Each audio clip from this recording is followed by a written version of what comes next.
In the world of fights breaks fear, Xiao Zhe traverses into this realm, becoming the fourth young master of the Xiao clan.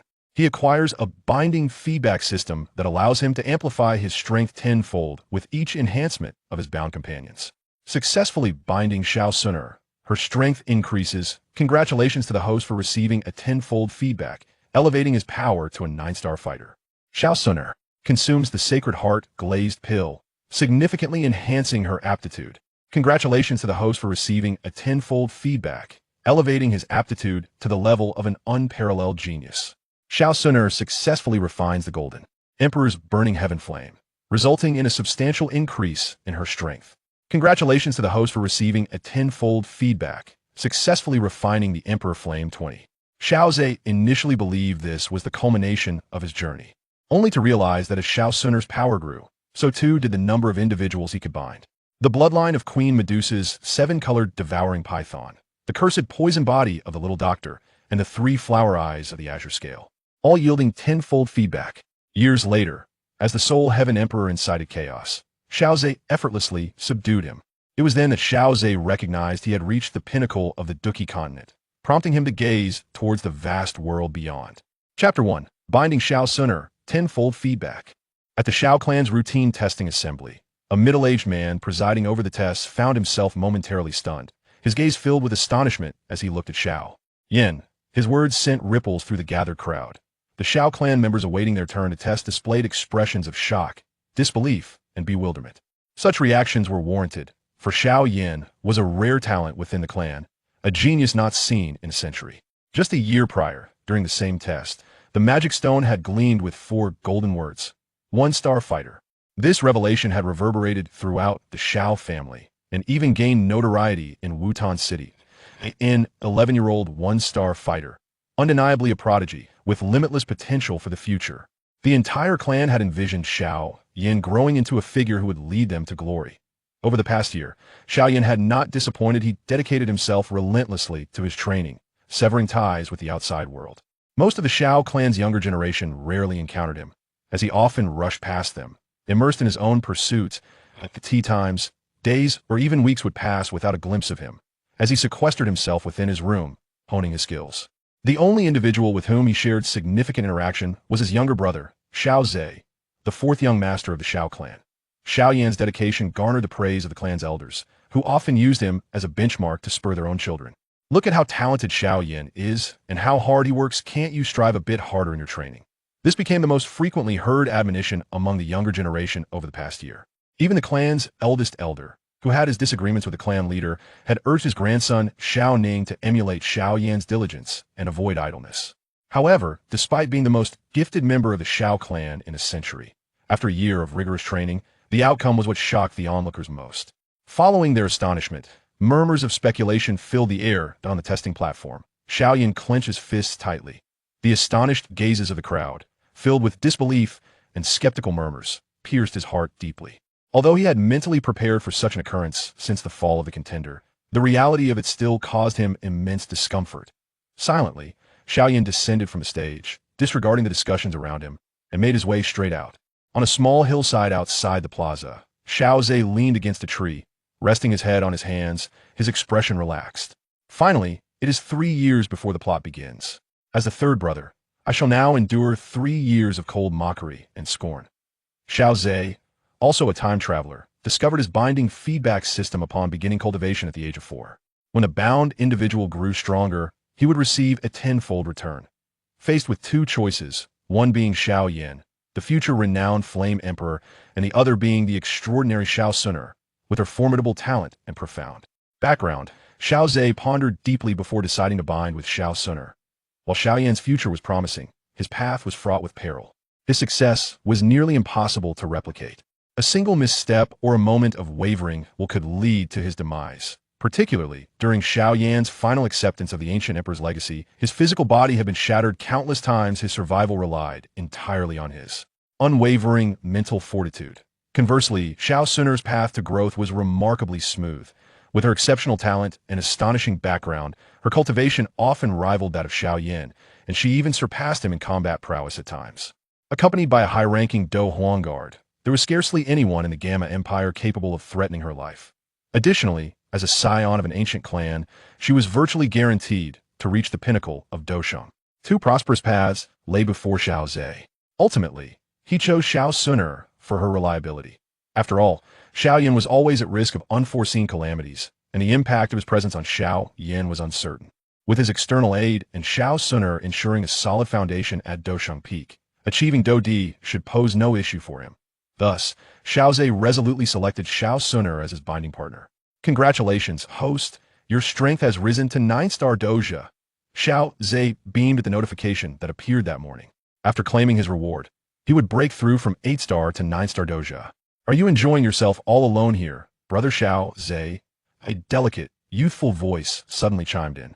Xiao Suner stood with her hands clasped behind her back, leaning forward playfully to peek at Xiao Zhe, her head tilted downwards. Though from Xiao Zhe's perspective, the sight of the beautiful girl before him was mesmerizing, it did nothing to diminish her already breathtaking beauty. Xiao Zhe was the same age as Xiao Suner, being merely a few months her senior, and 1 year older than Xiao Yan. They both cultivated during the same period. Xiao Zhe, having formed a bond with Xiao Suner, experienced a remarkable acceleration in his training due to a tenfold feedback effect. He frequently guided Xiao Suner and even assisted her in nurturing her meridians. Naturally, due to the influence of the system, his strength surged, and his mastery over fighting energy reached an impressive level. Thus, nurturing her meridians merely required the connection of their hands, enabling him to assist Xiao Suner in nurturing her entire body's meridians. Although the utility of this wasn't particularly significant, Xiao Zhe's assistance brought warmth to Xiao Suner at that time. Their relationship flourished, evolving from childhood friends to something deeper. I'm certainly delighted. I lie here thinking of someone, Xiao Suner remarked, a smile gracing her face, though it quickly faltered, revealing a hint of subtle displeasure in her tone. Brother Xiao Zhe, are you thinking of some beauty? Indeed, I am contemplating a beauty named Xiao Suner, he replied. Flatterer. Xiao Suner playfully chided, her tone lightening. The earlier discontent vanished without a trace, and her smile returned. It seems that cousin Xiao Yan might be in trouble. Xiao Suner sat down, gazing thoughtfully at the towering testing stone tablet in the distance, speaking to Xiao Zhe with a contemplative expression. Chapter 2. Xiao Yan's humiliation. My third brother. I have long seen through him. However, he is strong-willed. Despite our frequent encounters over the past year, he has not confided in me about this matter. Xiao Zhe gazed at the receding figure of Xiao Yan, expressing a hint of helplessness. Indeed, cousin Xiao Yan is more mature than most, yet his character is equally tenacious. Xiao Suner nodded in agreement. Isn't elder brother Xiao Zhe going to offer some comfort?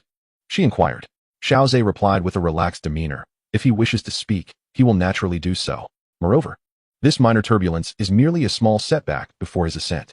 Contemplating Xiao Zhe's words, Xiao Suner gazed thoughtfully at the vanishing silhouette. Having grown up together, she had long realized that Xiao Zhe possessed an extraordinary confidence in cousin Xiao Yan. He seemed to firmly believe that Xiao Yan could soar from the shallow waters, transforming into a true dragon, breaking free from the confines of this small city of Wutan, and soaring through the vast expanse of the world. Initially, Xiao Suner attributed Xiao Zhe's unwavering faith to Xiao Yan's displayed talents.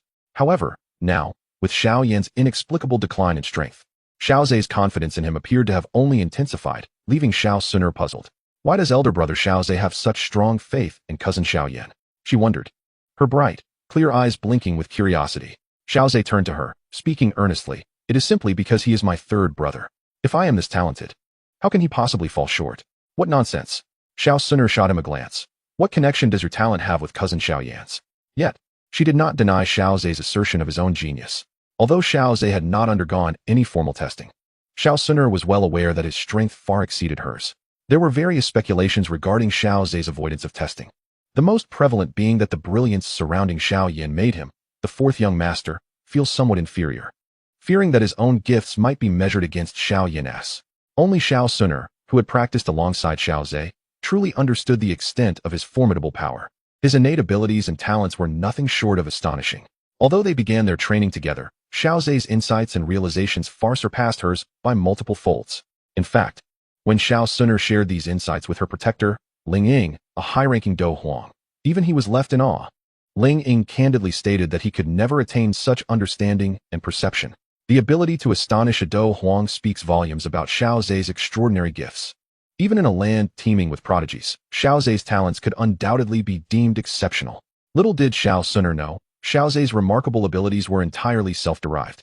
She herself was a pinnacle talent of the ancient clan, possessing a divine bloodline, ranking among the elite even when compared to other ancient families.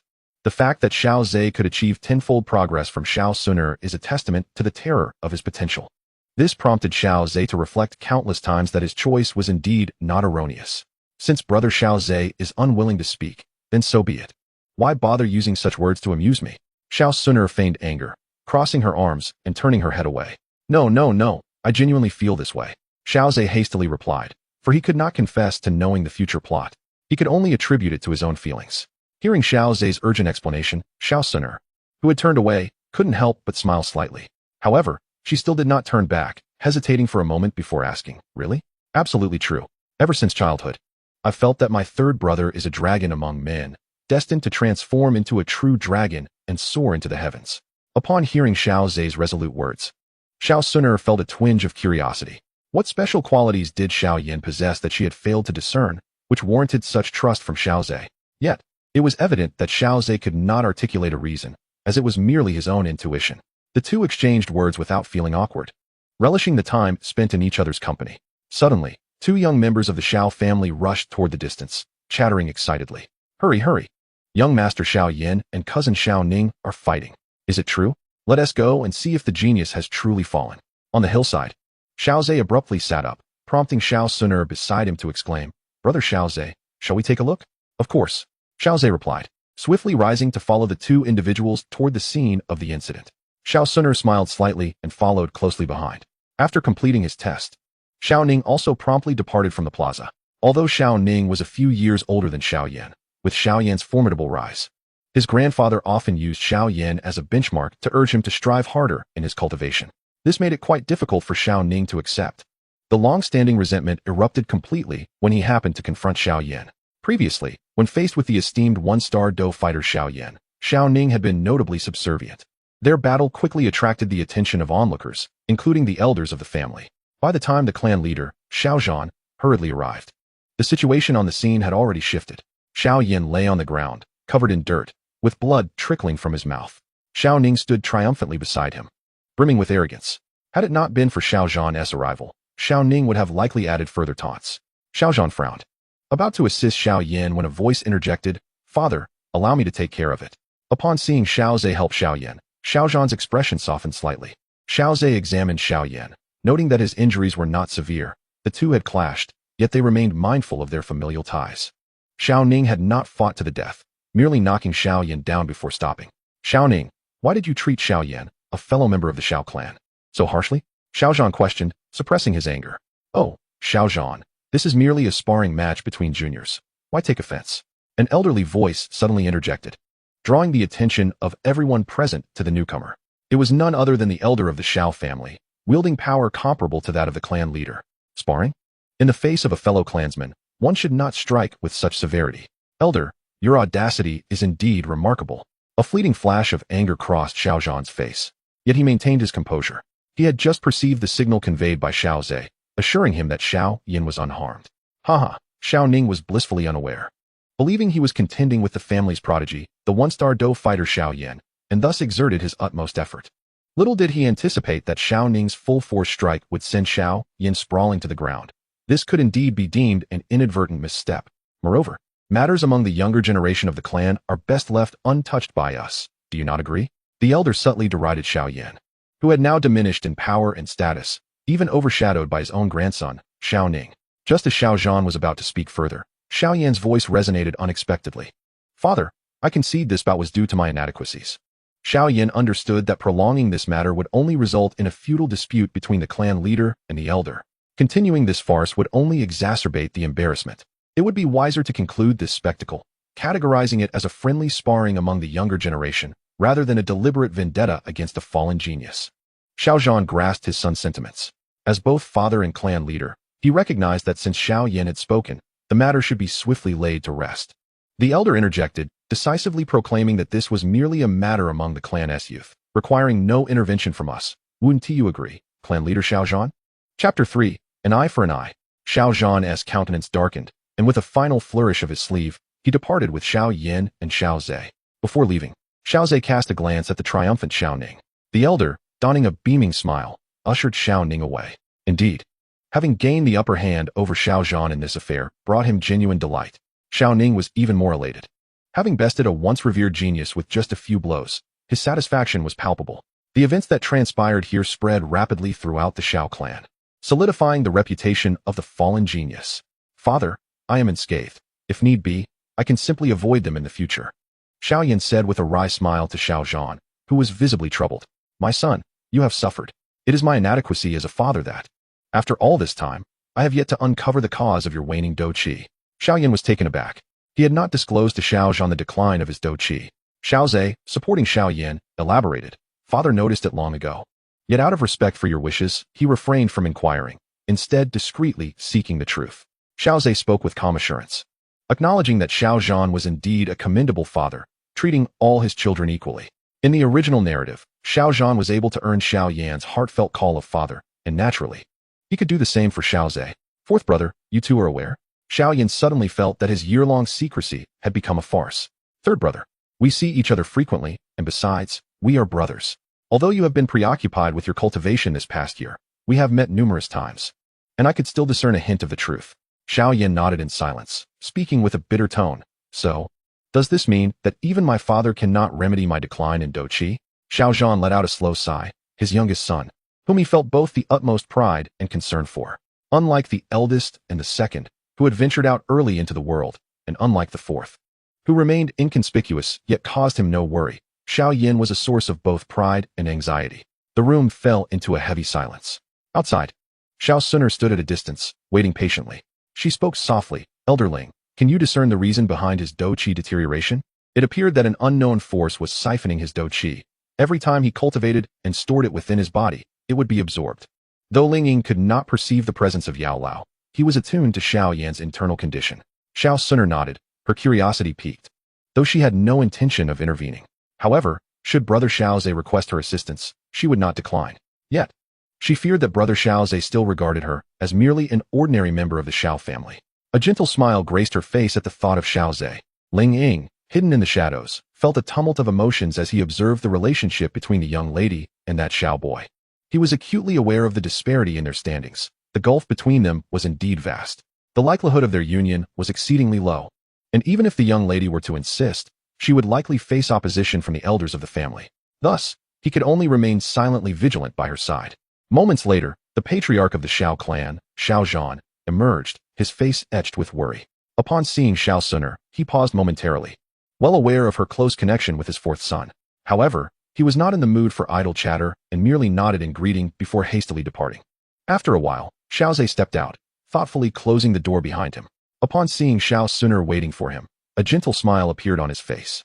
Xiao Suner approached him proactively, leaning slightly forward, her bright and enchanting eyes assessing his expression.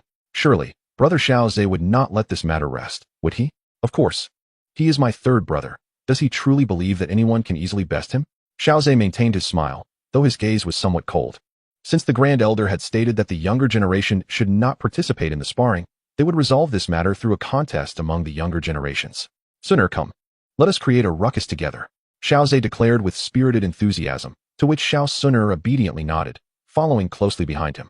While waiting, she had inquired with Ling Ying about Xiao Zhe's current strength and received a rather surprising response. He was a 9-star Dou fighter. To challenge Xiao Ning with such prowess would be a walk in the park.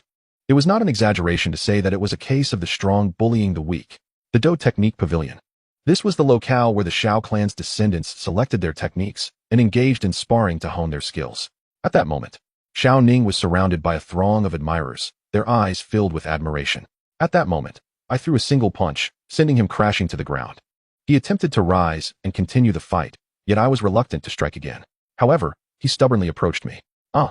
Xiao Ning exclaimed triumphantly, relishing the sensation of having subdued a once great talent, feeling elated by standing atop the fallen genius's reputation. Had it not been for the increasing crowd, including the clan leader's arrival, he might have persisted in rising to challenge me again. I genuinely did not wish to engage further. With feigned benevolence, Xiao Ning remarked. While a smile adorned his face, his heart was brimming with joy at the admiration from the onlookers. How can this be? Xiao Ning's cousin interjected.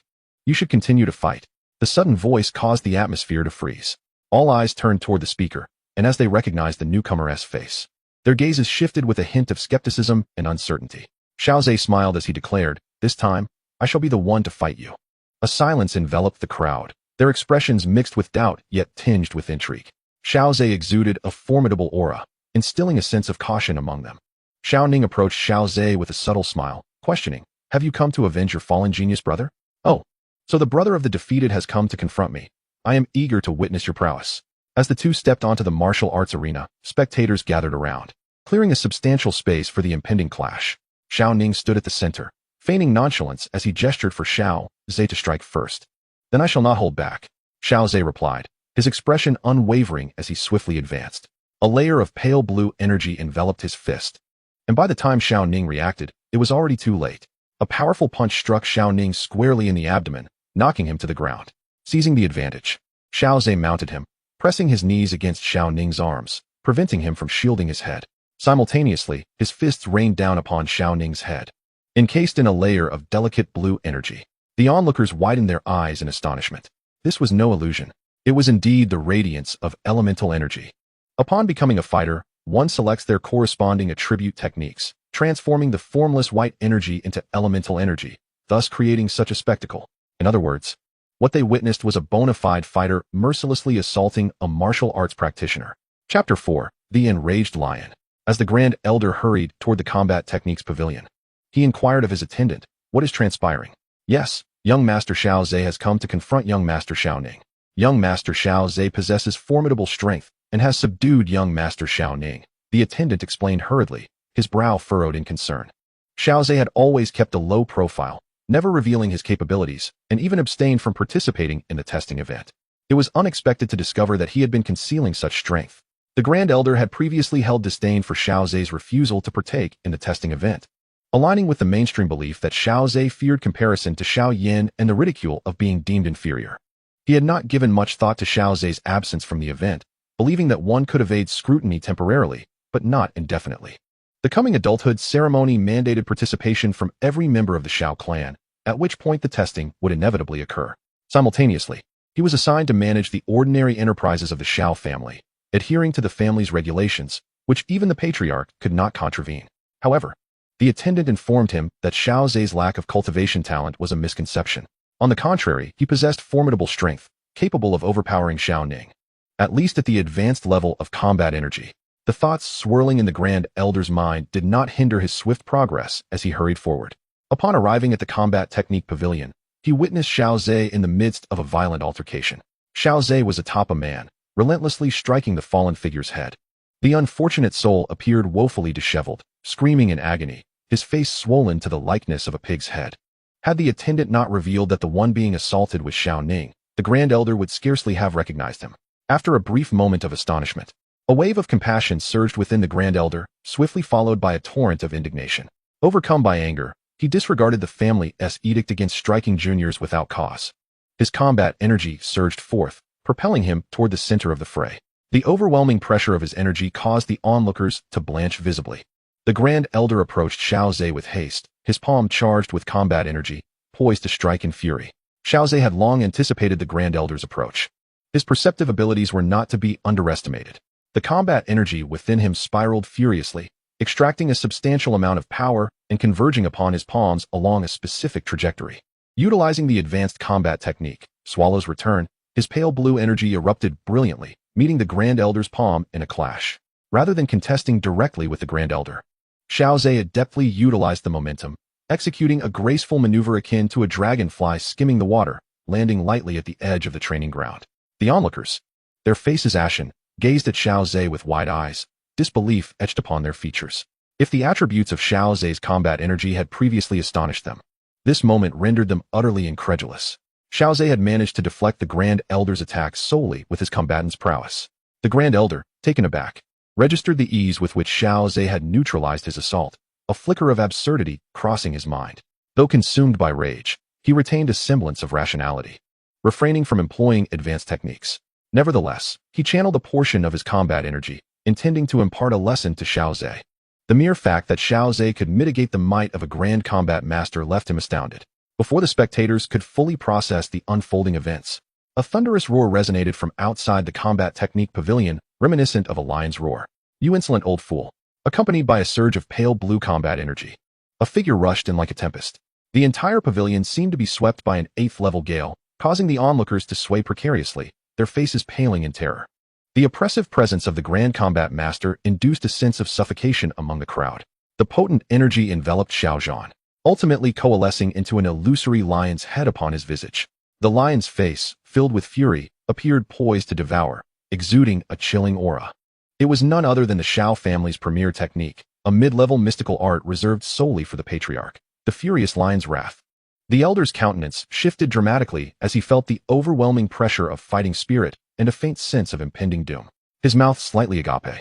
He attempted to articulate an explanation, yet the enraged lion would not entertain such notions, charging at him like a tempest. In his haste, the elder hastily gathered his fighting spirit. Boom! The two formidable forces collided without any stalemate, the pale blue energy dominating and sending the opposing force flying. The onlookers had retreated to the edge of the training ground, yet they still felt an oppressive heaviness in their chests, as if a colossal stone were pressing down upon them. All eyes were intently fixed upon the center of the arena. This was the essence of strength. This was the law of the fighting spirit continent. The strong acted as they pleased, while the weak could be injured merely by spectating. Some gazes turned toward Xiao Zhe, who stood motionless, enveloped by a soft blue luminescence that shielded him from the impact of the fighting spirit. Their eyes brimmed with envy. This was the embodiment of a fighter, an existence they too aspired to revere. The elder staggered back several paces, each step deeply embedding into the training ground's surface. The fierce collision surged his blood, rendering his complexion a shade of red, only to swiftly fade into pallor. He forcibly swallowed the blood rising in his throat, which only worsened his countenance. Xiao Zhan intends to kill me, he thought. Does that old fool truly believe I would hesitate to end his life? Xiao Zhan, his hair and beard bristling with fury, glared with wide eyes as pale blue fighting spirit surged around him, akin to a lion in a rage. Earlier that day, his third son had just been assaulted, filling him with a smoldering ire. Shortly thereafter, he witnessed the elder, that old wretch, bullying his youngest son. This was the moment Xiao Zhan could no longer restrain himself. With the prowess of a 5-star fighter and the mid-tier techniques of the mysterious realm, this strike was sufficient to send the elder reeling. Xiao Zhan feigned another attack. The elder, struggling with his turbulent blood, exhibited a face that shifted from blue to purple. Yet, in the name of honor, he stifled the blood that threatened to spill forth, leaving no time for explanations. At that critical juncture, Xiao Zhe's voice rang out. Father, I am unharmed. Braving the elder's oppressive fighting spirit, Xiao Zhe stepped forward, smiling as he reassured Xiao Zhan. He then turned to the elder and remarked, Elder, this is rather ungracious of you. Just this morning, you stated that the younger generation sparring was not for your involvement. Yet now, you resort to bullying them. What gives? Elder, do your words hold no weight? Or is it that only your Xiao Ning is permitted to strike, qualifying as sparring among peers? When others retaliate against your Xiao Ning, it is no longer considered sparring, necessitating your intervention? Xiao Zhe's barrage of remarks was nothing short of a dagger to the heart. After all, just that morning, the elder had asserted that the skirmish between Xiao Yin and Xiao Ning was merely a friendly exchange among the youth, urging Xiao Zhan not to be petty or calculative. Yet, in the afternoon, upon witnessing Xiao Ning's beating, he unleashed his wrath, bullying the younger members of the family. The crowd in the training ground, hearing Xiao Zhe's words, erupted into fervent discussions, pointing fingers at the elder in a frenzy. Chapter 5. Temporarily deprived of his elder position. The Grand Elder could not help but feel the hypocrisy of the situation when his grandson engaged in physical altercations with others. It was merely regarded as a youthful sparring match. Yet now, when his grandson faced a similar fate, he reacted with indignation, resorting to bullying the young. Such an audacious display of power. Had it not been for the timely arrival of the esteemed clan leader, who knows how far he would have gone in wielding his strength as a grandmaster to suppress the talented fighters of the clan. The Grand Elder's face twitched. He was indeed aging, but not deaf. The words of the onlookers pierced his ears like sharp thorns, burrowing into his heart. It was both jarring and deeply frustrating. Yet, the truth of the matter resonated with what Xiao Zhe had articulated so perfectly, leaving him at a loss for a rebuttal. Compounding his discomfort was the presence of the infuriated Xiao Zhan, which left the Grand Elder feeling utterly trapped, filled with regret over his decision to be here while allowing anger to cloud his judgment. In that moment of realization, he understood that the root of his predicament lay with Xiao Ning, his grandson, who was prone to aimless antics and mischief. Internally, the Grand Elder lambasted Xiao Ning mercilessly, yet he maintained a stoic silence on the outside. Xiao Zhe, having overheard the remarks from the Xiao clan's youth, allowed a slight smile to grace his lips. If an elder could not command respect, then his position was surely in jeopardy. The Grand Elder's silence. Was it a result of having no words left in the face of reality? Taking the opportunity, Xiaozhe pressed on, and the Grand Elder finally managed to steady his turbulent emotions and opened his mouth to offer an explanation. Grand Elder, there is no need for explanations. All that transpired today is evident for all to see. Xiao Zhan interjected, casting a glance at the hastily arriving second and third elders. As an elder, the Grand Elder had failed to earn the respect of the clan, openly violating the family's rules by bullying the young and even attempting to stifle the clan's gifted members, thus impeding the growth of the Xiao family. Therefore, in my capacity as clan leader, I hereby impose the following punishment: the temporary removal of the Grand Elder from his position. Should there be any further infractions, his cultivation shall be revoked, and he will be expelled from the clan. A collective gasp echoed through the crowd at Xiao Zhan's words. The Grand Elder, as the subject of this decree, was no less astonished, his face contorted in anger as he exclaimed, Xiao Zhan, you would strip me of my position for the sake of your son. The two other elders exchanged bewildered glances, having arrived last. They had only witnessed Xiao Zhan's fury directed at the Grand Elder. What could the Grand Elder have possibly done to merit such a severe punishment from Xiao Zhan? The surrounding members of the Xiao clan began to murmur among themselves. Was this punishment not excessively harsh? Though bullying the young was indeed disgraceful, the Grand Elder was still an elder. Indeed, to remove an elder from his position for the sake of an unproven genius seemed to flout the established norms. The severity of the clan leader's punishment was disproportionate. Who would dare to devote themselves to the Xiao family knowing that an elder's position could be revoked due to a minor mistake? As the murmurs swirled around him, the Grand Elder found an unexpected calm. While he acknowledged his initial fault, he believed Xiao Zhan's response was equally unjust, punishing a minor transgression with an excessive reprimand, thus failing to earn the respect of those present. Indeed, the other two elders also began to persuade Xiao Zhan. Xiao Zhan, your punishment is excessively severe.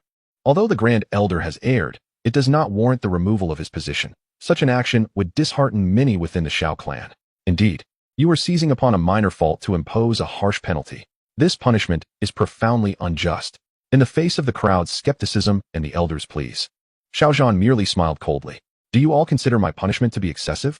As he surveyed the surroundings, those who met Xiao Zhan's gaze instinctively averted their eyes, unwilling to confront the fury of this enraged lion. Zaire, showcase your current prowess. Xiao Zhan suddenly turned to Xiaozhe. Without hesitation, Xiaozhe revealed his true strength. Soon, the perceptive among them keenly discerned that the aura of a fighter emanating from Xiaozhe was overwhelmingly potent. He was far from a novice. At the very least, he was a high-tier fighter, and among them, he was indeed exceptional. The two elders were left dumbfounded. They could certainly identify that Xiaozhe's cultivation level was an astonishing 9-star fighter. The Grand Elder's mind was in turmoil. Xiaozhe was merely 11 years old. In the past, when Xiao Yin advanced to a 1-star fighter at 11, he was hailed as the most gifted individual of the Xiao clan in a century. So what title should be bestowed upon Xiaozhe, who at the same age is a 9-star fighter? The most extraordinary talent in a millennium? Have you all witnessed this? An 11-year-old high-tier fighter. Xiao Zhan's voice brimmed with pride.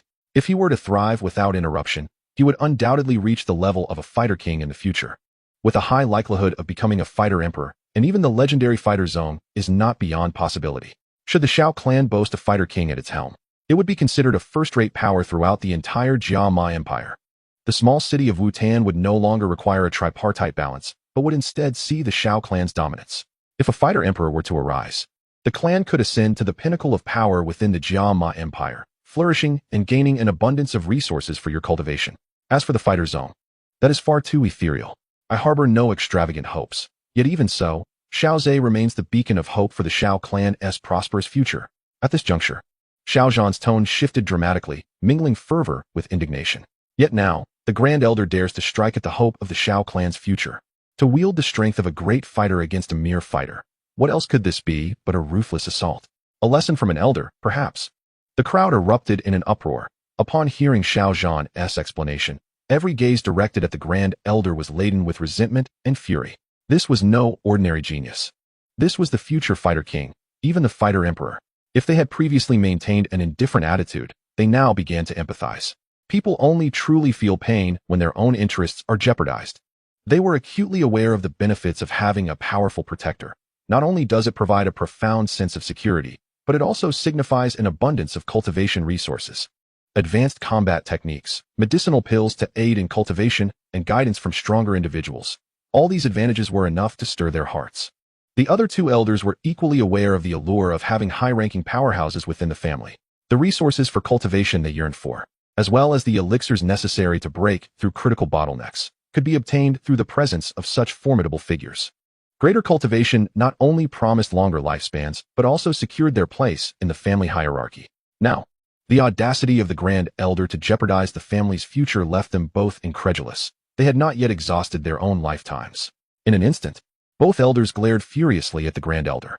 Caught off guard, the Grand Elder was stunned, realizing that the target of his wrath was such an extraordinary talent. Regret swiftly filled his heart. Chapter 6. You shall bear the cost of compensation. Since Xiao Zhe had showcased his abilities, the Grand Elder had undoubtedly incurred the wrath of many. If anyone had harbored doubts about the implications of Xiao Zhe's strength, they were swiftly dispelled by Xiao Zhan's explanation, leaving no one daring to underestimate Xiao Zhe's potential. A guaranteed Do Wang, with a high probability of becoming a Do Huang, or even aspiring to the legendary Do Zone. Such accolades were lofty, yet entirely befitting Xiao Zhe's innate talent. At merely 11 years of age, he had already attained the rank of a 9-star Do Shi. Many among them might squander their lives and only achieve that status. The vast chasm between them solidified their conviction in the remarkable achievements Xiao Zhe was destined to attain. Grand Elder, you truly ought to reconsider. How could you dare to act against a future Do Wang? Should you injure him, you would become a pariah of the Xiao family. Indeed, should the Xiao family possess a Do Wang, even legendary alchemists might choose to reside with them, ensuring a steady supply of elixirs for cultivation. With a Do Wang's presence, the methods available for future training would at the very least reach the advanced level of the yellow rank. The crowd buzzed with speculation about the immense benefits Xiao Zhe would bring to the Xiao family, and even Xiao Zhe himself felt a tinge of embarrassment. Naturally, if he truly reached such heights in the future, he would be willing to extend his assistance to the Xiao family as best he could. The Grand Elder's complexion shifted between shades of green and purple. This time, however, it was not due to his internal injuries, but rather the weight of the crowd's scrutiny and their accusations against him. Xiao Zhan scoffed and addressed the Grand Elder. Now, do you have any objections to the penalty I impose upon you? Upon hearing this, the Grand Elder's expression fluctuated, and finally, he sighed heavily. I willingly accept the punishment, temporarily resigning from the position of Grand Elder. Should I err again, I shall self-destruct my own cultivation and depart from the Xiao family. As the Grand Elder spoke despondently, the entire Do Technique Pavilion erupted in commotion, all eyes turning toward Xiao Zhe. They endorsed the Patriarch's punishment and acknowledged the immense value of this prodigious talent. Xiao Zhan continued, since the Grand Elder has acknowledged his wrongdoing, let us also include the repair costs of the Do Technique Pavilion and the medical expenses for the injured Xiao family members present. What? The Grand Elder was taken aback, not expecting Xiao Zhan to wait for his response. The repair costs of the Do Technique Pavilion were manageable, but the majority of the injuries sustained by the Xiao family members were indeed due to his actions. How could it be that I am to bear this expense? The Grand Elder's heart ached. Resigning from his esteemed position meant that all expenses would need to be deducted from his personal treasury. How could this not cause him distress? Meanwhile, the young members of the Xiao clan, injured from the recent battle, erupted in cheers. They had initially feared they would bear this silent loss alone. But to their surprise, the clan leader had thoughtfully considered their plight, arranging for the Grand Elder to cover their medical expenses. How could they not feel elated? After all, treatment costs money, and the gold the Xiao family provided each month was meager. Spending it on healing would indeed be a burden. If the Grand Elder were to foot the bill, however, it would be of no concern, as it was not their own money. Amidst the jubilant shouts, the Grand Elder found Xiao Ning, who had been knocked unconscious after being struck by the shockwaves of the battle and colliding with a wall. With a heart full of concern, the Grand Elder lifted Xiao Ning and departed the Battle Skills Pavilion, all while the cheers continued. After all, he was his own grandson, and the troubles he caused would have to be shouldered by him alone. On another front, Xiao Zhan led Xiao Zhe away from the pavilion. Once they reached a secluded corner, Xiao Zhan halted and remarked to Xiao Zhe with a hint of irritation, Zaire, you have truly given your father a tremendous surprise. A 9-star fighter. He pressed his fingers against his temples, feeling slightly dizzy from the overwhelming joy. I never anticipated things would escalate to this extent. Perhaps it could be termed a shock. Xiao Zhe chuckled lightly, jesting, you are aware, aren't you? Xiao Zhan returned the smile, saying now, we can leverage this incident to oust the Grand Elder, serving as a warning to others in the clan, lest Yenner be subjected to rumors or even physical confrontations. After all, who does not wish to trample on the former genius? With a sigh, Xiao Zhan turned to Xiao Zhe, his expression earnest. Zaire, you must assist your third brother more in the future. If possible, investigate the mysterious disappearance of his fighting spirit. Certainly, but father, You must help me decline certain social obligations. I refrained from showcasing my abilities previously to avoid such encounters. Xiaozhe nodded, adding his request. Xiao Zhan patted his chest in assurance, declaring grandly, "Rest assured, nothing shall disturb you. Focus on your cultivation and grow stronger swiftly." After a while, Xiaozhe watched as Xiao Zhan departed. He could sense the genuine joy radiating from his father, whose departing footsteps were filled with vigor. Standing still for a moment, Xiaozhe contemplated before turning toward the back mountain. Upon reaching the verdant slopes of the back mountain, he indeed spotted a familiar figure. The girl, with her flowing black hair cascading down to her waist, wore a light blue dress. A white jade belt cinched her slender waist, accentuating her delicate form. As if sensing his presence, she turned, and upon recognizing him, a smile blossomed on her face. "Xiaozhe, brother, I knew you would be here waiting for me." Xiaozhe stepped forward to stand beside Xiao Suner. After all, this was a place they often frequented together. Xiao Suner gently brushed aside her hair, which had been tousled by the wind. It is worth mentioning that today, brother Xiaozhe has truly captured the spotlight. And it seems that countless admirers have emerged within the Xiao family. "You little girl, are you already feeling jealous at such a young age?" Xiaozhe remarked, playfully sniffing the air as if searching for an elusive scent of jealousy. "How annoying." Xiao Suner pouted, lightly swatting him. "In all honesty, it seems that brother Xiaozhe will soon attract a multitude of admirers. It's not like I enjoy mingling with them." Xiaozhe shrugged, turning earnestly to Xiao Suner. "In the past, I kept a low profile, and they were reluctant to approach me. Now that I am in the limelight, I have no desire to associate with them." "That is true," Xiao Suner chuckled softly. She held absolute authority on the matter, having been inseparable from Xiaozhe since they began training together at the tender age of 4. Their bond of childhood friendship was genuine. Thus, she understood that Xiaozhe's words were indeed valid. Harnessing the energy of Douqi Xian imposes strict demands on one's meridians, and strengthening them is undoubtedly beneficial. Nurturing the meridians, Xiao Suner mused, delicately placing her pearl-like fingers upon her lips, feigning coyness.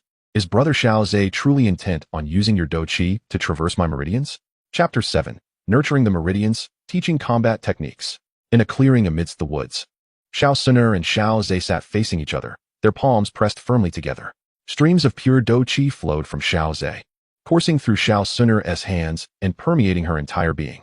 Xiaozhe's Douqi is of the water attribute, and it was thanks to the techniques imparted by Xiao Suner that he successfully transformed his Douqi. Although the technique was of a low tier, merely low-level Xian rank, the gentle nature of the resulting water attribute made it relatively easy to control. Had Xiaozhe possessed a fire attribute, he would have hesitated to nurture Xiao Suner's meridians after ascending to the rank of Doushi. For the searing ferocity of fire attribute, Douqi would risk injuring another if introduced into their body. The soft, azure-hued water Douqi gradually enveloped Xiao Suner, casting a faint blue glow around her. Her already porcelain-like skin, comparable to exquisite jade, appeared even more radiant under the ethereal light. Upon closer inspection, one could discern the minute, hair-like veins beneath her skin. Both were deeply engrossed in their training, their breaths steady and calm. Time flew during their practice, and after an hour, Xiaozhe slowly ceased the flow of Douqi, not due to exhaustion, but because Xiao Suner's body had reached its limit and could no longer withstand further enhancement. Even the most potent elixirs have their limits, dictated by the body's capacity for short-term improvement. Xiaozhe briefly assessed the Douqi within him, having expended approximately 30%. Fortunately, this represented significant progress compared to the time before he reached the rank of 9-star Doushi. Previously, when he was merely an 8-star Doushi, nurturing for an hour would have consumed around 70% of his Douqi, whereas now it had only required 30%. Not only has Xiaozhe's quantity of fighting spirit significantly increased, but its quality has also seen a remarkable enhancement. He has established a more formidable foundation for Xiao Suner, ensuring that her future growth and strength will reciprocate tenfold. This has culminated in Xiaozhe's fighting spirit vortex being dozens of times more potent than that of an ordinary individual. Moreover, his vortex possesses an extraordinarily terrifying capacity for absorbing fighting spirit. Previously, when he withstood the Elder's attack, he had actually gathered all of his fighting spirit and executed the Yin Fan strike, which allowed him to block the blow unscathed. Following that moment, his vortex rapidly absorbed fighting spirit, enabling him to restore his own energy. This was crucial for him to withstand the pressure of fighting spirit released by a great fighter. This was merely the absorption rate after Xiaozhe had suppressed it. If he were to unleash his full potential, he could even create a phenomenon where fighting spirit would gather around him and flow into his body. Such feats are achievable only by advanced practitioners. Naturally, Xiaozhe would refrain from employing such abilities unless in dire circumstances, as the influx of vast amounts of fighting spirit poses a significant challenge to his meridians. The first time he attempted this, he felt a sharp pain in the meridians responsible for transporting the fighting spirit. A fleeting thought crossed Xiao Zhe's mind as he turned his gaze to Xiao Suner. Due to his water attribute fighting spirit, a faint layer of mist enveloped her, as if she had just emerged from a bath, the moisture still lingering like a gem radiating youthful vitality. Xiao Suner's eyelashes fluttered slightly as she slowly opened her eyes. At that moment, the pale blue glow surrounding her had receded, yet the brilliance emanating from her gaze surpassed any physical light. It was a perfect embodiment of innate beauty. Upon opening her eyes, she found Xiao Zhe gazing at her motionlessly, causing a blush to bloom on her cheeks. "Have you had your fill of watching, Brother Xiao Zhe?" she teased, simultaneously channeling her fighting spirit to evaporate the mist around her. "Of course not. If I could, I would gaze at you indefinitely," Xiao Zhe responded with a hearty laugh, rising to stretch his limbs. Unbeknownst to him, a fleeting glance from Xiao Suner revealed a smile of pure happiness. "Indefinitely? I too wish to journey alongside Brother Xiao Zhe forever." Xiao Suner stood and inquired about the yin fan strike, expressing her desire to understand it better. She had clearly witnessed Xiao Zhe, as a 9-star fighter, withstand the blow of a great fighter, with the yin fan strike playing a crucial role. Xiao Zhe readily agreed, recognizing that this profound technique was imparted to him by Xiao Suner, meant to facilitate her mastery of the yin fan strike. "No problem." Xiao Suner nodded gently, her body beginning to shimmer with golden fighting spirit. Observing this, Xiao Zhe did not hesitate, delivering a controlled palm strike towards her. He moderated his strength to approximately that of a 1-star fighter. However, the inherent gap between fighters and those cultivating fighting spirit is vast, and Xiao Suner did not underestimate it. Taking a deep breath, she resolutely raised her hands, ready to clash with Xiao Zhe's palm. Bang! As Xiao Suner retreated further back, her body resembled a golden butterfly, gracefully fluttering away before gently landing several paces distant. They had been controlling their strength earlier, so neither sustained any injuries. "Brother Xiao Zhe, how did I do? Are there any shortcomings?" she inquired, her realization beginning to dawn. Xiao Zhe nodded and remarked, "You have grasped it quite well. However, to advance further, one must comprehend the essence of the yin fan strike." "The essence of the yin fan strike?" Xiao Suner tilted her head, a hint of confusion in her eyes. "Essentially, it involves using strength against strength, which comprises two crucial aspects, borrowing force and delivering force. You have balanced these two aspects admirably. But have you considered why you have only been able to return about 30% of the exerted strength?" A flicker of understanding sparked in Xiao Suner's eyes, as she contemplated her brother's implication that she ought to adjust the balance between borrowing and delivering force more appropriately. "Precisely. When facing opponents of comparable strength or those weaker than yourself, you can perfectly leverage their force to counterattack, as their strength does not exceed the limits of what you can borrow. However, when confronted with someone significantly more powerful, their strength surpasses your borrowing capacity, which not only risks injury but also diminishes the efficacy of your counterattack." Xiao Zhe illustrated his point with an example, saying, "For instance, when I faced the Grand Elder, I knew he was a grand battle master, and there was a vast disparity in our levels. Even a casual strike from him would be beyond my ability to withstand. Thus, I employed the yin fan strike, maximizing my borrowing technique without any intention of countering. Consequently, I was able to effortlessly absorb the Grand Elder's strike, emerging unscathed. If you can achieve a perfect harmony between borrowing and delivering force, then your mastery of the yin fan strike will reach a remarkable level." Xiao Suner listened, her eyes sparkling with excitement. As she gazed at her brother, who imparted his wisdom with such fervor, a glimmer of admiration crossed her features. In her eyes, Xiao Zhe seemed omnipotent, effortlessly resolving numerous challenges. It was precisely his extraordinary talents that captivated Xiao Suner, who hailed from an ancient clan. "Do you understand?" Xiao Zhe's voice, warm as a spring breeze, resonated. Xiao Suner nodded vigorously. "I understand. I must grasp the nuances." Soon, the two figures danced through the forest, their movements intertwining. With each clash, they swiftly separated, pausing briefly before charging at one another once more. Chapter 8. Do not provoke him again. In the Grand Elder's courtyard, Xiao Ning awakened in pain. "Ah!" he gasped, sitting up in bewilderment, surveying his surroundings. His memory was fragmented. The last scene etched in his mind was of someone atop him, relentlessly striking. The subsequent images were so horrifying that they felt surreal, as if he were trapped in a dream. Creak. The Grand Elder entered with a box of ointment, leaving Xiao Ning uncertain if it was merely his imagination. He couldn't shake the feeling that his grandfather appeared unusually pallid today. "Grandfather." As Xiao Ning began to speak, the movement aggravated the injury on his head, causing him to involuntarily gasp in pain, tears nearly welling up in his eyes. "Do not speak for now. It may exacerbate your injury." the elder said as he applied ointment to Xiao Ning's head, providing him with a modicum of relief. Although Xiao Zhe had struck Xiao Ning mercilessly with his martial energy, he had no intention of truly harming him. A mere lesson in discipline was deemed necessary. Xiao Zhe had intentionally used his martial energy to inflict painful welts upon Xiao Ning's head. Painful and lingering, they would torment him for several days, rendering him to live with his head resembling that of a pig. Once the elder had finished applying the ointment, Xiao Ning could barely contain his curiosity. What transpired in the combat technique pavilion? The elder's gaze turned peculiar as he regarded Xiao Ning. Do you not recall the events that unfolded there? Xiao Ning paused, delving into the recesses of his memory. I remember being pinned down and beaten. Perhaps it was the pain that conjured an illusion. But I thought I saw you battling the clan leader. It was no illusion. The elder interjected, and Xiao Ning's eyes widened with a mix of astonishment and concern. Grandfather, you weren't injured, were you? The clan leader is a 5-star dome master. I am quite all right, the elder reassured him with a shake of his head. But you have yet to inform me. Did Xiao Zhe face any repercussions? Xiao Ning remained fixated on Xiao Zhe. Despite the soothing balm on his head, the pain still palpable. Without needing a mirror, he was acutely aware that his head had transformed into a grotesque sight.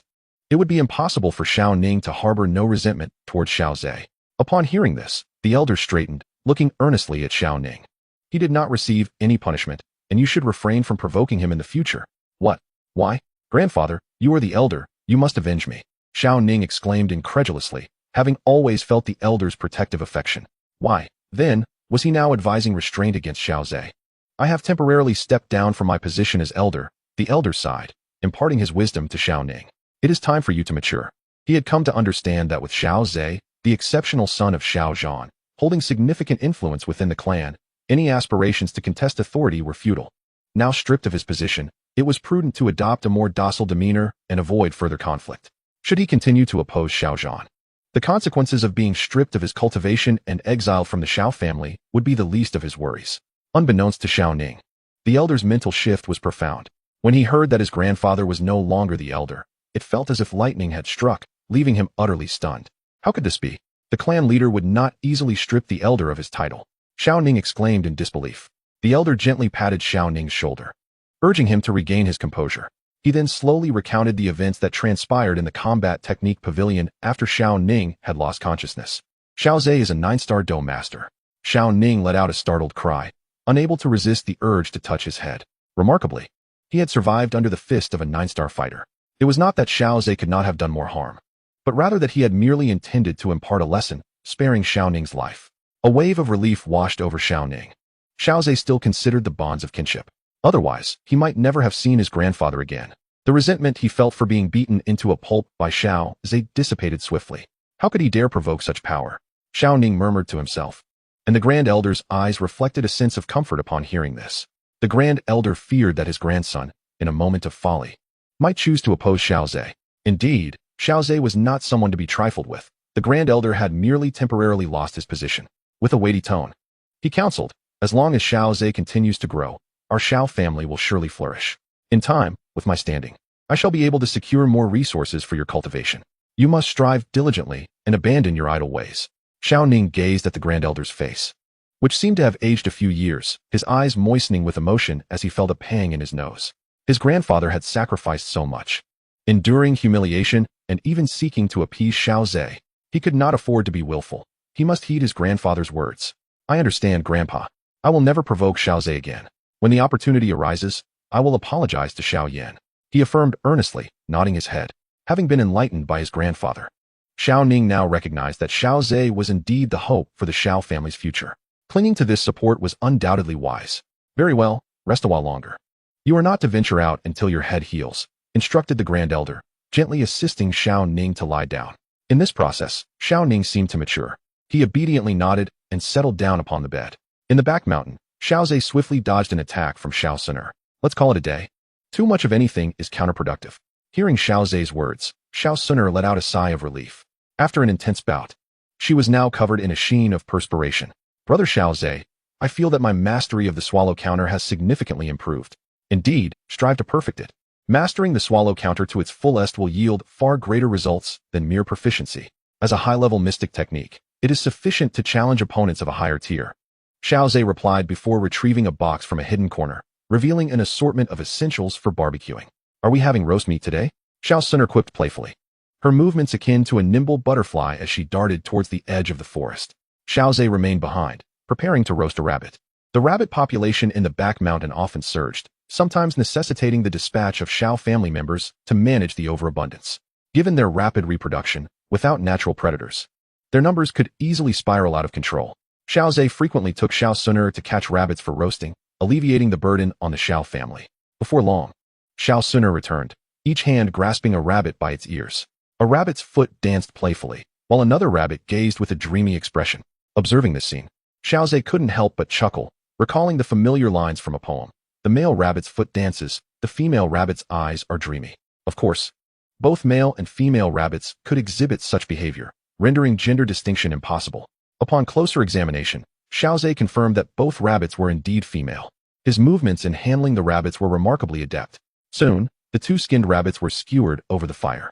As the flames licked at them, a layer of golden fat oozed from their skin, sizzling as it dripped onto the flames, producing a delightful crackling sound. As dusk approached, the light in the forest dimmed, leaving only the flickering flames to illuminate the faces of the two individuals. Xiao Zhe focused intently on roasting the rabbits, while Xiao Suner sat quietly beside him. Her eyes slightly squinted as she watched him. The surrounding sounds, aside from the chirping of insects and the calls of birds, were dominated by the occasional crackling of the burning firewood. This slight cacophony, rather than detracting, enveloped them in a sense of warmth and comfort. Chapter 9. Xiao Yan's Reaction. The next morning, Xiao Yan slowly exhaled a breath of stale air, acutely aware that his internal fighting energy had yet to increase. And a bitter smile crept across his face. Heaven, why must I be granted talent only to have it so cruelly stripped away? Xiao Yan lamented. At this moment, he had yet to attain the calmness and maturity that often follow ridicule, his mindset still somewhat unstable. Well, today is the day to collect the subsidy, he mused, ultimately deciding to go in person. After all, there would be plenty of disdain to endure in the future. Avoiding it this time would not guarantee evasion in the long run. It would be wiser to start adapting and learn to disregard the scorn of others. The Xiao family provides gold coin subsidies for their underage members, a fixed amount each month. Additionally, to encourage diligent cultivation, the family offers extra gold coins based on the level of cultivation achieved. Previously, when Xiao Yan was at the rank of a one-star Dou fighter, he received a substantial 50 gold coins monthly. In the Dou Qi continent, for an ordinary peasant family, a yearly expenditure of merely 20 gold coins sufficed for basic sustenance. Xiao Yan pondered, the subsidy I am about to collect will likely amount to just over 20 coins. As he walked along the path, Xiao Yan suddenly noticed two Xiao family youths nearby and instinctively lowered his head, quickening his pace. It wasn't until he had passed by them that he realized he had not overheard any whispers from the pair. Once he was a distance away, he found himself perplexed. He had noted that the two Xiao family members not only refrained from casting him disdainful glances, but seemed rather intimidated. Particularly, when they caught sight of him, the two conversing youths abruptly fell silent, as if fearful that their words might provoke him. Xiao Yan certainly did not believe his Dou fighter aura still lingered. After all, he had just been knocked to the ground by Xiao Ning the previous day. The name of the fallen genius had likely spread throughout the Xiao family by now. Yet, he couldn't shake the feeling that he had not misinterpreted the fear reflected in the eyes of those two Xiao family youths. Xiao Yan found himself enveloped in a fog of confusion as he encountered several members of the Xiao clan. Without exception, their gazes toward him were tinged with a hint of trepidation. Upon seeing him, they promptly sealed their lips, refraining from uttering a word. This only served to amplify the perplexity that resided within Xiao Yan. Could it be that his father had issued some form of edict? Yet, even as the clan leader, it seemed unlikely that his father would exhibit such favoritism toward him, particularly as it could easily incite discontent among the clan members. Not to mention, there were 3 esteemed elders within the family whose authority was on par with the clan leader. As these thoughts swirled in his mind, Xiao Yan felt a tinge of apprehension alongside his confusion, fearing that his father might act impulsively on his behalf. At that moment, a delicate call broke through his thoughts, prompting Xiao Yan to glance in the direction of the sound. It was Xiao Mei, who had always trailed behind him during his days of brilliance, affectionately calling him cousin. Encountering someone somewhat familiar, Xiao Yan seized the opportunity to inquire about the unfolding events. Xiao Mei, what transpired within the family? It seems that everyone's attitude toward me has shifted. Taken aback by his question, Xiao Mei hesitated. Cousin Xiao Yan, are you unaware of what occurred yesterday? A brow arched in surprise, Xiao Yan responded, what happened yesterday? Was it not merely that he had been bested in combat? He had indeed been oblivious to the happenings of the previous day, having spent it quietly recuperating in his chamber. Although Xiao Zhan had been a witness, he had been preoccupied with matters following the elder's downfall. Moreover, He felt it inappropriate to convey such news to Xiao Yan. Considering both he and Xiao Zhe were his sons, revealing which was more accomplished could potentially bruise the other's pride. Thus, Xiao Zhan resolved to let Xiao Yan uncover the truth himself, or perhaps have Xiao Zhe relay it. Realizing that Xiao Yan was indeed unaware, Xiao Mei began to explain.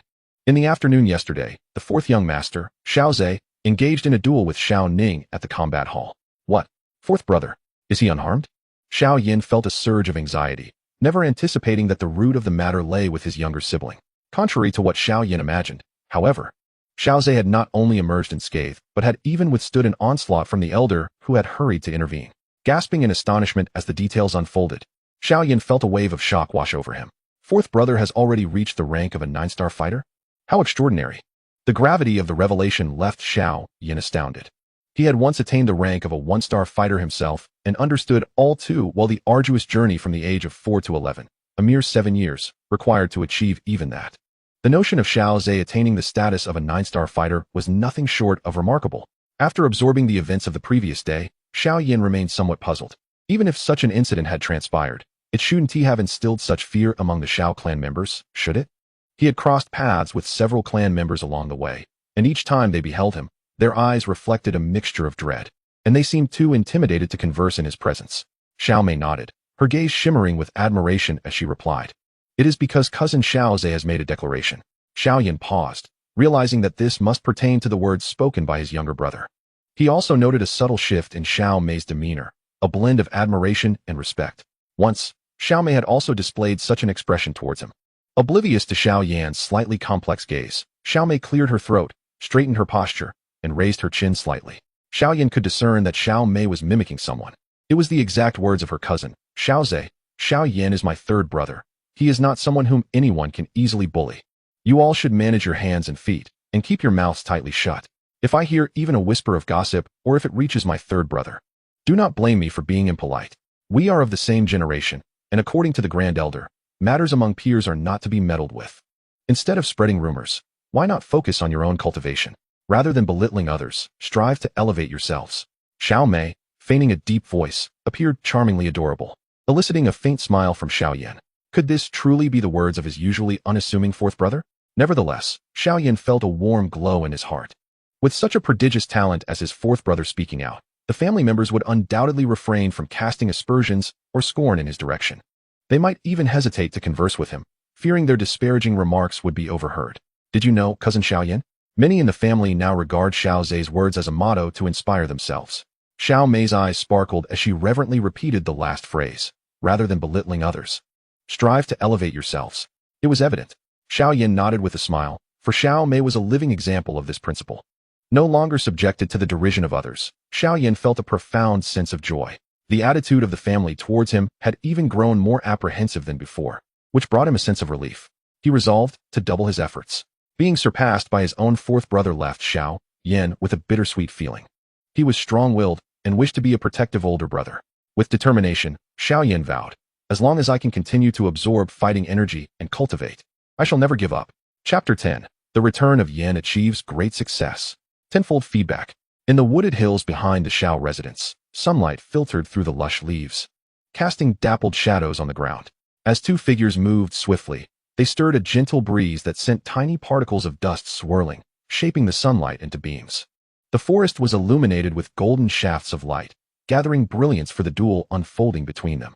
Xiao Zhe's palm radiated a soft blue glow of fighting energy as he leisurely struck toward Xiao Suner.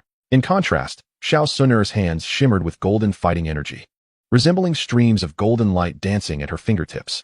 Amidst the verdant woods, the golden brilliance from Xiao Suner's fingers outshone the sun itself. With a resounding impact, the two figures separated instantly. Xiao Suner's petite form spun gracefully in the air before gently landing on the fallen leaves, akin to a beautiful golden butterfly. Anyone who had observed the duel techniques at the training pavilion days earlier would surely find this scene strikingly familiar. Xiao Suner's movements mirrored those of Xiao Zhe from earlier, characterized by an effortless elegance as she deftly countered her opponent's strikes. Xiao Zhe felt as though his palm had struck a layer of cotton, with no power released whatsoever. Just days prior, he found himself occasionally offering guidance, but as time progressed, his input became unnecessary. Xiao Suner had grasped all that she needed to understand. In that recent exchange, it was evident that she had comprehended the essence of the Yin Fan strike. A fleeting golden glimmer danced in her eyes, and a delicate smile graced her soft pink lips. Approaching Xiao Zhe, her fingertips shimmered with golden energy. Despite her fair and tender hands, they exuded formidable strength. This time, the outcome of their contact was completely different. Xiao Zhe was sent hurtling away. A tingling sensation coursed through his palm, and a smile spread across his face. As Xiao Sun's opponent, he was keenly aware of what had transpired. Initially, it felt as if he struck cotton. But soon he realized that beneath that softness lay a layer of unyielding steel. This revelation explained why he had been so forcefully propelled backward. Xiao Sun hurried over, her bright eyes narrowing into crescent moons, her face radiating palpable joy. Brother Xiao Zhe, I have mastered the yin fan strike. Indeed, the ability to accurately adjust the balance between utilizing force and applying strength according to the opponent's prowess was a true testament to her mastery. Xiao Zhe gracefully descended from the tree, nodding in appreciation.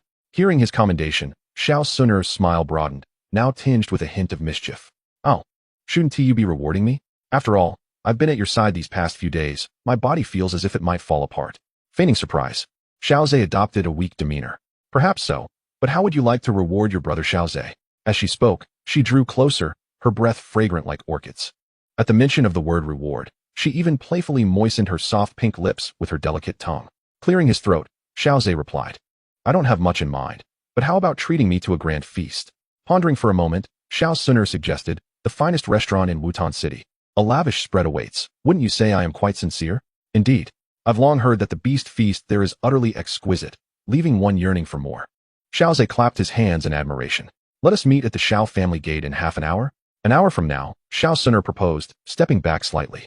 After all, this is my first outing with brother Xiao Zhe. I wish to have ample time to prepare and indulge in a proper bath. Just look at me. I'm drenched in sweat. Drenched in sweat? Xiao Zhe echoed, inching closer and sniffing the air deliberately. I don't detect any odor of sweat, only a delightful fragrance. Uft, brother Xiao Zhe, you speak nonsense. Who would smell fragrant while soaked in sweat? Xiao Sun burst into laughter, showing no resistance to his playful examination. Instead, feeling a flicker of joy at the attention. Indeed, my dear sister Sun is just like that. Xiao Zhe, with his rustic yet charming words of affection, believes that emotions must be nurtured from a young age. Nonetheless, he has never engaged in any inappropriate behavior. Both of them are still quite young, and Xiao Zhe exercises great restraint, refraining from any misconduct toward Xiao Sun. He understands that the ancient bloodline within her remains unstable. It is essential for her growth to remain pure before her ascension. Enough of these embarrassing remarks. Xiao Sun lightly tapped Xiao Zhe and then scampered back a few steps like a startled little rabbit. Xiao Sun has mastered the great, enhancing her strength. Congratulations to the host for receiving a tenfold reward, insight, utilizing strength against strength, beginner. After choosing to accept this reward, Xiao Zhe quickly comprehended the essence of this so-called insight. It resembles a philosophy. By integrating various combat techniques, he can create entirely new ones. In the future, Xiao Zhe might even derive numerous combat techniques based on this principle of utilizing strength against strength. He has grasped the key to the creation of combat techniques. Pondering this, Xiao Zhe was pleasantly surprised by the tenfold reward.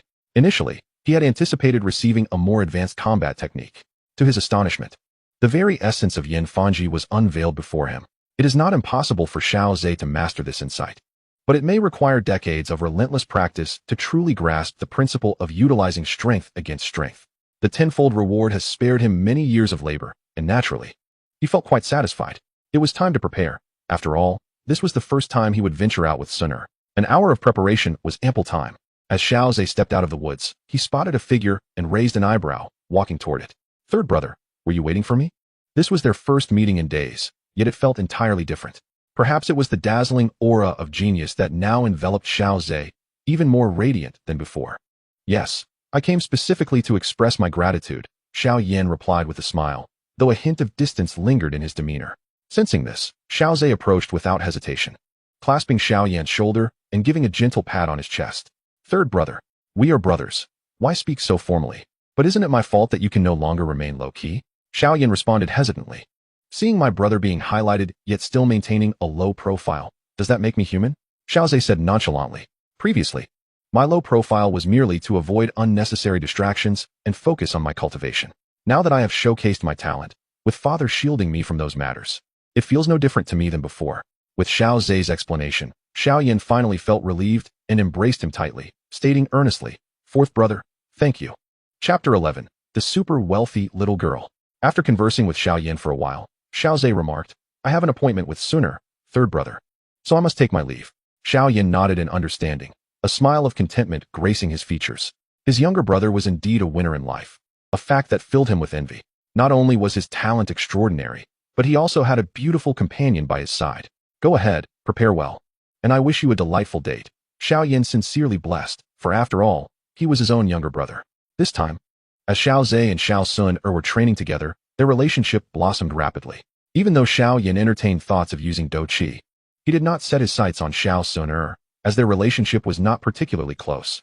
Intruding into her room uninvited could very well result in a swift expulsion. Subsequently, unable to find a suitable subject for experimentation, Xiao Yan's aspirations regarding Do Qi dissipated. He immersed himself wholly in his training until the Do Qi eventually vanished. Oh, third brother.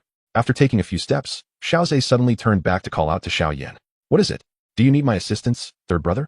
A smile graced Xiao Zhe's face as he spoke earnestly. I have always believed that you are a dragon among men, destined to transcend these minor setbacks and transform into a true dragon soaring across the Do Qi continent. Upon hearing such words, Xiao Yan was momentarily taken aback. Never had anyone believed in him quite like Xiao Zhe did. He believed in his potential, in his future. Even Xiao Zhan had never bestowed upon him such remarkable trust. Third brother, do not give up. A temporary downturn does not signify a future shrouded in darkness. After uttering these encouraging words, Xiao Zhe said no more, merely waving goodbye and departing swiftly. Standing there, Xiao Yan pressed his lips together, feeling as though sand had entered his eyes. Unbeknownst to him, they began to glisten with unshed tears. Throughout the past year, he had been diligently training alone in his room. Yet, Do Qi continued to elude him, culminating in the testing event where it was laid bare for all to see. What met Xiao Yan was nothing but mockery and disdain. Those who once closely followed him now maintained a silent distance. Though his father treated him with the same care as before, tirelessly seeking a remedy for his plight, Xiao Yan could sense that Xiao Zhan had lost much hope in him. It was as if the last remaining lifeline was being clutched tightly by Xiao Zhan, who longed to uncover the reason behind Xiao Yan's loss of Do Qi. Yet, the family's most sought-after genius, his own fourth brother, exhibited unparalleled trust in him. How could this not touch Xiao Yan's heart? Indeed, the challenges before him were but minor ripples on the vast ocean of his life. How could he remain stagnant here? Training. I must train. He donned his most elegant attire, styling his hair in a manner befitting an adult. Gazing into the bronze mirror at the striking young man reflected back at him, a broad smile spread across Xiao Zhe's face. He rummaged through his bedside and unearthed a black card, a standard gold storage card capable of holding a maximum of 5,000 gold coins.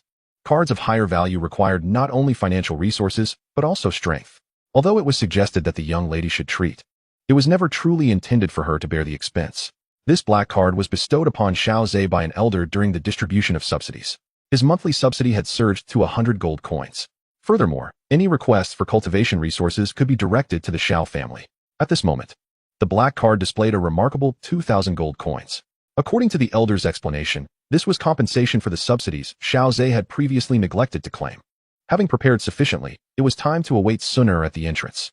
As Xiao Zhe stepped outside, he glanced at the time, noting that it had only taken him half an hour, leaving him with ample opportunity. Inside Xiao Suner's room, a plethora of garments lay strewn across the bed. Dressed in a nightgown, Xiao Suner incessantly held up various outfits against herself for comparison. Elder Ling, what do you think of this one? And this one? Ling Ying, concealed in the shadows, observed his young mistress's earnest efforts to adorn herself, feeling a mix of emotions. My lady, your natural beauty renders everything you wear enchanting. But I wish to select the most exquisite outfit, Xiao Suner declared, setting down 2 garments to pick up another with utmost seriousness. Today marks my first outing with brother Xiao Zhe, albeit under the guise of a celebratory dinner. I must present my finest self. Ling Ying, feeling somewhat helpless at her indecision, suddenly conceived a brilliant idea. My lady, you and young Master Xiao Zhe are inseparable, seeing each other almost daily. He has likely grown accustomed to your attire. Xiao Suner paused, realization dawning upon her. Ling Ying seized the moment, suggesting, why not wear an outfit you have never donned before? It may very well captivate young Master Xiao Zhe. That makes sense. Thank you, Elder Ling. A few days prior, he had just become a 9-star fighter, and now he had firmly solidified his status, taking a significant leap forward.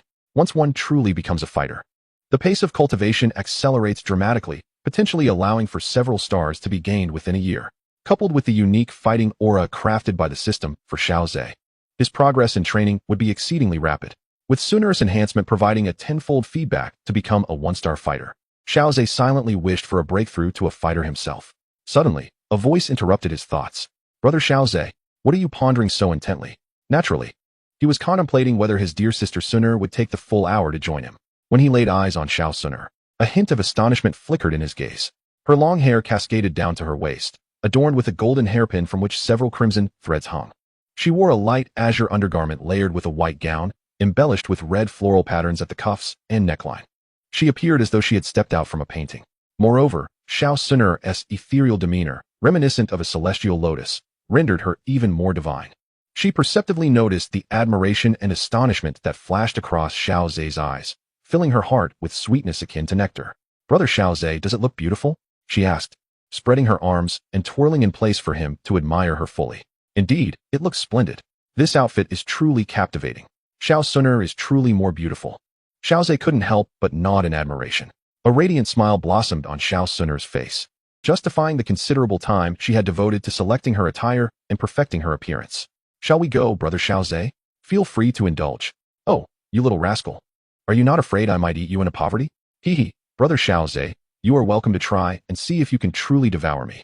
A proud expression adorned Xiao Sunur's face as she tilted her chin, resembling an adorable little kitten.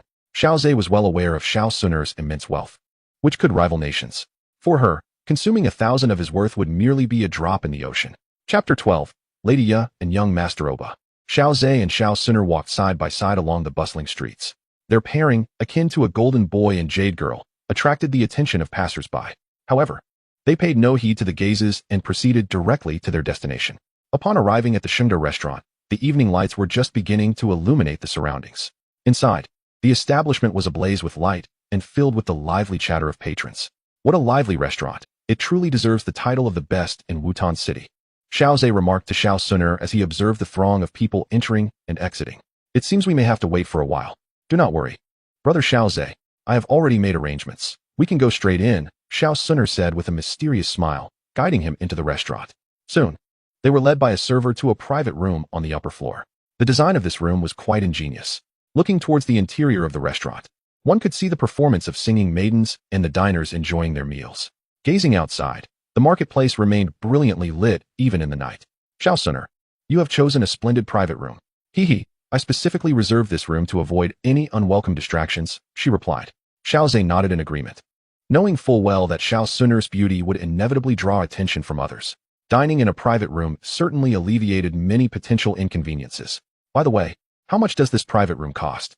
Xiao Sunur raised a delicate finger and smiled lightly, including the beast feast we are about to enjoy. It totals 1,500 gold coins. Wow, that is quite expensive. If I recall correctly, the Xiao family's annual profit is only about 100,000 gold coins. Xiaozhe exclaimed. TSK, a year's profit for the Xiao family would only suffice for over 2 months of dining at Shengda restaurant. So how about it? Isn't this feast from Xiao Sunur quite generous? It is exceedingly generous. As they spoke, the dishes of the beast feast began to gradually appear.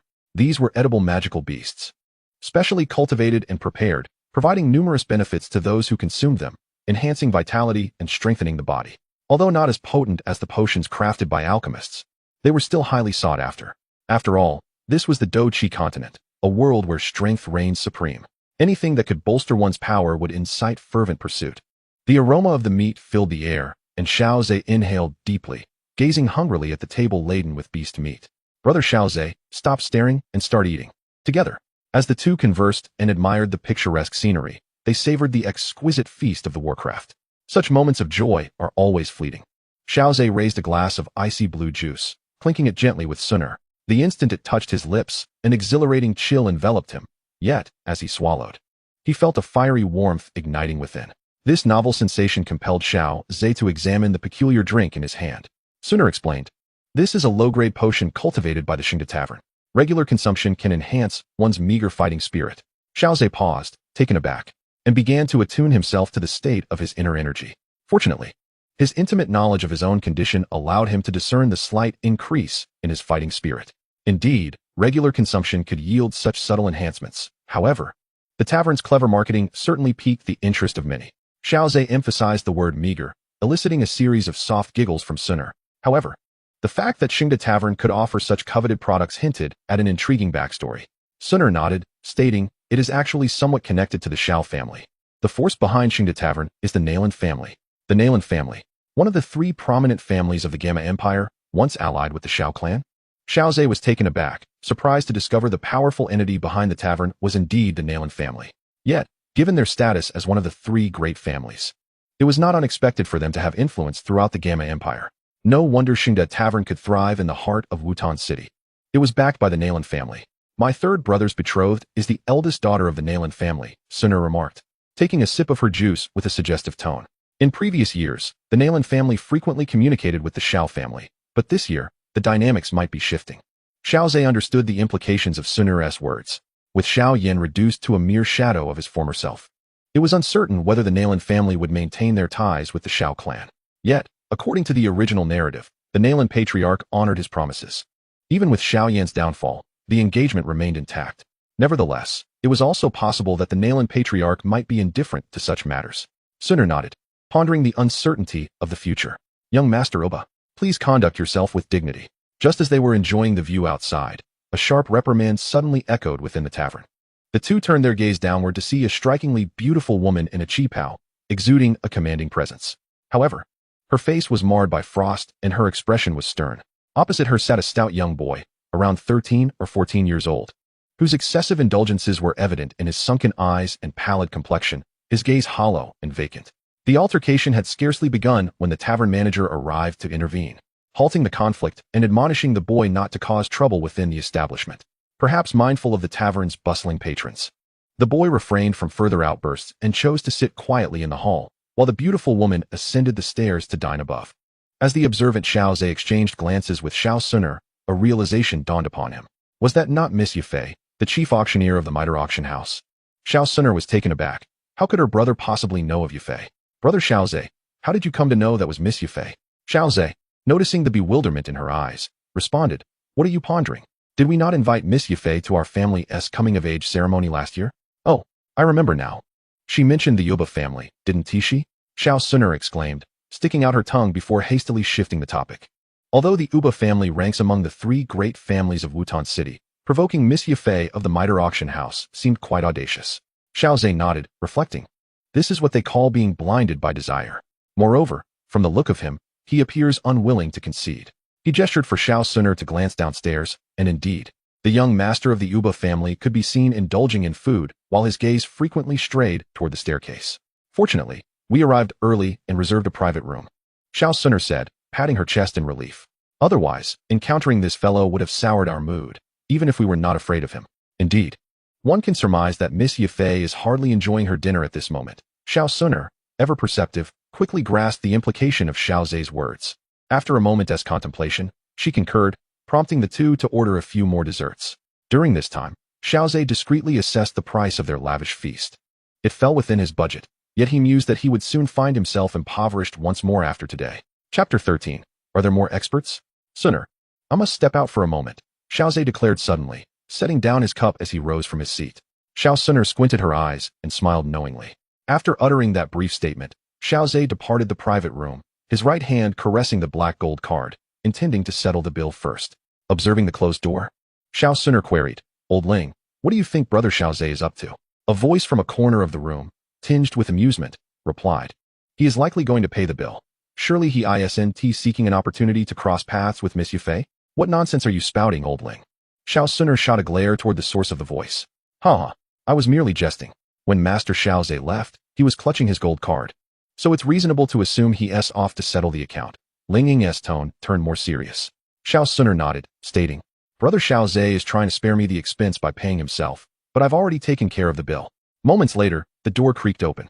Xiaozhe peeked inside, and upon seeing Xiao Suner's amused expression, with the bill in her hand, he couldn't help but smile in resignation. "It seems you were well aware of my intentions, Suner, and that you had already settled the payment." Approaching Xiao Suner, he gently ruffled her hair. "You even left a fully loaded black gold card at the counter. Isn't that rather extravagant for this meal?" Hee. Suner promised to treat Brother Xiaozhe to a sumptuous feast, so I naturally wouldn't skimp. Xiao Suner narrowed her eyes slightly, reveling in Xiaozhe's gentle caress. "However, Brother Xiaozhe, did we not agree that I would be the one to treat today?" she inquired. "Indeed, you would treat while I would settle the bill. But my plans have been thwarted. After all, This is my first date with you, holding significant sentimental value, so I wish to cover the expenses this time, he replied. Oh, brother Xiaozhe, do not concern yourself with such trivial matters. A mere 2,000 gold coins is hardly an issue for me, Xiao Suner asserted earnestly as she grasped his hand. Moreover, your assistance in mastering the Yen Fanji technique has saved me considerable time, which is, in essence, money as well.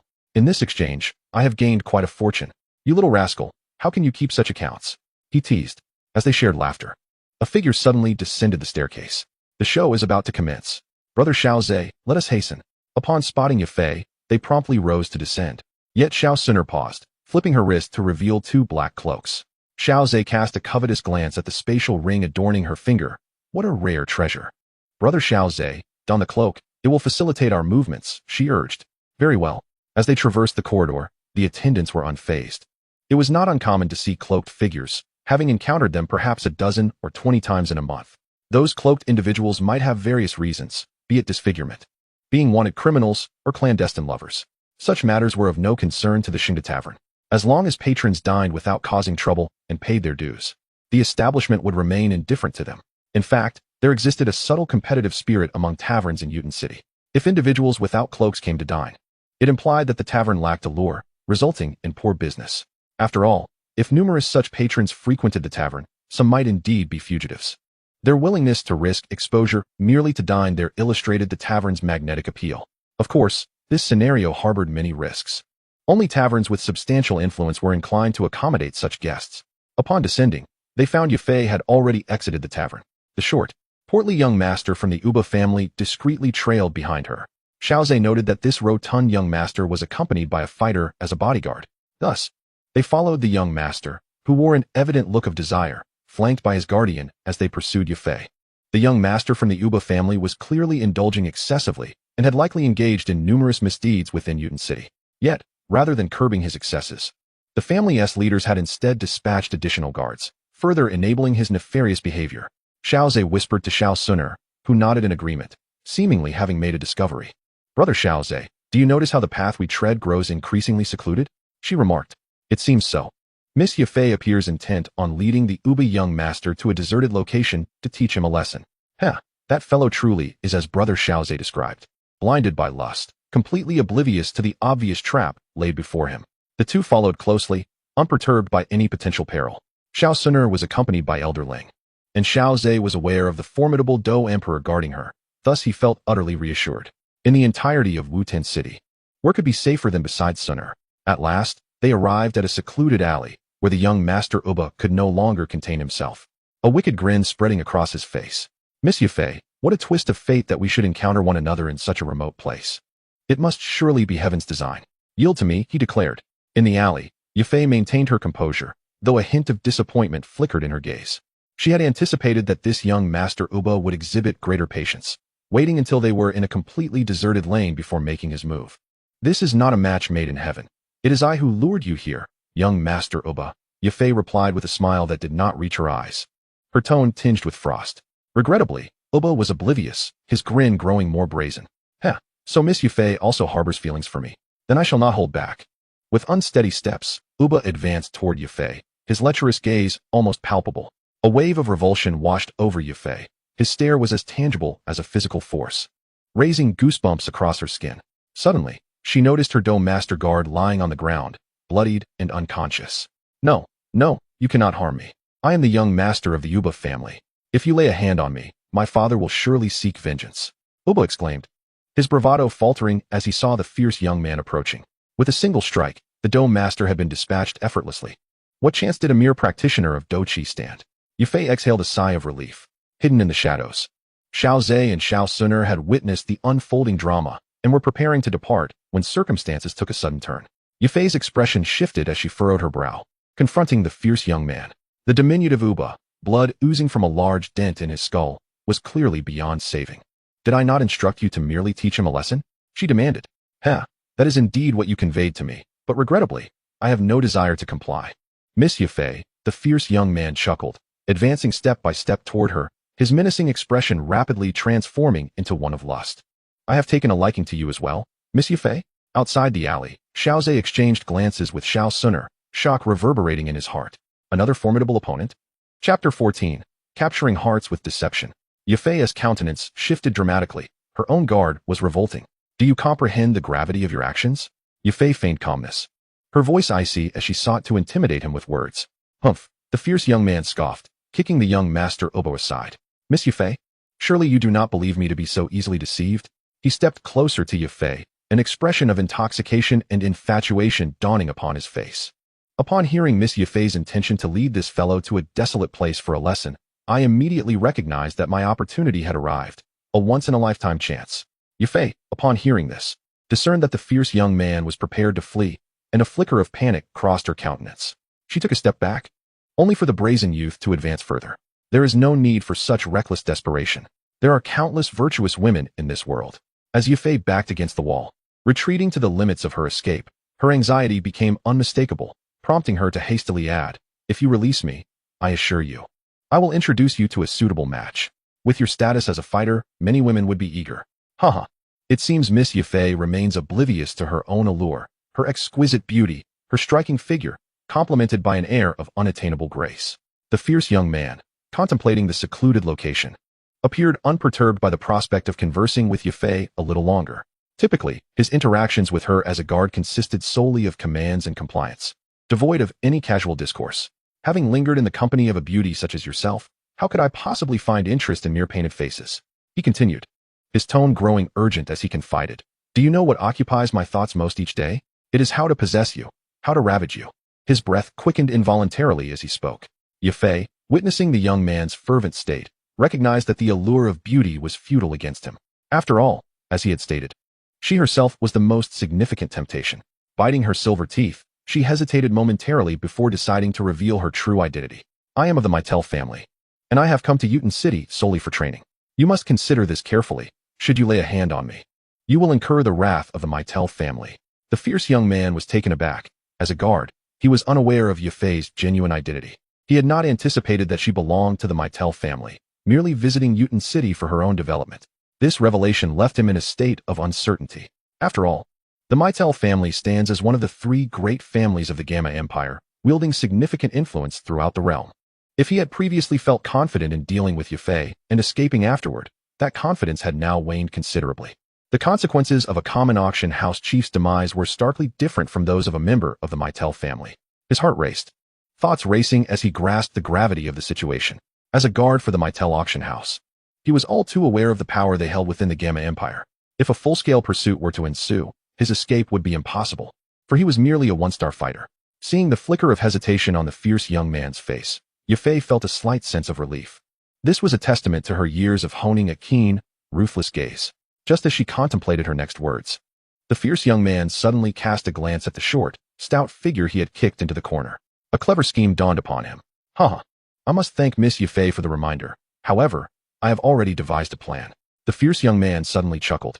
As long as I don a slight disguise and portray it as if members of the Obama family have sullied you, by the time I arrive, it will be too late. In a fit of impulsive rage, I will eliminate him. Then, I shall leave behind a letter lamenting my inadequate protection, fearing punishment, thus severing all ties and embroiling the middle auction house in disputes with the Obama family. Even if I am ultimately unmasked, I will have secured ample time to escape. Miss Yafei, what do you think of my plan? The fierce young man grinned wickedly, his keen eyes capturing the flicker of panic across Yafei's face, which delighted him immensely. The thought of finally dominating the lofty Miss Yafei, of possessing and ravaging her, sent waves of excitement coursing through him. Outside the alley, Xiao Zhe and Xiao Suner exchanged glances. Xiao Zhe remarked, this fellow possesses not only lustful intentions, but also the audacity to match. Brother Xiao Zhe, shall we intervene? It seems this remote place is truly devoid of passers-by. The two continued to wait, observing that Yafei had yet to be harmed, hoping for another to come to her rescue. They were reluctant to reveal themselves unless absolutely necessary. Indeed, the fierce young man had been merely boasting thus far. He seemed to revel in Yafei's disarray and trepidation, likely having never witnessed the noble and composed Yafei in such a vulnerable state. If no one intervened, they would have no choice but to rescue her. They could not bear to witness an innocent suffer defilement. Xiao Zhe shrugged, his sole perception confirming the absence of others, and he let out a resigned sigh. He moved stealthily towards the alley. Engaging in combat at the Dome Master level posed some hindrances for Xiao Zhe. Yet Xiao Suner was untroubled by this. Although Xiao Zhe was merely a 9-star Do practitioner, his displayed combat prowess transcended his rank. He had even withstood a strike from a Grand Dome Master unscathed. If necessary, Xiao Sun'er could summon Elder Ling for assistance. Within the alley, the fierce young man reveled in Yafei's visible distress. He was intent on peeling away her calm and noble facade, revealing her panic and vulnerability before him. The moment of indulgence had finally arrived. With a sinister grin, the young man extended his hand, causing Yafei to tremble slightly, as if envisioning her grim fate. Her eyes glistening with unshed tears. Simultaneously, a wave of regret washed over her. Why had she chosen to wait until this secluded place? Had she exposed the young Master Obama's pursuit earlier, perhaps a savior would have passed by now. In despair, Yafei closed her eyes, only to stubbornly reopen them. Even if she were to perish, she would not succumb to such cowardice. Yes, keep your eyes open. Closing them would diminish the thrill of the moment. The fierce young man gazed into Yafei's eyes, speaking with feigned affection. Yafei's eyes widened in surprise as she detected a shadowy figure cloaked in a cape suddenly materializing behind the fierce young man. Just as he reached for Yafei's arm, a chilling sense of impending doom gripped his heart, accompanied by a surge of violent qi emanating from behind him. The fierce young man had not yet comprehended the situation when he felt a crushing blow to his neck, causing him to collapse to the ground. Almost immediately, a searing pain surged through his head, and in the next moment, his consciousness was engulfed in darkness. I suppose I am a bit shorter. Only able to strike at the neck. After toppling the fierce young man, Xiaozhe delivered an additional kick to his head. Noticing that he lay still, he finally breathed a sigh of relief. Xiaozhe raised his gaze to Mei Fei and said, "Miss Mei Fei, you are safe now." Upon seeing the youthful and handsome visage before her, the tension in Mei Fei's heart finally eased, and her legs weakened, causing her to lurch forward. Xiaozhe was momentarily taken aback. While the trope of a hero saving a damsel often leads to romantic entanglements, this level of enthusiasm was unexpected. After a moment's contemplation, he chose not to evade her, for given her velocity, avoiding her might result in his face meeting the ground instead. Chapter 15, Revelations and Turmoil. Gasping for breath, Xiaozhe gently patted Mei Fei on the shoulder. Once she regained her composure, her cheeks flushed, and she straightened herself. "I'm sorry, I didn't mean to," she said, noticing the discomfort etched across Xiaozhe's face. Although it appeared as though she had taken advantage of him, he was, after all, her savior, and she did not wish to dwell on it further. Moreover, she had been the one to leap forward. Who could she blame? Thus, she sincerely expressed her apologies. "It's nothing, merely a bit unexpected," Xiaozhe replied, waving his hand dismissively. Just then, another figure quietly appeared beside him. Xiao Sun'er's tone was laced with ambiguity. Earlier, she had witnessed Mei Fei embracing Xiaozhe, her fists clenched in response. A fine spectacle indeed. Mei Fei was taken aback, realizing that they had been observing all along. Xiaozhe, seeing Xiao Sun'er's implication, was unfazed, as he had no intention of concealing his actions. "We were also at the Shengde restaurant, on the second floor, and witnessed the entire incident. We sensed that the fellow would not relent easily." After explaining, he took Xiao Sun'er's hand and leaned in to whisper, "I truly did not mean it. She lunged at me, and had I dodged, she would surely have fallen and perhaps marred her lovely face. There might have been a better way to handle it. Don't you think? Couldn't you have simply supported her?" Xiao Sun'er huffed lightly. Yet, considering Mei Fei's presence, she mimicked Xiaozhe and whispered back, "Ahem." It was a dire situation. After listening to Xiaozhe's explanation, Mei Fei understood what they meant by watching a show. Now, as she observed the two young men whispering in front of her, she realized why Xiao Sun'er had chosen to expose their actions. It must have been her earlier intimate interaction with Xiaozhe that sparked her discontent. Were they childhood friends, perhaps? Seizing the moment, Mei Fei discreetly appraised Xiao Sun'er. Unlike Xiaozhe, who had pulled his cloak up, revealing her entire visage, Mei Fei could only glimpse the lower half of her face. Noting her exquisite chin and perfectly shaped lips, Mei Fei could imagine the beauty that lay beneath the cloak, perhaps a pair of enchanting eyes that sparkled with life. The youthful and handsome visage indeed seemed remarkably well matched. Yafei's thoughts flitted by in an instant, and she then deeply bowed, expressing her gratitude to the two individuals. So it was, Yafei thanked them for coming to witness her performance. At this moment, it was Xiao Sun'er who stood in astonishment. "You do not mind our actions? If every time I encounter peril in my life, I could meet individuals like you two, who are willing to lend a hand while enjoying the spectacle, how fortunate I would be," Yafei earnestly proclaimed. Xiaozhe merely nodded in response. Yafei did not take offense at their enjoyment of the show. Rather, she was more concerned with the fact that they had saved her life. She could discern between matters of significance and triviality. "Well then, since the matter is resolved and words have been exchanged, we shall take our leave." Xiaozhe lowered the hood of his cloak and spoke. "Might you reveal your names, so that Yafei may express her gratitude in person?" Yafei hastily inquired. "No need for haste. We are both in Wutan City, and we shall have the chance to meet again. In truth, we have already crossed paths, Miss Yufei." With a wave of his hand, Xiaozhe took Xiao Suner away. Before departing, Xiaozhe did not forget to remind her. "By the way, Miss Yufei, you are well aware of tonight's events. We acted out of necessity, so please do not disclose our existence." Of course, Yufei was not one to repay kindness with malice. She immediately assured him that, with her wisdom, she could certainly perceive their reluctance to reveal their identities. After all, as a member of the middle family, she possessed a degree of influence within Wutan City. Ordinary individuals would not let such an opportunity for gain slip by. As for seeking out Xiaozhe based solely on his appearance in Wutan City, that would be akin to finding a needle in a haystack. Upon returning to the middle auction house, she promptly dispatched trusted aides to handle the situation in that area. The Yuba family, one of the 3 prominent families in Wutan City, Yufei would not be deterred. However, in order to avoid complications and potential inquiries that might lead back to her saviors, she chose to exercise discretion. The following day, the Uba family issued a sensational bounty throughout the city. The youngest son of the family head had been slain in a secluded alley the previous night, alongside a fighter bodyguard, leaving the scene in disarray. No clues could be found, or perhaps the head of the Uba family had indeed discovered a lead, which ultimately pointed to Miss Yufei, the chief auctioneer of the middle auction house. The middle auction house was not something they could provoke. Yufei remained oblivious to the subsequent actions of the young master of the Uba family. Seizing the opportunity, she demanded compensation from the Uba family head. The young master had attempted to harm her and tarnish her reputation, and she sought an explanation from the Uba patriarch. Yufei's arguments were indeed impeccable. After all, apart from Xiaozhe and Xiao Suner, the only other person privy to the matter was her trusted aide. In the absence of evidence linking her to the incident, the Uba patriarch found himself at a disadvantage. When it came to influence, the Uba family could not compete with the middle auction house.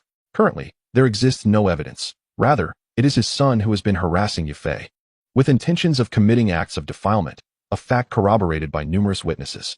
This affair has left the patriarch of the Oba clan utterly appalled, having already endured the anguish of losing a child. To his dismay, he now finds himself compelled to pay a sum due to the misdeeds of his younger son. Ultimately, as all leads went cold, the Oba family issued a bounty of 100,000 gold coins, causing a sensation throughout the city of Wutan and igniting a fervent search for the perpetrator. Among the throngs were opportunists seeking to eliminate the innocent and claim the reward deceitfully. However, the patriarch of the Oba clan swiftly discerned their intentions, executing them and displaying their remains at his doorstep as a warning to others. This provoked the officials of the Gama Empire to intervene, cautioning the Oba patriarch against escalating the matter further. As the overseers of Wutan City, they prioritized order and stability, fearing that excessive commotion might deter merchants from conducting business in Wutan, thereby undermining their own interests. Moreover, the individual in question was known for his nefarious activities, and the authorities were not displeased to see someone willing to deal with him. Ultimately, this bounty episode concluded in an anticlimactic manner. Chapter 16, Pinnacle of the 9 Stars. In the Mitre auction house, Yufei removed her luxurious mink coat, the lighting casting a somewhat nebulous glint in her eyes. She could not shake the memory of that young boy. "I cannot forget that little fellow," Yufei mused, recalling the indelible experiences of that night in the alley. The boy had mentioned that they had met once before and that he too resided in Wutan, implying that their paths would cross again. Yufei's delicate brows furrowed slightly. She presided over countless auctions daily, encountering innumerable individuals. Even if a young man had indeed gazed upon her from the audience, she was likely unaware of it. As she glanced at the invitation on the table, Yufei suddenly paused. She seemed to have fallen into a mental impasse, as she typically spent most of her time at the Mitre auction house. Thus, she subconsciously assumed that her encounter with the young man had taken place there. Yet, in reality, her activities extended beyond the confines of the auction house. As one of the foremost powers in Wutan, the Mitre auction house frequently received invitations from various families. During occasions of celebration, these families would invite other factions to showcase their prosperity and strength.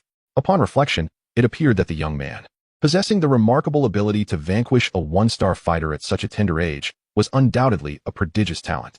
If they had not met at the auction house, then it must have been within the circles of the prominent families, suggesting that he hailed from one of the 3 great clans. Witnessing the assassination of the young Master Oba without intervening likely indicated that he was not affiliated with the Oba family, leaving only the Xiao and Gailey families as possibilities. Following this line of reasoning, Yufei meticulously pondered, her eyes growing increasingly luminous.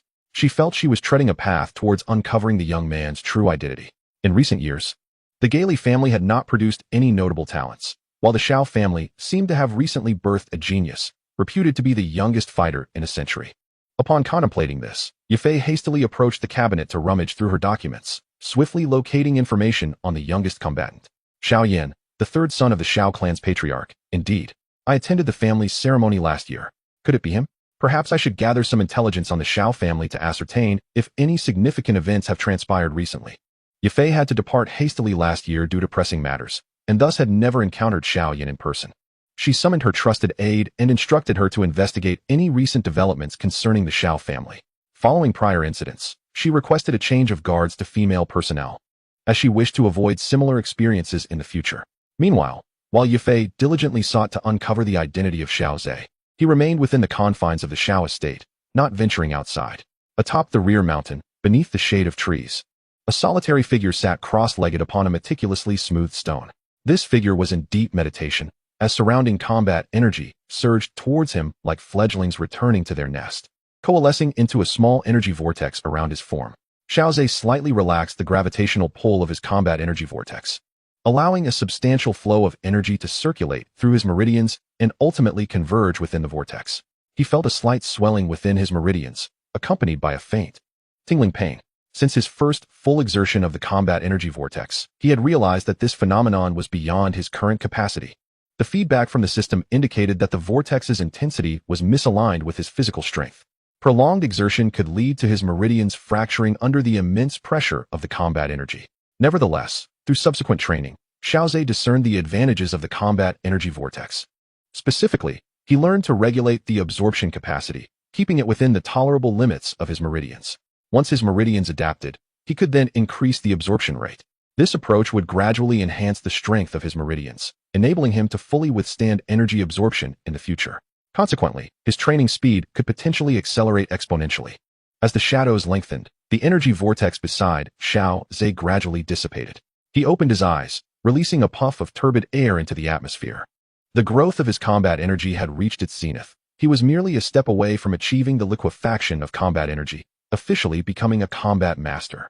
Internally, he scrutinized his combat energy vortex, observing the pale blue energy swirling gently, reminiscent of crashing waves.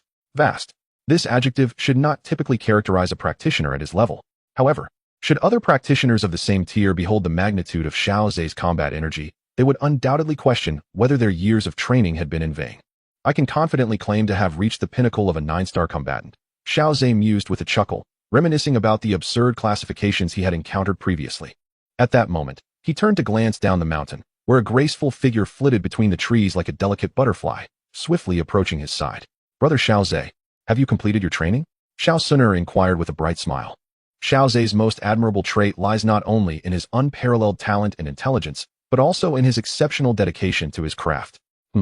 It feels like there is a slight improvement, he remarked, nodding as he affectionately ruffled Xiao Suner's hair. And how is your training progressing? He inquired, offering a comforting word. Xiao Suner nodded in understanding. I know, and I am quite pleased with my current pace. After all, not everyone can compare to you. My extraordinary brother Xiao Zhe, such a cheeky girl. I offer you my encouragement, and you dare to call me a monster. Xiao Zhe playfully intensified his ruffling of her hair, ignoring her mock protests. Will you dare to say that again, Xiao Zhe, your brother? I won't. Xiao Suner, having escaped his playful grasp, stuck out her petite tongue at him with a smile. Monster. And with that, she dashed away, evading Xiao Zhe's reaching hands. Oh, you cheeky girl. I see you're lacking in combat practice, aren't you? Let us have a proper spar. The two engaged in a lively exchange, their combat creating gusts of wind that swept away the surrounding fallen leaves, clearing a spacious area. Seizing the opportunity, Xiao Zhe's arm, akin to a sinuous serpent, lightly tapped Xiao Suner on her rear. Chapter 17, 1-Star Fighter, Continuous Breakthrough. As time quietly slipped away in the midst of training, Xiao Zhe remained deeply immersed in his practice. Nevertheless, he dedicated even more time each day to assist Xiao Suner in nurturing her meridians. He eagerly awaited her advancement to a 1-Star Fighter, anticipating the tenfold feedback that would allow him to directly break through to the fighter level. It was not that Xiao Zhe was incapable of breaking through himself. Rather, he yearned for the fighter realm that the system promised as a reward. What unique experiences might await him? He had previously encountered a similar plateau and received a unique fighting cyclone. Throughout his journey from 1-star to 9-star fighter, this distinctive cyclone had proven immensely beneficial, though the subsequent stages would involve the conventional transformation of fighting energy into liquid form, coalescing into a higher quality of fighting energy. He held on to the hope that the system might yet bestow upon him an unexpected surprise. Hoo. Xiao Suner gently exhaled a breath of turbid air, feeling a delightful tingling sensation coursing through her meridians. Is my brother Xiao Zhe, now at the pinnacle of 9 stars, unable to unleash his fighting energy anywhere else but onto me? She said with a blush, her breath fragrant like orchids. Ever since Xiao Zhe had stabilized at the peak of 9 stars, he had sought her out daily to assist in nurturing her meridians. You truly are a cheeky one, taking advantage and yet acting coy, Xiao Zhe teased as he pinched her cheeks, stretching them playfully. Despite the slight distortion of her features, it did little to conceal Xiao Suner's captivating beauty. Stop it, Xiao Suner protested, swatting at his hands while casting him an exasperated glance. By the way, after all this time nurturing your meridians, how do you feel? Is there still an effect? Xiao Zhe ceased his playful antics, cleared his throat, and feigned seriousness. There is still an effect, albeit not as pronounced as at the beginning. But of course, the stronger the meridians, the better. Xiao Suner chuckled and said, since brother Xiao Zhe, you have nowhere to vent your fighting spirit, why not channel it into my body? Hee, I would like to vent, but Suner, you wouldn't be able to withstand my release. It seems that merely an hour and a half has passed, and already you are reaching your limit, Xiao Zhe teased. I still have more than half of my fighting spirit left within me.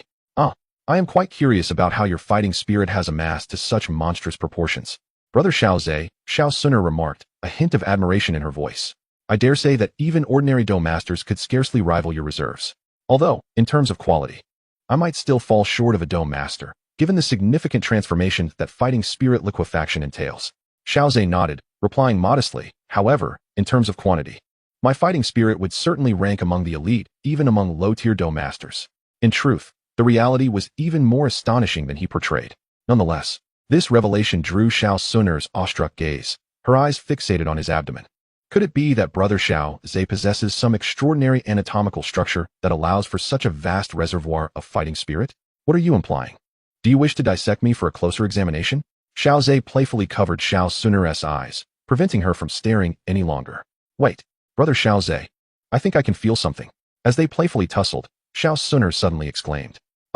Xiao Zhe was momentarily taken aback, but quickly comprehended her meaning. He had keenly sensed the fluctuations in the surrounding energy. Swiftly, he stepped aside as Xiao Suner obediently nodded, settling herself cross-legged upon the stone platform. A torrent of heavenly energy surged forth, flooding into her body. It seems you are on the verge of breaking through to a Do master. I suppose my guidance is unnecessary? Xiao Zhe observed intently. For her, transcending to the Do master level should not pose a significant challenge. Though for an ordinary individual, this transformation could be arduous, often requiring numerous attempts, as it necessitated the condensation of a Do Qi cyclone within the body. Naturally, this made the breakthrough quite formidable. The Qi gathering elixir could guarantee a complete condensation of the Do Qi cyclone. In the original narrative, when Nalan Yinran sought to annul their engagement, this elixir served as part of her reparations. This illustrates why alchemists are so highly sought after in the Do Qi continent. The potions they concoct possess remarkable efficacy. From low-tier to high-tier practitioners, there exists a demand for these elixirs. Regrettably, the prerequisites for becoming an alchemist are stringent, and Xiao Zhe's attributes do not align. He could only hope to obtain alchemist qualifications from the system in the future. His thoughts flitted by. In the original tale, Xiao Suner seemed to have successfully condensed her Do Qi cyclone in one attempt, and reflecting upon it now, it should pose no issue. Xiao Zhe's own Do Qi cyclone was aided by the system. Although he possessed some relevant experience, he felt Xiao Suner likely did not require it. Her profound background would encompass all cultivation methods from low-tier to high-tier. Should she encounter any difficulties, he would offer his guidance. Xiao Zhe silently contemplated, his eyes intently fixed on Xiao Suner's progress in cultivation. Xiao Suner furrowed her brows slightly, feeling the Do Qi within her body accumulate to a point where it could no longer be contained. She was well aware of the intricacies involved in condensing the Do Qi vortex, and had studied countless classical examples. The essential techniques for forming the Do Qi vortex were second nature to her. With her formidable control and her meridians, which had long been nurtured to an impressive resilience, Xiao Suner could compress the Do Qi within her without fear of harming herself. The pale, attribute-less Do Qi flowed through her meridians, ultimately converging in her lower abdomen. Gradually, the pale Do Qi became richer, its hue deepening until it transformed into a milky white. With an exceptionally sturdy foundation, coupled with astonishing mastery and seasoned experience, Xiao Suner's breakthrough unfolded in a systematic manner. Noticing this, Xiao Zhe felt a sense of relief. With a soft thud resonating within her, Xiao Suner slowly opened her eyes, her gaze radiant with the gathered energy. Observing this scene, Xiaozhe smiled and congratulated her. Sun congratulations. You are now a true Do fighter. Ding. Xiao Sun's strength has increased, reaching 1-star Do fighter. The host receives tenfold feedback. Congratulations to the host for advancing to 1-star Do master. The familiar notifications filled Xiaozhe with joy. Brother Xiaozhe, I have finally stepped into the realm of Do fighters, now standing on the same level as you. Sun exclaimed joyfully, rising to her feet and feeling the abundant Do Qi within her, which contained a more terrifying energy compared to the Do Qi itself. I know you're eager, but please hold on for a moment. Xiaozhe chuckled, raising his hand to halt Xiao Sun's approach, urging her to be patient. In response to her puzzled gaze, he chose to claim his reward as a vast amount of heavenly and earthly energy began to converge towards him. Sensing this familiar breakthrough fluctuation, Xiao Sun's mouth slowly opened in astonishment. Seeing you break through inspires me. I shall also attempt to advance to Do master. A smile graced Xiaozhe's face, while Xiao Sun wore an expression of helplessness. I've only just entered the Do fighter level. And you're about to become a Do master? Chapter 18. Breaking through to Do master. Hope for revival. At the peak of the back mountain. On a stone platform, Xiaozhe's breakthrough occurred as naturally as flowing water. He voraciously absorbed the immense heavenly and earthly energy, as modeled Do Qi circulated through his meridians, surging into his lower abdomen. This unrefined Do Qi, when mixed with his refined Do Qi, posed the risk of tainting his own energy. The influx of such vast amounts of Do Qi also carried significant dangers. Severe cases could even lead to the destruction of one's Do Qi vortex, causing a fall from the Do fighter realm. However, facing the modeled Do Qi, Xiaozhe's internal Do Qi vortex unhesitatingly devoured it all. The pale blue Do Qi vortex spun rapidly, resembling a whirlpool, exuding an incredibly terrifying gravitational pull. All the Do Qi entering the vortex, whether refined or modeled, was compressed uniformly, purging impurities and refining the essence. With each rotation, impurities are expelled and released through the body's pores and breath. Drip. A droplet of liquid fighting energy gradually materializes, ultimately descending into the vortex. Its hue markedly deeper than the light blue fighting energy surrounding it. As the first droplet of liquid fighting energy emerges, more droplets follow suit, cascading like gentle rain within the vortex. These droplets, upon reaching a certain volume, begin to circulate spontaneously throughout Xiaozhe's body, nourishing his blood, meridians, and bones. His physical prowess ascends at an astonishing pace, as if he is undergoing a sublime transformation, an overwhelming sense of euphoria enveloping him. Xiaozhe even perceives a subtle enhancement in his soul, as if it too has been revitalized. Moreover, he keenly senses that the texture of this liquid fighting energy is somewhat unique. Although it is liquid, it possesses a density akin to that of a solid, incredibly rich and substantial. As time progresses, Xiaozhe notices the rain within the fighting energy vortex gradually diminishes. The light blue fighting energy vortex continues to whirl rapidly, exuding a sense of insatiability. Is it still unsatisfied? Xiaozhe muses to himself. After feeling a significant enhancement in the strength of his meridians, he relinquishes his restraint on the fighting energy vortex. A more terrifying allure erupts from the vortex, as the energies of heaven and earth converge around his form, creating a colossal whirlpool. An overwhelming influx of worldly energy surges through every pore of Xiaozhe's body. Unperturbed, he utilizes breath control as his foundation, meticulously organizing and integrating the incoming energies, ultimately funneling them back into the fighting energy vortex. The previously diminishing rainfall within the vortex intensifies once more. Xiao Sun gazes at the whirlpool of heavenly energy forming around Xiaozhe, her eyes filled with astonishment. Beside her, a shadowy figure materializes, concealed in darkness, rendering its essence indistinct, as if merely a phantom. Master Xiaozhe's talent is likely exceedingly rare even among the ancient clans.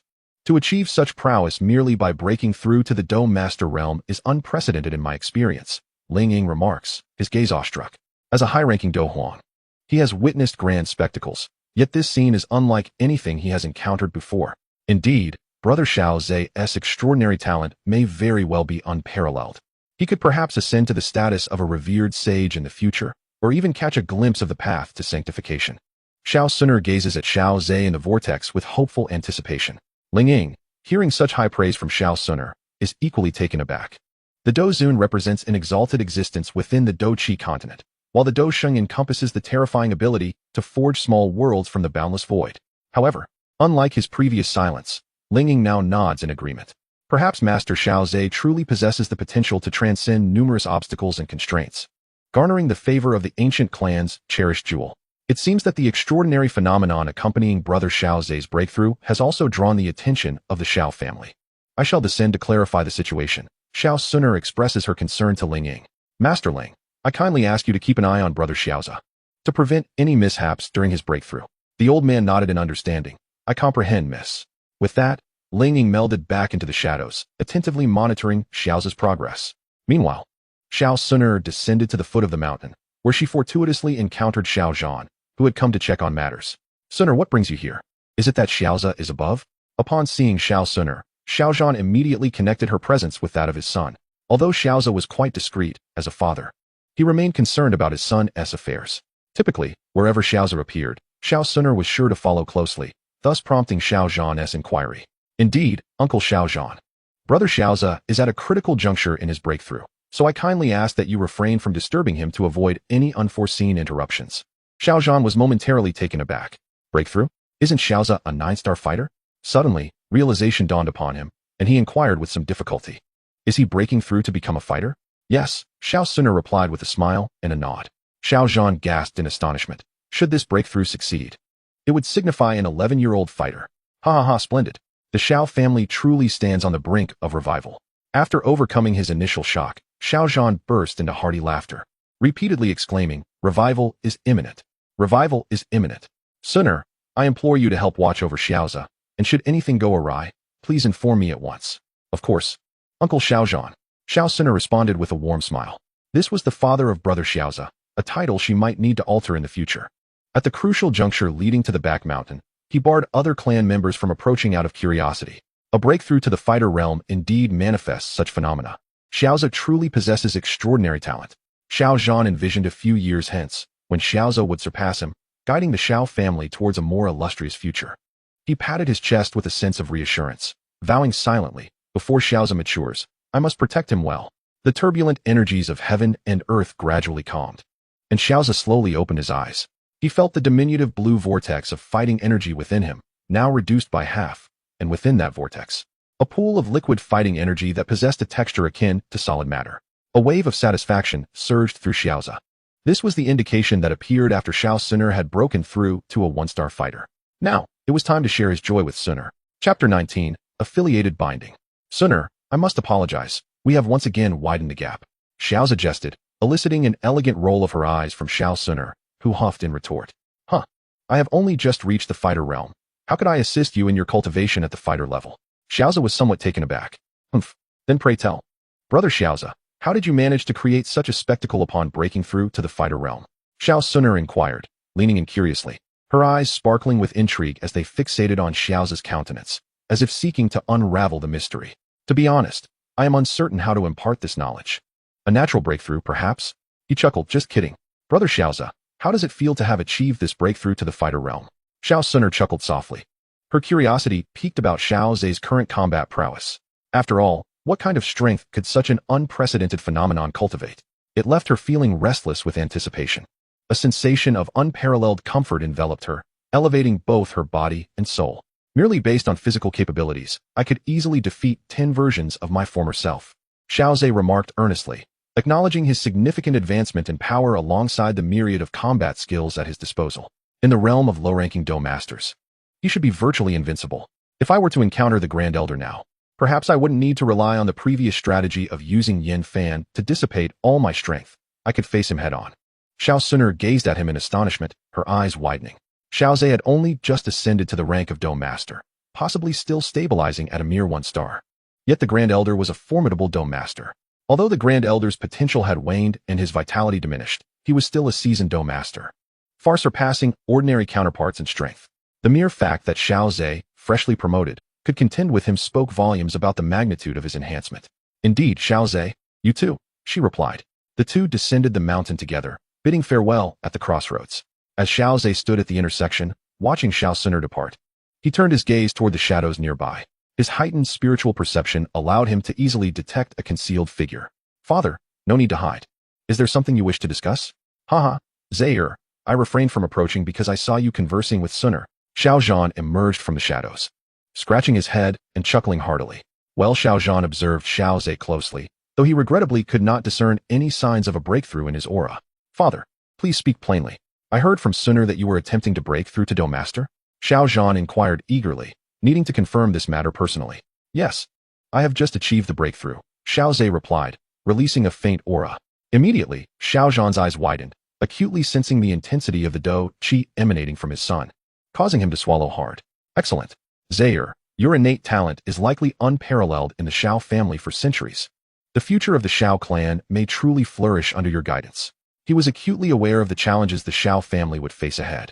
Knowing that mere survival would be a commendable feat, let alone prosperity, especially with the looming threat of the Soul Palace. However, there were still a few years before the Soul Palace would make its move, providing ample time for Xiao Zhe to develop. At worst, he could take the initiative and eliminate the Guardian, severing the Soul Palace's spies within the Gamma Empire. Yet, executing a silent takedown of a Dozone powerhouse would still present a considerable challenge for Xiao Zhe. It wasn't that he couldn't grow to become a Dozone. Rather, time was of the essence, and he needed more of it to mature fully. Based on the timeline, in 2 years, Xiao Yin would face the annulment of his engagement with Nalan Yinran. Following that would be the 3-year agreement of 30 years in the East, 30 years in the West. Do not underestimate the youth and poverty. Amidst all this, the Soul Palace had somehow determined that the Xiao family of Wuten City was indeed the same Xiao clan from years past. In the event of the downfall of the Xiao family, the Soul Palace covertly intervened, capturing the patriarch of the Xiao clan, all in pursuit of the ancient artifact, the Tua Shi ancient Emperor Jade. If one could preemptively sever their channels of information, perhaps it would afford Xiao Zhe additional time for development. Of course, if all else fails, relocating the entire Xiao family, or even temporarily dispersing them, could be considered. However, such matters are to be contemplated for the future. For now, the focus must remain on enhancing strength. The pivotal factor in whether Xiao Zhe can expedite his power augmentation lies in the 2 prompts provided by the system. Xiao Zhe gazed at the system panel. Congratulations to Xiao Sun for elevating her strength to a 1-star Do fighter, advancing a major realm. And congratulations to the host for receiving a special reward. In addition to the main binding of Xiao Sun an auxiliary binding has been added. Xiao Zhe pondered over these 2 prompts, gradually grasping the conditions and requirements for the emergence of auxiliary bindings. With each major realm ascension by Xiao Sun a special reward could be obtained, most likely an auxiliary binding. The auxiliary binding differs from the main binding in that it does not completely bind a person but rather binds a specific aspect. This could pertain to bloodlines, abilities, or physical constitution. Only when the bound aspect experiences enhancement can Xiao Zhe receive feedback. At first glance, this seems far inferior to the comprehensive nature of the main binding. Yet, the auxiliary binding possesses a distinct advantage. The feedback multiplier is no longer fixed at tenfold. Specializing in a singular aspect through auxiliary binding allows for feedback that could mirror the original or, with a stroke of luck, result in a 10,000-fold return. This prospect holds immense allure for Xiao Zhe. Though he has never been one to rely on luck, one must have aspirations. Should a 10,000-fold feedback indeed materialize, it would propel him to unprecedented heights. Eagerly, Xiao Zhe resolved to experiment with auxiliary binding. The prerequisite for binding is mere contact. Even a glance suffices. Naturally, he opted to observe his 3rd brother, Xiao Yin, who had once been a source of hesitation for him. After observing, Xiao Zhe fell into contemplation. The current Xiao Yin could be described as a blank slate, possessing only the strength of his soul as a notable asset. In the future, he might bind a burning decision or alchemy skill. At present, Xiao Yan's situation primarily emphasizes potential for future growth. Suddenly, Xiao Zhe noted that the options provided by the system did not include cultivation as one of the choices. It appears that auxiliary binding is solely intended to expand my abilities, talents, and constitution, or is it that the system has precluded any loopholes for me? What if all the auxiliary bindings obtained later are solely related to cultivation? If any of those were to yield a 10,000-fold feedback, it would truly be a leap from Do Huang to Do Zone. Xiao Zhe felt a twinge of regret, but quickly recalled the vast array of talents and abilities in the Do Qi continent, which are ample enough for his growth. Merely acquiring the alchemy skill and receiving a 10,000-fold feedback would be sufficient to elevate him to great heights. In the original text, the vibrant bloodline of the 7-colored sky-devouring python, the cursed poison body, and the bisnake 3-flower eyes, each capable of yielding immense benefits for Xiao Zhe, are mentioned. Chapter 20. The Xiao Family Celebration, Xiao Yu's Return. In recent days, Xiao Zhe has been diligently solidifying his Dome Master realm. As he continued to stabilize his foundation, he made a significant breakthrough within the 1-star realm. This left Xiao Sun astonished. Having just consolidated her own Do practitioner realm, Xiao Zhe had progressed again. In her heart, she could only silently exclaim, "What a remarkable talent!" In the Xiao family's rear mountains, Xiao Suner tugged at Xiao Zhe, hastening towards the hot spring. After practicing all morning, it was the perfect time to cleanse themselves. With a hint of implication in her voice, Xiao Suner said, "Brother Xiao Zhe, please keep watch for me and ensure no one approaches." "No problem, leave it to me," Xiao Zhe confidently assured her. With his current level of spiritual perception, even Xiao Zhan would struggle to conceal himself in front of him. Moreover, a high-level Dou Emperor was secretly guarding nearby. What entity could possibly sneak up to the hot spring? Seeing that Xiao Zhe seemed to have no ulterior motives, Xiao Suner's cheeks flushed slightly as she said, "Brother Xiao Zhe, you mustn't think of peeping." "Ahem. Do you think I would stoop to such behavior?" Xiao Zhe coughed lightly, promptly responding with righteous indignation. "Hee, one can never be too sure," she teased. Despite her words, Xiao Suner clearly had no defenses against Xiao Zhe, swiftly shedding her clothes and gradually entering the hot spring. The mist swirled around them, and the occasional sound of water seemed to hint to Xiao Zhe that an exquisite beauty was bathing within the spring. He hummed a light tune, seated comfortably on the periphery, engaging in casual conversation with Xiao Suner. At just 11 years old, they were still mere children, free from any peculiar thoughts. Speaking of which, it seemed that recently, some clan members had been busy organizing matters. Was there a significant event occurring within the family? "Brother Xiao Zhe, don't you remember? It's the annual coming-of-age ceremony. This year, it seems to be cousin Xiao Ning's celebration," she explained as the sounds of water drew closer. "Indeed, Xiao Ning has come of age. Time passes so swiftly." Xiao Zhe lay back, hands behind his head, gazing at the sky with a complex expression in his eyes. Silently contemplating, Xiao Zhe had always been low-key and had no interactions with Xiao Yu. The only connection they shared was the recent encounter with her brother, Xiao Ning. "Where do you plan to develop in the future, Brother Xiao Zhe? Will you join a sect, or follow in Xiao Yu's footsteps and enroll in an academy?" Now, the Xiao family could no longer support the resources required for his rapid growth, so it was time to consider the future. After a moment of reflection, Xiao Zhe continued, "Sects have many restrictions and rules, which I find unappealing. So, that means you intend to enroll in the academy, like Xiao Yu? The Canaan Academy?" Xiao Suner's voice, obscured by the mist, was somewhat unclear. "Indeed, Canaan Academy is currently the best option, providing the resources necessary for my swift advancement." Xiao Zhe nodded, feeling inclined towards joining Canaan Academy. It offered freedom from constraints and access to techniques and combat skills.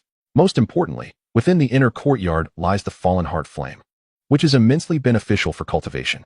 The family's coming-of-age ceremony is approaching, and it seems that the enrollment date for Canaan Academy is also near. "Suner, would you like to accompany me?" "Certainly. Furthermore, we have never been apart since childhood. If Brother Xiao Zhe were to attend Canaan Academy alone, I might struggle to adjust." The two of them, one outside the hot spring pool and the other soaking in the warm water, set their future aspirations together. In the residence of the Grand Elder, he had heard whispers of the unusual phenomena in the back mountain that day. Although there were many rumors circulating within the family, none of the higher-ups had come forth to confirm them. The Grand Elder speculated that it could very well be Xiao Zhe. During those low-key years of Xiao Zhe, he spent most of his time in the back mountain. After he emerged as a genius, he almost never appeared within the family. The only place one could find him was the back mountain. The Grand Elder murmured to himself, such a degree of phenomenon. Combined with his previous strength of a 9-star fighter, could he have possibly broken through to a Dou Master? Even if he were to become a Dou Master, the phenomenon would be utterly outrageous, terrifying indeed. No, I must have Xiao Ning come to apologize. Xiao Zhe's potential has been fully revealed. I must not become his adversary, for even fostering animosity would bring forth great detriment. The Grand Elder suddenly rose to his feet, only to hear exclamations from outside the door. Upon stepping out, he beheld a tall, graceful figure clad in the uniform of Canaan Academy, adorned with a golden star on the chest. At the sight of this figure, the Grand Elder's face broke into a smile of relief. It was his granddaughter, Xiao Yu, a student of Canaan Academy. Being accepted into Canaan Academy already signifies remarkable talent. "Grandfather," Xiao Yu approached, her voice tinged with concern. "I heard that you were dismissed from your position as Grand Elder by the clan leader?" The Grand Elder nodded, saying, "I have no objections regarding the handling of this matter." Noticing that Xiao Yu seemed eager to speak further, he interjected, "Are you aware of the entire situation?" Xiao Yu shook her head, explaining that she had only learned from the clansmen that the position of Grand Elder had been temporarily revoked. Xiao Zhe is not Xiao Yan. Back then, Xiao Yan was merely a 1-star fighter, yet his presence amplified the clan leader's authority. Xiao Zhe's strength is even more formidable, only 11 years old, and already a 9-star fighter. The Grand Elder spoke slowly. Upon hearing this, Xiao Yu was momentarily stunned, followed by a sharp intake of breath, her ample chest trembling slightly. A 9-star fighter. Xiao Yu couldn't help but glance down at her own chest. where a solitary golden star was embroidered on her attire. Suddenly, she felt that the disparity between individuals was more pronounced than the gap between man and dog. Xiaoyu did not question this, for it was her grandfather's words that led him to resign from the position of Grand Elder. A bitter smile crept onto her lips as she helplessly remarked, "An 11-year-old 9-star fighter is indeed someone we cannot provoke. Moreover, just a few days ago, unusual phenomena were reported in the back mountain, and I seriously suspect that Xiao Zhe may have broken through to the Dome Master level." The Grand Elder said gravely, "I was just planning to find Xiao Ning," urging him to personally apologize and resolve the conflict with Xiao Zhe. "Alas, I never expected that cousin Xiao Zhe would possess such terrifying talent," Xiao Yu sighed. Meanwhile, within the depths of Xiao Yu's heart, a sense of curiosity regarding Xiao Zhe began to stir. According to her grandfather's words, Xiao Zhe had likely transcended the realm of combatants quite some time ago, yet he remained remarkably unassuming. Soon, as Xiao Yu's imagination took flight, an image of a humble, devoted cultivator, utterly absorbed in his practice, materialized in her mind. "Grandfather, may I accompany you?" Xiao Yu suddenly exclaimed, eager to witness Xiao Zhe for herself. The Grand Elder scrutinized Xiao Yu intently, and it was only when he perceived a hint of confusion in her expression that he chuckled softly. "Very well. You two can be considered peers. Perhaps you can engage in some meaningful exchange." Chapter 21. A glorious reunion with Yafei. In a flurry, the Grand Elder sought out Xiao Ning, hastily ushering him along with Xiao Yu towards Xiao Zhe's residence. "Grandfather, what is the purpose of this?" Xiao Ning asked, bewildered as he looked up at his grandfather. "Did I not instruct you to apologize to Xiao Yan?" "Indeed, I did apologize. And Xiao Yan mentioned that we had resolved our differences amicably," Xiao Ning replied, perplexed by the sudden urgency surrounding the matter. "Why are we revisiting this today? Did you request Xiao Yan to speak favorably of you in front of Xiao Zhe?" The Grand Elder pressed on. "Not at all. Xiao Yan stated that he was unable to assist and advised me to handle it myself." Xiao Ning scratched his head in thought. It made sense, after all. As the aggrieved party, Xiao Yan would likely not wish to be seen as favoring Xiao Ning in front of Xiao Zhe. Upon hearing this, the Grand Elder felt a surge of frustration, his voice rising in urgency. "So, have you even attempted to locate Xiao Zhe?" "Yes, but I cannot find him," Xiao Ning responded, feeling somewhat aggrieved by his grandfather's relentless questioning. The Grand Elder emitted a sound of confusion. "Grandfather, we have arrived at Xiao Zhe's residence. You may verify it for yourself," Xiao Ning indicated, sensing his grandfather's uncertainty. The Grand Elder cast a dubious glance at Xiao Ning, struggling to comprehend his grandson's predicament. Straightening his attire, he approached the door and knocked. After a considerable wait, silence prevailed. "He is not at home." Xiao Ning leaned in, a hint of grievance coloring his tone. "Xiao Zhe hardly ever stays in his house. I have sought him multiple times, yet I have not even caught a glimpse of him. I even searched in the back mountains, but to no avail. They are simply too vast." After listening to Xiao Ning's explanation, the Grand Elder felt a wave of despondency wash over him. Nevertheless, it was clear that Xiao Zhe was the antithesis of Xiao Yan. While Xiao Yan was almost perpetually confined to his quarters, diligently cultivating, Xiao Zhe seemed to eschew the confines of home, preferring to roam freely outside. At that moment, Xiao Yu, who had been observing quietly, interjected, "Isn't the coming-of-age ceremony approaching? He is likely to attend, if only to make an appearance. We can seize that opportunity to extend our apologies." The Grand Elder contemplated this and deemed it a reasonable course of action. Soon, the family's coming-of-age ceremony commenced, the atmosphere resounding with the vibrant sounds of drums and festivities. A multitude of esteemed guests, graciously invited by the Xiao family, were guided to their seats in the VIP section. Among them, a strikingly tall figure stood out, captivating attention with her enchanting demeanor that inevitably drew ardent glances from those pretending to be indifferent. Miss Yafei wore an impeccable smile, effortlessly engaging with the prominent figures of Wu-Ten City while simultaneously surveying the surroundings.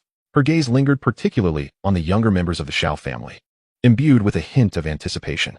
Unfortunately, despite the presence of most significant individuals from the Xiao family, the young man she longed to see remained absent. Yafei gently beckoned a young member of the Xiao family. "Could you please inform me how much longer until the ceremony begins?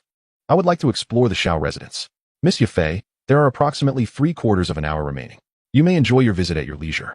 There's no need to trouble yourself. I prefer to explore alone," she replied with a smile that felt as refreshing as a spring breeze, leaving no room for offense.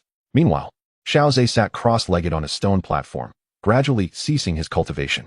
Feeling a surge of strength within, he clenched his fist in satisfaction, having finally advanced to a 2-star dosher.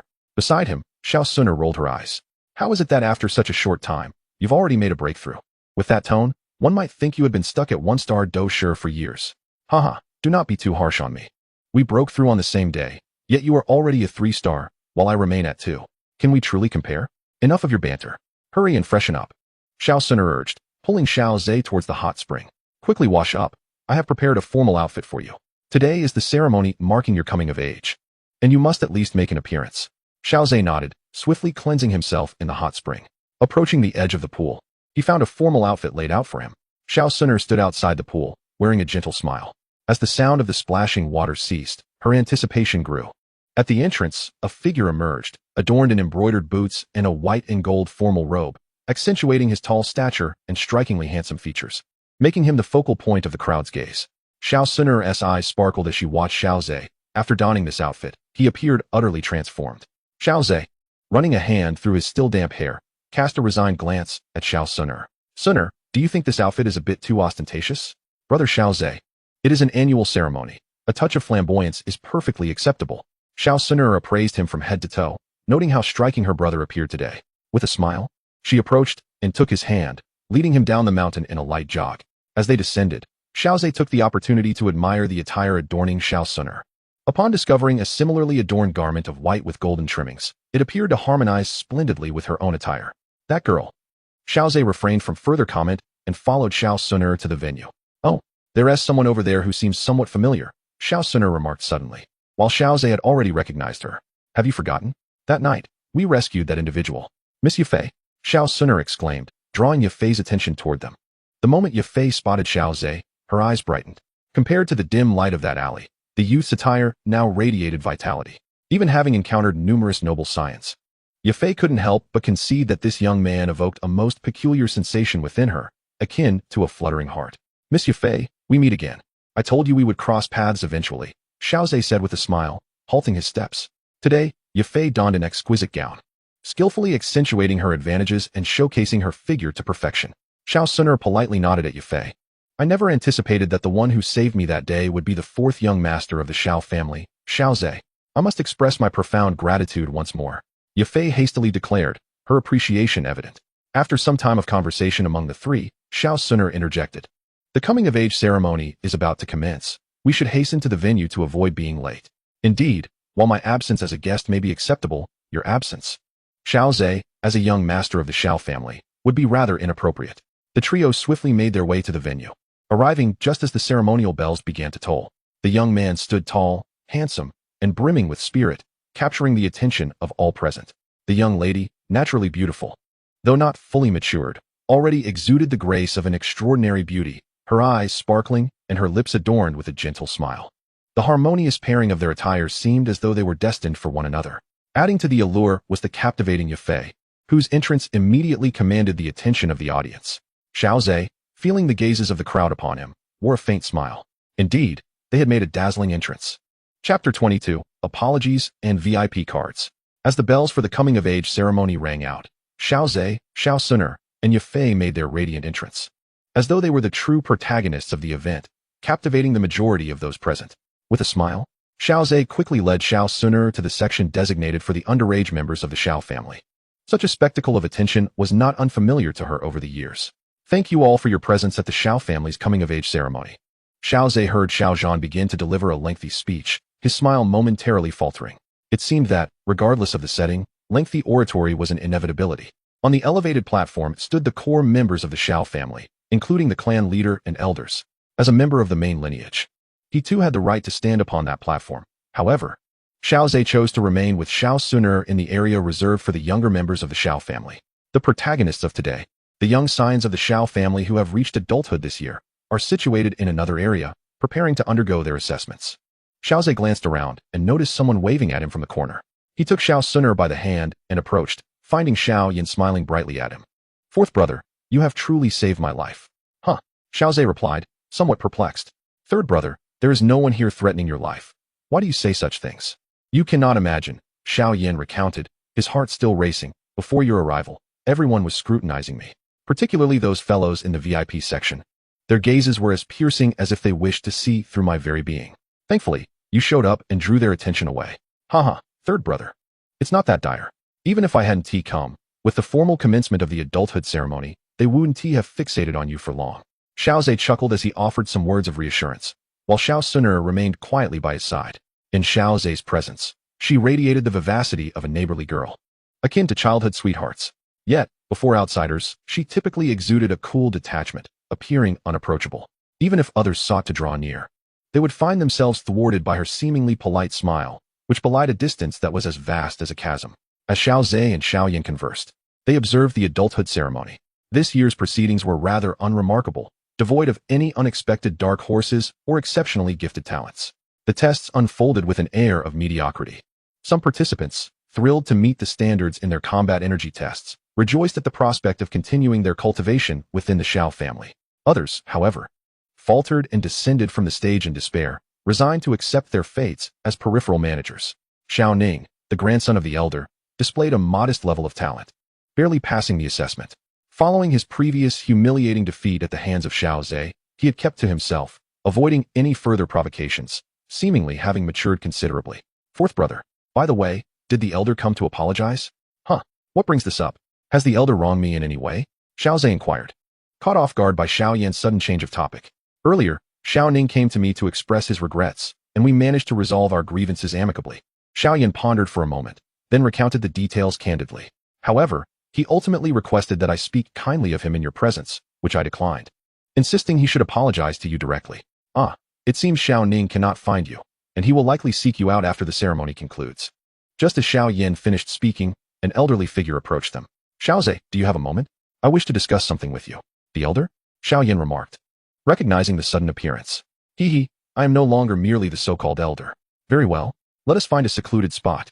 Upon reaching a quiet area, they discovered someone was already waiting there. Xiao Zhe's expression shifted subtly, for it was none other than Xiao Ning. Xiao Zhe, my grandson, previously clashed with you, and in a fit of anger, I acted rashly.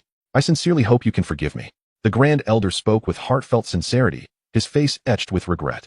Xiao Ning echoed his sentiments, repeatedly bowing to Xiao Zhe. He chuckled. Grand elder, such words are unnecessary. Though you have temporarily been stripped of your elder title, your contributions to the Xiao family are indelible. Xiao Zhe had anticipated this encounter, yet he was astonished by the grand elder's forthrightness. It takes a village to raise a child, he thought, and he was not stingy with his compliments. After all, we are kin. Can we not resolve even the most significant of disputes? The conflict between Xiao Ning and myself stemmed from the humiliation of my third brother. Now that my third brother has no objections, I shall not dwell on the matter any longer. Indeed, Xiao Zhe, you possess a truly magnanimous spirit. You are destined to lead the Xiao family toward a glorious future. The grand elder exclaimed with unrestrained joy, showering Xiao Zhe with a cascade of extravagant praise. Hearing such compliments caused Xiao Zhe to blush slightly. The grand elder, usually so stern, surprised him with his flair for flattery. Very well, grand elder. Since we have resolved this matter, I have other affairs to attend to and must take my leave. Xiao Zhe could no longer bear to engage in this verbal sparring with the old fox. It was an unequal contest. The grand elder had a remarkable talent for weaving flowery language from every angle. Were it not for the grand elder, Xiao Zhe would be oblivious to his own virtues. As Xiao Zhe departed, the grand elder exhaled a sigh of relief, while Xiao Ning gazed at him with admiration. Grandfather, why was I not aware of your talent for flattery before? Why have you never praised me? Upon hearing his grandson's question, a fleeting look of annoyance passed over the grand elder's face as he playfully tapped Xiao Ning on the head. If you possessed even a tenth of Xiao Zhe's diligence and accomplishments, I would sing your praises to the heavens. The problem is, you do not measure up. When given the opportunity, you prove inadequate. Oh, grandfather, please stop. I am not a genius, and if you continue, I shall become a mediocrity, Xiao Ning exclaimed, shielding his head and retreating hastily. The grand elder halted at this remark. He truly could not bear to see his grandson reduced to mediocrity. Xiao Ning, you must strive to excel, he urged. Meanwhile, the young members of the clan were facing challenges posed by others. Where's my third brother? Perhaps cousin Xiao Yan could no longer bear the scrutiny of others and has already taken his leave? Xiao Zhe mused, glancing around to find that no one was paying attention to this corner. Suner, did you remain silent after my departure? He inquired. Indeed. I am not well acquainted with cousin Xiao Yan, and we had no common topics to discuss, Suner replied matter-of-factly. Now I understand why my third brother left. While I was present, the atmosphere was warm enough for conversation, but once Xiao Yan found himself alone with Suner, her icy demeanor drove him away. Suner, with a beaming smile, was aware of the reason for his departure. It was the outcome she desired. Previously, Xiao Zhe had monopolized the conversation with cousin Xiao Yan, leaving her no opportunity to interject. As Xiao Suner pondered, She leaned closer to Xiaozhe, grasping his hand. Brother Xiaozhe, do you have any plans for today? After the adulthood ceremony concludes, I intend to seek out Xiao Yu to inquire about the specific enrollment dates for the Canaan Academy. Following that, shall we indulge in a meal together? Xiao Suner suggested. Alternatively, let this occasion be on me. Absolutely. Suner is determined to thoroughly treat Brother Xiaozhe. She added with a playful grin. As the two engaged in conversation, they observed the battles among the Xiao family disciples. Frankly speaking, it was rather tedious for both Xiaozhe and Xiao Suner. Having frequently sparred with one another, their combat skills were quite exceptional. To them, the engagements of the Xiao family disciples appeared to be mere amateur skirmishes.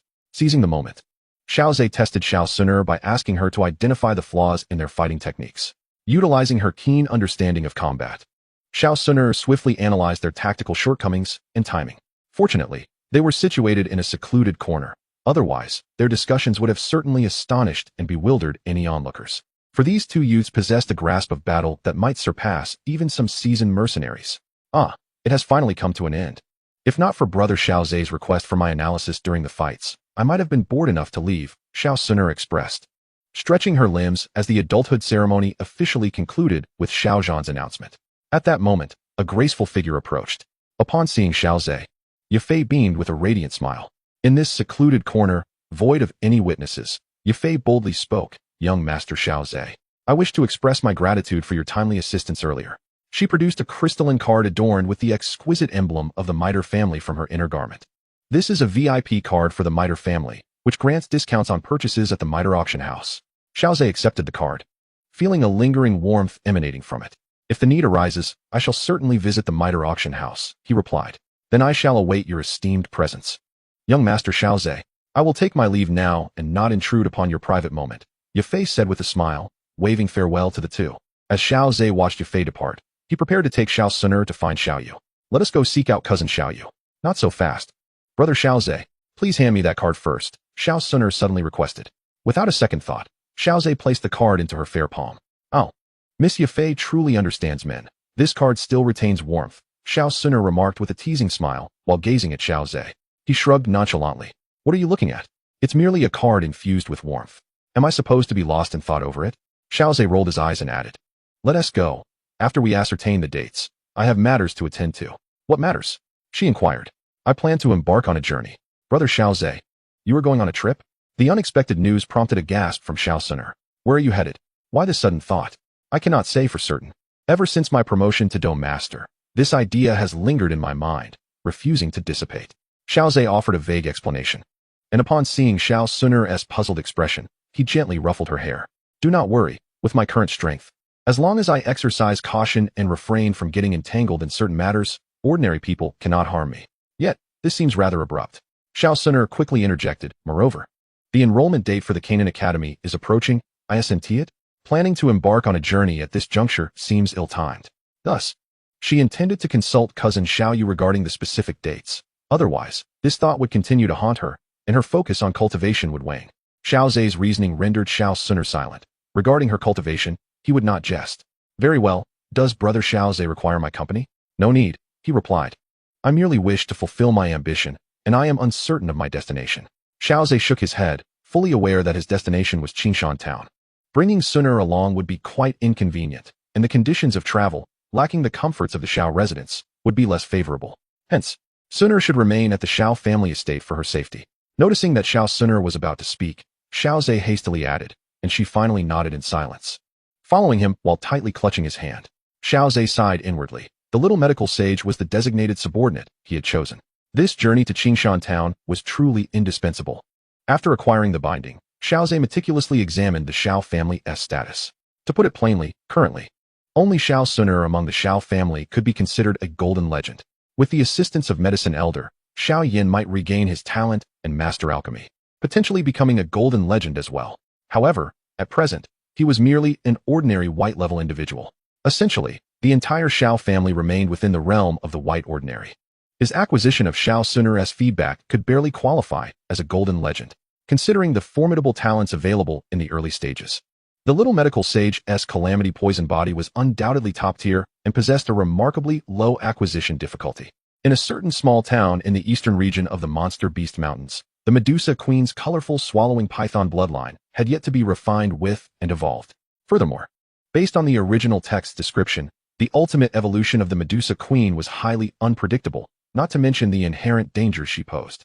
As he was merely a fledgling dome master, daring to venture deep into the desert would be foolhardy, as a single finger from the Medusa Queen could crush him. The azure-scaled beast was also a viable option, but its distance was too great, potentially hindering his arrival in time for the Canaan Academy's enrollment. In summary, among those in the Jayamar Empire with golden legend-level talents, the little medical sage's acquisition difficulty was the lowest. As the two were about to proceed to the residence of the Grand Elder, they encountered Xiao Yu at the corner. She was engaged in cheerful conversation with Xiao Mei, evidently heading towards the back mountain. "Cousin Xiao Yu, please hold on a moment," Xiao Zhe called out, prompting the two ahead to halt. Upon encountering Xiao Zhe and Xiao Suner, both Xiao Yu and Xiao Mei were taken aback. These two individuals were the pride of their family. How could they suddenly seek them out? Xiao Yu halted her steps, gazing at the approaching Xiao Zhe, who had indeed left a significant impression on her when they first crossed paths at the gathering. The once unassuming child had now blossomed into a remarkably handsome and suave young man. In her childhood, Xiao Yu had met Xiao Zhe on several occasions, particularly when she was heading to the back mountain to soak in the hot springs, where he had cautioned her to be vigilant against prying eyes. Grateful for his warning, Xiao Yu remained cautious, ensuring she did not undress completely while enjoying her bath. This vigilance proved fortuitous, as she indeed caught a peeping Tom.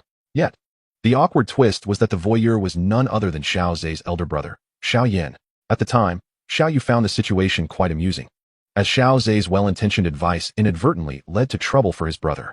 Thus, she retained a profound impression of Xiao Zhe, even though news of him was scarce thereafter. "What brings you here, Xiao Zhe?" Upon Xiao Zhe's arrival, Xiao Yu's attention was immediately drawn to her long, elegant legs. Undoubtedly, what captivated the eye most was her pair of long, shapely legs, complemented by the white and blue uniform of the Jianan Academy. The hem of her skirt revealed a generous expanse of her thighs, accentuated by her knee-high boots. "Cousin Xiao Yu, Suner and I plan to participate in the recruitment of Jianan Academy. We wish to inquire when the academy will arrive in Wutan City," Xiao Zhe said, momentarily distracted by her alluring legs before shifting his focus to her eyes. While her legs were indeed enchanting, he resolved not to be captivated by them. Upon hearing his words, Xiao Yu felt a sense of relief. Although she had learned from her grandfather that Xiao Zhe and Xiao Ning had reconciled, a part of her still worried about Xiao Zhe possibly seeking trouble with her. Yet, just as her grandfather had described, Xiao Zhe possessed a magnanimous spirit. The recruitment date for Jianan Academy is approximately a month from now. If you and Cousin Suner wish to participate, I can assist you, alleviating many inconveniences. Especially since the head of recruitment happens to be my mentor, Xiao Yu assured, sensing Xiao Zhe's skepticism. She even patted her chest, emphasizing the credibility of her mentor. "A month, you say?" Xiao Zhe pondered, appreciating the ample time at their disposal. In the original narrative, Xiao Yin departed Wutan City for the eastern part of the Beast Mountain Range, taking 5 days to reach a resting place. Subsequently, with the heavy Xuanzhong ruler on his back, he journeyed for another 2 days to arrive at Qingshan Town.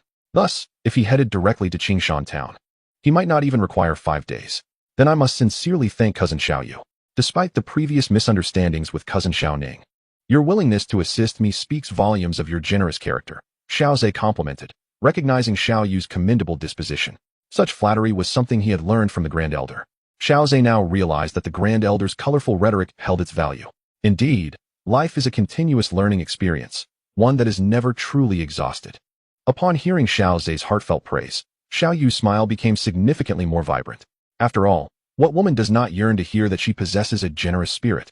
The relationships among the group had initially been somewhat distant, but Xiao Zhe's words acted as a lubricant, swiftly drawing them closer together. Xiao Yu even took the initiative to approach and discuss numerous matters regarding recruitment with the two. Xiao Mei, standing nearby, listened attentively. As she also planned to develop her future at Canaan Academy, there was no harm in gathering more information. Before long, the group harmoniously agreed to venture to the back mountain together, preparing to indulge in a bath at the hot springs, an adult ceremony that left them feeling sticky. Naturally, Xiao Zhe remained vigilant outside. Chapter 24. The Masquerade, Sister Yafei. The following morning, Xiao Zhe awoke to an overwhelming soreness in his arms. The previous day, the three women had bathed together, their laughter and playful banter echoing from the hot spring, tantalizing the ears and stirring the heart. Xiao Zhe struggled to quell the restlessness within. After parting from the three, he had spent half the night practicing his punches in the back mountain. While Suner and Xiao Mei were merely young girls, Xiao Yu was a different story, sensual, mature, and full of allure. Shaking his head, Xiao Zhe attempted to dispel the distracting thoughts. He had already informed his father of his impending journey. He planned to visit the middle auction house to procure some essentials before setting off. The only individuals privy to his travel plans were Xiao Zhan and Xiao Suner. Even Xiao Yu and Xiao Mei, with whom he had enjoyed such pleasant conversation the previous day, remained uninformed. Xiao Zhe retrieved a storage ring from his pocket, a gift from Xiao Zhan upon learning of his expedition. It was said to be one he had used in his youth, now replaced but still functional, perfectly suited for Xiao Zhe's use. Inside the ring lay a gold storage card, an abundance of healing potions, and various adventuring supplies.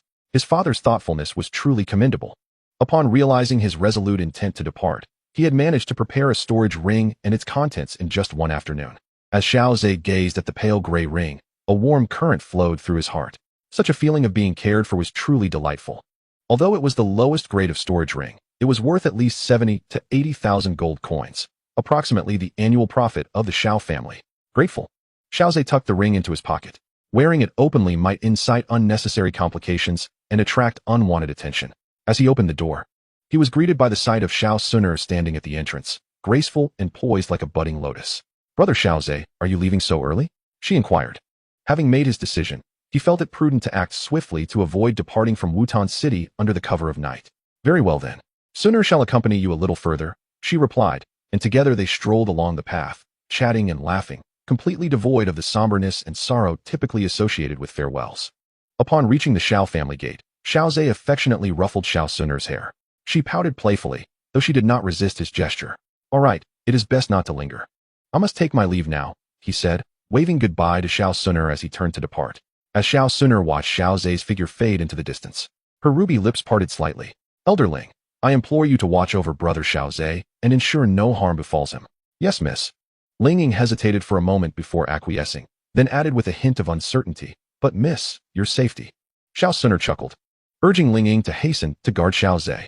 Feeling Ling Ying's departure, Xiao Suner's gaze drifted towards the horizon, where Xiao Zhe had vanished. "Safe travels, brother Xiao Zhe." Meanwhile, Xiao Zhe arrived at the middle auction house in Wutan City, seeking out the recently awakened Yafei. "Ah," Yafei lazily stretched and yawned, her voice slightly hoarse. "Upon hearing from my subordinates, I can hardly believe it's truly young Master Xiao Zhe. Haha, I sincerely apologize for disturbing you at such an early hour." "Miss Yafei," Xiao Zhe replied, seated in the reception room, a smile adorning his face as he watched Yafei emerge from her chamber. Naturally, with her status, Yafei could possess her own suite within the auction house. "Well then, young Master Xiao Zhe, you must have come to procure something special," she said, personally pouring a cup of tea and placing it before him. As she regarded him with a hint of surprise, she pondered for a moment before listing several items along with their prices. Xiao Zhe listened attentively, his interest piqued as he gestured for her to continue. "Might I see the exquisite mask?" he inquired. "If young Master Xiao desires it, I can graciously offer it to you, considering the significant favor you have bestowed upon me," she replied. Xiao Zhe shook his head with a smile, responding earnestly, "My intention in saving you was to prevent the innocent from suffering indignity, not to seek favors in return. Moreover, the VIP card you have graciously provided is more than sufficient in my eyes." Yafei gazed intently at the young man's earnest expression, a charming smile gracing her lips. "Very well." Shortly thereafter, having prepared herself, Yafei entered with a black wooden box. Upon opening it, a leather mask was revealed. "Young Master Xiao Zhe, since you are unfamiliar with the exquisite mask, allow me to assist you in donning it," she offered. That would be fine. Thank you, Miss Yafei," he replied, with her delicate, fair fingers. Yafei carefully grasped the edges of the mask, gently placing it upon Xiao Zhe's face while imparting various precautions. The exquisite mask is valued at 10,000 gold coins. It does not possess the cooling breathability of higher-grade ice silkworm skin, so it may feel slightly stifling. Everyday actions like washing or shaping your face will not distort the mask, but it could be damaged by sharp objects. Yafei continued to share her advice, akin to a caring elder sister meticulously instructing her younger brother before a journey. As Xiao Zhe observed her closely, he found her flawless visage devoid of any imperfections, and a subtle fragrance enveloped his senses. "Very well, after approximately the duration of an incense stick, once the mask has settled, you will be free to express your emotions," she concluded. Xiao Zhe nodded impassively, waiting quietly for the exquisite mask to secure itself, while internally reflecting on the moment. Had it not been for Xiao Zhan's generous gift of a gold card before his departure, he would truly find it impossible to afford this exquisite mask priced at 10,000 gold coins. In the world outside, one must always be prepared to spend. After approximately the span of an incense stick, Yafei emerged from her chamber with a mirror. It seemed sufficient. Xiaozhe took the mirror, and within its reflection appeared a young man with somewhat rough skin, the incongruity of which, juxtaposed with Xiaozhe's current stature, suggested a hint of underdevelopment. Thank you, Miss Yufei. Xiaozhe expressed his gratitude. Xiaozhe, we are already quite familiar, and you have saved my life. How about you acknowledge me as your elder sister, and call me Yufei Jia? I shall look after you, what do you think? Yufei hesitated for a moment before speaking, her eyes sparkling with anticipation, fixed upon Xiaozhe. Yufei Jia? Xiaozhe was momentarily taken aback, as this was a privilege usually reserved for his third brother, and he instinctively uttered it. Ah! Yufei's heart swelled with joy as she settled beside Xiaozhe. This handsome youth, viewed from any angle, was utterly endearing. The mere utterance of sister made her heart flutter. Chapter 25. The Azure-Feathered Demon Eagle, Beasts in Turmoil. Yufei Jia, how much discount can I receive on this exquisite mask if I use the VIP card? Xiaozhe inquired, pleased with the mask's quality. My dear Xiaozhe, since you have called me sister, I shall protect you. I can still afford the cost of this mask, which I will gift you. Yufei leaned against Xiaozhe, feeling the strength of his physique as she smiled radiantly. No, Yufei Jia, since I have called you sister, I cannot take advantage of you. That would imply I sought you out for monetary gain. Xiaozhe resolutely declined. He was not without funds and saw no need to accept charity. Moreover, his acknowledgement of Yufei as his sister was not intended to exploit her generosity. Observing Xiaozhe's stubborn gaze, Yufei fell into a moment of silence, feeling a touch of helplessness. It seemed her newly recognized brother was rather obstinate. In that case, the VIP card would typically afford an 8% discount, but I shall grant you a 5% discount instead. That amounts to 5,000 gold coins. This way, you do not receive it entirely for free, and I can satisfy my desire to provide some benefits to my brother. Xiaozhe contemplated this before nodding, presenting a gold card in return. I am truly grateful, Yufei Jia. With a smile, Yufei accepted the card and handed it to her subordinate for payment. Xiaozhe engaged in light conversation with Yufei for a while. After all, one must be cautious when receiving favors. By merely calling her sister, he secured a discount of 3,000 gold coins, equivalent to 2 lavish feasts of magical beasts. Those few utterances of sister were indeed quite valuable. Yufei Jia, I kindly ask you to keep my recent travels a secret. Rest assured, trust in your sister's discretion.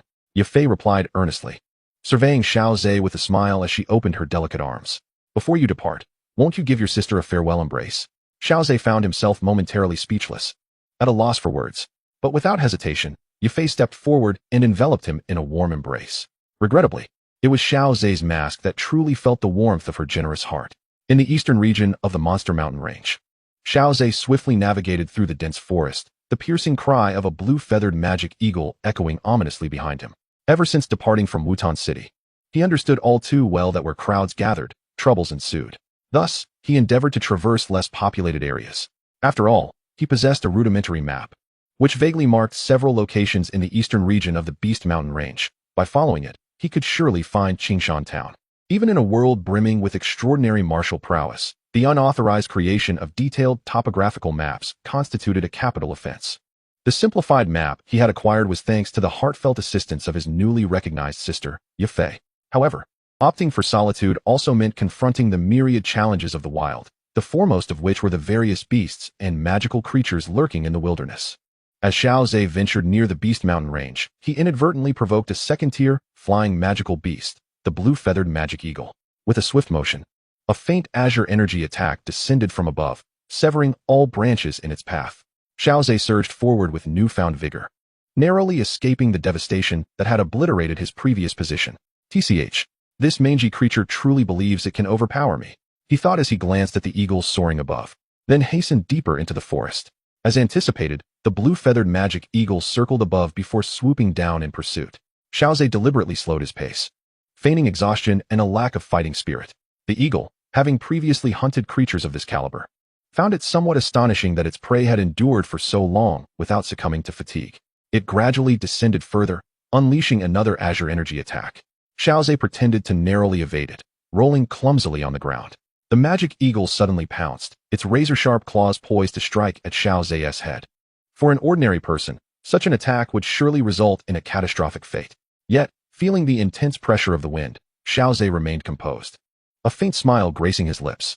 When the distance was just right, he swiftly rolled over, conjuring a water mirror with his right hand. Force dispelling water mirror. The oval-shaped water mirror stood before the lethal claws, which pierced through it with ease. However, the azure energy enveloping the claws was entirely dissipated in the process. The force-dispelling water mirror was a defensive martial technique employed by the mentor, Jiren, in the original narrative, though only of advanced yellow rank. It was a widely utilized defensive technique among water attribute practitioners. As Xiao Zhe gazed at the claws mere inches from him, his heart raced slightly. Yet his hands never faltered. Azure Sea Vortex. A significant amount of his energy was expended as the water mirror shattered explosively, creating a massive vortex that spanned several yards. Simultaneously, Xiao Zhe's body was repelled like a cork from the depths of the ocean, flung away with great force. Meanwhile, the blue-feathered magic eagle, remaining stationary, found itself far less fortunate. The whirlpool spun with a furious velocity, interrupting its ascent, while within its rapid rotation lay concealed blades of water. As time progressed, the wounds on the azure-feathered magic eagle multiplied, and the cerulean whirlpool became tinged with a faint crimson hue. The magic eagle gaped in terror, only to be mercilessly inundated by the sea. Its eyes were filled with dread as it gazed at its prey, several yards away. Had it not exhausted its energy and stamina in the struggle? Xiao Zhe rose leisurely, dismissing the notion of depletion. Exhausted energy? What a jest! The energy consumed during his flight was far outweighed by what he had regained. After his promotion to Dome Master, the Do-Chi vortex within him had strengthened, enhancing his recovery capabilities. Under normal circumstances, his rate of recovery surpassed his energy expenditure. The Azure Whirlpool was a low-level Xian-tier combat technique. Its might not particularly formidable. Yet, Xiao Zhe's Do-Chi quality was extraordinarily high, and his mastery over it was exceptional. Before long, the azure-feathered magic eagle met a gruesome demise within the whirlpool. Its body reduced to a mass of shredded flesh, mingling with countless feathers in the flowing waters. With my current strength, facing a second-tier magical beast would be more than sufficient. A single burst of power could obliterate it. However, encountering a third-tier beast would present a different challenge. Surpassing ranks was always the most arduous endeavor. Xiao Zhe retrieved a pale blue magic core from the currents, having successfully acquired a second-tier core. The procurement of magic cores from magical beasts was not guaranteed. It was a matter of probability. For his first hunt to yield a core was quite fortunate, indeed. This singular core was worth several thousand gold coins. He produced a map and ascended to the treetops to survey the surrounding terrain. To his astonishment, he realized he was nearing Qingshan Town. Suddenly, a rumble reverberated through the ground, and he gazed into the distance, spotting a horde of magical beasts rushing towards him.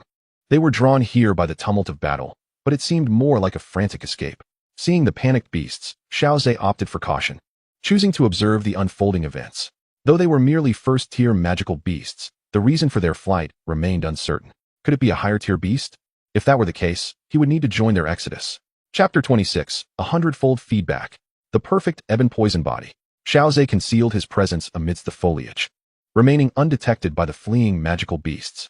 This was merely the periphery of the Beast Mountain Range, populated by the lowest tier of first-tier magical beasts, even wild animals. Even if they surged forth, they posed no threat to him. What truly concerned him was the cause of their frantic retreat. Beasts were cunning and had a keen perception of danger. What could instill such fear in them? Could it be that a higher-tier magical beast from within the depths of the mountain range had ventured out to hunt? Generally, higher-tier beasts seldom ventured to the outskirts, as the creatures there offered no substantial benefit to their level. After a while, as the magical beasts vanished from sight, Xiao Zhe sensed no imminent danger approaching. Had this group of magical beasts gone mad? Xiao Zhe concealed himself in the trees for a quarter of an hour, only to realize that this was not a sustainable strategy. Perhaps he should circumvent this area entirely. Swiftly descending to the ground, he gestured at the map, noting that the location of Qingshan Town precisely avoided the direction from which the magical beasts were approaching. In the realm of the Duki continent, one must not be overly curious. Serendipity belongs to others, while I should steadfastly focus on enhancing my strength through the feedback system. Folding the map away, Xiao Zhe set off towards Qingshan Town. Indeed, along the way, he encountered no significant traces of magical beasts trampling the ground. A slight sigh of relief escaped him. Yet he remained vigilant, carefully surveying his surroundings.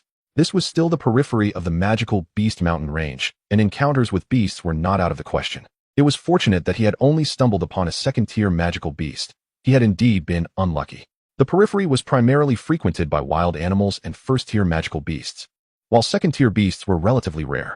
Perhaps the beast he had encountered was a flying creature, with a broader hunting range, which led to their unfortunate meeting.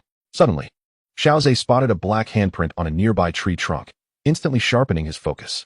His spiritual perception began to scan the vicinity frantically, yet he sensed no magical beasts or humans. Approaching the black handprint, he discerned that it belonged to a human. Though he could not ascertain whether it was male or female, he observed that the mark seemed not to be the result of fire attribute Duki scorching, but rather formed through some form of corrosion. Plucking a handful of wild grass from the ground, Xiaozhe cautiously placed it over the black handprint. In the blink of an eye, the grass began to creep up the black stain. Alarmed, Xiaozhe quickly discarded the grass from his hands, simultaneously releasing a layer of light blue Duki to cover his palms anew, before scrutinizing the handprint closely. Upon confirming that all was well, he exhaled in relief. Through his recent examination, he had established that this black handprint had been corroded by a potent toxin. Encountering such a toxic entity near Qingshan town was bound to stir my imagination. Xiaozhe observed that the handprint extended deeper into the forest. He retrieved the map and compared it to his earlier position. Indeed, the trajectory of the handprint led directly to the location where the magical beasts had previously fled in terror. Could it be that the little medical fairy's cursed toxic body had manifested? After a moment's hesitation, he decided to investigate further. He had found no residual Duki on the black handprint, suggesting that the source of this toxic mark was likely an ordinary person rather than a cultivator. Should it not be the little medical fairy, Xiaozhe would still have an opportunity to retreat. As for engaging in a confrontation with such a toxic presence, he deemed it best to avoid that fate. Following the trail of the toxic handprint, Xiaozhe advanced, noticing that some wild grass along the way had also been contaminated, now withered into a heap of dry foliage. He meticulously sidestepped these dead plants, his body enveloped in an impenetrable cloak of Duki to prevent any ashes from settling upon him. Before him, a new system prompt materialized. Little medical fairy, can bind to the cursed toxic body, medical arts, beast mastery. Upon encountering the system notification, Xiaozhe realized that his situation had stabilized. The entity within the valley was none other than the small healer afflicted by the calamity poison. Among the several binding options available, only the calamity poison was a pale golden hue, while the others appeared in white. The criteria by which the system categorizes abilities remained a mystery to Bai Zhe. However, it could presumably be assessed based on factors such as innate talent, rarity, and potential for growth. Presently, the highest ranking he had witnessed was the ancient clan's divine bloodline of Do Di residing within Shao Suner, which radiated a rich dark gold. At this moment, the calamity poison of the small healer represented the second golden evaluation he had encountered. Without hesitation, Xiaozhe chose to bind the calamity poison. Host has successfully bound the calamity poison of the small healer. Upon receiving the system notification, Xiaozhe exhaled in relief. Although the calamity poison bore numerous drawbacks, its advantages were unmistakably significant. In the original narrative, even after many years, the small healer was able to surpass Xiao Yan's progress upon their reunion. One could only imagine the formidable nature of the calamity poison. At that time, Xiao Yan had devoured 2 types of, propelling his cultivation to meteoric heights, far outpacing his peers at the Jia Nen Academy. In such circumstances, the small healer still managed to outpace Xiao Yan. Moreover, he possessed the system's multiplicative feedback, which might enable him to eliminate those drawbacks through the rewards received. Xiaozhe gazed at the small healer, who lay unconscious in the valley. Typically, the calamity poison would not erupt unless she ingested poison, which would amplify its potency. However, prior to the events in the Yun Empire, the small healer had exhibited a strong aversion to consuming poison, likely due to past catastrophic experiences resulting from such actions. Xiaozhe contemplated this while eagerly anticipating the forthcoming feedback. Generally, once the calamity poison erupted, its inherent toxicity would escalate, ultimately overwhelming even the poison itself, leading the bearer to endure the torment of myriad toxins consuming their very being. In such a dire state, one would be slowly poisoned to death. Consequently, following the conclusion of this outbreak, the calamity poison would enhance. Xiaozhe patiently awaited the outcome, and soon enough, the system notification reappeared. The small healer ingests poison. Toxicity increases, calamity poison enhances. Congratulations, host has received 100-fold feedback. Perfect calamity poison. Gasp. Xiaozhe's eyes widened in astonishment. Was this an unprecedented benefit? It had directly triggered 100-fold feedback. He glanced at the small healer, noting no signs of awakening, and promptly opted to claim the reward. If the system dared to designate it as perfect calamity poison, it surely meant that many of the drawbacks had been eliminated. Thus, Xiaozhe felt emboldened to accept the reward. Boom. In an instant, Xiaozhe felt as though he had experienced the cataclysmic explosion of the universe, his body undergoing countless cycles of destruction and rebirth. Xiaozhe's eyes widened in shock, his entire being drenched in cold sweat. The anguish of annihilation etched into his very soul, and the ecstasy of revival. All of this vividly conveyed to him that the experience he had just undergone was indeed real. The calamity poison body truly lives up to its reputation. Even the process of receiving rewards is exhilarating. Fortunately, this entire experience was compressed into a fleeting moment. Otherwise, I truly cannot ascertain whether I would have endured. Xiaozhe remarked with a sense of relief. Upon regaining his composure, he discovered that his fighting spirit had surged by 6 stars, elevating him to the rank of an 8-star fighter. The Calamity Poison Body is indeed formidable. In Chapter 27, Little Medical Sage, come with me. Xiaozhe, having acquired the perfect Calamity Poison Body, experienced an immediate elevation in his cultivation level by 6 stars, attaining the status of an 8-star fighter. However, compared to the portrayal of the Calamity Poison Body in the original text, this is not exaggerated. In the original narrative, the Little Medical Sage perfectly condensed the Calamity Poison Body, elevating her cultivation by 3 stars, thus becoming a 7-star fighting sovereign. In contrast, Xiaozhe's enhancement appears somewhat modest. Of course, this is also related to the fact that he currently harbors little calamity poison within him. After all, he has yet to ingest any poison, and his cultivation ascending by 6 stars is largely thanks to the feedback from the Little Medical Sage. Speaking of poison, here lies a consummate master. Xiaozhe's eyes brightened as he gazed at the Little Medical Sage, who lay unconscious in the small valley.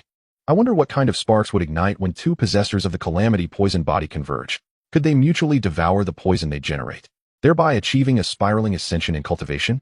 However, even if such a phenomenon were possible, the possessors of the Calamity Poison Body would hesitate to attempt it. Should the poison within their bodies grow to a level that even the Calamity Poison Body cannot suppress, they would endure the excruciating pain of a myriad of poisons ravaging their being, ultimately leading to a slow demise in agony.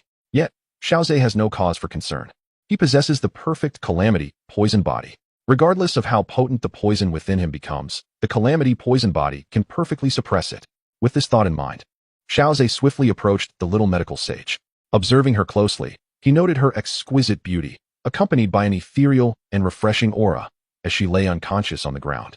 The white gown she wore was now stained, yet it could not conceal her delicate waist, slender and fragile. The darkened appearance of her hands diminished the overall beauty, likely a result of her having grasped tree trunks along her path, leaving behind traces of decay. Xiaozhe pressed his lips together, gently placing his fingers upon the Little Medical Sage's hand. A surge of potent poison transmitted through his fingers. However, the perfect Calamity Poison Body immediately neutralized this toxicity, transforming it in a peculiar manner into fighting spirit, which enhanced his internal energy, though not to the extent of reaching the next level. He cast a glance at the Little Medical Sage's luscious red lips, which appeared even more enchanting against the vibrant hues of her cheeks. The colorful shades on her face had yet to fade, indicating that she was still far from awakening. Perhaps she should absorb a bit more poison. Xiaozhe, no longer cautious with mere fingertips, placed his palm directly over hers. He felt the fierce poison attempting to corrode his hand, yet it was all dissipated by the perfect Calamity Poison Body, transforming into circulating fighting spirit within him. Seizing the opportunity, while the Little Medical Sage remained in her stupor, Xiaozhe absorbed all the poison from her palms. What a relief. Just a step away from success, I could become a 9-star dome master. Xiaozhe murmured to himself. He noticed the vibrant colors fading from the cheeks of the Little Medical Fairy. As her delicate hand moved slightly, she slowly opened her eyes, only to find a stranger standing beside her. Instantly, she reached into her bag for the self-crafted poison powder capable of incapacitating a fighter in an instant. Simultaneously, she exerted force in her legs, attempting to distance herself from Xiaozhe. He merely observed her series of actions in silence, his gaze fixated on the powder in her hand, contemplating whether this toxin could allow him to take that final step toward becoming a 9-star dome master. A hint of concern flickered in his originally vigilant eyes. Are you all right? Upon hearing the Little Medical Fairy's words, Xiaozhe couldn't help but chuckle. She remained the kind-hearted character from the original tale. Instead of questioning the unfamiliar presence beside her, her immediate concern was whether the stranger had been harmed by her poisonous body. Of course, I am fine. I too possess the evil poison body. So why should I fear poison? Xiaozhe replied casually, retreating a couple of steps, easing the tension in the Little Medical Fairy's nerves and diminishing the wariness in her gaze. However, upon hearing the term evil poison body, the Little Medical Fairy was momentarily stunned. At this point, she had yet to experience any fortuitous encounters or acquire the 7-colored poison manual, thus unaware that she possessed the evil poison body herself. You say my physique is called the evil poison body? You possess it as well. At this revelation, the Little Medical Fairy could no longer maintain her composure. Her poison body was her greatest secret. Now, this most significant secret had been unveiled by another. Moreover, the stranger before her also shared the same constitution. The evil poison body is a unique physique that can consume toxins to rapidly enhance one's strength, identifiable by a 7-colored hidden line in the lower abdomen. A gleam flashed in her eyes. As a healer, she was certainly well acquainted with her own body. Indeed, there was a 7-colored hidden line in her lower abdomen. The little medical fairy was now 7/10 convinced of Xiao Zhe's words, her unwavering belief stemming from his apparent safety in her presence. She was acutely aware of the terrifying toxicity unleashed when her poisoned body erupted. Noticing the shift in her expression, Xiao Zhe continued, as the poison within your body gradually intensifies, the 7-colored lines will grow, extending all the way to the heart. This signifies the peak of the evil poison body's power, and its bearer will endure the torment of myriad poisons gnawing at their flesh. At this, the little medical fairy's body trembled slightly. Xiao Zhe pondered for a moment before adding fuel to the fire. Once the evil poison body fully erupts, it can instantly transform an empire into a toxic wasteland, with countless lives perishing from the lethal poison. The little medical fairy bit her lip tightly, tears streaming uncontrollably down her face. Is this my future? To become a great poison master drenched in the blood of countless lives? If you had not encountered me, you might have become a renowned poison master, Xiao Zhe said with a smile, extending his right hand toward the little medical fairy. I can help you grow stronger while also controlling your poison body. As the little healer's eyes brightened, it was as if a glimmer of light had emerged from the darkness, compelling her to reach out and grasp it. She quickly lifted her gaze to Xiao Zhe, realizing that her toxic body had recently erupted. Any ordinary person who touched her would undoubtedly meet an instant demise. This was an entirely different concept from merely being in her presence. Yet, Xiao Zhe remained remarkably composed. In that moment, the little healer was thoroughly convinced that Xiao Zhe, like herself, possessed a cursed toxic body. Why do you wish to assist me? Although she yearned to master her toxic nature, she found it difficult to believe that someone would offer help without reason. I certainly have my own motives, Xiao Zhe replied, deliberately pausing, causing the little healer to hold her breath in anticipation of his purpose. I want you to aid me in my cultivation. What? She exclaimed. I have no desire to seek out or concoct poisons. As someone with a cursed toxic body, absorbing the toxins you create might be the best nourishment for my own. Xiao Zhe pulled the little healer to her feet and looked her in the eye with utmost seriousness, asking, Are you willing to accompany me? Chapter 28. Poisoning at the Healing Hall? Help the venue. The little healer bit her lip, tears suddenly streaming down her cheeks. What's wrong? Are you unwilling? Xiao Zhe asked, perplexed. If you wish to refuse, then simply do so. Why are you crying? No, I am willing. She fervently shook her head and replied. Throughout my life, whenever anyone discovered my toxic nature, they treated me like a ferocious tiger, avoiding me at all costs. Only you have chosen to accept me. Upon hearing this, Xiao Zhe's smile faded. He gently stroked the little healer's head, gazing earnestly into her eyes. Rest assured, you will be able to gain complete control over your toxic body. And in time, no one will fear you. Xiao Zhe made a solemn promise, and the little healer nodded vigorously, her eyes brimming with tears.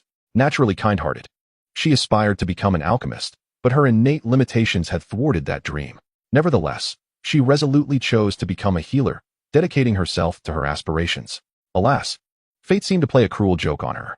A healer, endowed with a toxic body that could kill anyone who touched her, even against her will. Her toxic nature could inadvertently harm those closest to her. In the original tale, the little healer, upon arriving at the Union Empire, unintentionally caused the deaths of 2 beloved elders who cared for her deeply, continuing to worry about her even in their final moments. Such harrowing experiences led her to completely shut herself off emotionally, believing herself to be a born calamity. This was also the reason why Xiao Zhe wished to take the little healer with him, not solely for her potential to aid in his cultivation, but because his own perfect cursed toxic body could assist her in controlling hers, preventing any accidental harm to others. He sought to spare her from enduring such pain again. Very well, since you wish to follow me, let us formally introduce ourselves. Once Xiao Zhe confirmed her willingness to accompany him, he revealed his true identity. I am Xiao Zhe, the 4th young master of the Xiao family from Wutan City. I am the healer of the Wan Yao Zhai in Qingshan town, the little healer. The young healer gazed at the somewhat weathered visage of the youth and curiously inquired, Shall I henceforth address you as young Master Xiao Zhe? No need for such formality, Xiao Zhe replied, shaking his head while earnestly regarding the healer. I wish for you to become my confidant, a companion with whom I can share both triumphs and tribulations. Upon hearing this, the healer's face brightened with a warm smile, nodding vigorously. Ever since their first encounter, her nods had multiplied, as had the smiles gracing her countenance. The healer had long sensed that Xiao Zhe did not perceive her as a subordinate or a mere attendant. Once he earned her trust, he had taken the initiative to lift her from the ground, no longer regarding her with condescension. This simple act significantly elevated her fondness for him. You may simply call me by my name. I believe we are of similar age. This visage is but a mask, and removing it would cause damage. So it must remain for now, Xiaozhe explained further, to which the healer obediently nodded. She scrutinized his face closely. Had he not mentioned it, she would not have realized it was a fade. Curiosity bubbled within her about the true visage beneath the mask, yet as Xiaozhe had stated, it could not be removed for the time being, prompting her to quell her inquisitiveness. Through their exchange, their relationship had grown considerably warmer. How did your cursed poisoned body manifest? Did you willingly ingest the toxin? Xiaozhe inquired, intrigued, for he recalled the healer's apparent aversion to consuming poison. Otherwise, she would not have sobbed into her blanket after the incident. Not quite. I recall consuming a box of pastries and then feeling something was amiss. Realizing that my poisoned body was about to erupt, I hurriedly departed from Qingshan town and ventured into the Beast Mountain range, where I subsequently encountered you. Xiaozhe's expression turned contemplative as he remarked, you were poisoned. Someone intended to see you perish. The potency of the toxin must be tremendous to incapacitate one with a cursed poison body like yours. The healer nodded, her eyes betraying a simmering resentment. Who could be so malicious as to wish my demise? I believed I had offended no one in Qingshan town. Sometimes, trouble finds you even when you seek to avoid it, Xiaozhe replied, shaking his head. This was precisely why he had distanced himself from others. Even a benevolent healer like her could attract the ire of those willing to administer lethal poison. Do you desire to make those who poisoned you pay for their transgressions? Xiaozhe inquired, and the healer's eyes lit up, nodding fervently. Though inherently kind-hearted, she was not the type to dismiss those who sought to take her life. Xiaozhe produced 2 cloaks, offering one to the healer. Your clothes are soiled, and I have no women's attire available. For now, don this cloak to conceal your identity. The healer accepted the cloak obediently, wrapping herself tightly within it. Furthermore, refrain from using my real name in public. It may attract unwanted trouble and implicate my family. So it is prudent to keep my true identity hidden. The little healer nodded, then posed a question. How should I address you? Feel free to choose any code name. How about young master? That works. The two engaged in conversation as they journeyed towards Qingshan town. Through the little healer's narration, Xiaozhe swiftly discerned their target, Jishir Hall, the rival of Wanyao Pharmacy.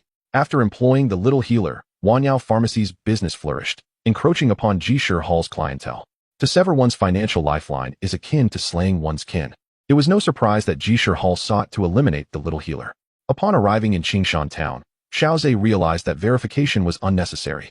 The owner of Wanyao Pharmacy had blocked the entrance of Jishir Hall with his men, while a young man knelt nearby amidst a crowd seething with righteous indignation. After listening for a while, Xiaozhe grasped the situation.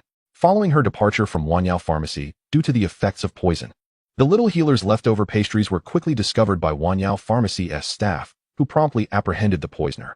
Through intense interrogation, Jishir Hall was implicated. At this moment, the owner of Wanyao Pharmacy, seething with rage, confronted Jishir Hall. Other mercenaries, having caught wind of the situation, gathered around demanding an explanation from Jishir Hall, warning that they would not hesitate to act otherwise.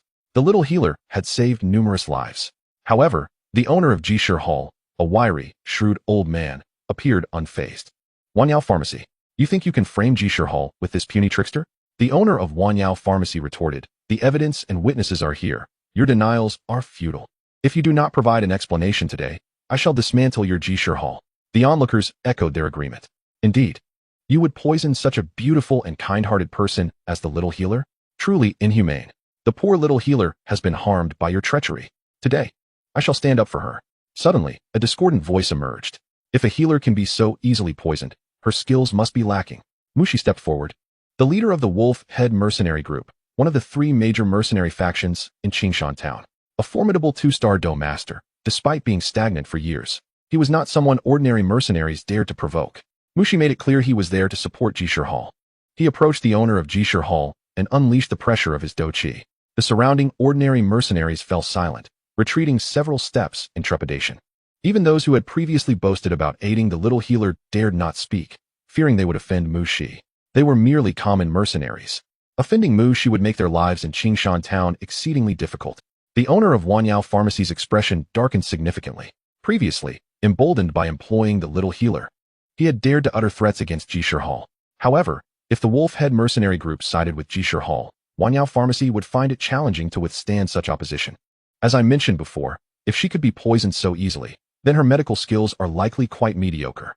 Mushi remarked with a cold smile. A cold gaze swept over the crowd of spectators. Upon making eye contact with those around him, they all hastily lowered their heads, prompting a smug hum of satisfaction from him. Under the oppressive glare of Mu Shi, the momentum of the Wan Yaozhai faction diminished significantly. Humph, spare me such nonsense. It is impossible for anyone to guard against thieves for 1,000 days. There will always be moments of carelessness. The proprietor of Wan Yaozhai said, his face ashen. The fact that the little medical sage was poisoned does not reflect her medical skills. Moreover, the evidence and witnesses are right here. Do you at Ji Shitang intend to invert right and wrong? The owner of Wan Yaozhai clung tenaciously to the witness and material evidence while forcefully countering Mu Shi's claims. The Ji Shitang owner let out a cold laugh. Hands clasped behind his back, and leisurely approached the witness. Leaning forward to scrutinize the individual, he remarked, "Hey, from Wan Yaozhai? I don't even recognize this person. Who knows where you found this scapegoat?" Coerced into falsely accusing him of being associated with Ji Shitang. The elder slowly rose, exuding a sense of calm authority. The so-called witness is merely your one-sided assertion. Who can prove that you haven't colluded with the witness? As for the alleged material evidence, the poison in this pastry, who can attest that it originated from us at Ji Shitang? Even if it did come from our establishment, there is no guarantee it wasn't orchestrated by some malicious individual trying to frame Ji Shitang. When he spoke of such a sinister figure, the elder deliberately cast a glance at the proprietor of Wan Yaozhai, inciting fury in him. His words ignited a flurry of discussion among the onlookers. It seemed plausible. Perhaps the witness and material evidence presented by Wan Yaozhai were merely a self-scripted act by its owner. Nonsense. Why would the proprietor of Wan Yaozhai want to poison the little medical sage? She has brought substantial business to Wan Yaozhai. Someone retorted. If the little medical sage was indeed poisoned, why has her body not yet been seen? As the crowd buzzed with speculation, Xiaozhe, having heard enough, took the little medical sage and led her away from this contentious scene. With both sides firmly entrenched in their positions, he decided to seek evidence directly on the spot. The manufacture of such potent poison is not a simple task and must leave some traces behind. Seizing the distraction of Ji Shitang's attention, Xiaozhe stealthily guided the little medical sage into their establishment to search for clues. After a thorough search, they indeed stumbled upon a hidden chamber. The remnants found within were precisely the components that had caused the little medical sage's poisoning. Now, with irrefutable evidence in hand, Xiaozhe, already inclined to suspect Ji Shitang's involvement, felt little hesitation in his subsequent actions. 2 years later, when Xiaoyan arrived in Qingshan town, Wan Yaozhai stood unrivaled. It seemed that according to the originally intended trajectory, the little medical sage had not perished from poisoning, and the matter had ended inconclusively. With her assistance, Wan Yaozhai continued to thrive, swiftly engulfing or dismantling Ji Shitang. As for why the Wolf-Head Mercenary Corps supported Ji Shitang, Xiaozhe speculated it was likely due to Ji Shitang's precarious situation, prompting them to resort to desperate measures. Summoning a vast array of benefits to entice the Wolf-Head Mercenary Corps, one could have them resolve the aftermath of the poisoning of the little healing sage. This could involve some rare medicinal herb or perhaps a share of profits for the next decade. Faced with such substantial gains, the Wolf-Head Mercenary Corps would inevitably be tempted, for mercenaries are inherently driven by profit. The flourishing Wan Yaozhai would not bestow such tremendous benefits upon them. Xiaozhe wished to remain uninvolved in the machinations behind this. His sole desire was to deal with the principal culprit and accomplices responsible for the poisoning of the little healing sage.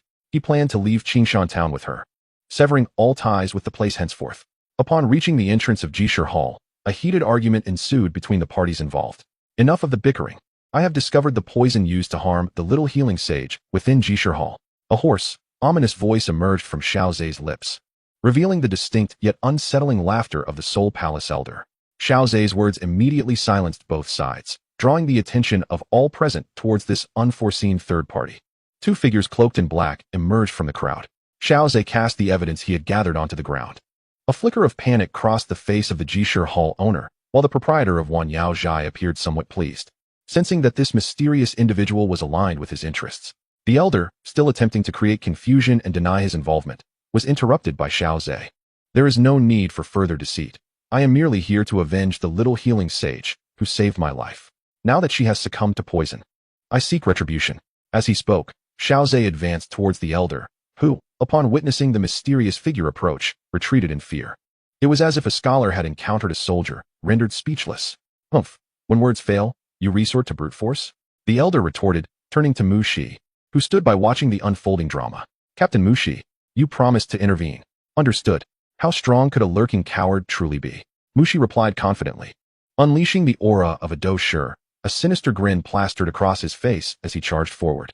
For one who hides in the shadows, consider carefully your ability to seek vengeance in your next life.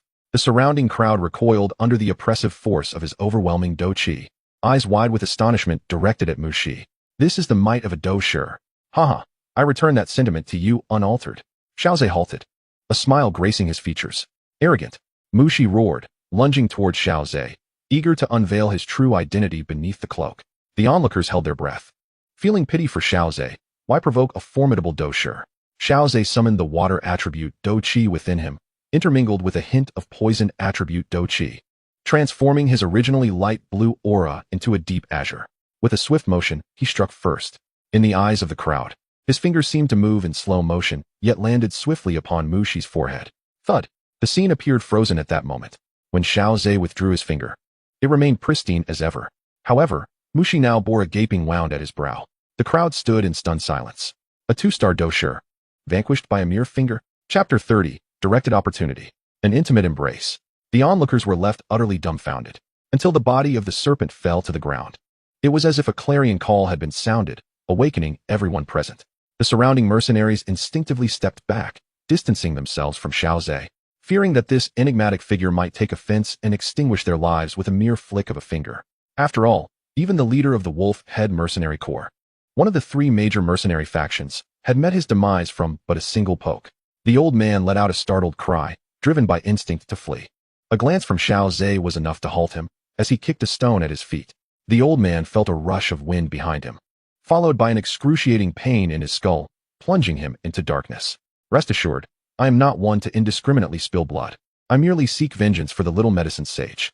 The mastermind and his accomplices have been dealt with, and this matter concludes here.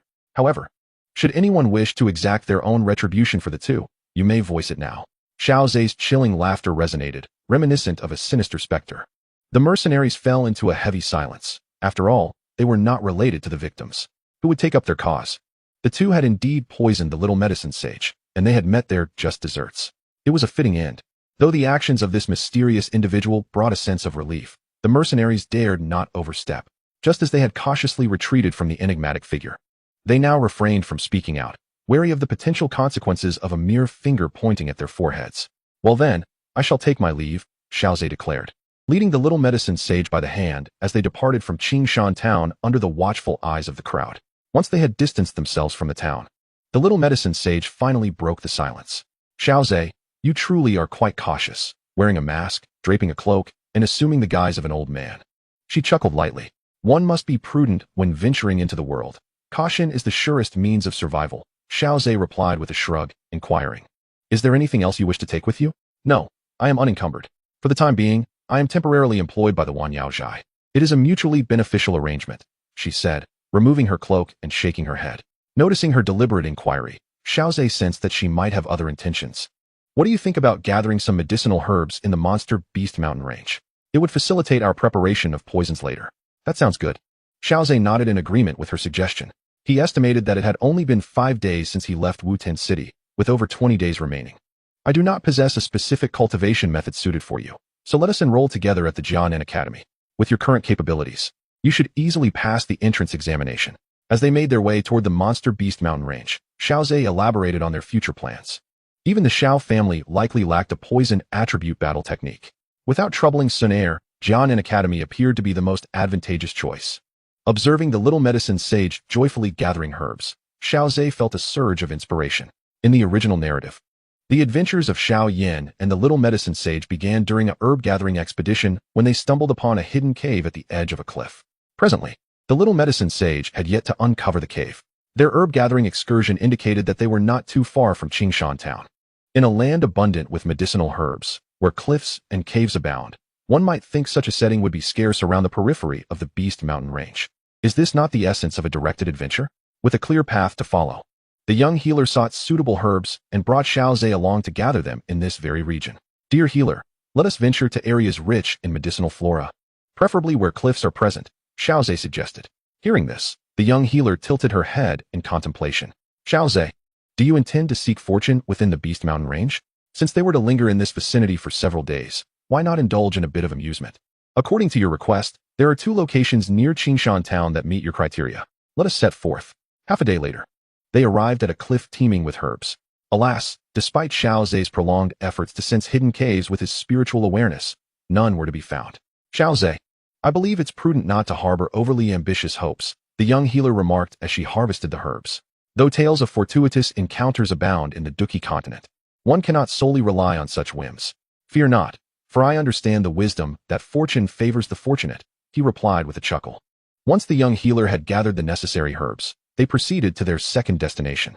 Upon nearing another cliff, Xiao Zhe's eyes sparkled with realization. The advantage of foresight was manifest at that moment. Even without precise knowledge of the location, he could discern enough characteristics to uncover a treasure. Young healer. She inquired, pausing her task. When luck arrives, it cannot be thwarted. Have you discovered a fortuitous encounter? She exclaimed, her curiosity piqued as, under Xiao Zhe's guidance, she too glimpsed the elusive cave. What incredible luck! There truly is a serendipitous find. With joyous exuberance, she leaped and grasped Xiao Zhe's hand, shaking it enthusiastically while pointing at the cave. This discovery was a shared adventure for them. Xiao Zhe, ever since I've been by your side, my life seems to have become infinitely more interesting. The young healer hinted, her tone suggestive. How delightful. However, it must not only be entertaining, but we should also strive to enhance our lives. Xiao Zhe responded with laughter, affectionately ruffling her hair to help her regain composure. They then devised a plan to reach the cave situated below the cliff. Securing a sturdy vine, they bound themselves closely together. Xiao Zhe wrapped his arms around the young healer's slim waist, drawing her into a warm embrace. We are about to leap. Hold on tightly. A muffled sound of shyness escaped her lips as she lowered her head. Once their feet found solid ground, the young healer's cheeks flushed crimson, and she swiftly distanced herself from Xiao Zhe. Her face felt as though it were ablaze, a sensation both exhilarating and disconcerting. While she harbored affection for him, such intimate contact ignited a wave of bashfulness within her. Surprisingly, she found no trace of resentment in her heart. Outwardly composed, Xiao Zhe felt a stir of emotions within himself. After a moment of quieting his thoughts, he approached the cave's entrance. The cliff here is shrouded in a delicate mist, with sunlight scarce. Consequently, only the entrance is clearly visible, while the depths are engulfed in utter darkness. Xiao Zhe fashioned a rudimentary torch and addressed the little medicine fairy. Come, let us venture inside together. I fear leaving you outside might result in you being taken away by some unknown beast. I am not so feeble. I carry defensive poison powder. The little medicine fairy retorted, displaying her pouch of toxins, yet she obediently approached him. Observing her bravado and words contrasted with her compliant demeanor, Xiao Zhe couldn't help but smile. Better to be cautious than to face unforeseen dangers. As they drew closer together, they entered the cave, one in front of the other. Chapter 31. The Colorful Poison Scripture. Purple Cloud Wings. The cave was silent, a chill permeating the darkness. The little medicine fairy rubbed her arms, feeling the biting cold. Glancing at Xiao Zhe's robust figure ahead, she instinctively quickened her pace to draw nearer to him. The makeshift torch provided little illumination, merely enough to discern their surroundings. The little medicine fairy's gaze was fixed on Xiao Zhe, her mind adrift in contemplation, pondering the visage concealed beneath his sturdy exterior. Just as she became lost in thought, Xiao Zhe abruptly halted. The little medicine fairy, unable to stop in time, collided with him. Their bodies pressed against each other, the sensation unfamiliar yet electric. Xiao Zhe remained still, while the little medicine fairy, flustered, stepped back from him. The force of their encounter could have reshaped mountains. Surely, Xiao Zhe sensed it. A blush crept onto her cheeks, but after their intimate embrace during the descent, she quickly regained her composure. What is the matter, Xiao Zhe? Why did you stop so suddenly? Cough, cough. We have reached the end of the cave. Are you lost in thought? I did offer a warning earlier. Xiao Zhe explained with an awkward cough. Though his voice had been soft, in the stillness of the cave, it was clear enough to be heard as long as one was not too distracted. Yes, I was somewhat preoccupied, the little medicine fairy admitted, her cheeks flushed. Noticing that Xiao Zhe did not mention their earlier awkwardness, she followed his lead. She directed her gaze towards the end of the cave, where a stone door emanated a faint yellow glow. It appears we have indeed stumbled upon a fortuitous encounter. She hastened to the stone door, recognizing it as a relic left behind by some ancient predecessors. Xiao Zhe approached her side, recalling that this was a mechanism door, with its switch likely hidden nearby. Expanding his spiritual perception, he swiftly located the mechanism. As the little medicine fairy furrowed her brow, attempting to decipher the stone door, Xiao Zhe kicked against a protruding section.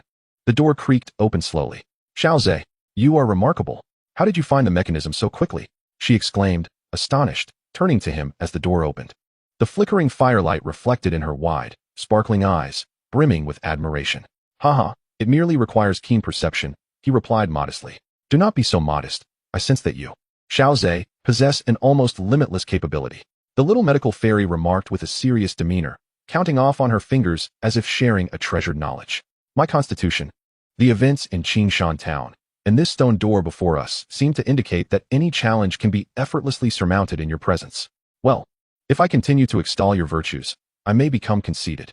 Let us proceed. The stone door has already swung open, and we must discover what treasures our predecessor has left behind. As the two entered the stone chamber, they beheld a considerable accumulation of gold and silver haphazardly piled to one side. It appears that this esteemed figure held little regard for such wealth.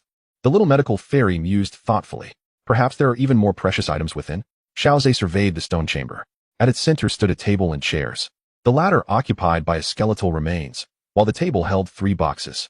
Aside from the heaps of gold and silver, there lay a flower bed abundant with rare medicinal herbs. Wow! Purple blue leaves, white spirit ginseng fruits, snow lotus seeds, so many high-grade medicinal materials.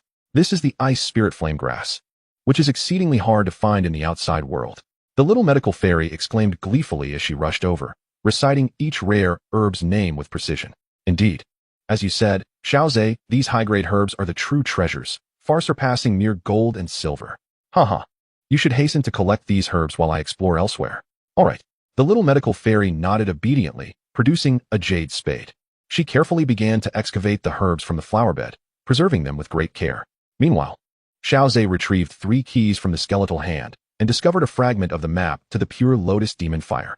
However, it was too early to contemplate the pure lotus demon fire.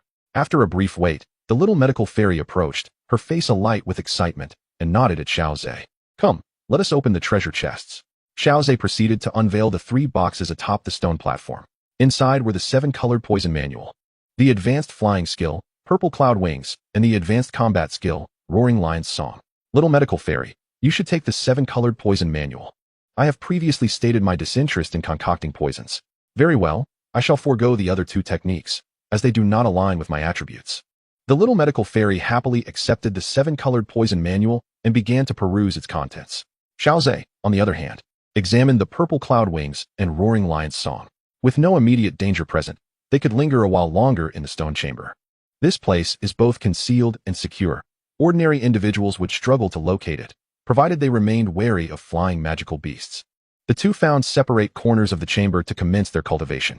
Xiaozhe unfurled the black scroll, revealing a pair of vividly lifelike wings. A gentle breeze caused the feathers upon the wings to sway delicately. Cultivating the purple cloud wings was no simple task, for it housed the soul of a 5th-tier magical beast, the black flame purple cloud eagle. Though it existed in a mindless, feral state, it was far from negligible. Legends spoke of its rare bloodline linked to ancient phoenixes, granting it unparalleled speed in flight. In the original tale, Xiao Yin was able to withstand the residual impact of the lingering soul due to his robust soul strength. With the assistance of the medicine elder, he maintained his true self, averting the fate of becoming a mere beast driven by bloodlust. Xiaozhe held great confidence in his own soul strength, certain it surpassed that of his peers. Moreover, during his previous ascension to the rank of Dome Master, the feedback from the system had once again elevated the strength of his soul. Now, confronting the unconscious assault of souls should be relatively straightforward. After meticulously studying the scroll, Xiaozhe summoned the little medical sage, who was engrossed in her research on the 7-colored poison scripture. Xiaozhe, is there something you need? She inquired. I discovered that the 7-colored poison scripture contains records of the calamity poison body, which aligns closely with what you mentioned, he replied. As the little medical sage approached, she suddenly realized she might have misspoken. Xiaozhe, I do not doubt your words. Well, although the calamity poison body is rare, it is indeed documented. I called you here to assist me in safeguarding my practice as I endeavor to master this flight do technique. Understood. The little medical sage tucked away the 7-colored poison scripture and stood vigilantly beside him. Xiaozhe's fingertips grazed the wings depicted on the scroll, and a surge of soul impact emanated from them. Just as he prepared for a protracted battle, he discerned that this soul assault was not as formidable as he had anticipated. Previously, when he had endured the 100-fold feedback from the calamity poison body, he had experienced countless moments of devastating agony. Consequently, his resistance to such attacks had significantly heightened. Now, faced with the violent onslaught of souls, it felt akin to a gentle breeze against his face. Without hesitation, he continued his training. The energy expended to withstand this assault was minimal. He was determined to complete his practice in one vigorous effort. Azure blue chi enveloped the wings on the scroll. The wings radiated a mesmerizing blend of purple and black light, growing increasingly intense. Ultimately, like a bolt of lightning, it coursed through Xiao Zhe's palm and into his body, initiating the creation of two slender meridians within him. A powerful pain surged forth, akin to an overwhelming tide. Chapter 32. Take off from the ground. Return to Wutan City. The challenges faced by Zi Yuni in his training stemmed primarily from his qualifications. He had to withstand the remnants of the souls of fifth-tier magical beasts. Secondly, he needed immense fortitude, as the Ziyun wings would carve out two entirely new meridians within him. In the original text, even the formidable Xiao Yan, with his powerful soul strength and will, had succumbed to unconsciousness from the pain. However, Xiao Zhe found himself capable of enduring it. The pain surged towards him like a relentless tide, relentlessly battering against the rock that was Xiao Zhe. No matter how tumultuous the waves, the rock remained steadfast. Time flowed gradually, and the two new meridians began to form along his spine. At that moment, the pain began to dissipate slowly. Xiao Zhe opened his eyes to find the little medical sage gazing at him with concern. Xiao Zhe, are you alright? You seem to be in great agony. Did you succeed in your Do technique training? The characters and wings on the scroll have vanished. Xiao Zhe rose to his feet, stretching his body, which had felt somewhat numbed from the pain. The training is complete. This flight Do technique is rather peculiar. It can accommodate only one person during practice, and once mastered, it simply disappears. Is that so? The little medical sage nodded, intrigued. This was her first encounter with a flight Do technique, and she hadn't anticipated its extraordinary nature. So, Xiao Zhe, does this mean you can now fly? She realized belatedly. That is a feat achievable only by those above the Do Ling level. You have truly accomplished it. In the realm of Do Qi, hierarchy is strictly enforced, with only Do Ling powerhouses capable of momentarily suspending themselves in midair. To truly soar through the skies, one must attain the strength of a Do Wang. With wings of Do Qi, one can glide majestically above. Let me give it a try. If successful, I shall take you flying. Xiao Zhe said with a smile as he removed his upper garment, exposing his bare torso. What are you doing? Xiao Yixian exclaimed, hastily covering her eyes at Xiao Zhe's sudden display of skin. Did you not say you were going to attempt a flying technique? Why are you taking off your clothes? She asked, a mixture of embarrassment and indignation evident in her voice. Although they had shared intimate moments before, such an abrupt act of undressing still felt inappropriate. What are you thinking? I am merely trying to prevent my clothes from being damaged. I possess but two outfits. Xiao Zhe clarified, turning his back to her. The immense Do Qi within him surged, flowing into the two newly formed meridians. Xiao Yixian parted her fingers and beheld a pair of palm-sized purple-black wings sprouting from Xiao Zhe's back. The wings radiated a violet luminescence as the Do Qi coursed through them, rapidly expanding from their diminutive size to nearly several feet in length. Wow! Xiao Yixian involuntarily gasped in astonishment as the wings began to flap slowly under Xiao Zhe's control. A powerful buoyancy enveloped Xiao Zhe, lifting him off the ground until he hovered at a height surpassing that of a person, before gently descending. This chamber is too confined. We must venture outside to test it, Xiao Zhe urged, leading Xiao Yixian toward the cave's exit. They had thoroughly scavenged this place, so departing now posed no concern. Upon reaching the rocky platform outside, Xiao Zhe unfurled his purple cloud wings once more. With Xiao Yixian's startled exclamation, he leapt boldly into the valley below. Xiao Zhe! Xiao Yixian shouted in alarm, peering down and feeling a rush of powerful winds. She raised her hand to shield her eyes, witnessing Xiao Zhe flapping his wings and gradually ascending. I'm not foolish enough to endanger my life. Xiao Zhe chuckled. You are incredibly audacious. Is this truly your first attempt at mastering a flying technique? To dare leap off a cliff? She exclaimed. It is indeed my first time, but I became familiar with the purple cloud wings while in the cave, Xiao Zhe admitted, feeling the substantial depletion of his Do Qi. He reflected, indeed, flight is not something easily managed by a mere Do Shi. Were an ordinary Do Shi to squander their energy in such a manner, they would have long since exhausted their reserves. Fortunately, my Do Qi vortex is unique, and the quality of my liquid Do Qi is exceptionally high, allowing me to sustain the consumption required by the purple cloud wings. Very well, I have mastered it completely. Once I recuperate my Do Qi, I shall take you flying, Xiao Zhe declared confidently. Initially, Xiao Yixian had harbored some concerns, but now she brimmed with faith in Xiao Zhe, eagerly anticipating the moment he would take her on a flight. Having witnessed Xiao Zhe perform various high-difficulty maneuvers in the valley, she could hardly believe it was his first time mastering the art of aerial combat. Before long, Xiao Yixian's delighted cries resonated through the valley. At that moment, she had yet to tame a flying magical beast. This was her inaugural experience soaring through the skies. The overwhelming novelty filled her with exhilaration, blending fear with excitement. Though Xiao Yixian was held tightly by Xiao Zhe around the waist, she still clung to him, fearful of losing her grip. A hint of reluctance lingered on her face. Is this the sensation of flight? How utterly marvelous! No wonder so many aspire to become formidable beings. With such power, one could soar freely through the skies. Xiao Yixian exclaimed in wonder. Haha, if you wish, I can take you flying more often in the coming days. That sounds splendid. But won't that deplete your energy too much? Not at all. I believe I can manage. In the following days, Xiao Zhe took Xiao Yixian soaring through the valleys. He dared not fly at the periphery, where low-tier magical beasts thrived. Yet, one could never be certain when high-tier beasts might emerge. Flying in the open was akin to being a living target. If they lingered too long, they risked missing the enrollment date. During this time, Xiao Suner had also provided Xiao Zhe with numerous advantages, astonishingly breaking through to the third star consecutively. Such an absurd pace of cultivation left Xiao Zhe in awe. However, he refrained from claiming any rewards, intending to wait until he prepared to break through to the great fighter level. He pondered whether this non-advancement reward would yield any special effects upon claiming it, just before his ascent. As they observed the bustling mercenaries and merchants, Xiao Yixian's eyes sparkled with curiosity. Is this what a large city looks like? Indeed, it surpassed Qingshan Town's vibrancy. By the way, Xiao Zhe, you should reveal your true face now, shouldn't you? After knowing you for so long, I still haven't glimpsed your genuine appearance.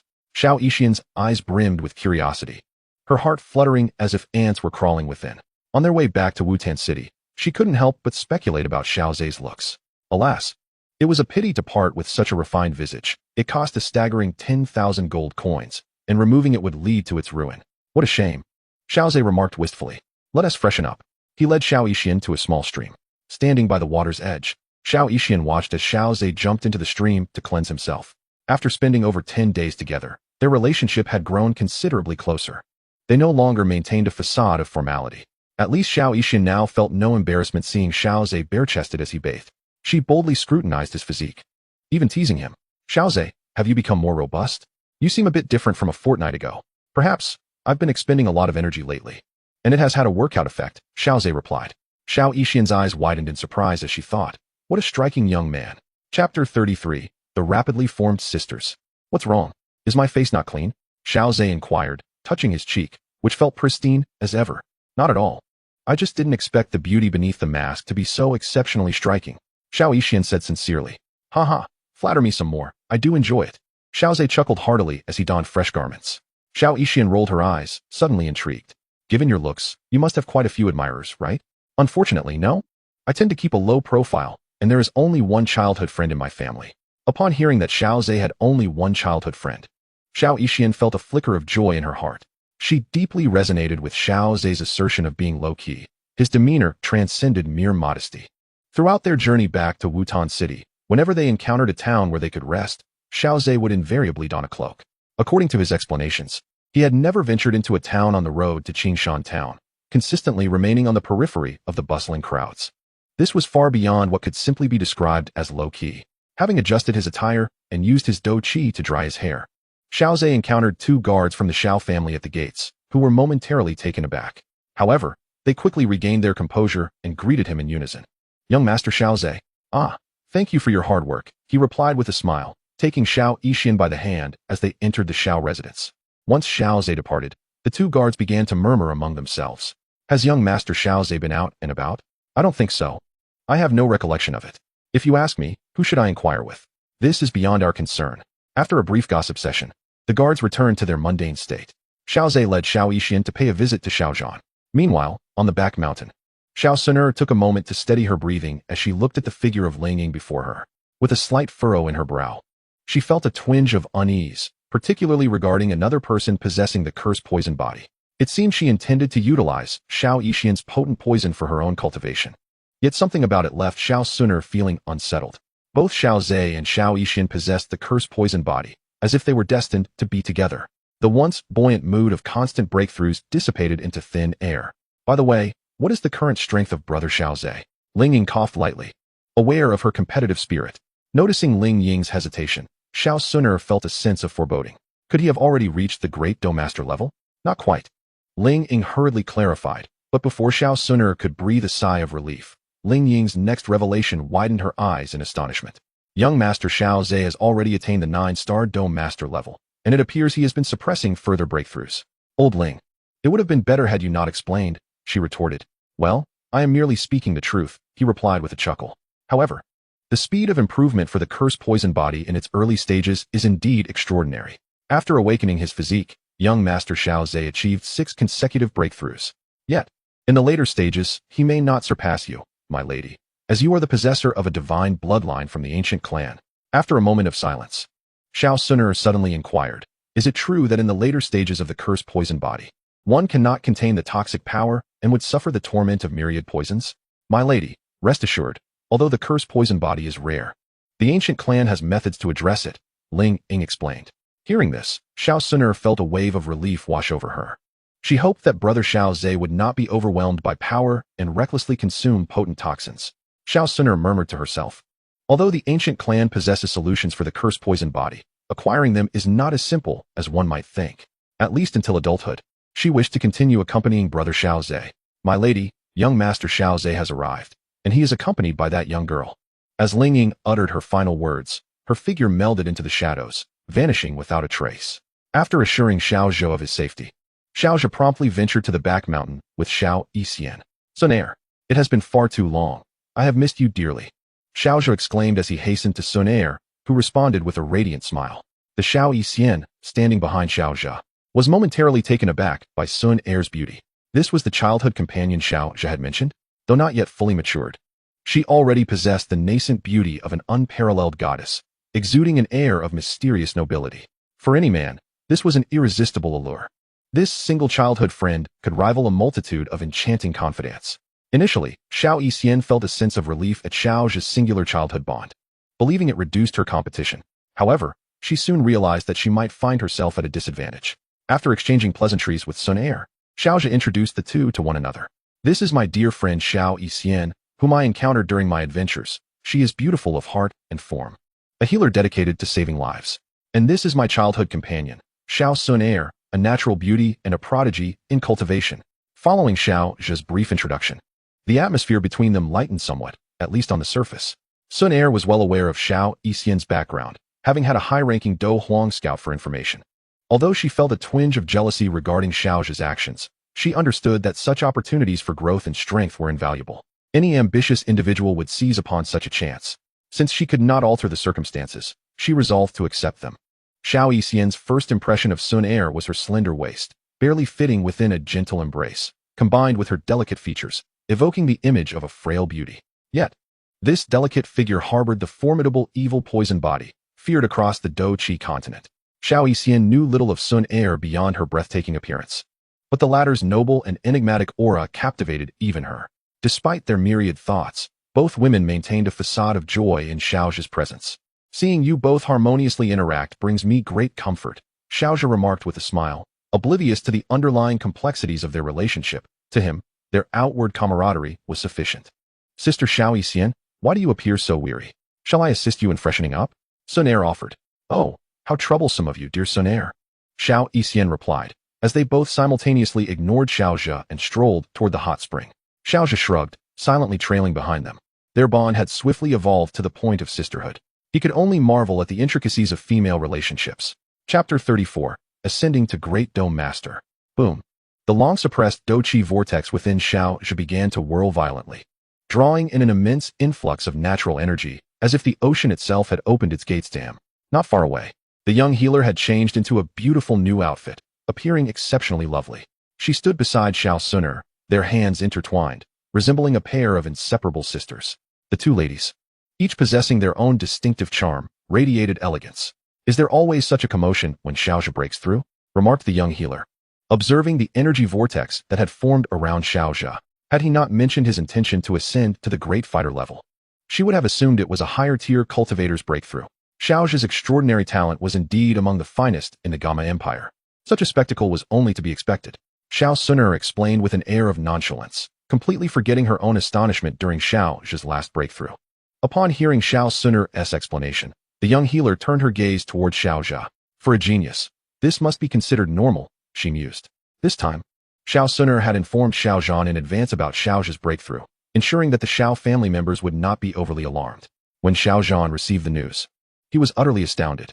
At the crucial juncture leading to the back mountain, he stood with his hands clasped behind him, gazing in wonder at the energy vortex forming at the mountaintop. Xiao Zhan's talent truly is unparalleled, he thought. At just about 12 years of age, he was already poised to break through to the great fighter level.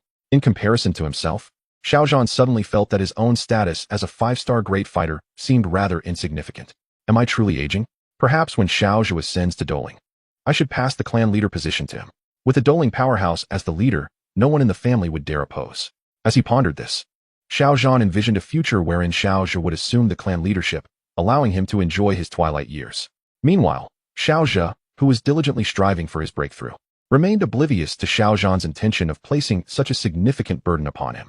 He could only perceive the tenfold feedback reward from Xiao Sun's ordinary advancement as markedly different from previous breakthroughs. It appeared that only Xiao Sun's progression came with unique rewards. Nevertheless, the solid foundation established through the previous energy vortex and Duki liquefaction facilitated Xiao Zhan's breakthrough remarkably. Vast torrents of natural energy surged into Xiao Zhan through every pore of his body, swirling chaotically within. Unlike Xiao Yan's reliance on medicinal pills for his breakthroughs, Xiao Zhan's ascent was predominantly fueled by the natural energies of the world, alongside the system's energy feedback. This necessitated a higher level of resilience from his meridians, as he needed to meticulously channel and infuse the natural energies into his body. These natural energies were not as gentle as the effects of medicinal pills. They were exceedingly violent and tumultuous. Drawing from his previous breakthrough experience, Xiao Zhan understood that the quantity of natural energy required was immense. Thus, he refrained from suppressing the allure of the energy vortex. Using his breath as a guide, he navigated the influx of natural energy, directing it along the established pathways of his cultivation technique, ultimately funneling this tremendous energy into the Duki vortex. The peculiar vortex within him welcomed the energy with open arms, spinning wildly at high speed, compressing the vast and chaotic natural energies through its rapid rotation. A torrent of mottled energy was expelled, leaving only the essence condensed into a mist. Under the tremendous pressure of the cyclone, it transformed into an even higher quality of fighting spirit.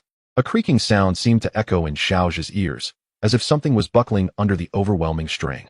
Beneath the terrifying pressure of the fighting cyclone, the liquid fighting spirit, which once filled the entire cyclone, began to compress dramatically.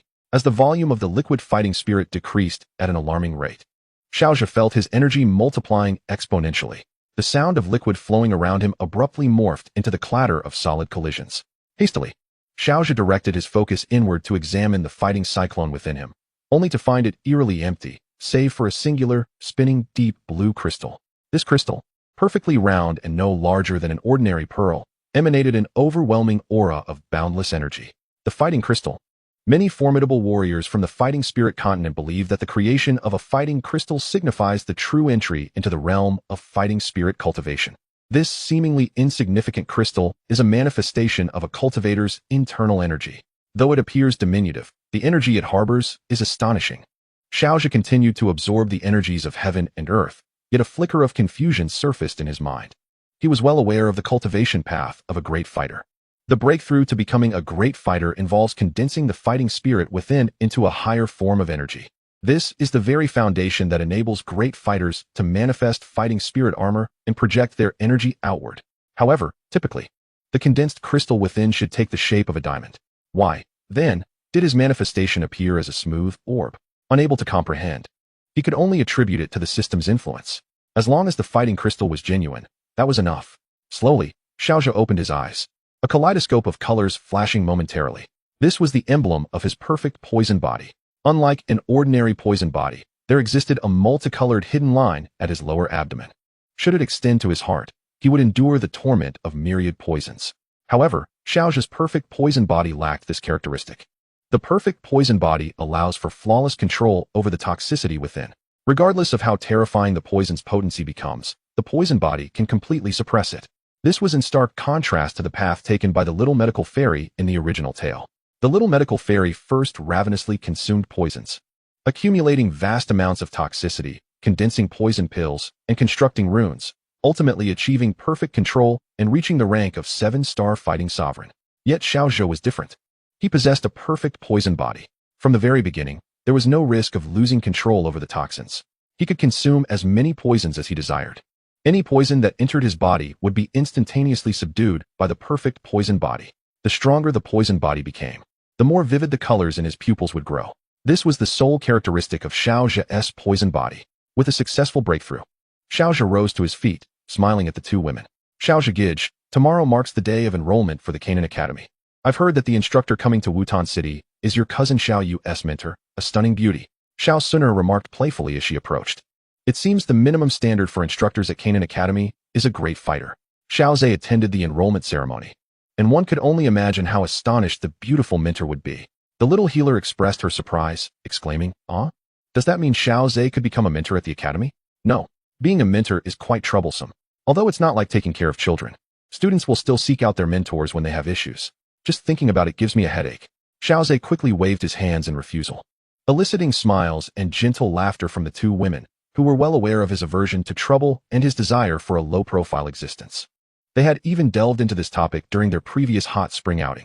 Ignoring Xiao Suner and the little healer's teasing, Xiao Zhe stretched his body and inquired, "Are you both going with me?" Upon receiving unanimous refusals from Suner and the little healer, he felt a tinge of disappointment. Chapter 35. The Wealthy Lady's Hunger. The Gathering Chi Pearl. Despite her weariness, the thought of the person she was about to meet quickened her pace. As she opened the door, the youth's visage seemed unchanged since yesterday, yet imbued with a hint of maturity and the weariness of experience. Could it be that the nearly month-long journey had yielded such remarkable results? Xiao Zhe rose, smiling as he spoke. In response, Yafei shot him a playful glare, her tone mockingly reproachful. "Do you really think of me as merely an auctioneer? It seems you've forgotten about your elder sister amidst your reunion with your childhood sweetheart." Was it possible that Yafei had planted spies at the Xiao residence, fully aware of these events? Xiao Zhe felt a momentary awkwardness. His previous remark had merely been a courteous gesture, akin to expressing delight at seeing her. A hint of discomfort flitted across Yafei's face as she sank into a chair, discarding her mink scarf to the side. After a day of busyness. How exhausting. I wonder if anyone could offer me a massage? Xiao Zhe suppressed a chuckle at her abrupt change of subject. Recognizing her reluctance to pursue that topic, he tactfully shifted gears. "You've worked hard, dear sister. Allow me to assist you with a massage." Yafei relaxed her body, half closing her eyes, clearly signaling her intent to let Xiao Zhe take charge. Seizing the moment, Xiao Zhe approached her without hesitation.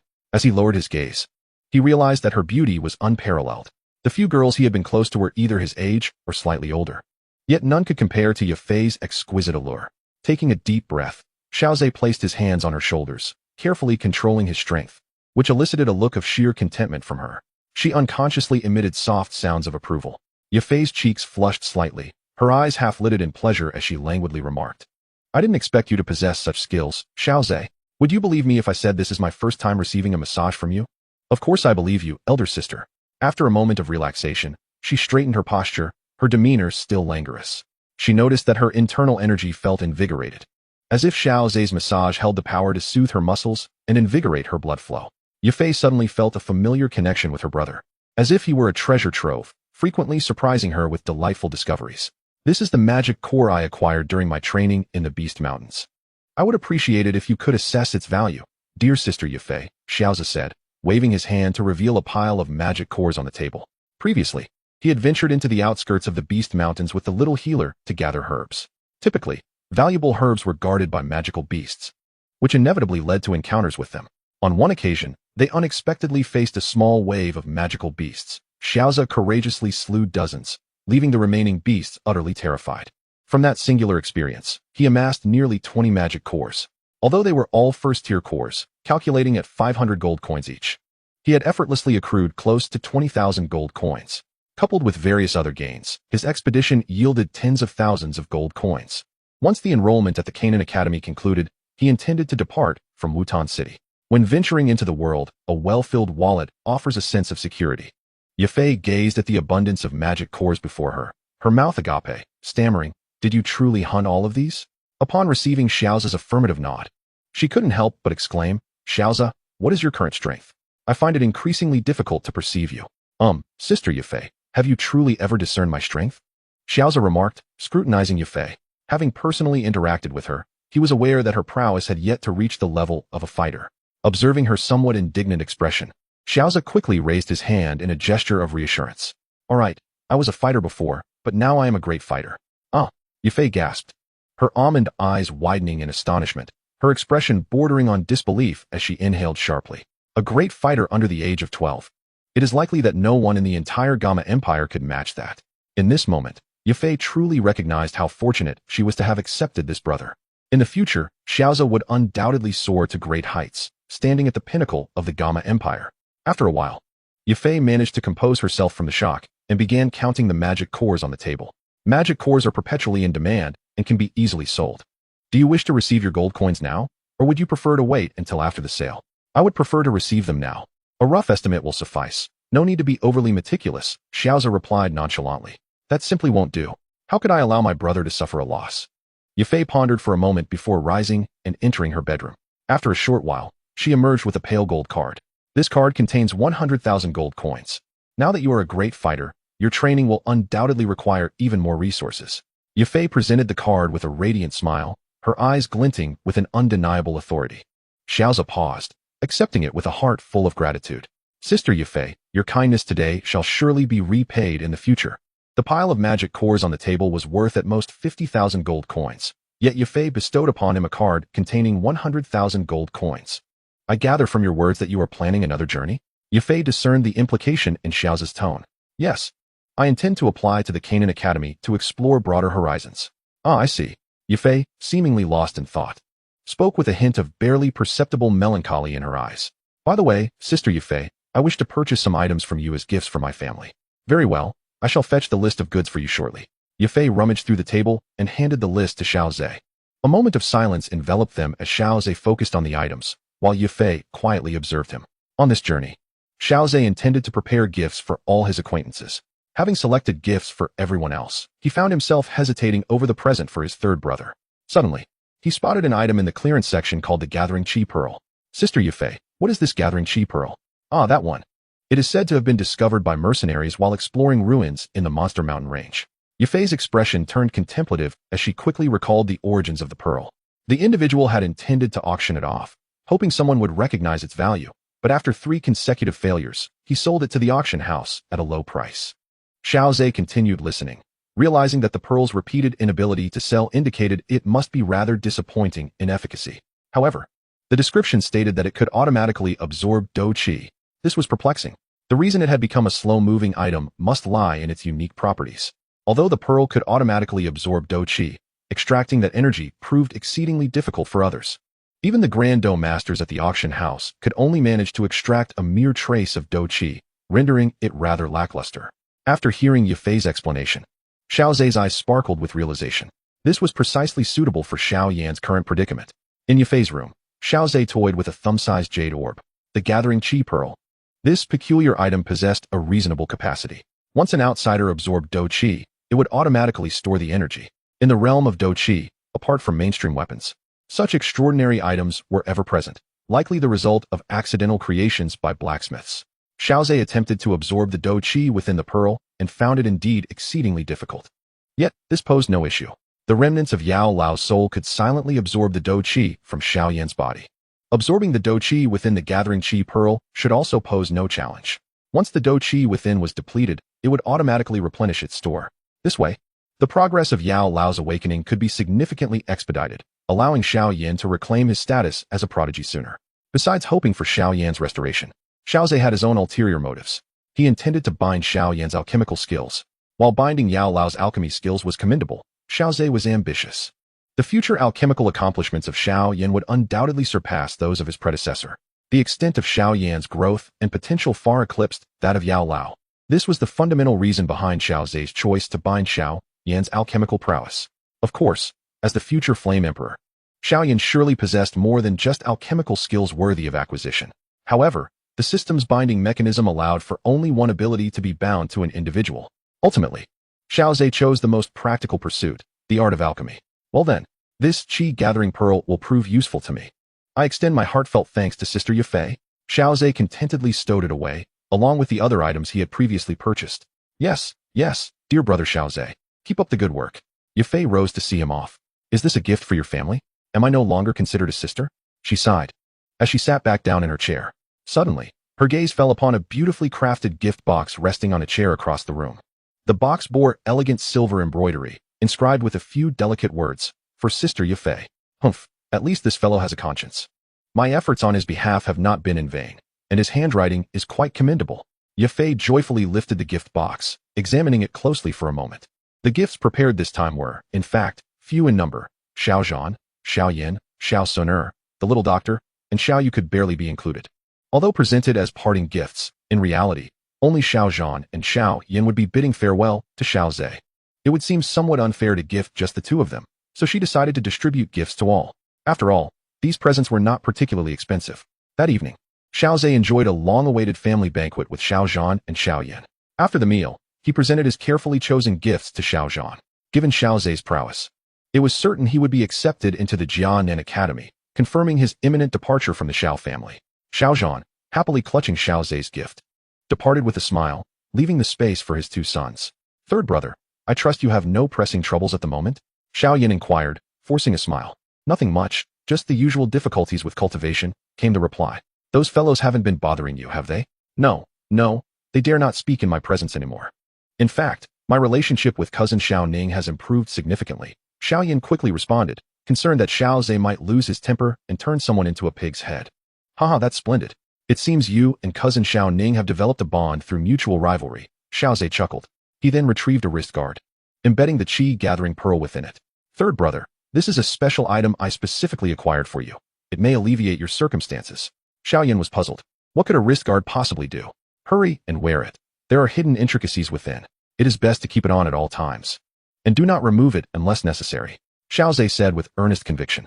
Upon seeing Xiao Zhe's serious demeanor, Xiao Yin nodded solemnly, placing his trust in him. Xiao Zhe prepared to take his leave. Just before departing, Xiao Yin raised his hand to ask, Fourth brother, what is your current realm? Xiao Zhe casually replied with a light remark, gradually retreating. Only Xiao Yin remained, rooted in place, utterly stunned. With a dry throat, Xiao Yin murmured to himself. The great fighter is truly formidable. At that moment, his resolve solidified, and he vowed to take Xiao Zhe as his ultimate goal. Early the next morning, Xiao Yu knocked on Xiao Zhe's door. Xiao Zhe, rise and shine. Time waits for no one, lest we find ourselves amidst a throng. With a creak, the door swung open, revealing a delicate visage. Xiao Yu's hand froze mid-motion. Who are you? Xiao Zhe has hidden such a beautiful girl in his room. Cousin Xiao Yu, you must be accountable for your words. This is my friend, the little medical sage. Xiao Zhe's voice emanated from behind the little medical sage as he approached in a white coat. She had taken refuge at the Xiao residence for a night, preparing to participate in the Canaan enrollment. Xiao Yu, astonished, pointed at the duo, her ruby lips parting slightly as she exclaimed, You two are cohabitating. At that moment, the voice of Xiao Suner floated in. With a smile, she remarked, Yesterday, the little medical sage had nowhere to stay, and it would have been troublesome to tidy up the guest room. Xiao Zhe offered her his chamber, while he stayed in Suner's room, tending to her meridians throughout the night. All right, the one urging me is you, cousin Xiao Yu. Yet you are the one who is so inquisitive. Xiao Zhe fastened his belt, addressing the still curious Xiao Yu, effectively dispelling her probing thoughts. The four of them proceeded toward the enrollment square of Canaan Academy. Xiao Ning and Xiao Mei did not accompany them, evidently having not qualified, and thus refraining from joining the commotion. A sense of foreboding crept into their minds, with Xiao Yu expressing, those individuals are as fervent as ever. Some have been waiting overnight at the square for the Canaan Academy's enrollment team. Having successfully enrolled the previous year, Xiao Yu reflected, although recruitment is taking place in Wutan City, it also encompasses several neighboring metropolises, making the influx of candidates quite normal. What shall we do now? The little medical sage observed the crowd nearly overflowing the square and inquired. Fear not, I shall lead you through the back entrance. Xiao Yu proclaimed confidently. Under her guidance, they arrived at the rear of the square. Here, a battalion provided by the city lord stood guard, each soldier fully equipped. They formed a formidable barrier, bolstering security. Xiao Yu instructed Xiao Zhe and the others to wait in place. She retrieved a green token from her bosom and approached the military commander. The resolute-faced commander cast a glance at Xiao Zhe's trio, his brow furrowing slightly. Junior Sister Xiao. It is not that I doubt you, but the youth of these three is rather striking. Rest assured, senior brother, I would not bring them here if their capabilities did not meet the standards. In fact, the strongest among them might even surpass you, she asserted. The commander, taken aback, regarded Xiao Yu with newfound respect. Since she was so assured, he decided to grant them passage. After all, should they fail the final assessment, it would be their own embarrassment. The commander dismissed her last comment, thinking, at such a tender age, no matter how gifted, they cannot possibly rival me. However, as he scrutinized them, their calm demeanor caused him to inwardly nod in acknowledgement. Upon encountering the gaze of an ordinary individual, one cannot help but avert their eyes. He is a true veteran of the battlefield, his eyes brimming with a murderous aura. "Let them pass," commanded the general with a wave of his hand, standing aside. The densely packed steel army gradually shifted, unveiling a narrow path wide enough for two. Xiao Yu brandished the jade token in her hand before Xiao Zhe and the others, beckoning them to follow. However, as she stepped onto the path, the triumphant smile on her face faltered, and a chill coursed through her body. This army had undeniably seen combat. The fully armed soldiers were not mere decorations. A faint scent of blood emanated from them, and traversing their midst evoked an indescribable sense of oppression. Xiao Zhe, on the other hand, felt unperturbed, his eyes glancing at the general standing nearby. He sensed that it was the general who exuded this oppressive presence.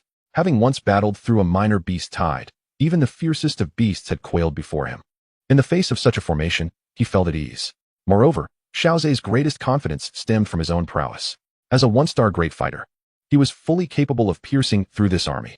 When one's strength is insufficient, the oppression one exerts is merely a fade, a paper tiger in the eyes of the strong.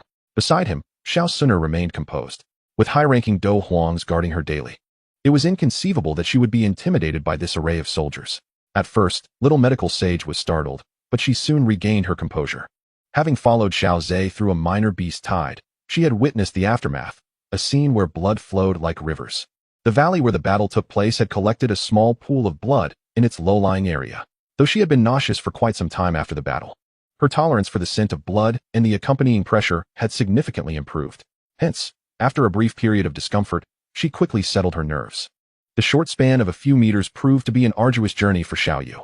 Upon reaching the end, she finally exhaled a breath of relief, her face slightly pale. Turning back, she noticed Xiao Zhe and the others watching her with calm expressions, causing her cheeks to flush. She silently mused, "Indeed, only those who are monstrous themselves can befriend such beings." The general standing at the periphery swiftly approached, his eyes wide with astonishment as he reassessed the trio. He acknowledged his previous oversight. The earlier pressure had been orchestrated by him. An ordinary person would have never made it through. They would have faltered long before reaching this point. "Brother, you are being rather difficult," Xiao Yu exclaimed, patting her chest, still a bit shaken. "Ahem, this is a test instructed by Mentor Roland. Otherwise, everyone would attempt to take shortcuts. And would the enrollment ceremony still hold any meaning?" Xiao Yu nodded in resignation, casting him an exasperated glance before leading Xiao Zhe and the others into the heart of the square. Before departing, Xiao Zhe cast a glance back at the general. Does a standard test necessitate an officer to exert such pressure? The fleeting doubt flickered in his mind, but he chose not to dwell on it. Regardless of the presence of this illustrious leader, it makes no difference to him. A few individuals approached the central tent of the square when a strikingly voluptuous woman suddenly emerged. She rushed forward and embraced Xiao Yu, her hands roving unabashedly over her. "Get off, you perverse woman," Xiao Yu exclaimed with a laugh, forcefully pushing her away, for otherwise, this mischievous individual would not cease her antics. "Allow me to introduce. This is my dear sister from Canaan Academy, Shui and I, whose figure is utterly captivating, attracting many suitors." Xiao Zhe nodded, acknowledging the obvious. Dressed in a vibrant red garment, Shui and I possessed a youthful and charming visage. Though her beauty may not rival Xiao Yu's, her voluptuous curves drew the furtive glances of passing young men. Some unable to suppress a discreet gulp, Xiao Yu brushed off Shui and I's wandering hands, and then led her to stand before Xiao Zhe and the others. "These two are my relatives, my cousin Xiao Suner and my cousin Xiao Zhe. This one is Xiao Zhe's close friend, the little medical sage." Shui and I cast an inquisitive glance at the trio, immediately captivated by Xiao Zhe. "Sisters, come out," she suddenly called into the tent. Instantly, a group of women of various shapes emerged, and before they could inquire, Shui and I pointed toward Xiao Zhe. "Wow, what a handsome young lad. Whose son is this? How did he come to be in the central square? So extraordinarily dashing." "Shui and I, you certainly know how to share with your sisters," Xiao Yu remarked, sensing trouble brewing with the arrival of this crowd of girls, and quickly interposed herself in front of Xiao Zhe. "Ahem, this is my cousin Xiao Zhe. Do not get carried away, he is still underage." "Oh my, I wondered why Xiao Yu never mentioned her relatives. Turns out she was hiding such a beautiful young man." Xiao Zhe stood to the side, donning a smile that met popular expectations. Xiao Suner took hold of Xiao Zhe's hand, a gesture tinged with possessiveness, while the little medical sage stood beside him, her eyes brimming with astonishment. It appeared a minor commotion was about to unfold outside the tent. Suddenly, a fierce voice erupted from within the tent. "Why should I be the one to step outside? Just because you are a 3-star fighter? You may bear the title of senior, but as a freshman, I too am a member of Canaan Academy. The unexpected outburst left the girls outside momentarily stunned. Xiaozhe raised an eyebrow. It seemed a clash was brewing between newcomers and upperclassmen. Xiaoyu gestured for Xiaozhe and the others to follow her inside. Upon entering the tent, they found clusters of Canaan Academy students seeking refuge from the sweltering sun. Beyond the shadows, a group of young men and women endured the harsh rays. The academy students wore expressions of amusement as they glanced towards the center of the tent. The newcomers, surprised, also looked towards the heart of the tent, hesitant to resist, yet the individual at the center dared to voice their unspoken sentiments. A robust-looking youth, appearing around 15 or 16 years old, stood tall, evidently shaped by rigorous training. At this moment, arms crossed and a disdainful expression adorning his face. He gazed at the individual before him. Chapter 38. Offering assistance. Mentor Wolin. The atmosphere within the tent was somewhat tense, with the surrounding Canaan students watching the spectacle unfold. Outside the tent, the new students looked on with anticipation. Facing the newcomer stood a young man with a fair complexion. The 3 golden stars on his Canaan Academy uniform signified his prowess. Yet, at this moment, his once fair visage was marred by a grimace, revealing a countenance of displeasure. Rod felt the weight of his peers' scrutinizing gazes, and a wave of humiliation washed over him. Previously, he had relished in asserting dominance over those new students, delighting in the way he had tempered the arrogance of these provincial prodigies. However, he had not anticipated encountering such a formidable challenger, one who dared to refute him in front of an audience. This affront was particularly galling for the prideful Rod. I have encountered several brash characters like you.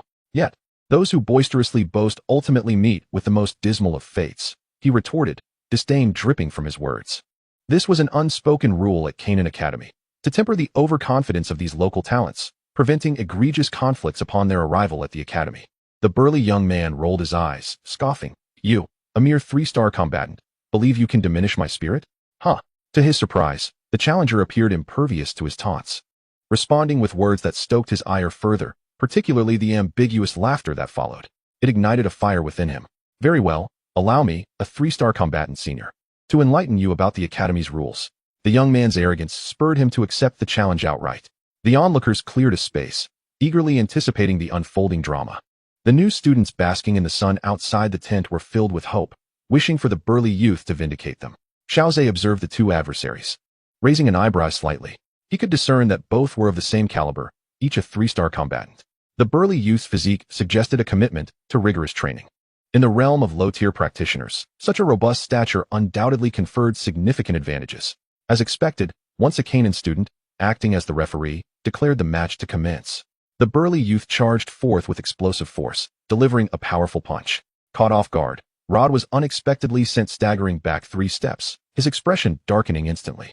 The confidence that once illuminated his face was now shrouded in clouds of dismay. From their earlier exchange, he realized that this challenger's strength was no less than his own. Xiaozhe, watching from the sidelines, thought to himself, this challenger proves to be quite formidable. He found himself rather pleased with the turn of events. While the intent to temper the overconfidence of local talents was commendable, such confrontations were unnecessary. Once they reached Canaan Academy, they would inevitably encounter peers of equal or greater talent, naturally diminishing their hubris.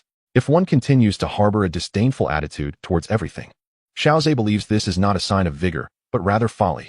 Such behavior, as leaving someone exposed to the elements for nearly half an hour, is undeniably inappropriate. While a myriad of thoughts swirled in Xiaozhe's mind, Rod had already succumbed to the relentless onslaught of the burly youth, crashing to the ground. The heat of embarrassment flushed his face as if he had been struck repeatedly. The astonished gazes of those around him only deepened his humiliation. The newcomers, witnessing this scene, felt a surge of exhilaration, finally avenging their grievances. Upon seeing Rod on the ground, the burly youth displayed a hint of disappointment, but refrained from kicking a man when he was down. At that moment, Xiaozhe suddenly noticed that Rod seemed to be tossing something into his mouth. Xiaozhe narrowed his eyes, pondering whether this was an attempt to cheat in the face of defeat. Indeed, Rod swiftly flipped himself over, his demeanor transforming dramatically, eyes glowing crimson as he charged at the burly youth. The latter sensed something amiss, yet Rod had already launched himself forward, his fists radiating a fierce aura, evidently employing some form of combat technique. With a resounding impact, the burly youth was caught off guard and sent flying.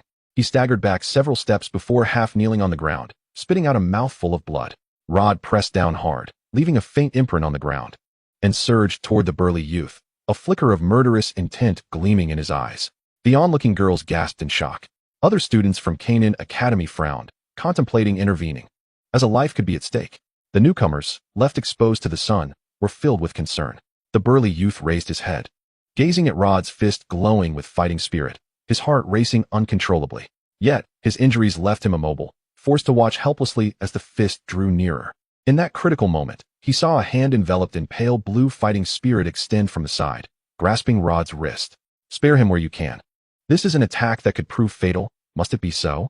Xiaoze's calm voice resonated nearby, prompting both Rod and the burly youth to turn their attention. The crowd directed their astonished gazes toward Xiaoze, completely unaware of when he had approached. "Little brat, do you intend to defend him?" Rod's eyes were bloodshot, clearly in a state of confusion. "What have you ingested? Your strength may not have increased significantly, yet the effects seem to have clouded your mind." As Xiaoze spoke, he exerted force with his arm. With a crack, Rod's arm was brutally broken. Rod bent at an awkward angle, and Xiaoze raised his foot, delivering a kick to Rod's chest. He sent Rod flying, rolling several times outside the tent. Hiss! Who is this boy? So ferocious. It was astounding that he could overpower Rod, who had temporarily enhanced his strength with a pill. This youth's prowess was likely extraordinary. The atmosphere within the tent became utterly tense, with countless gazes fixed upon Xiaoze, the students from Canaan Academy wearing expressions of grave concern. The women who had learned of Xiaoze's identity were utterly astonished. Among the new students, some young ladies gazed at Xiaoze's figure, their eyes shimmering with admiration. In the midst of this silence, a gentle voice resonated. "Oh dear, I was only gone for a brief moment, and you've caused such a commotion." Accompanying this voice, a figure clad in green appeared quietly. With a serene smile gracing her face, she exuded an aura akin to a crystal-clear spring flowing through one's heart. Her unique charm and grace were palpable, for she was none other than the instructor for this recruitment, Mentor Ruolin. Concerned for Xiaoze's well-being, Xiaoyu hurriedly approached, her expression brightening as she wrapped her arms around Ruolin's ample waist. "Hee, Mentor Ruolin, I missed you so much. The one who intervened just now is my cousin, Xiaoze. He may have acted rashly. Please don't hold it against him." "Oh, he is your cousin and is here to participate in this recruitment?" Ruolin's eyes flickered with surprise and delight. It seemed she had indeed stumbled upon a treasure this time. At that moment, Xiaoze was helping the robust youth to his feet. The youth expressed his gratitude, nodding toward Xiaoze. "Thank you for your timely rescue. My name is Lei Luo." Xiaoze, Chapter 39, Punishment and Classification. "Bring Rod in here. And let the new students come in as well." Her voice flowed like gentle water, soothing the hearts of those present, as if the summer heat had dissipated with her arrival. Mentor Ruolin instructed two students to carry the unconscious Rod inside. After assessing Rod's injuries, Ruolin furrowed her brow slightly and shot a disapproving glance at Xiaoze. "You little rascal, you truly go all out when you strike." This enchanting glance made the surrounding boys blush, yet Xiaoze remained composed, shrugging as he replied, "I held back. Compared to this fellow who aimed to kill Lei Luo, I can be considered merciful." The students around them were left speechless, but Xiaoze spoke the truth. Rod had indeed attacked Lei Luo's vital areas with lethal intent. Alas, Rod was also blinded by anger. Acting without restraint, Ruolin sighed, placing her hand on Rod's chest. She utilized her water attribute energy to restore the disordered aura within him, mending his injuries. Both water and wood attribute energies possess healing properties, and mercenary groups often recruit individuals with corresponding attributes, as it is significantly cheaper than healing potions. Xiaoze observed the envious gazes of the nearby boys, their expressions reflecting a yearning to receive Ruolin's treatment, as if it were the greatest fortune. Earlier, when Ruolin had cast a glance at him, it was indeed captivating, likely overwhelming for an ordinary man. However, Xiaoze remained unaffected. Having endured countless cycles of destruction and rebirth during his trials with the cursed poison body, he had developed an extraordinary resilience to such temptations and pleasures. Now, unless he allowed his heart to wander, ordinary allurements and delights scarcely stirred his spirit. The system's feedback rewards, aside from enhancing one's abilities, also bestow significant hidden benefits. Soon after, Ruolin gradually withdrew, standing up with an expressionless face. Rod's eyelids snapped open, and upon seeing Ruolin's visage, a flicker of admiration and longing glimmered in his eyes. Ignoring Rod, Ruolin turned to Xiaoze, a smile playing at her lips as she inquired, "Little one, how do you think I should handle you? Shouldn't I be generously rewarded?" Xiaoze feigned surprise in his tone, prompting the crowd to widen their eyes in astonishment. "Huh, you are quite the amusing little fellow. Pray tell, why should I lavish you with such rewards?" Ruolin chuckled lightly, pressing for an answer. "I have just aided Canaan Academy in preventing a fatal conflict among peers," Xiaoze responded, disregarding the astonished gazes of the others.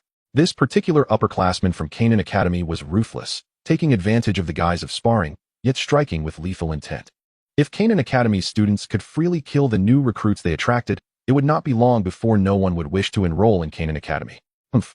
Rod retorted darkly. That was merely a lesson for this fellow's disregard for the rules. Is that so? Xiaoza replied with a peculiar laugh. A mere lesson necessitates such lethal force? Besides, I did intervene and afforded you a chance. My chest still aches fiercely. Moreover, the rules you speak of are nothing but rotten conventions.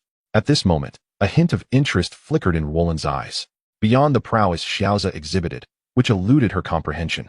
Other aspects had not captured her attention until now, but Xiaoza's query piqued her curiosity. Humph, this is merely an unwritten rule of Canaan Academy, one that many instructors tacitly endorse. On what grounds do you dismiss it outright? Rod forced out, sneaking a glance at Roland. Noticing her calm demeanor, he let out a sigh of relief. After all, he was leveraging the authority of other instructors. Roland, however, held disdain for such rules. But it remains a rotten rule. Xiaoza disregarded Rod's fiery glare and continued. Your so-called rules merely seek to diminish the pride of local geniuses, coercing them into submission. Yet, having joined Canaan Academy, they will soon realize that those around them are comparable, if not superior, to themselves. In such a context, if one still harbors arrogance, it is not pride, but sheer folly. Nevertheless, the number of foolish individuals in this world is ultimately scarce.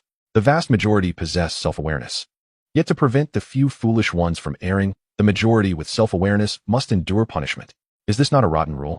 Xiaoza's final inquiry cast a heavy silence over the tent. The students of Canaan Academy had once faced similar circumstances. Unable to resist, they chose to join. In hindsight, it indeed seemed to be a rotten rule. Those newcomers who have already tasted the bitter fruits of this rule harbor a profound disdain for it. They resonate deeply with the words spoken by Xiaoze. The previously composed Ruolin suddenly broke into a smile. You have convinced me, my eloquent little friend. Rod's eyes widened in astonishment as he turned to glance at Ruolin. I initially held a neutral stance regarding this rule, but you have successfully persuaded me. From this moment forth, such occurrences shall not transpire among my students. Ruolin cast a sweeping gaze over the students of Canaan Academy, her eyes radiating a clear warning. The students straightened up, no longer daring to laugh. They collectively vowed never to engage in any form of bullying against newcomers again. As for you, Rod, for every half hour a newcomer stands outside, you shall stand for the same duration. If 10 newcomers stand for half an hour, you shall stand for 5 hours. Do the math and determine how long you shall be standing. Rod opened his mouth, glancing toward Mentor Ruolin, seeking mercy. However, the typically gentle Ruolin exhibited a rare flicker of anger in her eyes, prompting him to lower his head in acknowledgement of his misdeeds. Rod resigned himself to his punishment. He cast one last look at Xiaoze before stepping out of the tent to accept his fate. The newcomers exchanged glances, their eyes glimmering with a hint of delight. Ruolin turned to them and said, While I have forbidden this behavior, do not provoke me into further action.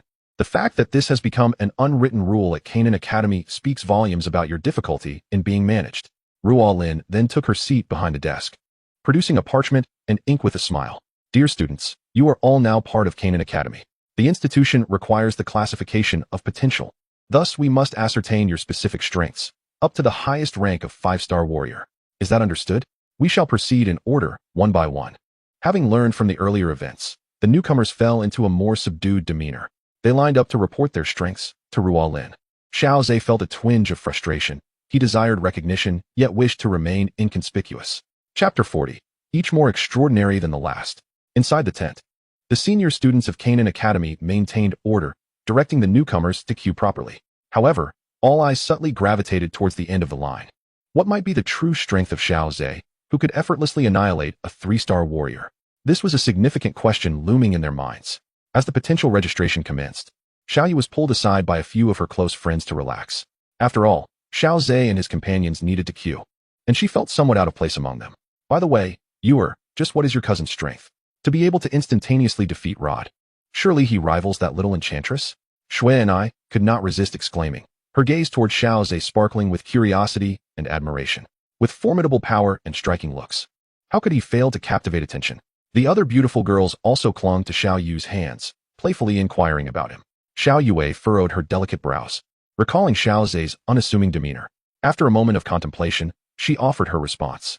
I can only say that the little enchantress pales in comparison to my cousin.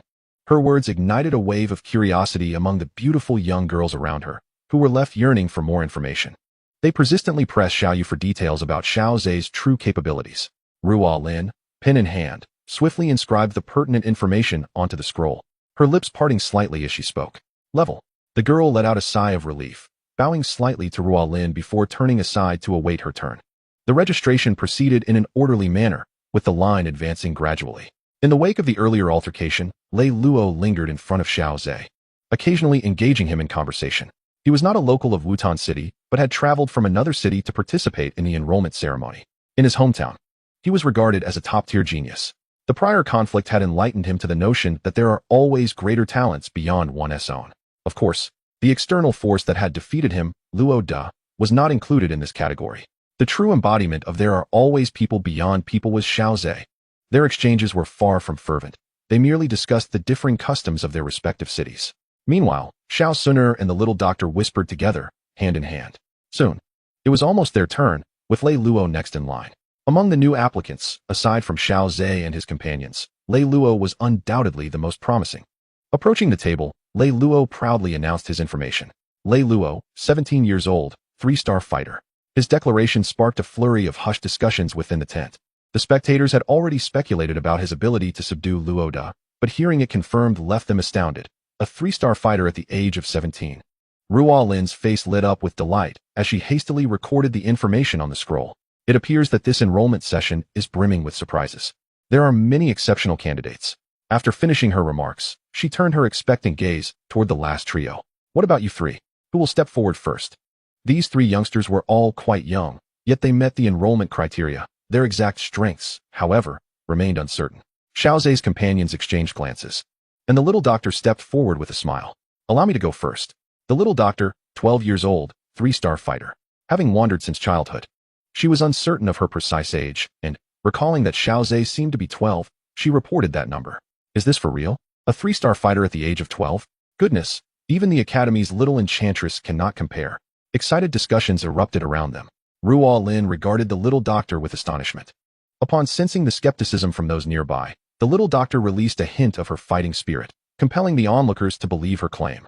For merely sensing her aura, it appeared that her fighting spirit surpassed even Lei Luo's earlier display. As a grand fighter, Ruo Lin could easily discern that the little doctor was speaking the truth. In her heart, astonishment surged. She had not anticipated that these 3 little beings would bestow upon her such a grand surprise. This was yet to involve the enigmatic strength of Xiao Zhe. Xiao Suner, merely 12 years of age, was already a 6-star fighter. In an instant, the previously lively tent fell into an eerie silence, as every gaze turned towards the graceful figure standing before them, eyes brimming with shock and awe. The mere association of 12 years with the title of 6-star fighter denoted an alarming potential that transcended the Academy's potential grading system. Ruo Lin's fingers, which held the pen, momentarily stiffened as she lifted her gaze in astonishment, her eyes wide with disbelief as they settled on Xiao Suner. Without hesitation, Xiao Suner subtly released her fighting spirit for Ruo Lin to verify. To her surprise, this recruitment had indeed uncovered a treasure, a potential that surpassed expectations. Such records were rare throughout the Academy's history. If all goes as anticipated, you shall be the most promising student of this enrollment at the Canaan Academy. Ruo Lin exclaimed excitedly. Yet Xiao Suner gently shook her head, chiming with a playful laugh. Perhaps it would be prudent for Mentor Ruo Lin to wait until my brother Xiao Zhe has completed his registration before drawing any conclusions. Instantly, the curiosity within the tent reached a fever pitch. What could possibly be the extent of Xiao Zhe's strength that would inspire such bold confidence in Xiao Suner, who possessed transcendent potential? Xiao Zhe stepped forward, hesitating momentarily before speaking. I am Xiao Zhe, 12 years old. As for my strength, I kindly request Mentor Ruo Lin to assess it personally. Placing his hand on the table, he elicited a wave of confusion among the onlookers. Shui and I eagerly shook Xiao Yu's form, playfully imploring, come on, tell me Xiao Zhe's true strength. How does your family breed so many prodigies? First, we have the transcendent potential of Xiao Suner, and now another in Xiao Zhe. Xiao Yu chuckled awkwardly, remaining silent, for she too was unaware of Xiao Zhe's true prowess. All subsequent information had been mere speculation, unverified. Meanwhile, Ruo Lin, seated at the table, swiftly comprehended Xiao Zhe's intent. Is it true that those who stand out are often beset by the winds? This little one is quite clever. I am intrigued to see if you are merely putting on a facade. Then, amidst the envious and resentful gazes of numerous male students, Ruo Lin extended her fair, slender hand into Xiao Zhe's palm. Slowly closing her eyes, she began to sense his strength, and Xiao Zhe made no effort to impede her exploration. With curiosity alight within her, Roland delved into Xiao Zhe's abilities. His meridians were remarkably resilient, and his water attribute fighting spirit matched my own in intensity. Yes, just like mine. Boom. Roland abruptly rose, the table crashing to the ground unnoticed. Her eyes widened in disbelief as she regarded Xiao Zhe. As though he were a creature cloaked in human skin. The onlookers were stunned by Roland's exaggerated reaction. What strength could provoke such a loss of composure from Minter Roland? No wonder I could not fathom your capabilities earlier.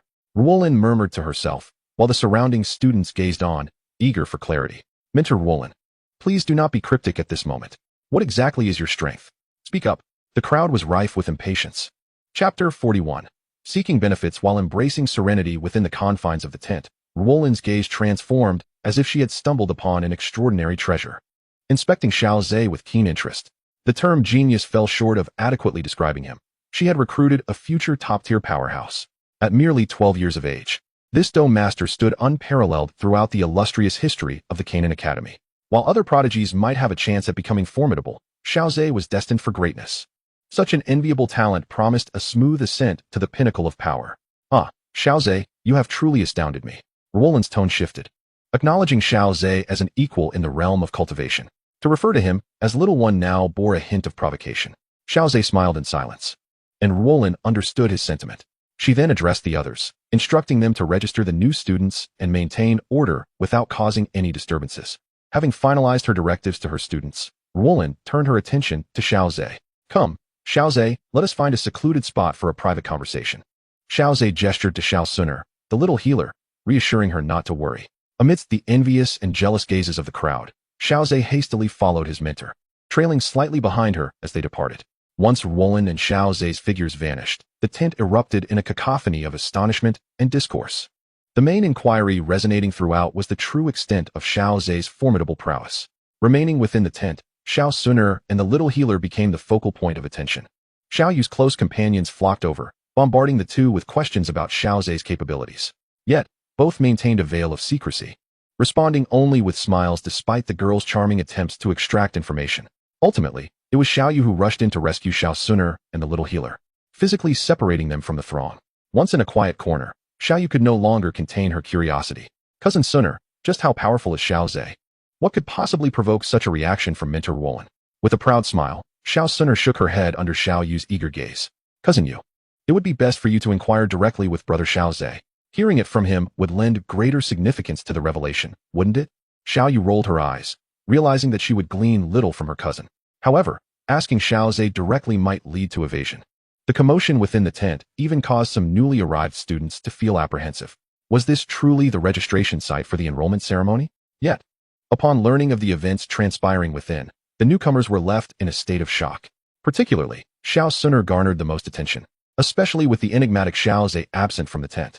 In his absence, the remarkably talented Xiao Suner became the center of intrigue, a genius with surpassing potential. However, surrounded solely by girls, none dared to approach and strike up a conversation. On the other side, Xiao Zhe followed Ruolin to a desolate area. Ruolin, with her arms crossed, continued to scrutinize Xiao Zhe with an inquisitive gaze. How had he cultivated to such a level? A grand fighter at the tender age of 12. Ruolin felt as though all her years of training had been but a jest in comparison. Ruolin, could you perhaps temper your peculiar gaze? I did not come here merely to be regarded as a monster, she remarked with a hint of irony. If I were to divulge this, everyone would indeed perceive you as a freak. Ruolin exclaimed dramatically, a grand fighter at 12. It's simply unbelievable. It was precisely for this reason that she was reluctant to reveal her true capabilities. Xiao Zhe shrugged and replied, I would appreciate it if you, Ruolin, could keep my true strength under wraps. I can assure you that I will not disclose it to unrelated parties, but the Academy's principal must be informed. Ruolin pondered for a moment before clarifying. After all, as the most gifted student in the history of Canaan Academy, your training methods must be determined by the principal. Xiao Zhe nodded in understanding, smiling as he said, I am well aware of that. I simply wish to avoid drawing too much attention. I am quite intrigued by the Academy's training opportunities. Ruolin seemed to have gained insight into Xiao Zhe's intentions.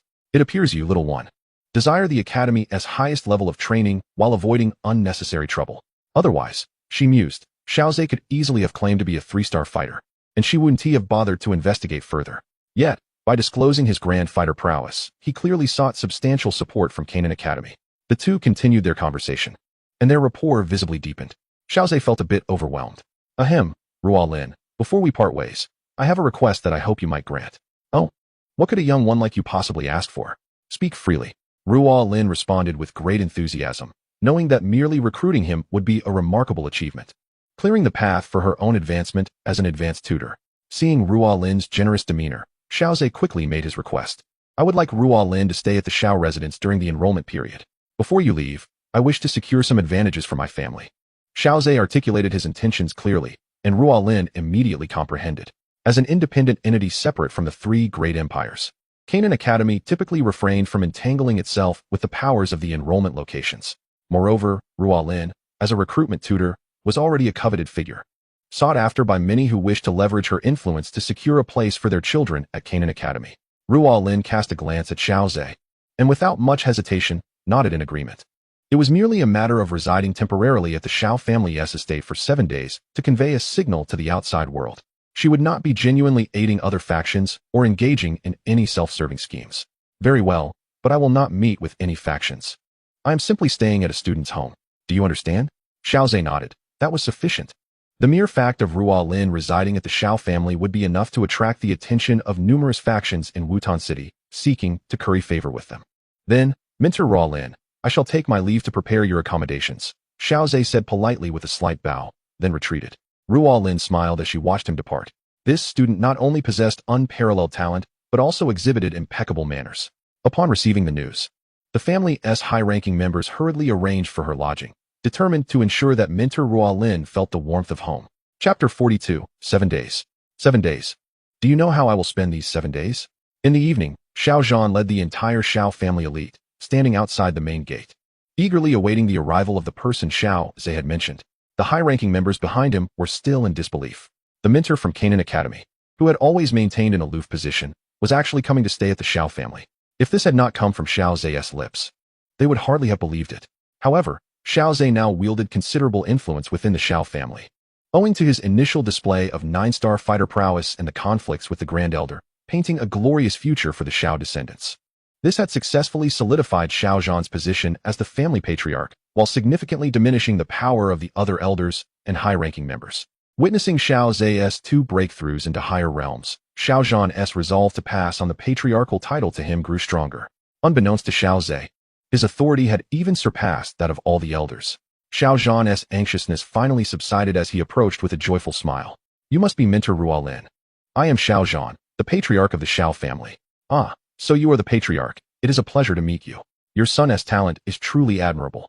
Ruolin replied with a gentle smile, addressing Xiaozhe's father. I hope my large group of students will not be a burden to the Xiao family. Of course not. The Xiao family is fortunate to host the talented students and esteemed mentors of Canaan. It truly brings honor to our house. Xiao Zhan warmly welcomed them to the guest quarters, ready for their immediate accommodation. Such thoughtful hospitality filled Ruolin with satisfaction. The following morning, Xiaozhe stood atop the mountain, noticing numerous carriages gathered at the Xiao family gate.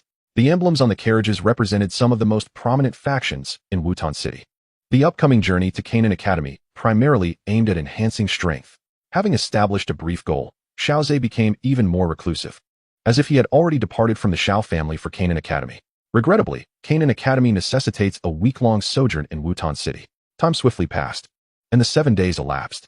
Xiaozhe sat cross-legged upon a stone platform, radiating a cerulean luminescence reminiscent of the boundless ocean. Ah, a 3rd-star dosher. My progress is commendable. Xiaozhe perceived the crystals within the Do-Chi vortex expanding further, nodding in satisfaction. Over the course of a week, I ascended 2 stars. At the dosher level, unless one resorts to medicinal pills, it is exceedingly challenging to achieve such advancement through ordinary cultivation. Xiaozhe occasionally harnessed the potency of the little medical sage's toxins, utilizing the adversity poison body to enhance his Do-Chi cultivation. Brother Xiaozhe, are you prepared? Today is the day of departure. Xiao Suner arrived at the mountaintop with the little medical sage, feeling the lingering aura of Xiaozhe and marveling inwardly. With his already extraordinary talent, combined with the rapid cultivation afforded by the adversity poison body, a mere day's training could equate to several years of effort for others. I am ready. There is little to take from the Xiao residence. I have already bid my farewells, and returning now would seem rather sentimental. Xiaozhe stretched his limbs, completely retracting his aura, appearing as an ordinary youth. Let us go. We shall join Mentor Ruolin. The trio made their way to the entrance, only to find Xiao Yu waiting there. Upon spotting Xiao Zhe and the others, she approached with long strides. At last, I can see the three of you. For these 7 days, it seemed as though you had vanished entirely. Xiao Yu exclaimed, feigning exaggeration, although locating them was as simple as heading to the back mountain. Yet, Xiao Yu was not so idle as to seek out Xiao Zhe and the others. Immersed in cultivation, I hope cousin Xiao Yu will not take offense. You three have enjoyed your seclusion, while I have been conscripted by Minter Roland, busy with the new student registrations for the past 3 days. The quartet proceeded to the square, with Xiao Yu lamenting her plight. Xiao Zhe smiled gently, silently listening to her grievances. As they neared the square, Xiao Yu wisely fell silent. I thought cousin Xiao Yu intended to voice your grievances all the way to the square. Xiao Suner chuckled. Xiao Yu rolled her eyes and retorted, though Minter Roland is gentle, I cannot bemoan my troubles in her presence. Otherwise, I would suffer the consequences. Upon arriving at the square, they encountered the enrollment team of Canaan Academy, engaged in final preparations. Upon seeing the three finally appear, Roland sighed in relief. You three have finally shown yourselves. I was beginning to fear you would stand me up. Apologies, Minter Roland. We have been at the back mountain of the Shao residence all along. How could we possibly stand you up at Canaan Academy, the hallowed ground for learning? Hearing Xiao Zhe's words, Roland's expression eased somewhat. At that moment, Roland comprehended the profound tranquility Xiao Zhe had alluded to. I hope once we arrive at the academy, he does not skip classes. Roland instructed the group to assist in the final tasks. As Xiao Zhe approached a certain area to lend a hand, a figure emerged, a dark-skinned individual clad in the academy uniform, calling out to him. Xiao Zhe could not help but ask, Senior, do we know each other? He gazed at the dark-skinned figure before him, wondering if this individual was a student recruited from the Tagore Desert. Upon hearing his words, the dark-skinned man's face visibly contorted with anger. 7 days. 7 days. Do you know how I have spent these 7 days? It dawned on Xiao Zhe that this was indeed Senior Rod. He scrutinized Rod, noting his sun-kissed skin, which had transformed remarkably in comparison to the Rod from 7 days prior. No wonder he failed to recognize him at first. He nodded and remarked, It seems you must have sunbathed for a full 7 days, haven't you? Rod clenched his fists, gritting his teeth as he replied, You know what I have endured during these 7 days. Xiao Zhe shrugged nonchalantly, recalling Rod's inability to accept defeat, even resorting to lethal force during their sparring session. He felt he had previously gone too easy on him. Upon hearing Xiao Zhe's indifferent words, Rod lifted his fist in a moment of tension. The mention of Xiao Zhe's words caused Rod to freeze, swallowing hard. It was as if Xiao Zhe's words had rekindled the pain of his injuries. He felt a sharp, fiery pain in his chest. Despite having healed, why did it still hurt? Senior Rod, once again, it is essential to possess self-awareness, Xiao Zhe stated. With a dejected sigh, Rod turned away and departed. Chapter 43. Traversing the Black Corner Region. An example to others. Xiao Zhe stretched lazily, finally arriving at the outskirts of a small town within the Black Corner region. Several recruitment teams had already gathered here, with numerous students from Canaan Academy lingering in the town.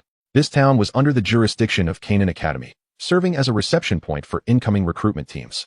Instructor Roland approached the group, explaining, The Black Corner region is a realm rife with chaos and bloodshed, where one may easily encounter natural disasters or man-made calamities. You still have a little time. Feel free to explore this town. It is a melting pot of recruitment teams from various regions, and you might find something of interest. She added sternly, Remember, fighting is strictly prohibited in this town. After delivering her final admonition, she waved her hand, signaling the students to disperse. Xiao Zhe, along with Xiao Suner and Little Medic Fairy, chose to remain by Instructor Roland's side. Instructor Roland, how long do you estimate it will take to traverse the Black Corner region and enter Canaan Academy? Xiao Zhe inquired. What? Are you so eager to behold the scenery of Canaan Academy? Roland replied with a smile. After a moment of contemplation, she continued, Normally, our group is considered late. The recruitment teams should arrive within 2 days. Despite being escorted by powerful individuals from the academy, traversing the Black Corner region is no simple task. Natural disasters are manageable, but encountering hundreds of bandits would present a real challenge. A conservative estimate would be around 10 days. Xiao Zhe nodded, acknowledging that he found it difficult to cultivate while on the move, primarily due to the fear of attracting unnecessary trouble with excessive noise. Upon arriving at Canaan Academy, he would be free to devote himself to cultivation. He recalled that the academy seemed to possess an expansive, seemingly infinite mountain range at its rear. The inner courtyard, renowned as the heart of Canaan Academy, lay hidden within that boundless expanse. As time flew by, on that early morning, after accounting for all the teams, an elder manifested a pair of wings behind him, gently fluttering before ascending into the air. The enrollment teams had gathered, and he granted them half an hour to prepare their belongings. Departure would commence promptly thereafter, without delay. His voice, enveloped in a surge of energy, resounded throughout the entire town. Xiaozhe abruptly opened his eyes and rolled out of bed. He had been sleeping fully clothed for the past 2 days. Being away from home warranted a degree of caution, lest he become too comfortable. The other 2 beds stirred as Xiao Yixian and Xiao Suner awakened in succession. At last, they were about to traverse the Black Corner region. He could hardly contain his eagerness to enter Canaan Academy and embark on his cultivation journey. The 2 women smiled and followed Xiaozhe outside. Upon stepping through the door, they were greeted by a bustling scene, with throngs of people preparing their gear. The trio possessed spatial rings, traveling light without the need for extensive packing, and awaited beside Mentor Rollin. In the midst of the flurry, time slipped away in the blink of an eye. Half an hour had elapsed. Time to set forth. The grand procession departed, advancing toward the chaotic and blood-soaked lands of darkness. Each year, the enrollment ceremony at Canaan Academy attracts the envy of various factions. After all, such a massive gathering inevitably entices audacious individuals eager to take a bite. Particularly notorious within the Black Corner region are the infamous bandits, known for their bloodlust. Countless desperate souls flock to the region annually, yearning to join the ranks of these brigands. With each new generation, lessons remain unlearned. On the 5th day of their journey, a powerful energy fluctuation emerged from the rear of the procession. A formidable presence from the academy had intervened. At the very least, it was at the level of a Dowang. Shortly thereafter, an elder manipulated dozens of severed heads, displaying them on the flags of the procession, an ominous warning indeed. The banners were soon laden with the heads of those who had attempted to assault the convoy, seeking to plunder whatever they could from the academy's party. As they delved deeper into the Black Corner region, the number of heads on the flagpoles increased, amplifying their intimidation factor significantly. Many bandits would reconsider their actions, weighing the possibility of becoming a trophy upon those very poles. The once enthusiastic new recruits, gazing up at the gruesome, bloodied heads, turned pale. However, the mentors said nothing. Canaan Academy aimed to cultivate not mere flowers, but true warriors. If one could not endure the brutality of bloodshed, it would be prudent to abandon the path of cultivation altogether. Leaning against a flagpole, Xiaozhe inhaled the faintly metallic scent of blood, his expression serene, even as his mind concocted new abilities. Ever since he had acquired the Calamity Poison Body, he had consciously endeavored to merge the poison's potency with the water attribute energy within him. Previously, initial successes have been observed. Yet a more profound development is required to ensure that both energies can fully manifest their inherent might. Especially the fusion of the perfect Calamity Toxin with water attribute combat energy may yield an entirely novel special attribute. Is it the venomous water or the toxic water attribute? Xiaozhe dismissed the notion of naming it for the time being. It is not yet fully realized, and the matter of nomenclature can be contemplated later. Moreover, this unique attribute is likely unparalleled in the continent of combat energy. The name holds little significance as long as he understands the situation. In the following days, disturbances noticeably diminished. After all, the heads hanging from the flagpole were once vibrant lives. The price of daring to provoke the Canaan Academy is starkly evident. As Xiaozhe rose to his feet, 2 majestic mountains appeared before him, with a quaint town nestled between them. He gazed at the gradually clarifying town and a sign bearing its name, Peace Town. This is indeed Peace Town, along with that peculiar death tree.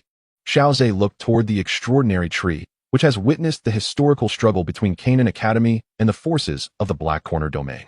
To seek a semblance of peace in this chaos and bloodshed of the Black Corner domain requires efforts far beyond the ordinary imagination. The death tree bore the remains of a Dou emperor and 2 Dou kings, serving as irrefutable evidence. Finally, they were nearing the outskirts of Canaan Academy. Traversing a primitive forest would lead them officially to Canaan City. Mentor Roland spoke to Xiaozhe. He nodded, his eyes glimmering with anticipation. Following this, no unforeseen incidents occurred, and they safely passed through the primitive forest. A magnificent city emerged before the many new students. Canaan City. Canaan Academy is situated at the very heart of the city. Upon entering Canaan City, Xiaozhe could distinctly sense that Mentor Roland had relaxed considerably. You must feel relieved now, Mentor Roland, Xiaozhe remarked with a smile. Roland rolled her eyes, responding with a hint of exasperation. Now is the time for busyness, as we must arrange all matters concerning the new students' enrollment. With a pained expression, Roland grasped Xiaozhe's hand. Please do not vanish from the mortal realm again. I will do my utmost, he replied. No utmost. At least wait until I have organized the new students' affairs. Roland glared at Xiaozhe, her usual gentle demeanor evaporating entirely. All right. Chapter 44. The opportunity to enter the library. In the end, Xiaozhe did not break his promise. He dutifully cooperated with Mentor Roland to complete the enrollment procedures for the new students. with 3 days remaining until the formal commencement of the cultivation courses. This offered the newcomers a chance to acclimatize to the academy. That morning, under Mentor Roland's guidance, Xiaozhe arrived at a library. This is the place. Once inside, make sure to perform well. Currently, the dean is absent from the academy, and many external matters are decreed by the vice dean, Roland advised earnestly. Whether you can secure the highest level of training hinges on this opportunity to impress the vice dean. I understand, Mentor Roland. Xiaozhe nodded slightly, stepping forward alone. Before he could knock, the door to the library swung open. An elderly voice emanated from within. Is that you, Xiaozhe? Please, come in. Mentor Ruolin smiled and nodded. Observing Xiaozhe's retreating silhouette, she made a gesture of encouragement. Once the door closed behind him, Ruolin turned to attend to matters concerning the new students. As Xiaozhe entered the library, he was greeted not by the anticipated darkness, but by an abundance of bright light. The space was filled with books, illuminated not by open flames, but by large luminous pearls serving as sources of light. Following the directions, he arrived at a spacious and well-lit room. An elderly man, his hair and beard completely white, sat at a table, perusing some documents. Student Xiaozhe, I have the pleasure of meeting you. Vice Dean. Xiaozhe approached to pay his respects, yet the Vice Dean offered no immediate reaction. Xiaozhe maintained his composure, his demeanor unchanged. After a leisurely 10 minutes of flipping through the documents, the Vice Dean finally closed the pages and lifted his gaze to the still bowing Xiaozhe, revealing a hint of satisfaction in his eyes. Calm and collected, humble and respectful, quite unlike what the documents suggested. Merely a 12-year-old boy. Enough, young man. Maintaining that posture must be tiring. I am Hua Qian, the Vice Dean of Canaan Academy. The elderly gentleman's voice resonated with warmth. Only then did Xiaozhe straighten up, his gaze calm as he regarded the Vice Dean. Do you realize the stir your dossier has caused within the academy? The upper echelons have been fervently debating how best to nurture you, the Vice Dean remarked, gesturing to the documents he had been reviewing. This very dossier had already been scrutinized by all the senior members of the external faculty, leading to intense discussions aimed at determining Xiaozhe's training. It had been over a decade since the dean left Canaan Academy, and the guardians of the institution would not intervene unless the academy's survival was at stake. There was a pressing need to cultivate top-tier warriors to exert deterrence externally, and Xiaozhe was seen as an exceptional investment opportunity. The training proposal regarding Xiaozhe was finalized only yesterday, prompting the vice dean to hastily arrange this meeting. However, as age brings wisdom, it also incites a desire for testing. The previous minutes had served as a test of Xiaozhe's character, and the results were quite promising. May I inquire about what the vice dean wishes to convey? Xiaozhe asked, neither obsequious nor arrogant. This is a training proposal tailored for you. Though it is not entirely altruistic, when you rise to become a formidable force, you shall be required to lend your aid to the academy during times of crisis. Additionally, you must remain at the academy for 3 years. The vice dean handed over a document. Xiaozhe received it with both hands and examined it. It detailed access to the library once a month, along with a quota of 100 medicinal pills and one-on-one instruction from a senior mentor. The richness of this training plan left Xiaozhe astounded. The mere opportunity to enter the library was of considerable value. It is worth noting that only the top 5 from each internal selection competition are granted access to the library. To stand out among the myriad of talented students at the external college and secure a place among the top 5, one must gain access to the library. Remarkably, Xiaozhe has already attained this privilege. The quota for elixirs allows for the exchange of potions within the alchemy department or the option to commission an alchemist to concoct specific elixirs as needed. The opportunity for one-on-one instruction from senior mentors is also an exceptionally valuable prospect. Furthermore, there exists an array of benefits. The only price Xiaozhe must pay is to become a formidable force and to lend his assistance during crises faced by the academy, alongside fulfilling a 3-year tenure in an official capacity.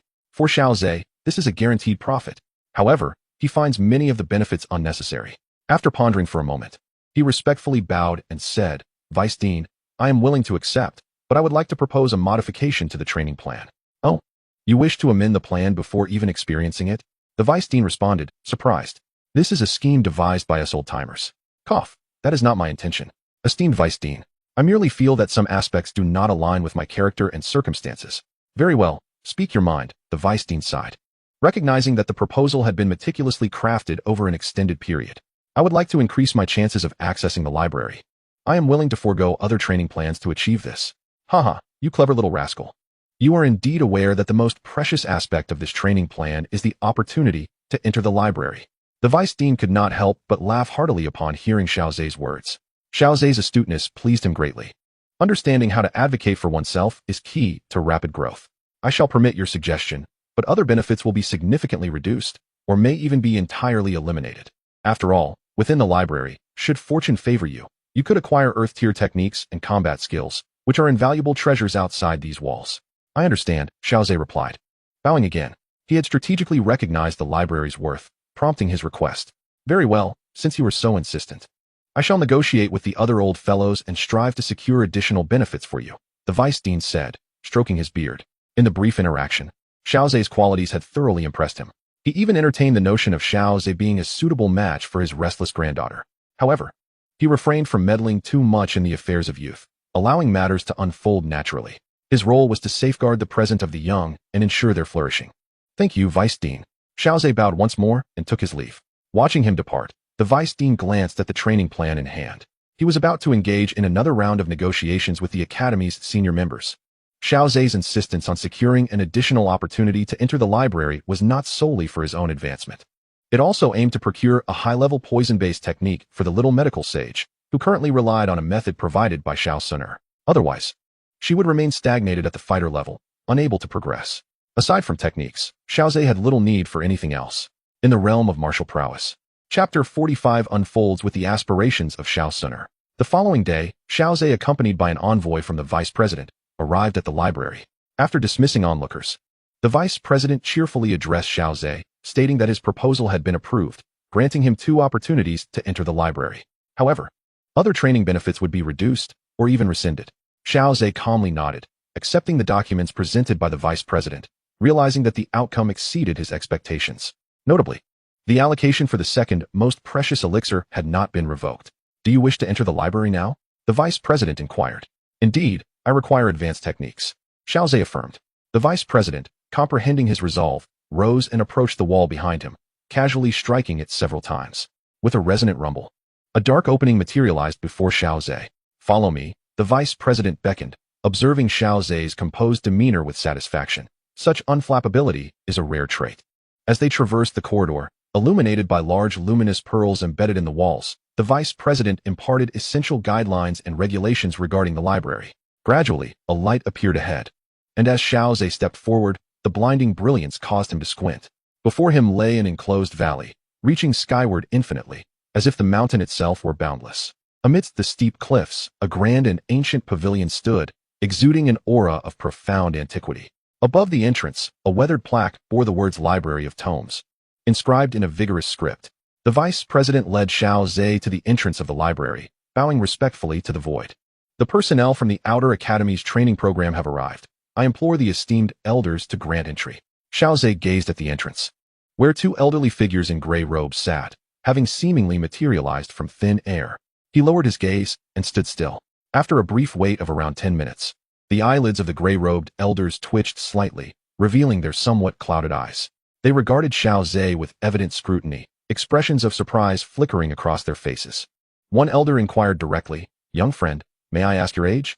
"Esteemed elders, I am Xiaozhe, 12 years of age," he replied with a respectful bow. The 2 gray-robed elders exchanged astonished glances. No wonder the long-dormant training program was invoked. A 12-year-old, 4-star great fighter, undoubtedly a future powerhouse, exceptionally gifted, remarkable talent. They exclaimed in unison, expressing their admiration for his extraordinary abilities. Even in their extensive lifetimes, they had seldom encountered such prodigious talent. The elders extended their withered hands, forming intricate hand seals. As they did so, a peculiar and potent aura surged forth, intertwining with the space before Xiaozhe. The space unfurled like water, rippling in concentric circles. The vice dean elucidated to Xiaozhe, "This is a spatial lock established by a Dozone expert, endowed with formidable protective capabilities. Even in the presence of a Dozone, one can remain unscathed." Xiaozhe inclined slightly, expressing his gratitude. "Thank you, Vice Dean, for your clarification." A spatial door gradually took shape before them. The Vice Dean led the way, with Xiaozhe following closely as they stepped through the portal. "Thank you, esteemed elders," Hu Qian said, bowing respectfully. "It is merely our duty," rasped a gray-robed elder, before lapsing back into silence. Hu Qian cautioned Xiaozhe, "You have 1 hour within, and may retrieve only 1 item. I have already warned you about the taboos. Do not overreach, lest you return empty-handed." Xiaozhe nodded thoughtfully, then inquired, "Might it be possible to combine the 2 opportunities? I would prefer not to trouble you both multiple times." The elder remained silent. recognizing that such a decision was beyond his purview. Very well. The time shall be extended to 2 hours, and you may bring forth 2 items, spoke another gray-robed elder. Xiaozhe expressed his gratitude with a bow before stepping forward. His gaze fell, deliberately avoiding the plaque above, which possessed an enchanting power capable of ensnaring one's mind. Xiaozhe remained steadfast, a sense of desolation lingering in his heart, yet it did not sway him. It was only upon his entrance into the library that the 3 outside exchanged glances. They had intended to wait until Xiaozhe succumbed to distraction before offering their counsel. To their surprise, Xiaozhe appeared entirely unaffected by the plaque's allure, elevating their opinion of him further. Elders, how long do you expect Xiaozhe to remain inside? And what might he acquire? Hu Qian inquired, feeling somewhat bored after a brief pause. The 2 gray-robed elders exchanged a knowing glance. Had it been the top 5 from the inner academy selection, they would likely have disregarded Hu Qian entirely. However, given that Xiaozhe was the first genius in years to receive a cultivation plan, possessing the remarkable achievement of a 4-star Great Dome Master at such a tender age, coupled with his previous extraordinary displays, indeed piqued the elders' curiosity. Xiaozhe is undoubtedly gifted, yet fortune and temperament within the library are equally vital. Ultimately, what he acquires rests solely upon him, one elder remarked slowly. Just as Hu Qian was about to respond, he abruptly turned towards the library. A flicker of surprise crossing the elders' minds. Is Xiaozhe emerging already? Has it been less than 10 minutes? The vice dean furrowed his brow, gazing at the entrance of the library. Indeed, Xiaozhe emerged with a calm demeanor. Xiaozhe, why are you back so soon? You must understand the rarity of the opportunity within the library. What happened? Hu Qian exclaimed anxiously. If there were unforeseen circumstances, the previous stipulation can be waived. I can grant you another chance, but this time you may only take 1 item. No need, Vice Dean, Xiaozhe replied with a smile, displaying the 2 scrolls in his hands. A scroll unfurling in a hue reminiscent of a vast azure sea. Another scroll, shimmering with an extraordinary spectrum of colors. I felt a profound satisfaction with my recent acquisition, thus I chose to depart early, wishing to avoid imposing upon the 2 esteemed elders engaged in their serene cultivation. Earth-level techniques. Both scrolls are of such caliber. The 2 gray-robed elders, with keen perception, discerned the rank of the scrolls in Xiaozhe's possession, and were unable to suppress their astonishment. It appears that Xiaozhe has indeed returned triumphantly. To have secured 2 Earth-level scrolls so swiftly? Hu Qian could not help but express his amazement. Upon entering the chamber, several streams of radiant energy surged forth from the energy barrier, all gravitating towards me. Upon inspection, I discovered they were all Earth-level techniques, precisely what I required. Thus I refrained from further deliberation. Xiaozhe provided an explanation, rendering the 3 present in contemplative silence. The news would undoubtedly astound those who had previously ranked among the top 5 in the Inner Academy selection. Chapter 46, Sparring Guidance. Class Evaluation. Before the library pavilion, the 2 gray-robed elders observed the retreating silhouette of Xiaozhe. This young man possesses extraordinary talent and unparalleled fortune. Had he not faced an untimely demise, he would undoubtedly rise as a formidable powerhouse in the continent of Douqi. The space rippled, enveloping the library pavilion back into the realm of isolation, and the sound ceased. Meanwhile, the vice president regarded the 2 Earth-level techniques in Xiaozhe's hands with a sense of deep admiration. This was his first encounter with someone endowed with such fortuitous circumstances. If Xiaozhe's account was to be believed, upon entering the room, the energy barrier had unleashed several streams of light, all Earth-level techniques. Techniques that could incite countless individuals to vie for them at the cost of their lives were laid before Xiaozhe for his selection. Was this not a providential opportunity bestowed upon him? Indeed, the value of these 2 Earth-level techniques far surpassed the original training program. Young lad, your fortune is remarkably profound. Hu Qian chuckled, stroking his beard with delight.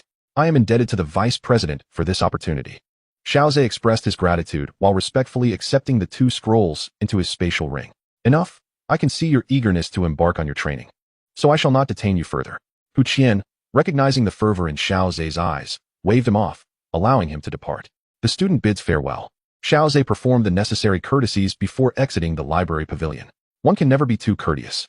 Upon returning to my small loft, I summoned Little Medicine Fairy and Xiao Suner, and the 3 of us ventured to the back mountain, immersed in our cultivation throughout the night. It was not until a day later that a message bird from Ruolin arrived in Xiaozhe's hands, informing him that the formal training courses at the academy were about to commence. The academy's training curriculum could be broadly summarized as 1 part theory and 7 parts practice. Should one encounter difficulties in their cultivation, consulting an instructor was encouraged. After attending a day of theoretical classes, Xiaozhe reached a conclusion. The training courses were beneficial. yet not excessively so. The practical courses were even more critical, as they required the transformation of theoretical knowledge into tangible mastery. In the practical sessions, Ruo Lin arranged for students to pair up for sparring exercises. Xiao Suner and Little Medicine Fairy formed one team, while Xiao Zhe was paired with a girl possessing striking red hair. Classmate Xiao Zhe, I look forward to your guidance. The red-haired girl boldly initiated the exchange of pleasantries. Xiao Zhe tilted his head, raising his hand to swat away her approaching palm. Your strength is insufficient. He attempted to condense his fighting spirit in his palm, demonstrating it as he spoke. The girl paused for a moment, then displayed a look of delight, beginning to mimic Xiao Zhe's actions. Identify the target of your attack. Even in practice, one must strike swiftly, accurately, and decisively, targeting the vital points. With a swift motion, Xiao Zhe struck the girl's wrist with the edge of his hand, causing it to redden instantly. Yet, the girl did not cry out in pain, nor did she complain. She merely bit her lip and, following Xiao Zhe's guidance, launched an assault on the critical areas. After 10 minutes, the girl opposite Xiao Zhe had made remarkable progress. The surrounding students gathered, their mouths slightly agape, eyes filled with astonishment. On the platform, Ruo Lin could not help but shake her head, a wry smile gracing her lips. Being a mentor to this young individual truly bore immense pressure. As the 15-minute mark arrived, Xiao Zhe ceased his movements, while the long-haired girl panted heavily, her face flushed. You should take a break. Moderation is key, Xiao Zhe advised.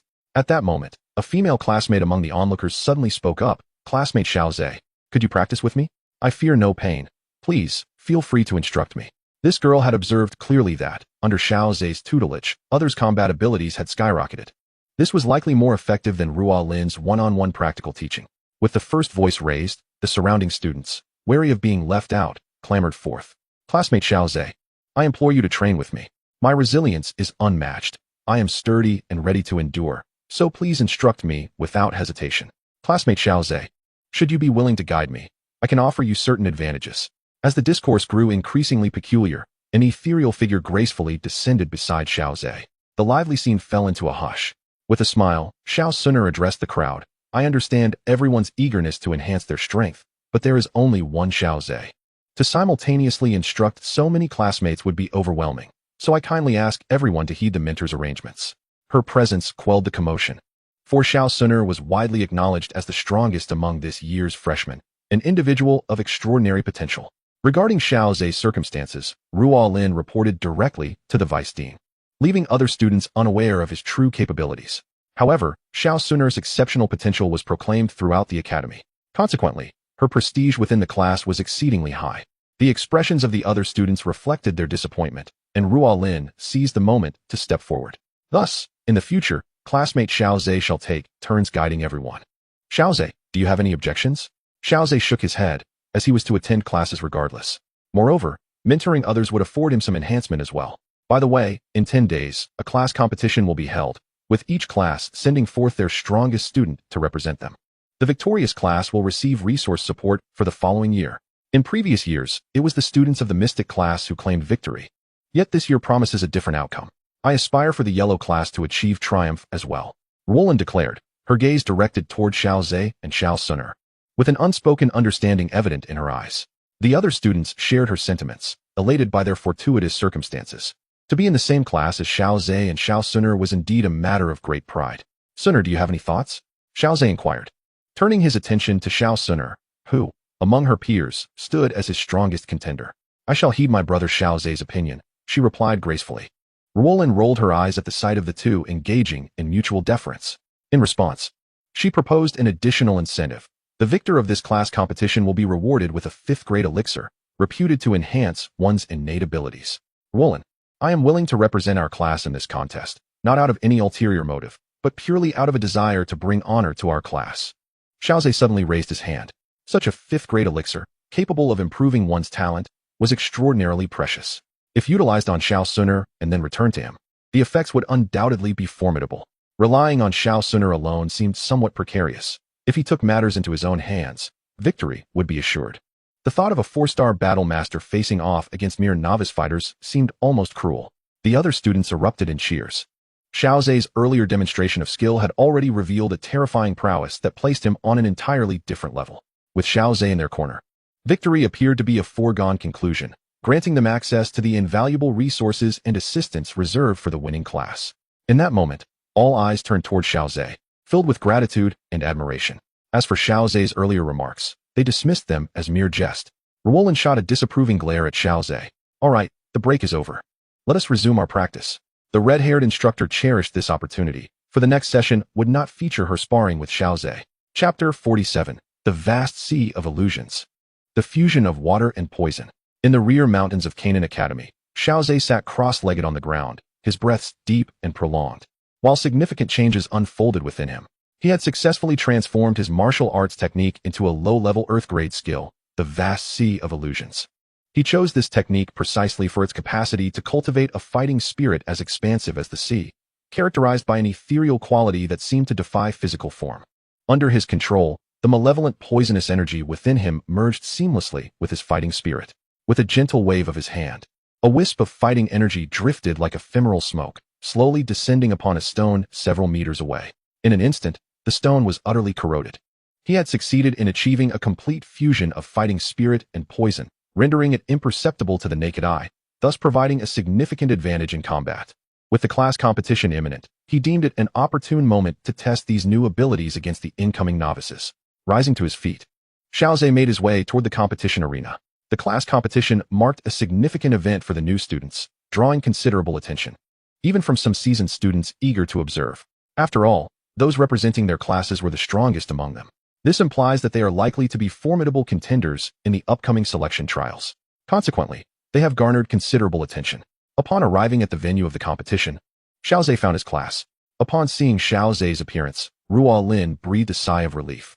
Although Xiao Zhe may often be elusive, he remains reliable in critical moments. Today, we are kicking off with a bang, being the first to compete. Your opponent is Bai Li from the Xian Stage Class 3. After Ruolin provided Xiao Zhe with information about Bai Li, the referee's voice announced the match. Bai Li from Xian Stage Class 3 versus Xiao Zhe from Huang Stage Class 2. As Xiao Zhe stepped onto the arena, he glanced at his opponent. A 4-star fighter. It seems I must temper my strength a bit, lest I inadvertently cause his demise. Humph. So you are the enigmatic student, Xiao Zhe, who has been the subject of much intrigue.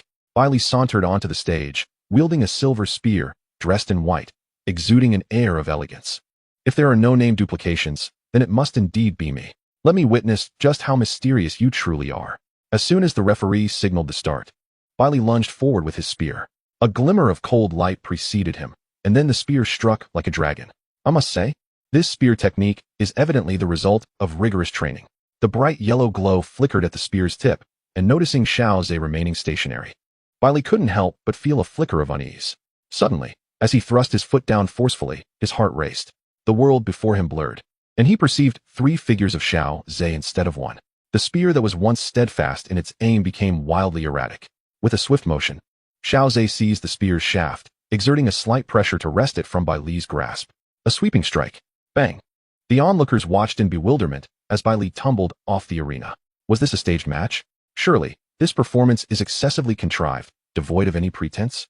Mid-strike, he suddenly seemed as if under the influence of some enchantment, his steps faltering and his strikes askew. The middle-aged referee stood stunned.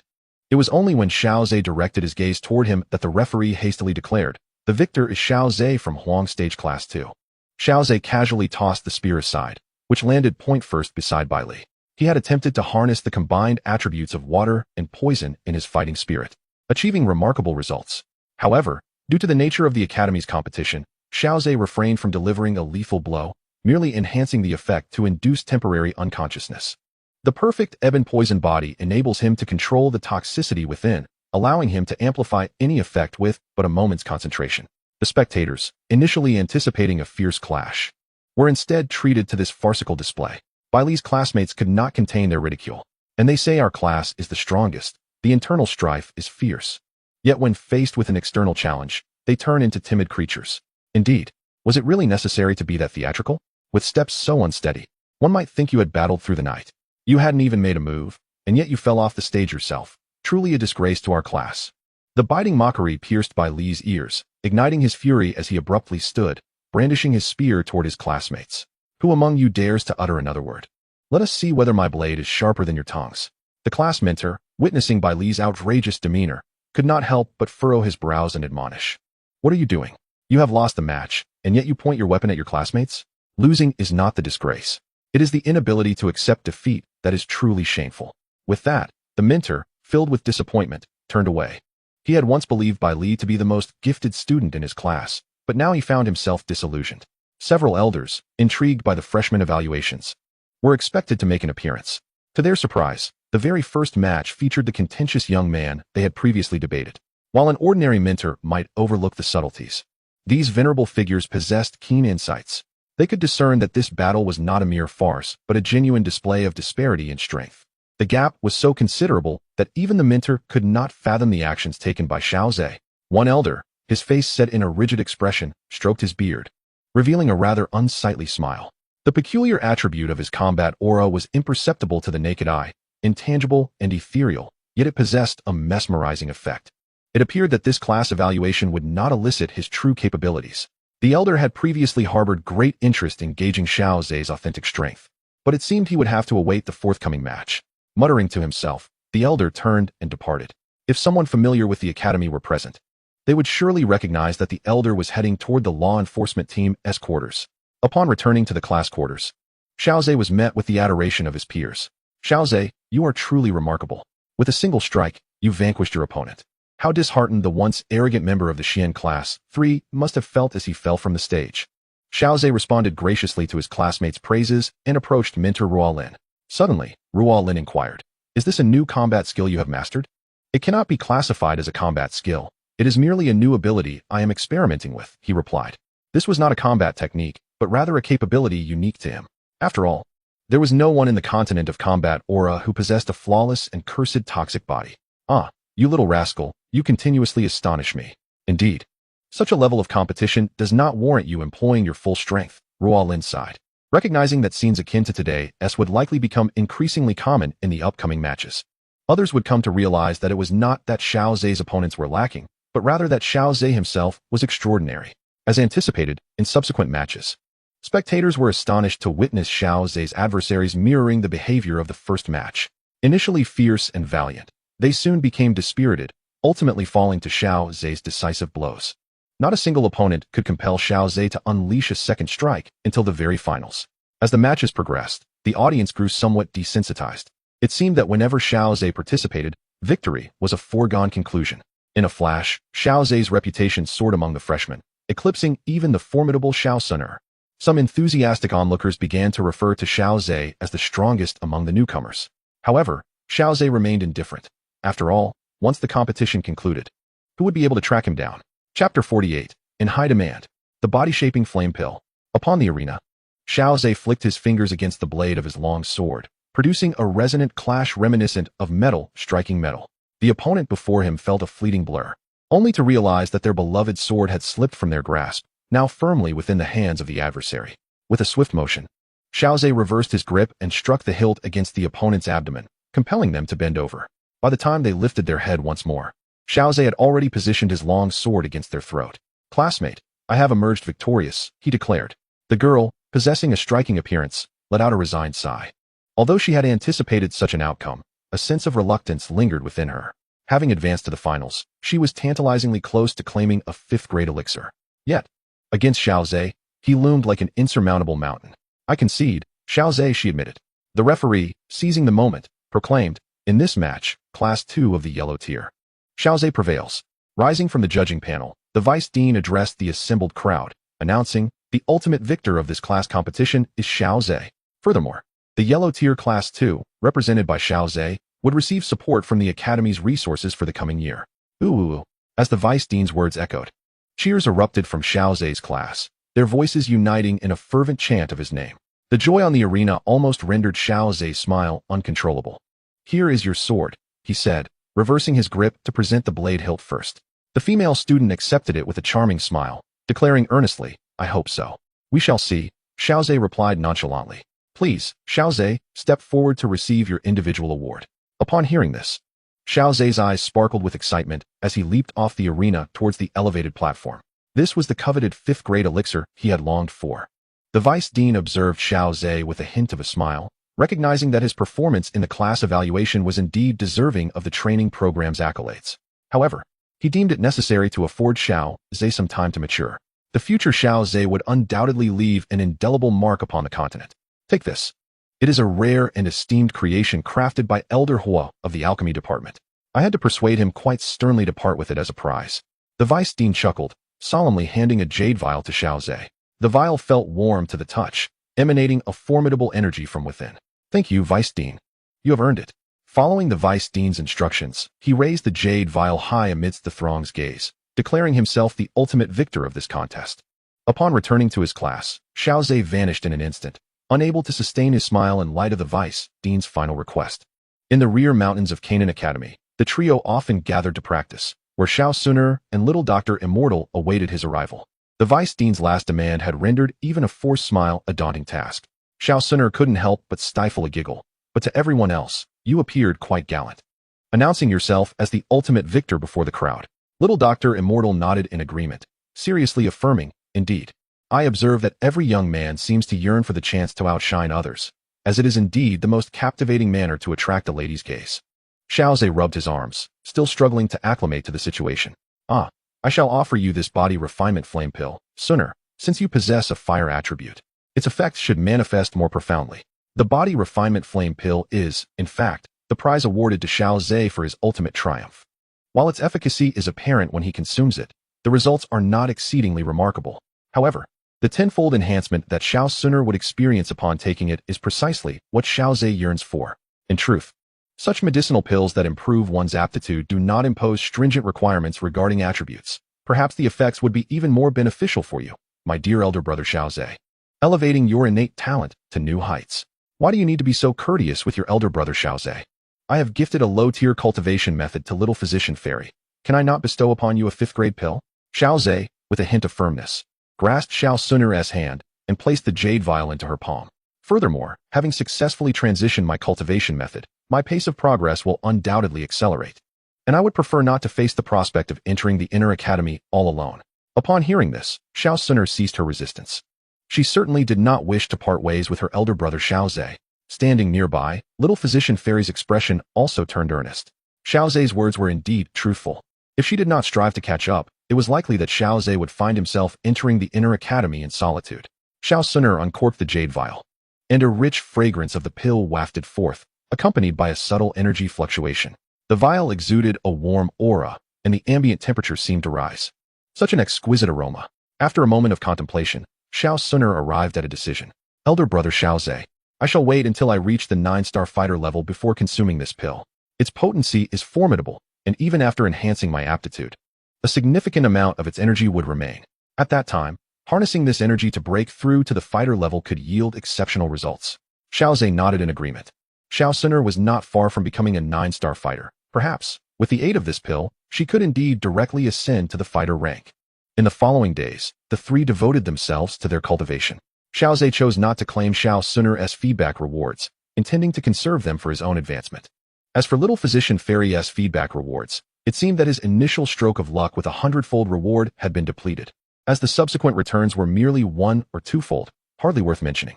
For his perfectly crafted poison body, these rewards were merely a delightful embellishment.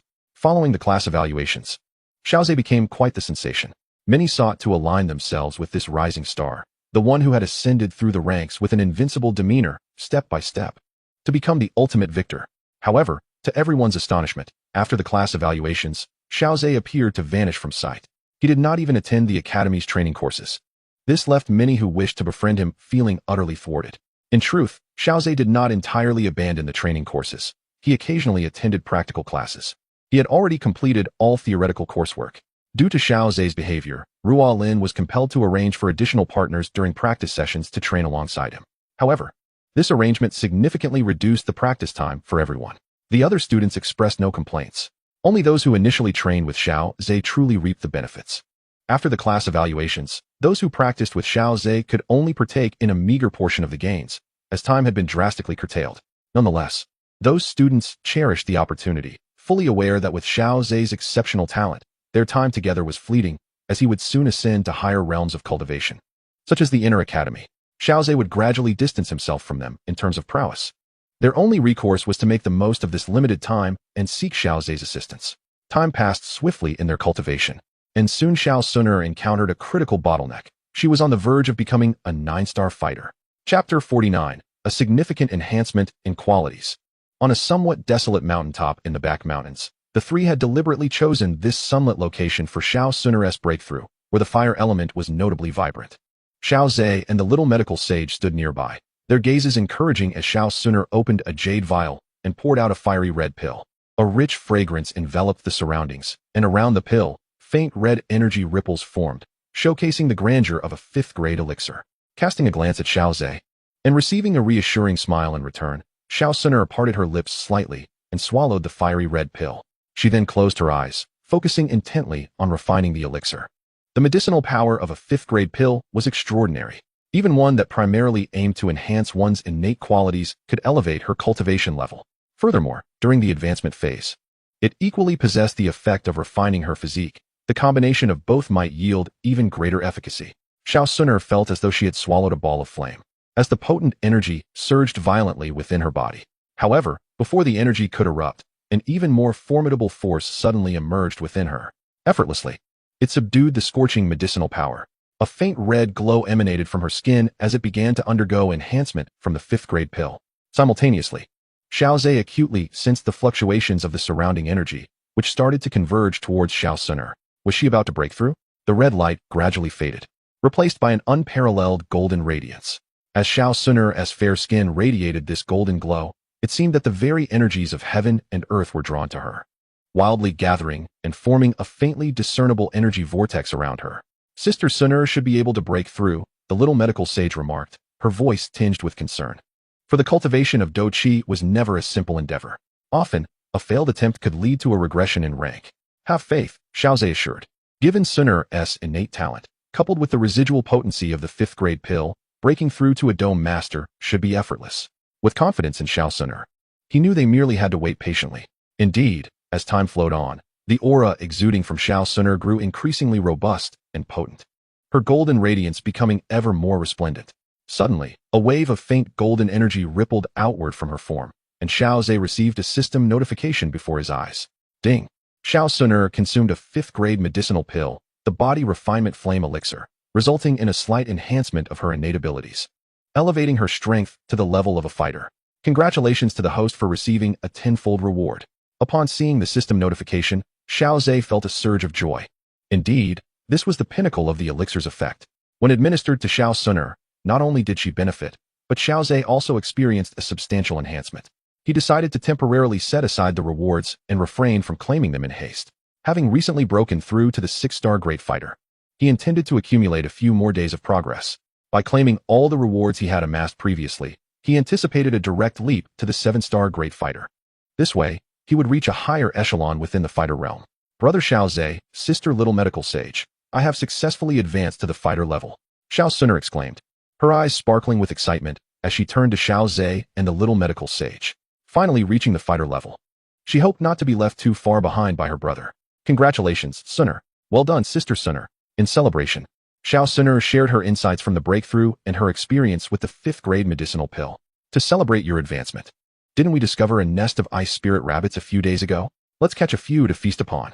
Xiao Zhe's suggestion instantly brightened the eyes of both Xiao Sun'er and the little medical sage, causing them to unconsciously swallow in anticipation. I'll go catch the ice spirit rabbits. I'll gather some kindling. The two quickly divided their tasks and vanished into the surroundings. Xiao Zhe then retrieved a complete set of cooking utensils from his spatial ring. The three of them often spent their days in the back mountain, and it was essential to learn to fend for themselves. The ice spirit rabbit, a second-tier magical beast, was comparable to a fighter in terms of cultivation. Its ice attributes made it particularly challenging. Ordinary magical beasts typically did not include it in their diet, as they preferred to swallow their prey whole. The meat of the ice spirit rabbit contained a substantial amount of ice attribute battle aura, which was difficult to digest and could lead to severe digestive issues if ingested raw. As a result, many magical beasts kept their distance from the ice spirit rabbit. Even those capable of defeating it often disdainfully excluded it from their dietary preferences. However, once appropriately processed to eliminate the effects of the ice attribute battle aura, it transformed into a rare and exquisite delicacy. After savoring it once, both Xiao Sun'er and the little medical sage could not help but crave the ice spirit rabbit. They had even marked the nest they discovered a few days prior, planning to catch a few when the craving struck. Before long, the mountaintop was filled with an enticing aroma.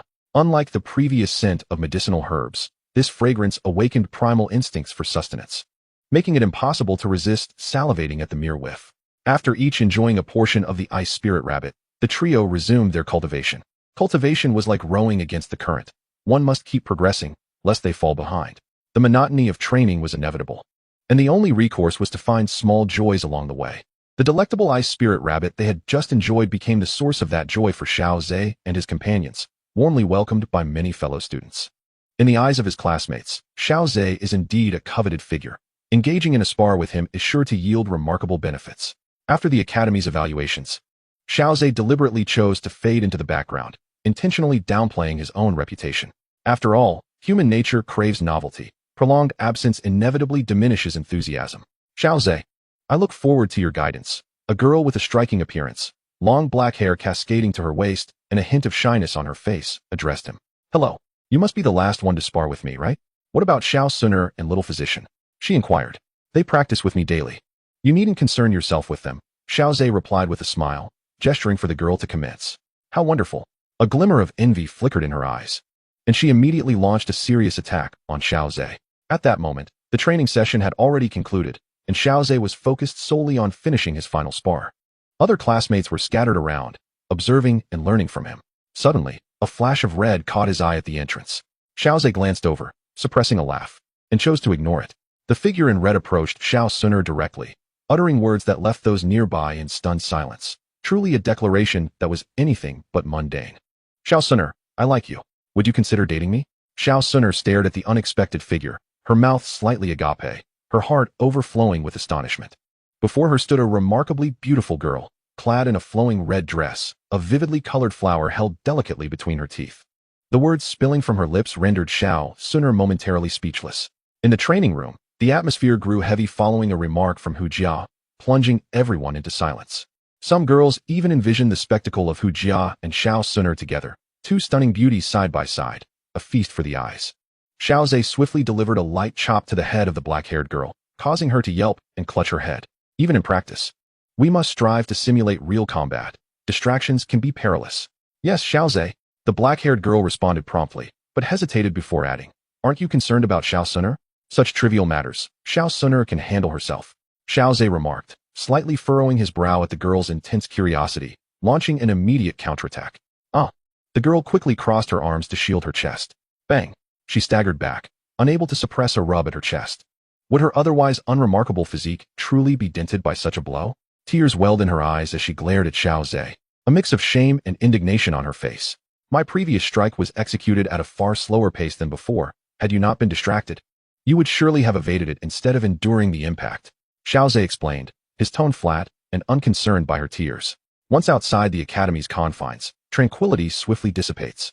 The adversaries frequently resort to every conceivable means.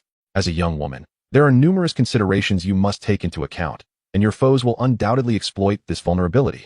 What you are required to do is to fortify your defenses and adapt with greater diligence, rather than weeping in battle and beseeching your enemies for clemency. Upon hearing Xiao Zhe's words, the girl with raven hair pressed her lips together, wiped her tears, and charged once more at Xiao Zhe. While the combat on this side was riveting, the unfolding narrative of the two stunning beauties on the other side was equally captivating. This left the other students in a state of indecision, pondering which spectacle warranted their attention. A portion of the students opted to focus on Xiao Zhe's sparring session, as it was likely to be his final practice match within the class. However, a greater number chose to observe the developments between the two enchanting ladies. Would it culminate in a transcendent union, defying the norms of the mundane world? Or would one face a heartless rejection from the other? Such possibilities deeply engrossed the majority of the students.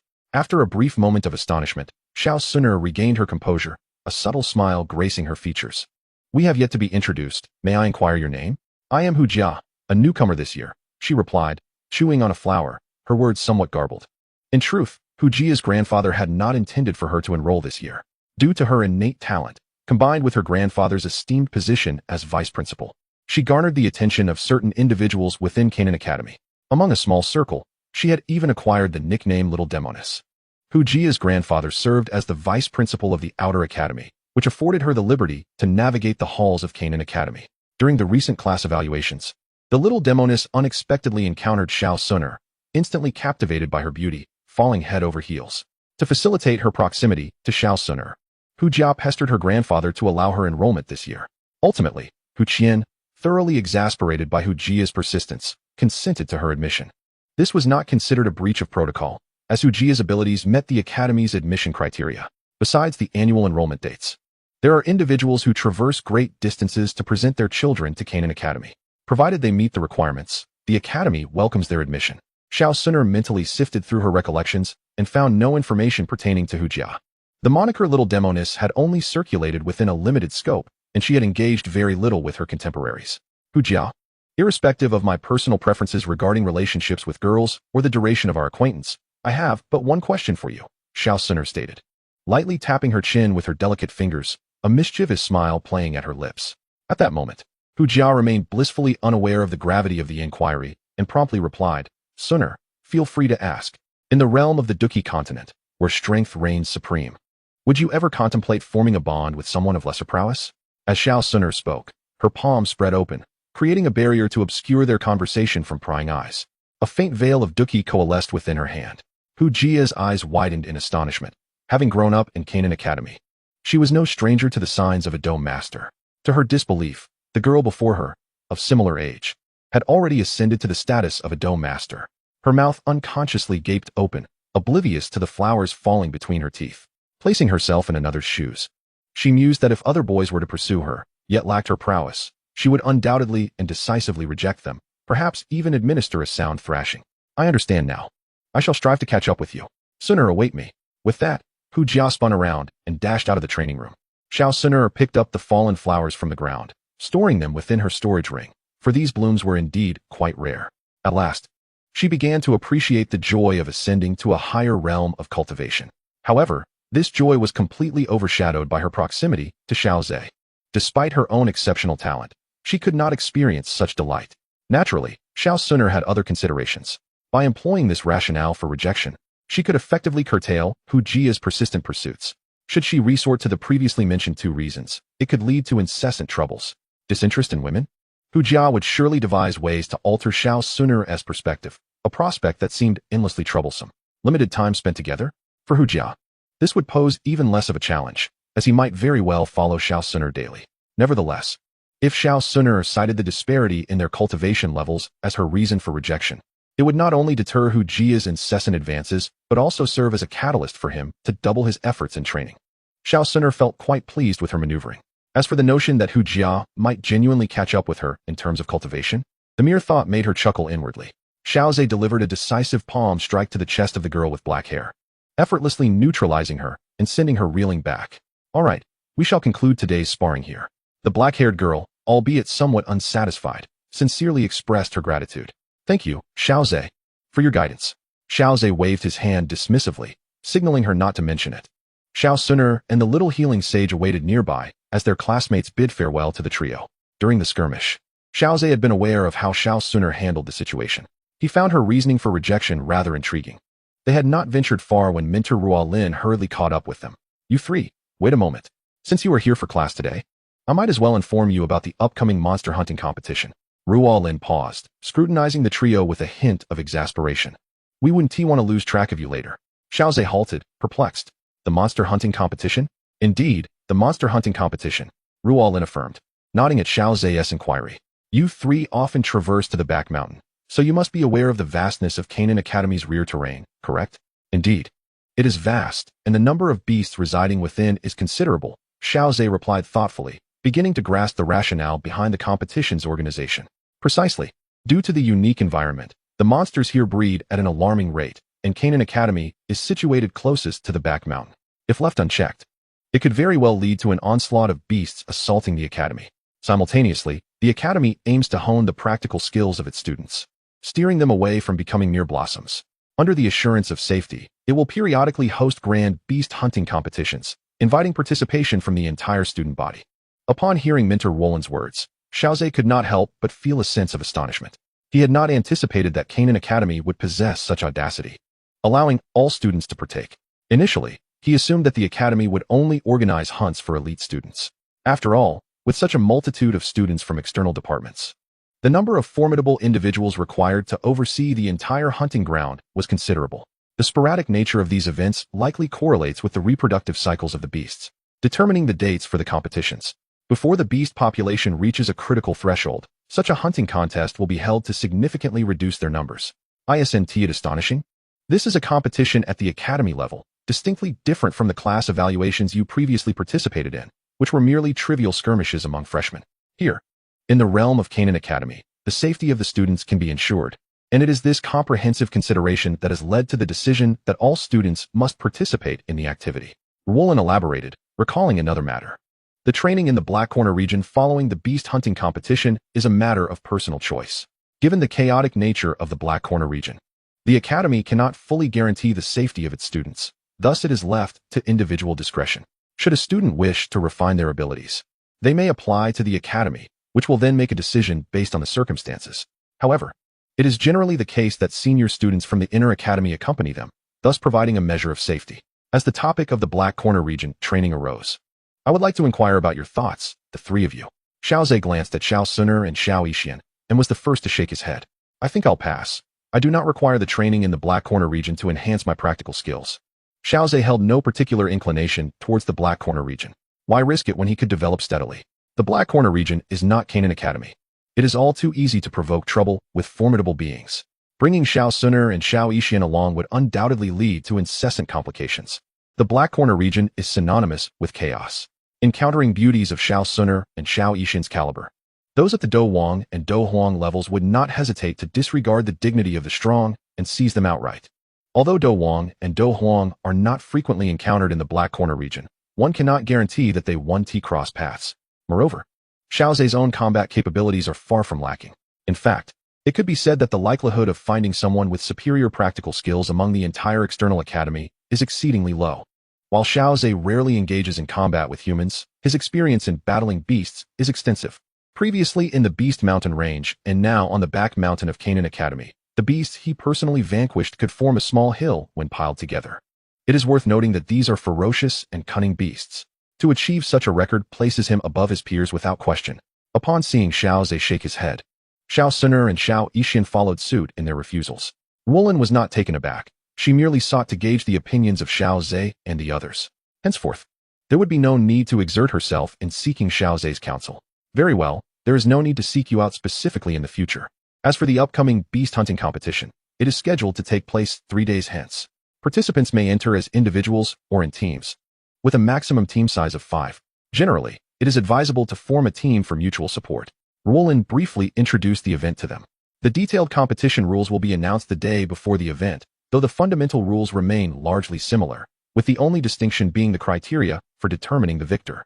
In one particular iteration of the beast hunting competition, the determining factor was the number of magic cores obtained. It is worth noting that not every magical beast necessarily produces a magic core within its body. Some participants, despite their formidable strength, may find themselves unfortunate. For instance, they could hunt 10 magical beasts yet only procure a single magic core. Typically, it is quite challenging for novice teams to secure a position within the top 10. However, in that specific year, due to remarkable fortune, a novice team astonishingly achieved 7th place, reaping abundant rewards. Indeed, the Academy has invested considerable resources into this hunting competition. Unlike the minor skirmishes of the novice class evaluations, this is a grand event at the Academy level, and the rewards offered by Canaan Academy are exceptionally generous. Any team that reaches the top 10 will receive high-grade elixirs, combat skills, and techniques. For the students, participating in the beast hunting competition is a surefire opportunity for gain. The Academy ensures safety, provides a platform for skill development, and ultimately offers rewards. Those with exceptional prowess may even earn accolades from the Academy. Xiaozhe immediately resolved to participate and to form a trio team. He requested the assistance of Mentor Rowland for the registration. Meanwhile, he intended to use the next 2 days to strive for a breakthrough to the 7-star Battle Master rank. 2 days later, at a certain waterfall on the back mountain, this was their most frequented training ground. The waterfall provided an advantageous environment for Xiaozhe's cultivation. At the top of the waterfall, the sun shone abundantly, facilitating the training of Xiao Suner. Surrounding the waterfall were numerous medicinal herbs, ideal for the little medicine sage to concoct potions. Typically, the three would practice individually, but during their free time, they would gather together to indulge in culinary delights and relish leisure moments. At this moment, Xiaozhe was seated cross-legged upon a smooth stone, feeling the surging battle energy within him coursing through his meridians. It was time to claim all rewards. Boom! A resounding wave echoed from within Xiaozhe. accompanied by a swirling vortex of energy forming around him as a significant influx of natural energy surged into his being. The breakthrough process was smooth and unimpeded, merely repeating the steps of his previous ascension.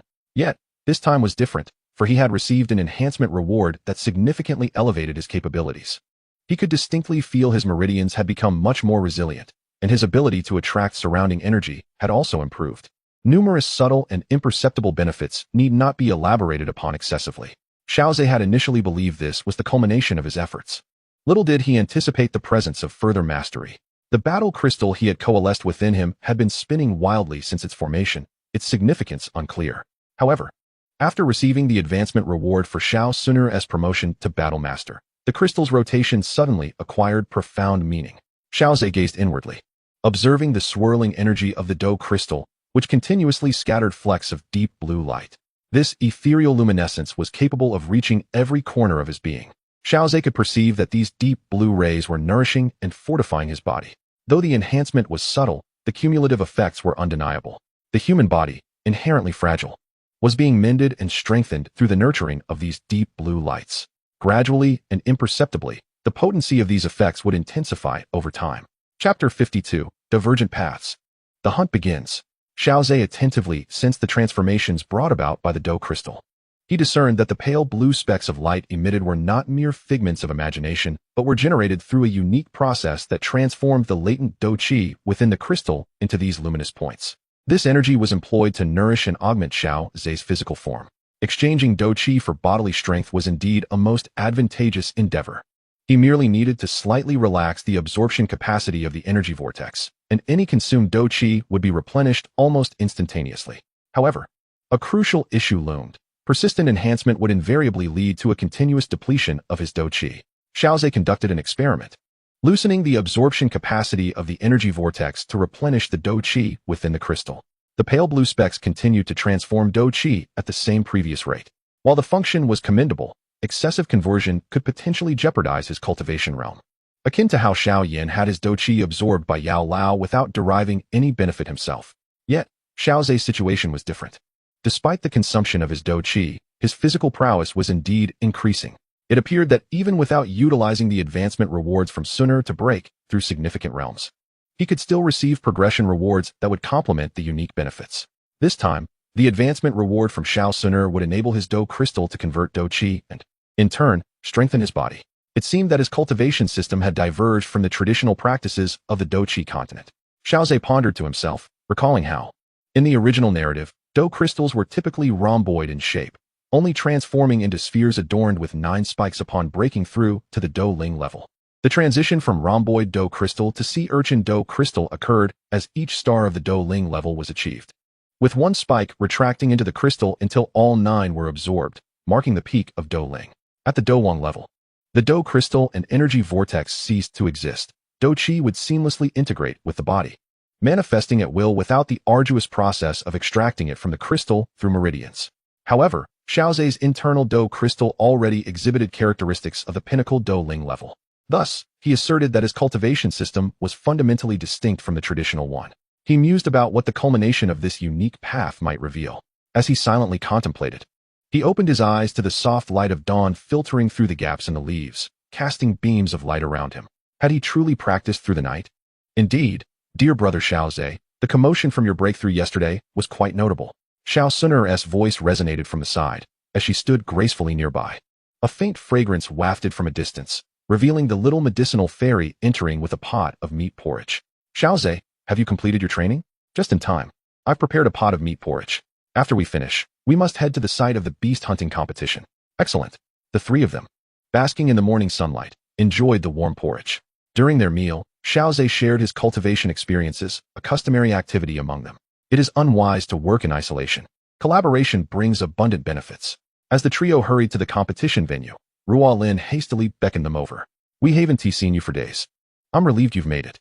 Ruo Lin sighed with relief. The academy-level competition offered substantial rewards, and she did not want Xiaozhe and his companions to miss out. Given Xiaozhe's capabilities, he could at least secure a position in the top 10, undoubtedly earning a reward. There's still a little time. Let me explain the rules of the beast hunting competition. It spans 10 days, and the judging criterion is the number of magic cores obtained from the hunt. There are two important points to note. First, the entry points for newcomers and veterans differ, so there is no need to worry about encountering veterans. Secondly, the Academy prohibits students from snatching each other's spoils. Any violation will result in immediate disqualification. Ruo Lin's hurried introduction was interrupted by the arrival of an elder, whose magnificent battle aura manifested as wings behind him, showcasing his power. The time has come. The beast hunting competition officially begins. As the elder's words echoed, a throng of newcomers surged into the mountains behind. This location, closest to Canaan Academy, housed the least powerful and numerous magical beasts. Currently, the strength of the newcomers vastly paled in comparison to that of the veterans in such academy-level competitions. Newcomers typically play a minor role. Rarely does a newcomer team manage to secure a top 10 finish and earn rewards. However, this year's competition, based on the acquisition of magic cores, might permit a stroke of luck to elevate them into the top 10. Xiaozhe exchanged glances with his companions. Thankfully, the entry point for newcomers was on the outskirts. Xiaozhe stood still for a moment, waiting for the crowd to disperse before he led Xiao Suner and the little medicinal fairy into the mountains. With 10 days for the hunting competition, there was no need to rush. Xiaozhe had no intention of competing with the newcomers for magical beasts. He aimed to delve deeper into the mountains. Here, the presence of magical beasts was noticeably greater, with groups of beasts becoming increasingly common. The ice spirit rabbit, a second-tier magical beast, appeared in flocks. Any ordinary newcomer would likely meet their demise upon encountering them. Only Xiaozhe and his companions could tag them, ready to catch a few whenever they desired. Boom, boom, boom. The sounds of battle erupted. Xiao Suner glanced at Xiaozhe, who furrowed his brow slightly. Although there were many students from Canaan Academy, the vastness of the mountains made encounters between teams unlikely. Let us circumvent them. While direct competition for spoils was forbidden, eliminating competitors was a plausible scenario. The waterfall, serving as a water source, attracted magical beasts. Within the dense forest, Xiaozhe maintained his sole perception in the vicinity. While he could extend his range, it was unnecessary. The more concentrated the focus, the more refined the perception. The ability to detect stealthy and formidable magical beasts is crucial in evading close-range ambushes. With a resounding roar, Xiaozhe delivered a powerful punch that shattered the neck of the azurewood wolf, extinguishing its life without a sound. This wolf was the leader of the pack they had unexpectedly encountered. Xiaozhe retrieved a dagger and searched the leader's body for a moment before extracting a pale blue magic core. After wiping it on the wolf's fur, he tucked it into his bag. The Academy prohibited the use of storage rings, fearing that some might clandestinely conceal magic cores within them, intending to cheat. Suddenly, Xiaozhe stood up and glanced to the side, where Xiao Suner and the little medicine fairy immediately fell into a defensive stance. Are you freshmen? 5 striking figures emerged from the thicket. The central figure, exuding an air of frigid elegance, stood tall like a snow lotus atop a mountain, capturing attention effortlessly. Chapter 53, Senior Hanyu, a 4th-grade magical beast. As Hanyu stepped from the dense forest and beheld the scene before her, a flicker of astonishment coursed through her. Typically, azurewood wolves of the 2nd grade moved in packs. Observing the youthful faces of the 3 students, she discerned their status as newcomers. Yet, this place was strewn with fallen azurewood wolves, and remarkably, none of the 3 freshmen appeared injured, save for some disarray in their attire. One must understand that even seasoned students would pay a price when besieged by a dozen 2nd-grade magical beasts. Only teams of senior students with superior strength and the presence of a grand fighter could emerge unscathed. The mere fact that 3 freshmen had accomplished this feat left Hanyu in astonishment, compelling her to reveal herself. Xiaozhe's gaze fell upon the 5 suddenly appearing young women, and a sense of tension gripped him. He was not keen on engaging with senior students. However, having encountered them, there was no recourse. Greetings, seniors. We are the new students of this year, and we are rather unfamiliar with the rules. Have we ventured too far? Ah, I see.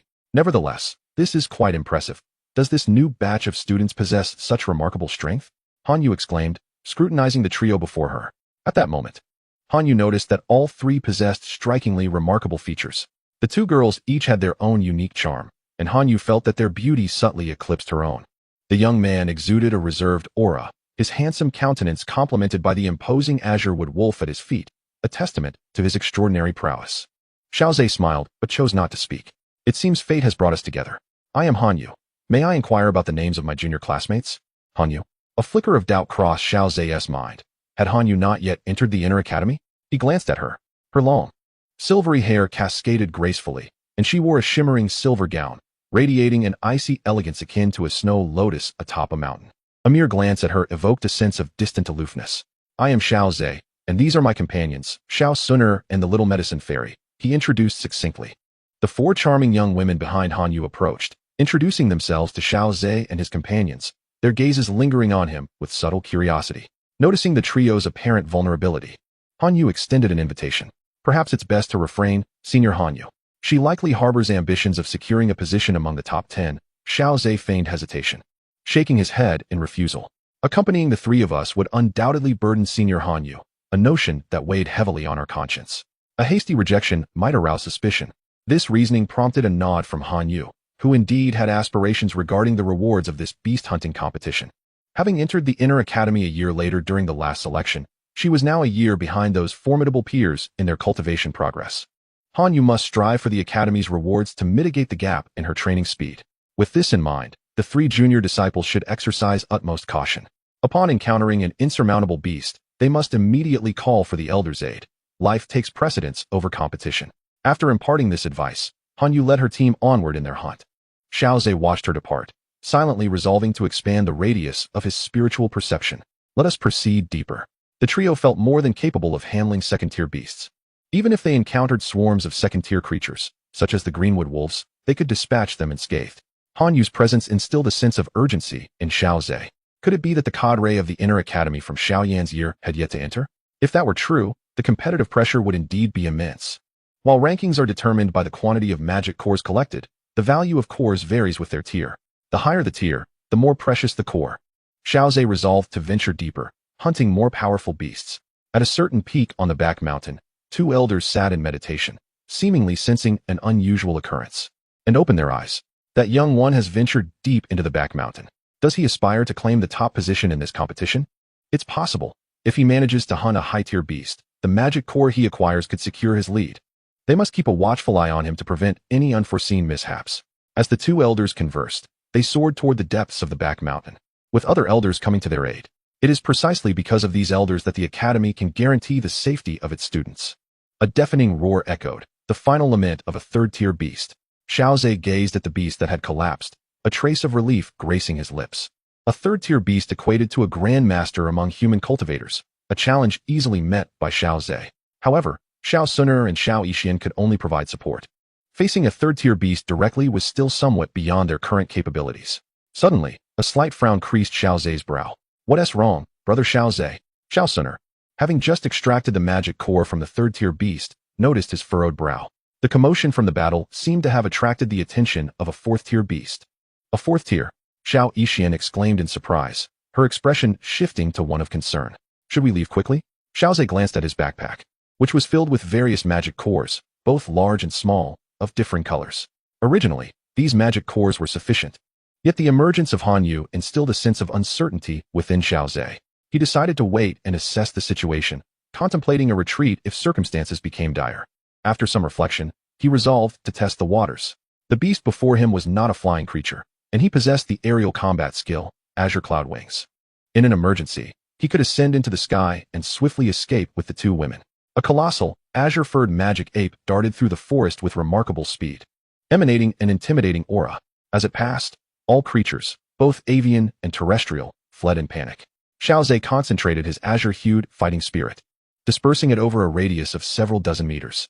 Once released, the fighting spirit quickly diluted to the point of invisibility. At this moment, Xiao Suner and the little healer had already vacated the battlefield. Within the area shrouded by his fighting spirit, both trees and grasses bore faint signs of erosion. A manifestation of water attribute fighting spirit laced with the venom of calamity. Though it was challenging to slay the fourth-tier beast solely with this toxin, it could certainly induce distress, diminish its state, or even render it weak. The magic ape crashed to the ground, inhaling deeply before unleashing a roar in an attempt to intimidate Xiao Zhe. Ironically, this very breath inhaled a portion of the calamity toxin he had previously scattered. Xiao Zhe was momentarily taken aback. The beast was exceedingly cooperative. The visible transformation was striking. The azure-furred ape's visage shifted to a purplish hue, and its movements became rigid. Seizing this opportunity, Xiao Zhe initiated the Azure Sea Whirlpool, momentarily restraining the ape's actions. The whirlpool was infused with water blades, also carrying the venom of calamity. Observing this scene from a distance, the little healer and Xiao Suner breathed a sigh of relief, while the two elders who were covertly guarding them were left in astonishment. Chapter 54, A Last-Ditch Counterattack. Soaring to New Heights. Is the fourth-tier beast truly so feeble? This question simultaneously arose in the minds of the two elders. This was not a battle of equal tiers. The fighting spirit energy level displayed by Xiao Zhe was at most that of a high-level great fighter, whereas a fourth-tier beast corresponded to the level of a human cultivator's fighting spirit. However, the rapid exchange that had just transpired was unfathomable. A fourth-tier beast was being subdued by Xiao Zhe, a mere great fighter. Upon closer observation, the two elders soon realized that the fourth-tier beast was not weak at all. On the contrary, it was exceedingly powerful. The energy within this magic ape was extraordinarily abundant, and its aura was exceptional. Even among fourth-tier beasts, it was among the elite. A single step forward might elevate it to a fifth-tier beast, equivalent to the pinnacle of human cultivator's fighting spirit. Yet, it faced a true prodigy.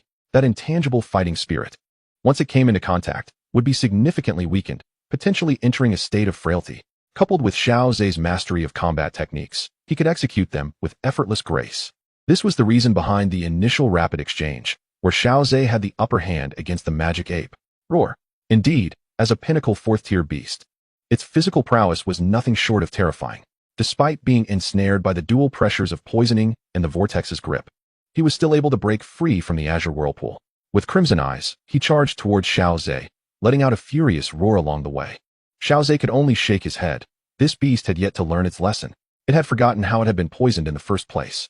Xiao Zhe remained vigilant, controlling the ominous poisonous energy surrounding him. Just as the beast extricated itself from the azure whirlpool's toxic blades, it eagerly inhaled the malevolent toxins in the air. Even a fourth-tier magical beast could not withstand such relentless corruption. The ferocity of its earlier assault diminished abruptly.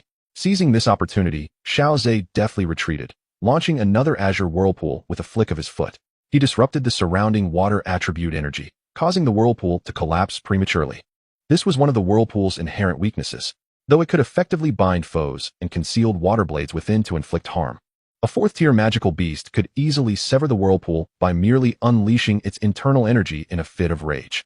Xiao Zhe strategically fought while withdrawing, having no intention of competing in physical prowess with the fourth-tier beast. With Xiao Suner advancing to the rank of Dome Master, he gained an additional binding enhancement. Presently, the most suitable binding candidate at Canaan Academy was, of course, Xian, who possessed the bloodline of the ancient Void Dragon royal family. However, all of this could wait until they entered the inner courtyard. Therefore, Xiao Zhe's current physical capabilities were still inferior to those of the fourth-tier magical beast, as the disparity in their respective tiers placed the beast at a natural advantage over humans. Under these compounded circumstances, Xiao Zhe had no thoughts of engaging in close combat. Even though the fourth-tier beast had been eroded by the malevolent toxins and its condition had worsened, Xiao Suner and little Dr. Fairy trailed at a safe distance nearby. They eventually reached a small valley, where Xiao Zhe's keen eye caught sight of a stream. He glanced back at the crimson-eyed magical ape, determined to settle matters here. As a water attribute cultivator, the presence of a water source would undoubtedly enhance his techniques. The moment the magical ape roared and charged into the valley, an azure whirlpool materialized before it. Thanks to the stream, the speed at which Xiao Zhe could condense the whirlpool increased significantly. Caught off guard, the beast lost a considerable patch of fur from its arm. Realizing the unfavorable nature of the battle, the beast attempted to turn and flee. Having come this far, there was no way he would allow it to escape. Two whirlpools encircled the magical ape. It resorted to its old tactic, unleashing a torrent of furious energy from within. Unfortunately, the already formed azure whirlpool would not be so easily dismantled. Seeing that the energy assault had no effect, the magical ape pounded its chest in frustration. Seizing this moment, Xiao Zhe swiftly condensed another azure whirlpool at the beast's location. He had not forgotten that this was a simian magical beast, adept at climbing and scaling surfaces. At present, it was merely startled by the two whirlpools and momentarily at a loss. Once it regained its composure, it would undoubtedly attempt to scale the walls and escape. Indeed, the fearsome magical ape had finally reacted, preparing to climb to either side, when a swirling vortex ensnared it in place. The water blades, imbued with toxic calamity, sliced through its flesh. The venom accumulated furiously, and the magical ape seemed to sense its life nearing its end. It began to roar towards the heavens. An immense amount of azure energy coalesced within its body, and its colossal arms struck violently against the vortex that bound it. Hiss! The magical ape inhaled deeply, its chest and abdomen expanding at a visible rate, radiating a faint azure glow. A subtle sense of crisis enveloped Xiao Zhe, causing his brows to furrow instantly. Was this a last-ditch counterattack? Roar! The magical ape unleashed an enraged bellow in Xiao Zhe's direction, the energy contained within its chest transforming into azure wind blades that surged forth from its mouth. A torrent of wind blades swept towards Xiao Zhe, shattering stones and splintering trees in their wake. No wonder this magical ape relished roaring. Its ability was to unleash wind blades through its vocalizations. The two elders covertly guarding had long been poised for action. Their discerning gazes and seasoned experience indicated that this was indeed a formidable counterstrike as the magical ape faced its demise. Just as they were about to intervene, a pair of wings suddenly manifested behind Xiao Zhe. With a gentle flutter, he soared into the sky. Flight martial arts. No wonder this young lad appeared so self-assured. He possessed the invaluable skill of flight. Against ordinary magical beasts, he could navigate with ease. The magical ape was doomed, and this young prodigy was certain to claim first place.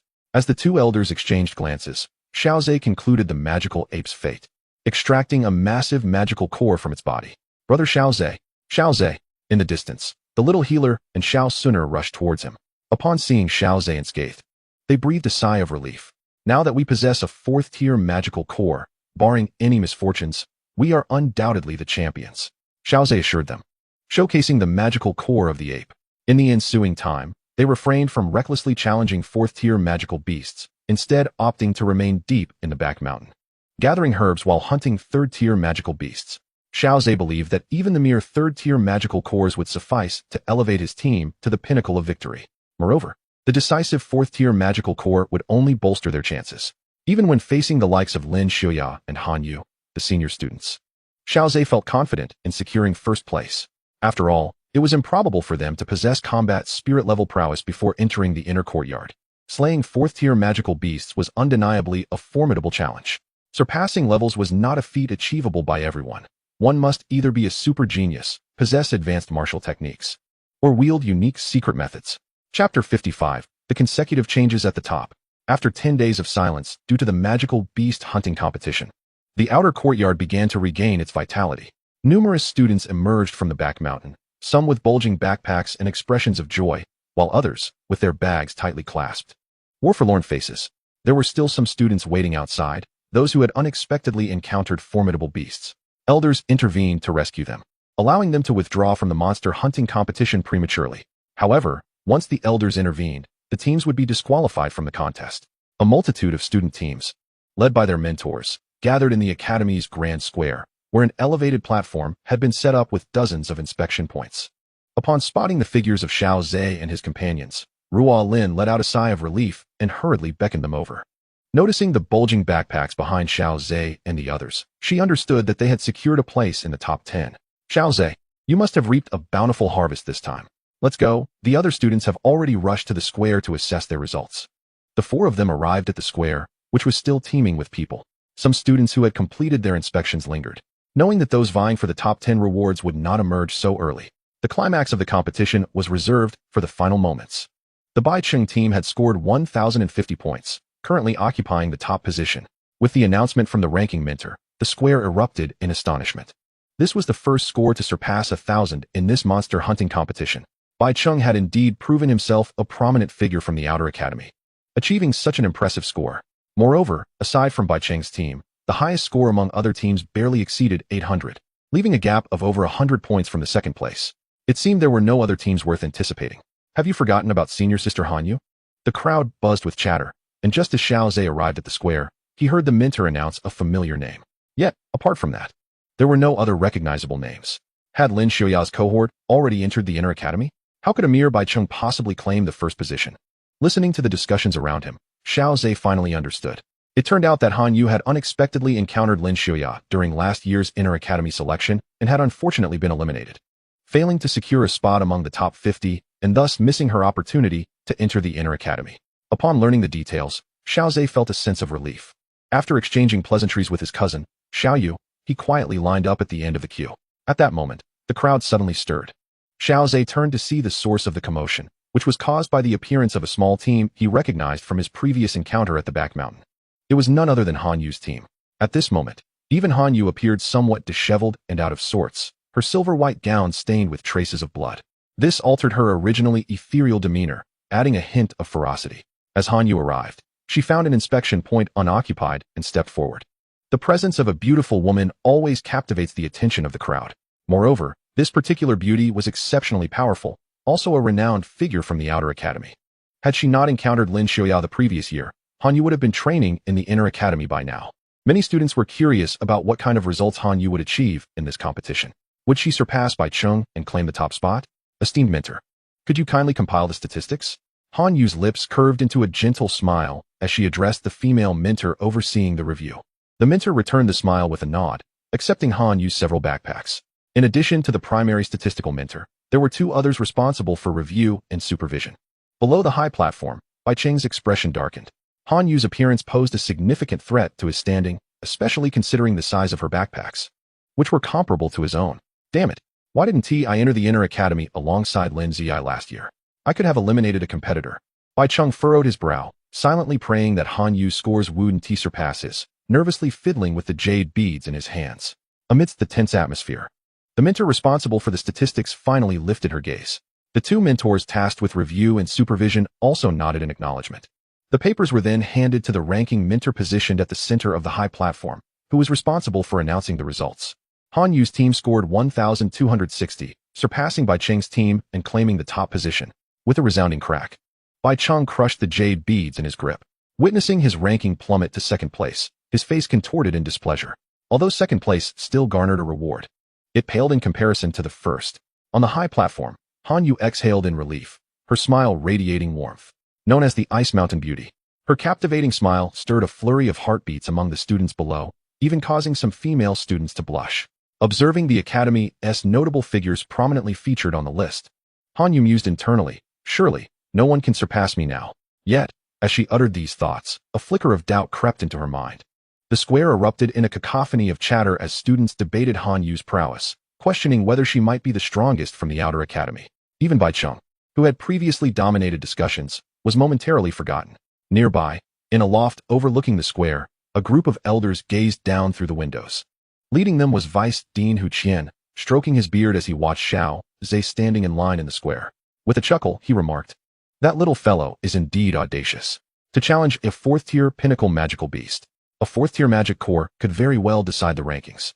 The elders behind him gazed at Xiao Zhe with expressions of astonishment. To challenge a magical beast on par with the pinnacle of Do Ling using the strength of a great fighter, and to succeed, was nothing short of astonishing to these elders. Initially, they had valued Xiao Zhe for his innate talent, but now they recognized his formidable strength. It seemed likely that in less than 2 years, he would stand on the same level as them. With such a rapid pace of cultivation and remarkable talent, he could potentially ascend to the rank of Do Huang in a matter of years. At last, it was Xiao Zhe's team's turn. The mentor responsible for statistics was a strikingly attractive woman. As Xiao Zhe approached her, the mentor appeared fatigued, stretching languidly, and revealing an impressive silhouette. Ahem. Could you please tally the results, esteemed mentor? Xiao Zhe cleared his throat, placing several bulging backpacks on the table. The three mentors were momentarily taken aback by the weight of the load. The alluring mentor cast a meaningful glance at Xiao Zhe, her eyes brimming with seduction. Upon opening her backpack, the enchanting instructor gasped, fixated on the enormous magic core resting atop, falling into a contemplative silence. Soon after, the students lingering in the square turned their gaze toward the leaderboard. Surely, there could be no doubt. Senior Han Yu had clinched the top position. It was to be expected. How could a newcomer possibly rival the seasoned veterans? Not a single freshman team had ascended into the top 10 this year. How enviable. I've heard the rewards for first place are exceedingly generous. As the students awaited the final results, the captivating female mentor, still bearing traces of astonishment, rushed to the podium. The grand commotion attracted the attention of countless students. Chapter 56, Setting Records. Bountiful Rewards. The mesmerizing mentor approached the ranking instructor. Some female students eyed the mentor's figure, their expressions betraying envy and jealousy. Amidst this spectacle, the female instructor handed a sheet of paper to the ranking instructor. Unobtrusively, he glanced at her impressive stature, but his attention was swiftly drawn to the statistics inscribed on the paper. Gasp! He stared incredulously at the document, scrutinizing it thoroughly before raising his gaze to the female instructor. Are you certain there are no errors in the statistics? Absolutely no mistakes. I have verified it twice. And the two supervisors beside me have also reviewed it, the female mentor declared with unwavering confidence. I understand your disbelief, for I share it, yet the truth remains. The ranking instructor inhaled deeply, his voice trembling slightly as he announced, Xiao Zhe's team has achieved a score of 2,675. They have claimed the top position. A wave of astonishment rippled through the crowd. Numerous students murmured in disbelief at that staggering score, which surpassed the combined totals of the second and third places. Even the other instructors responsible for tallying the scores on the podium were taken aback, staring at the posted paper in the center. Is this real? Can anyone truly attain such a high score exceeding 2,000? Did they vanquish every magical beast in the vicinity? Or did luck shine upon them, unexpectedly leading to the discovery of a high-grade magic core? The notion seemed utterly implausible, whether attributed to extraordinary skill or sheer fortune. The instructors conversed in hushed tones, well aware of how pivotal the magical beast hunting competition was to the academy. Those responsible for safeguarding the students' safety also bore the duty of supervision, ensuring the prevention of any cheating. Thus, they understood that if the score was not a result of statistical error, it would signify the formidable prowess of Xiao Zhe's team. In contrast to the instructors, who were well acquainted with the academy, the students harbored doubts regarding such an outrageous score. Could it be a result of cheating? At that moment, Bai Cheng's eyes burned with intensity. He had initially believed he would secure the second-place reward, only to find himself relegated to third. Accepting that Han Yu ranked above him was bearable, given her status as a formidable competitor from last year's internal selection. Yet, how could a relatively unknown freshman team possibly surpass him?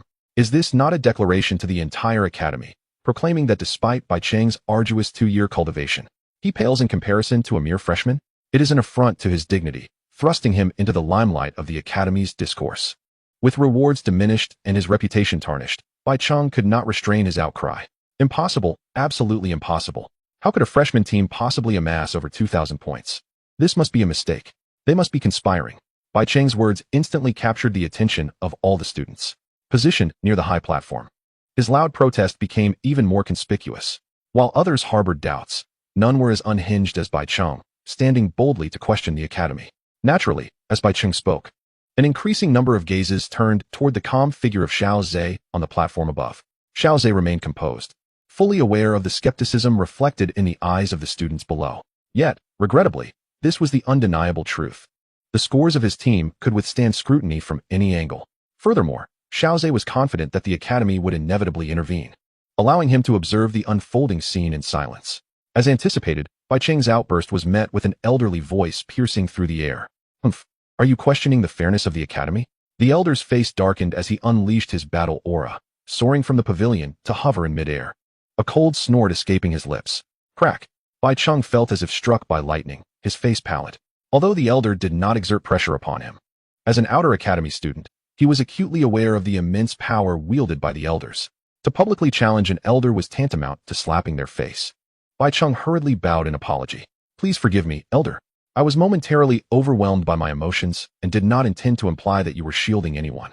The elder, suspended in the air, merely snorted in response, ignoring Bai Cheng entirely. Bai Cheng remained hunched, refraining from any further movements. Ultimately, it was the vice principal, Hu Qian, who emerged, stating, "I understand that many of you harbor some doubts, but the scores of Xiao Zhe's team are indeed authentic." Among the magic cores he submitted, there exists a 4th-tier magic core. As his voice, imbued with battle aura, resonated throughout the square, the students' expressions turned to one of shock. A 4th-tier magical beast equates to a battle spirit powerhouse. The skepticism in the students' eyes swiftly dissipated, replaced by astonishment and admiration. Even Han Yu, still standing on the high platform, wore a look of disbelief as she gazed at Xiao Zhe. Battle spirit. Han Yu regarded Xiao Zhe's youthful visage, utterly incapable of reconciling it with that of a battle spirit powerhouse. It felt surreal. Upon hearing the vice principal's explanation, Bai Cheng abruptly straightened, his expression one of horror as he looked at Xiao Zhe. The veracity of Xiao Zhe's scores implied that not only had he questioned the elder, affronting their dignity, but he had also made an enemy of Xiao Zhe. The elder might overlook such indiscretions, but Xiao Zhe was a different matter altogether. Hu Qian disregarded the myriad emotions of the students. Since he had made an appearance, he naturally proceeded to announce the ultimate victorious team of the beast hunting competition. After 10 days of fierce battles, the final champion had emerged. It was none other than Xiao Zhe's team, who shattered all previous records with a remarkable score of 2,675 points. Upon hearing the vice president's announcement, the students' sense of disbelief began to dissipate, replaced by a touch of reality. Gazing at the young man on stage, the students knew that the record he had set was unprecedented and may never be surpassed in the future. 2 days later, Xiao Zhe received the rewards for the competition from Vice President Hu Qian. Among the rewards was a personal accolade. His quota for medicinal pills would be doubled. Additionally, he was awarded 3 rolls of advanced combat techniques suitable for the attributes of his team. Although he was initially given 6 auxiliary training pills, Xiaozhe requested that they all be exchanged for pills that aided fire attribute practitioners. Hu Qian, though puzzled, complied with Xiaozhe's wishes. As Xiaozhe exited the library, he noticed the passing students casting him fervent and admiring glances. Some bold female students even threw him flirtatious looks. Xiaozhe responded with a smile, leaving those who had dared to flirt momentarily stunned, their faces turning crimson. However, Xiaozhe realized that his usual charming smile, which was effective in deflecting attention, seemed to have lost its potency. It appeared as though the students were gravitating closer to him. Aware of this, Xiaozhe hastily departed, leaving behind a trail of disappointment among the male and female students. Finding a secluded corner, Xiaozhe began to explore combat techniques suitable for his water attributes. Azure Sea's Wrath. It consumed a considerable amount of fighting spirit, unleashing astonishing waves of power. Upon reading the brief description, Xiaozhe's eyes sparkled with excitement. It seemed to pair perfectly with the Azure Sea Vortex. Chapter 57. Seclusion for Cultivation. The Elder's Recovery. The Azure Sea's Wrath could summon formidable waves to attack enemies, undoubtedly leaving behind ample water sources. This would compensate for the Azure Sea Vortex's slower condensation. With a sufficient water source, he could expedite the formation of the Azure Sea Vortex. Could these two techniques be part of the same set? Contemplating the remarkable synergy between the two techniques, Xiaozhe could not help but ponder. The specifics would only reveal themselves through experimentation. As Xiaozhe briskly walked along the paths of Canaan Academy, the students he encountered regarded him with reverent admiration. The previously effective smile that deflected attention seemed to have lost its charm. Yet, this was perhaps for the best. He could abandon the fade and hasten away from their gaze. Along the way, he overheard their hushed whispers, referring to him as the foremost figure of the Outer Academy, the champion of the Inner Academy selection, and a formidable spirit fighter. Since Hu Qian had mentioned that Xiaozhe's group submitted a 4th-tier magic core, many students in the Outer Academy had already internally acknowledged Xiaozhe's combat prowess at the spirit fighter level. Indeed, many speculated that Xiaozhe might already be a spirit fighter at this moment.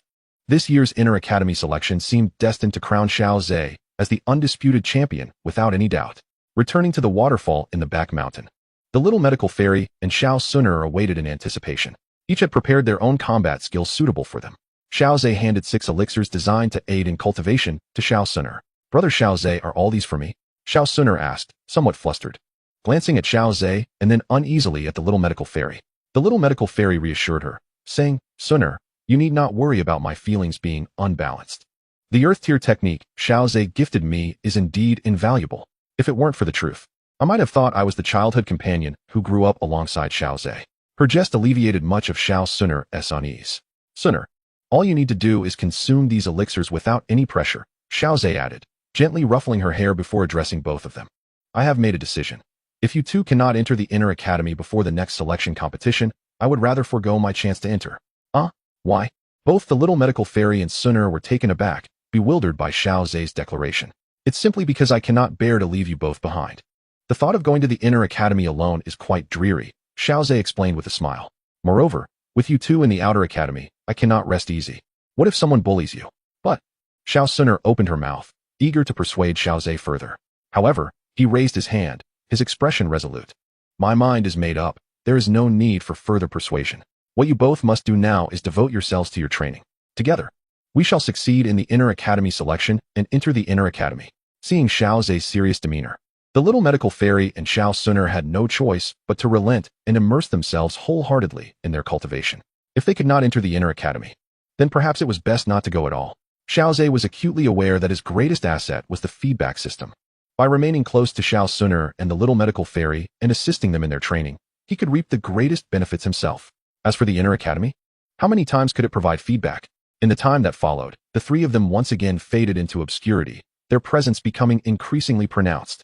Following the beast hunting competition, the next significant event at the academy level was the Inner Academy selection competition. As a leading candidate for the selection, Xiaozhe attracted the most attention and discussion.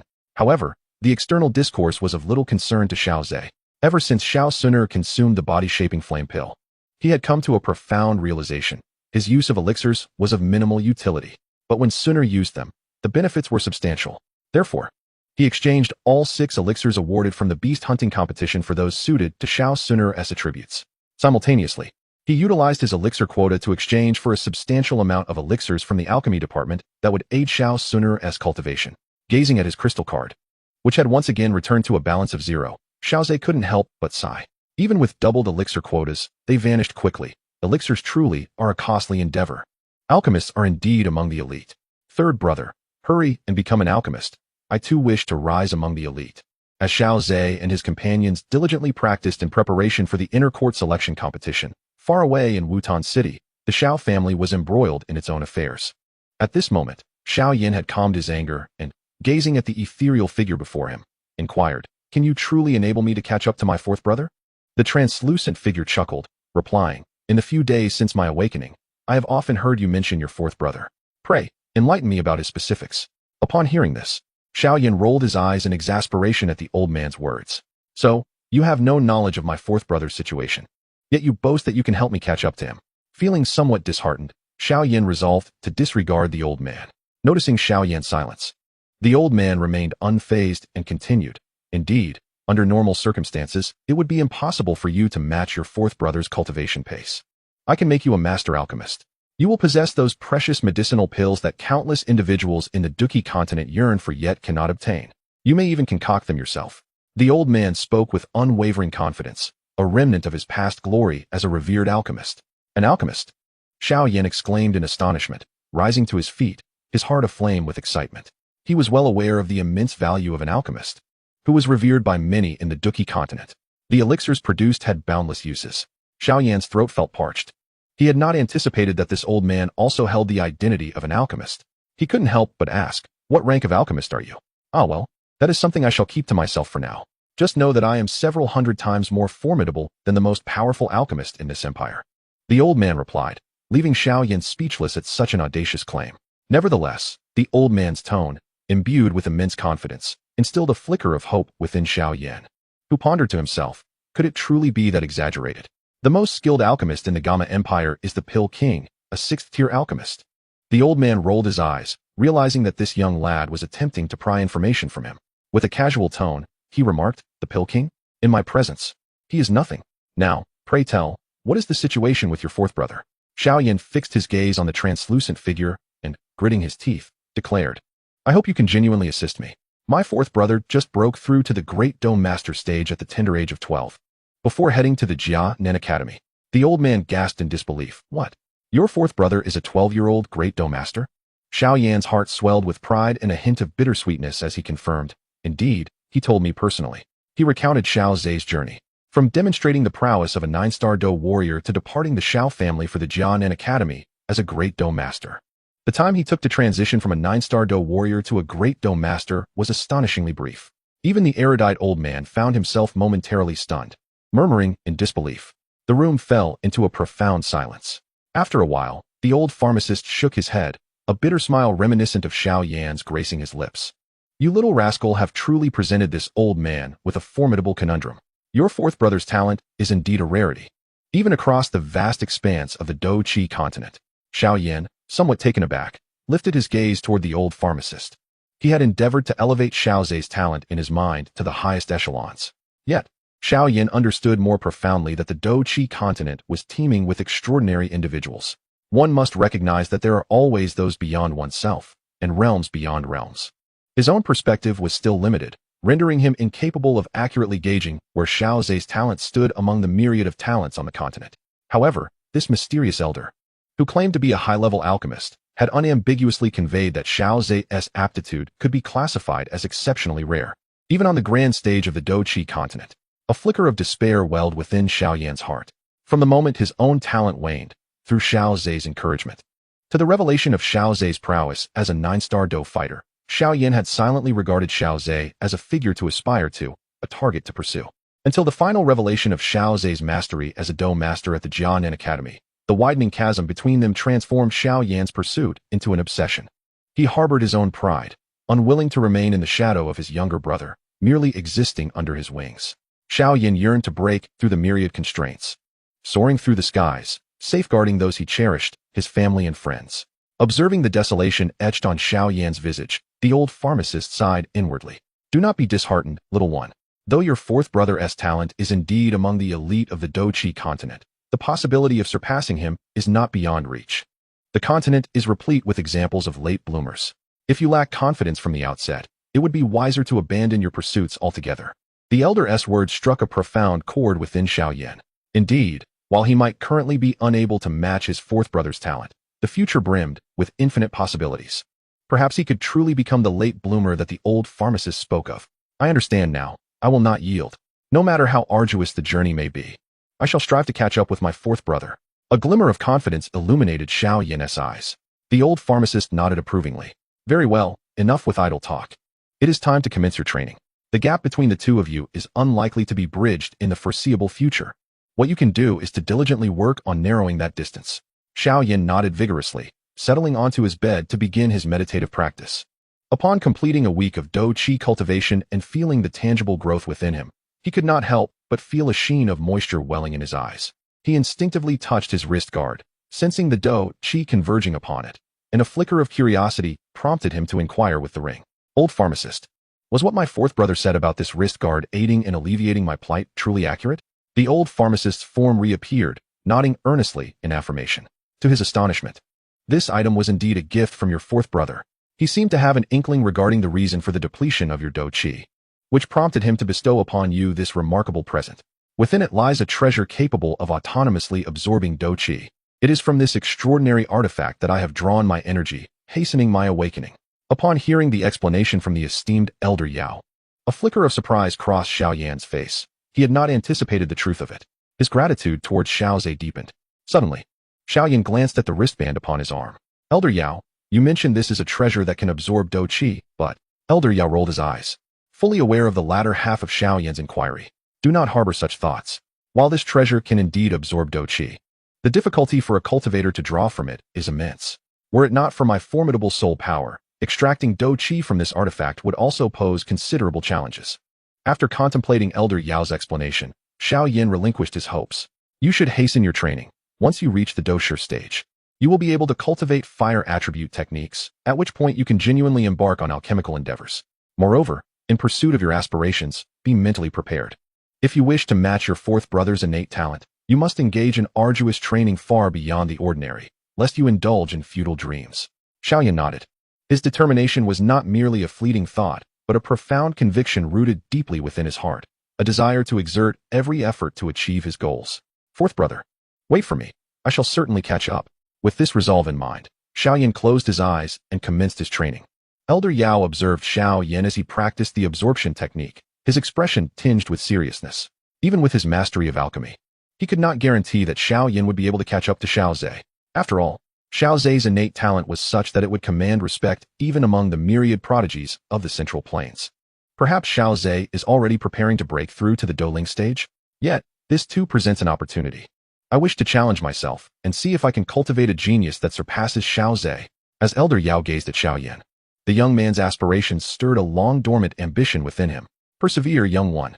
As dusk fell, Xiao Yan emerged from his training. After such a prolonged period of seemingly fruitless effort, he could finally perceive the growth of his cultivation, leaving him invigorated and eager for further advancement. Xiao Yan, well-versed in matters of this nature, found himself somewhat perplexed. This may hold true for other alchemists, but for me, it is not necessarily the case. Elder Yao asserted with confidence. He then listed a series of materials that would undoubtedly cause Xiao Yan considerable distress. 3 purple leaf orchid herbs, 2 bone-cleansing flowers, and a first-tier wood element magic core. These would cost at least 1,000 gold coins. Where am I to procure such funds? Xiao Yan lamented. Ah, this is your predicament. Being an alchemist is not merely a lucrative profession, it is also an expensive one. Elder Yao's tone dripped with mockery. If a mere 1,000 coins makes you wince, wait until you encounter the costs of high-tier elixirs. Xiao Yan exclaimed in dismay. Ah, just as he exerted himself towards the dosher stage, Xiao Zhe was already preparing to break through to the Doling stage. Chapter 59, Breaking Through to Doling. A Divergent Path. At Canaan Academy.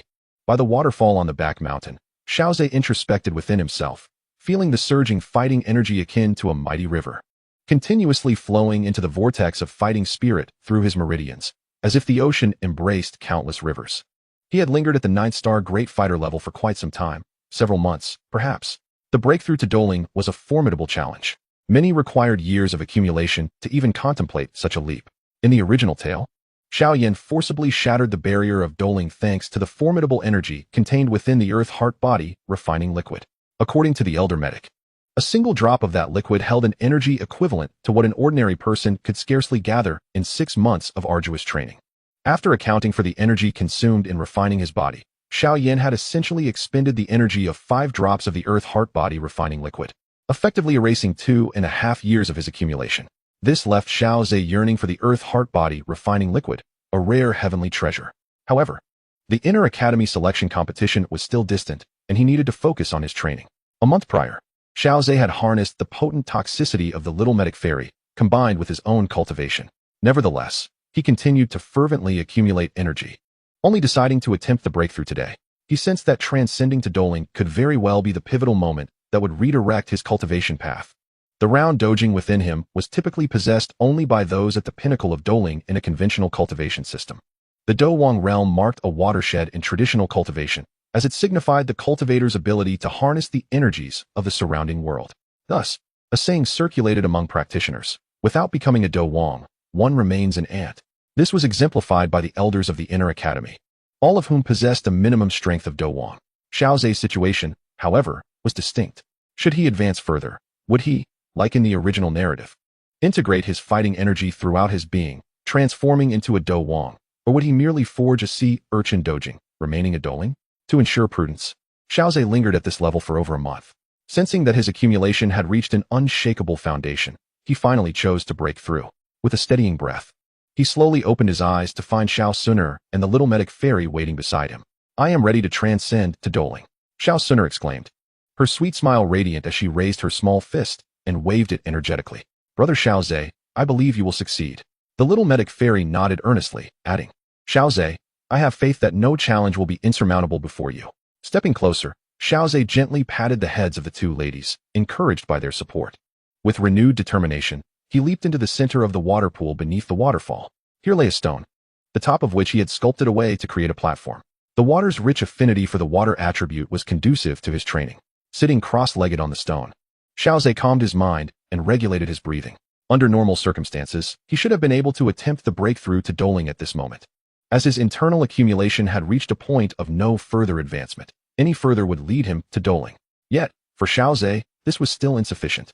The system panel emerged, revealing a plethora of reward notifications before him. Naturally, not all of these pertained to Xiao Suner as tenfold feedback from her breakthrough. There were also rewards from Xiao Zhe redeeming elixirs for Xiao Suner, as well as the feedback from the elixirs she had consumed. Nearly 20 rewards had accumulated. If this still does not enable a breakthrough to the Do spirit level, then I would be utterly helpless. Upon uttering this thought, Xiao Zhe willed it, and in an instant, all rewards were claimed. A torrent of feedback energy merged with his being, igniting a chain reaction. The vast energy within him could no longer be contained, converging towards the Do Chi vortex. The breakthrough had commenced. Simultaneously, a terrifying vortex of celestial energy coalesced around Xiao Zhe's exterior. An immense surge of celestial energy began to flood into his body. The astonishing energy vortex stirred the waters of the pool, creating waves that crashed against the shore with a thunderous roar. Such commotion made Xiao Suner and the little medical fairy clench their fists, casting worried glances towards Xiao Zhe at the center of the pool. The splashing waves seemed to echo their anxious hearts, intensifying their unease. Meanwhile, hidden in the shadows, Ling Ying gazed at the colossal vortex of celestial energy, towering several meters high around Xiao Zhe, her mouth agape. A vortex of this magnitude, even she had never witnessed during her own breakthrough to the Do Emperor level. Were an unsuspecting observer to behold this scene, they might believe that a peak Do Wang expert was undergoing a breakthrough to the Do Emperor realm.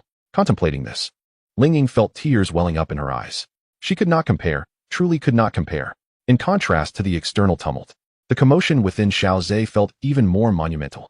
The boundless energy surged through his meridians, producing a cacophony akin to crashing waves, deafening in its intensity. Even Xiao Zhe's meridian strength felt as though it might shatter, were it not for the feedback from Xiao Suner's elixirs. He feared his meridians might not withstand the onslaught. This is absurd. How could my body possibly accommodate such a magnitude of energy? Within his inner sight, the surging celestial energy flowed into the Do Chi vortex. The vortex welcomed the energy with abandon, spinning wildly as it extracted the essence and expelled the impurities. The refined Do Chi was fervently absorbed by the Do crystal at the center of the vortex. The Do crystal resembled an insatiable abyss, continuously devouring the Do Chi. Seeing this, Xiao Zhe felt a twinge of concern that the Do crystal might burst. It is well known that breakthroughs to higher realms are fraught with peril. Should the energy be too immense, it could rupture the vortex and the dough crystal, rendering Xiao Zhe's cultivation null and void. Thankfully, no such signs emerged. The dough crystal not only remained intact, but also exuded an insatiable yearning. In light of this, Xiao Zhe had no intention of curbing the energy absorption, maintaining the highest intensity of influx. Finally, at a certain moment, he sensed something beginning to gestate within the dough crystal. It was an extraordinarily peculiar sensation. Xiao Zhe could perceive that once this entity fully matured, it is the inception of one's own cultivation system, a true embarkation on an alternative path. Suddenly, a resounding crack pierced the air as the rounded crystal shattered, reverberating like a soul-stirring echo that made Xiao Zhe's heart nearly cease its rhythm. Could it be that the crystal was truly on the brink of explosion? At that moment, from the fissure of the crystal, a golden light burst forth, subtly intermingled with a spectrum of colors. The golden radiance enveloped his form, and Xiao Zhe instantly felt a profound transformation within his body, as if he were experiencing a sublime elevation. This remarkable metamorphosis filled his heart with elation. Indeed, the sound of shattering continued, and the crystal, no larger than an infant's fist, was completely obliterated. The fragments of the shattered crystal formed a unique void within him. Within this ethereal space resided the essence that the crystal had once nurtured. As Xiao Zhe's perception delved into that void, a dazzling golden light greeted his gaze. Before him stood a tree, rooted in the vast emptiness. Its trunk radiated a golden brilliance, stark and leafless, with only a singular, vibrant branch extending outward. With a mere glance, Xiao Zhe discerned that this was the source of his power. Chapter 60. The Tree of Origin. The selection competition approaches. This tree, with its golden trunk and multicolored branch, stood less than a meter tall within the void. However, as the essence of battle energy continuously surged in from the outside, this diminutive tree began to grow slowly, yet resolutely. From the very first sight of it, Xiao Zhe understood that this was the origin of his power. The trunk symbolized the feedback from Xiao Suner, a pure golden hue representing nobility and mystery. The extending colorful branch was a manifestation of the feedback from the little medical sage. The hundredfold toxic body allowed the branch's length to surpass that of the trunk. As Xiao Zhe approached this tree of origin, illuminated by the golden light, he felt as if his soul were undergoing a sublime elevation. The intensity of his spirit surged dramatically. The enhancement bestowed by this golden radiance exceeded Xiao Zhe's wildest expectations. Simultaneously, the golden light emanated from the void, illuminating his entire being. His meridians, flesh, and bones underwent a metamorphosis under the golden glow. Under this radiant illumination, both his body and soul appeared to transcend. Every cell within him rejoiced in the embrace of the golden light. Even the meridians, which had once throbbed with pain due to the influx of battle energy, began to shine with a faint golden luster. As time passed, the golden sapling grew to over a meter in height, its resplendent glow gradually coalescing. What a remarkable enhancement indeed! Xiao Zhe contemplated the golden sapling within the void. He had previously harbored concerns that an excess of feedback power might engender conflict within him. Yet, the emergence of this golden sapling dispelled his apprehensions. With Xiao Suner's feedback power serving as the trunk and the other ancillary feedback powers manifesting as branches, it constituted the tree of origin that belonged solely to him. As long as this tree stood, his power remained harmoniously ordered. Gazing at the golden sapling, Xiao Zhe felt an immense satisfaction. The heightening of the golden sapling signified his advancement in cultivation. Prior to this, the classification of star levels was quite nebulous. Much like the traditional system of doling, which generates a sea urchin dough crystal within the body. Each retraction of its 9 spines signifies an elevation of 1 star in the doling tier. Xiao Zhe withdrew his consciousness from the void and turned his gaze inward, discovering a profound transformation within himself. His entire being shimmered, as if enveloped in a delicate golden radiance. He pondered whether this enhancement could rival the effects of Xiao Yan's Earth Core Body Refinement Lotion. This fleeting thought passed through his mind as he slowly opened his eyes. On the riverbank, Xiao Suner and the little medical sage, who had been waiting for 2 days and nights, sighed in relief upon seeing Xiao Zhe awaken. "Brother Xiao Zhe, you have finally awakened. Your breakthrough this time was exceptionally lengthy," Xiao Suner remarked with a relieved smile. "How long did I take?" Xiao Zhe inquired. 2 days and nights. Longer than your previous breakthroughs to a higher realm. Xiao Suner replied earnestly. "Rest assured, I have successfully advanced to the doling realm, taking a crucial step forward. The path ahead is now clear," Xiao Zhe declared, leaving Xiao Suner with a hint of confusion.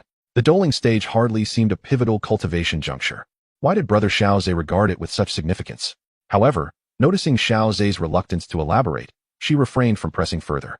At that moment, the little medical sage produced a note and handed it to Xiao Zhe. He glanced at it, and then looked at Xiao Suner and the little medical sage. After months of cultivation, they had all reached the level of high-ranking Do masters, a commendable achievement. They were more than prepared to enter the Inner Academy, especially since not every participant in the top 50 of the Inner Academy selection could attain the rank of Great Do Master. Only the top-ranked students had a chance of achieving such a status. The caliber of students in Xiao Yan's cohort was notably high. Let us participate. Please have Teacher Rolin enroll all three of us. Xiao Zhe decisively clapped his hands, and both Xiao Suner and the little medical sage concurred. In the ensuing days, the two women continued their rigorous training, while Xiao Zhe focused on consolidating his Doling realm and familiarizing himself with his newfound power. The atmosphere in the Outer Academy began to heat up, with students frequently discussing the upcoming Inner Academy selection. The Inner Academy was the very heart of the Jianan Academy, and countless Outer Academy students aspired to gain entry, despite their limited understanding of the inner workings. This only fueled their curiosity and desire to enter. Meanwhile, diligent students were eager to showcase their talents in the Inner Academy selection, a prestigious event where emerging talents would attract considerable attention. Amidst these discussions, three figures dominated the conversations: Xiao Zhe, Han Yu, and Bai Cheng, the top three from the previous beast hunting competition. Among them, Xiao Zhe was the most talked about. Although he had rarely appeared in public since the competition, the enthusiasm of his peers remained unabated. Numerous students regard him as their idol and object of admiration. Even outside Canaan Academy, the city of Canaan is captivated by the grandeur of events hosted by the Academy, drawing many eager spectators. The excitement persisted until the day of the competition, when students from the Outer Academy began to converge upon a vast plaza. This immense circular arena was surrounded by tiered stone steps, ascending like a colossal coliseum. The throng of spectators seated around the plaza had a clear view of the battles unfolding within. Those from Canaan City came to witness the internal selection competition of the Academy. It soon became evident that one particular spot drew the attention of the majority of Canaan's students. This was a stronghold of a particular class, where three figures stood out remarkably. Two charming young ladies, each with her unique style, captivated the crowd. However, it was the young boy, clad in a loose-fitting white robe, who stood quietly at the center of their attention, seemingly oblivious to the multitude of gazes directed at him, engaged in light-hearted conversation with the two girls.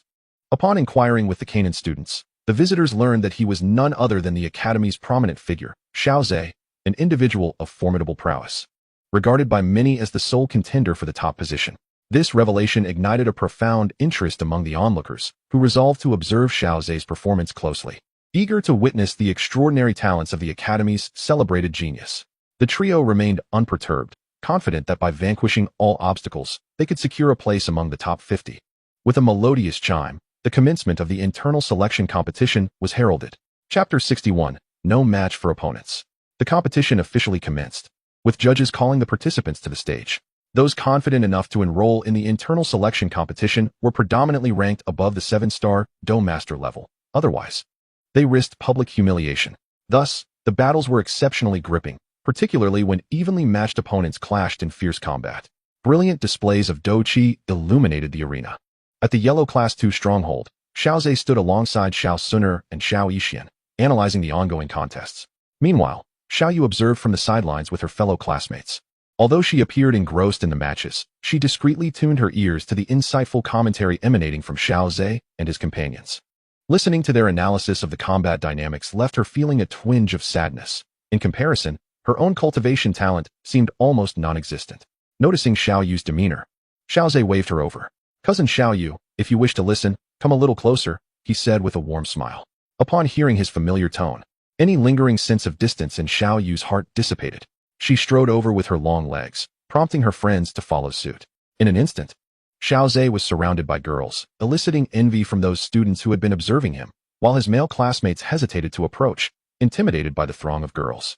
As Xiao Zhe inhaled the myriad of fragrances wafting through the air, he marveled at the heightened acuity of his senses. Although Xiao Yu and her companions approached, they remained outside the intimate circle formed by Xiao Zhe and his two companions, lacking even the opportunity to interject. Their analysis of the battle was far beyond what they could aspire to comprehend, leaving them to listen with insatiable eagerness. As they observed the combat in the plaza, expressions of satisfaction adorned their faces, realizing that there were so many intricacies to warfare. The wind attribute practitioner, failing to leverage their inherent advantages, recklessly advanced against the earth attribute practitioner, who seized the opportunity. Unless an unforeseen event occurred, Victory would undoubtedly belong to the Earth attribute practitioner. Xiao Zhe, watching the unfolding battle, spoke aloud, eliciting nods of agreement from the other two, who had no objections to his insights. Xiao Yu and her companions gazed intently at the plaza, where a thick aura of Earth attribute fighting spirit coiled around a leg that struck the Wind attribute practitioner in the abdomen, decisively concluding the skirmish. The admiration in Xiao Yu's gaze towards Xiao Zhe was palpable. Shui and I couldn't help but inch closer to Xiao Zhe, yearning for proximity. Xiao Yu leaned in towards Shui and I, whispering mischievously, "You little vixen, that's not how you should be flirting. My cousin isn't even of age yet. What are you planning?" "I can't help it. Your cousin is just so exceptional," Shui and I replied, her tone tinged with grievance, prompting Xiao Yu to roll her eyes in response. "Don't say I didn't warn you. My cousin is not someone to be trifled with. Your warning came too late.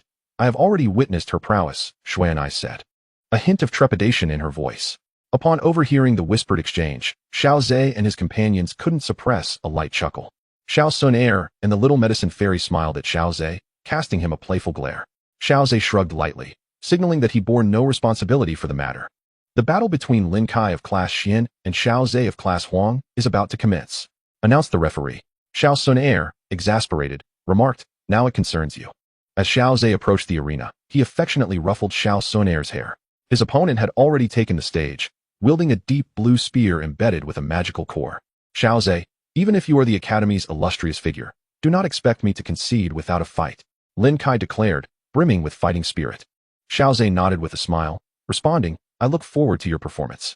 The audience collectively held their breath, their eyes brimming with anticipation for the legendary figure's display. A multitude of admirers spontaneously cheered for Xiao Zhe, their voices echoing into the heavens. "Let the match begin," the referee proclaimed, initiating the contest. Lin Kai's words were abruptly cut short. With a resounding clang, the deep blue spear clattered to the ground, followed by the thud of his body collapsing. Lin Kai lay sprawled on the ground, while Xiao Zhe remained motionless.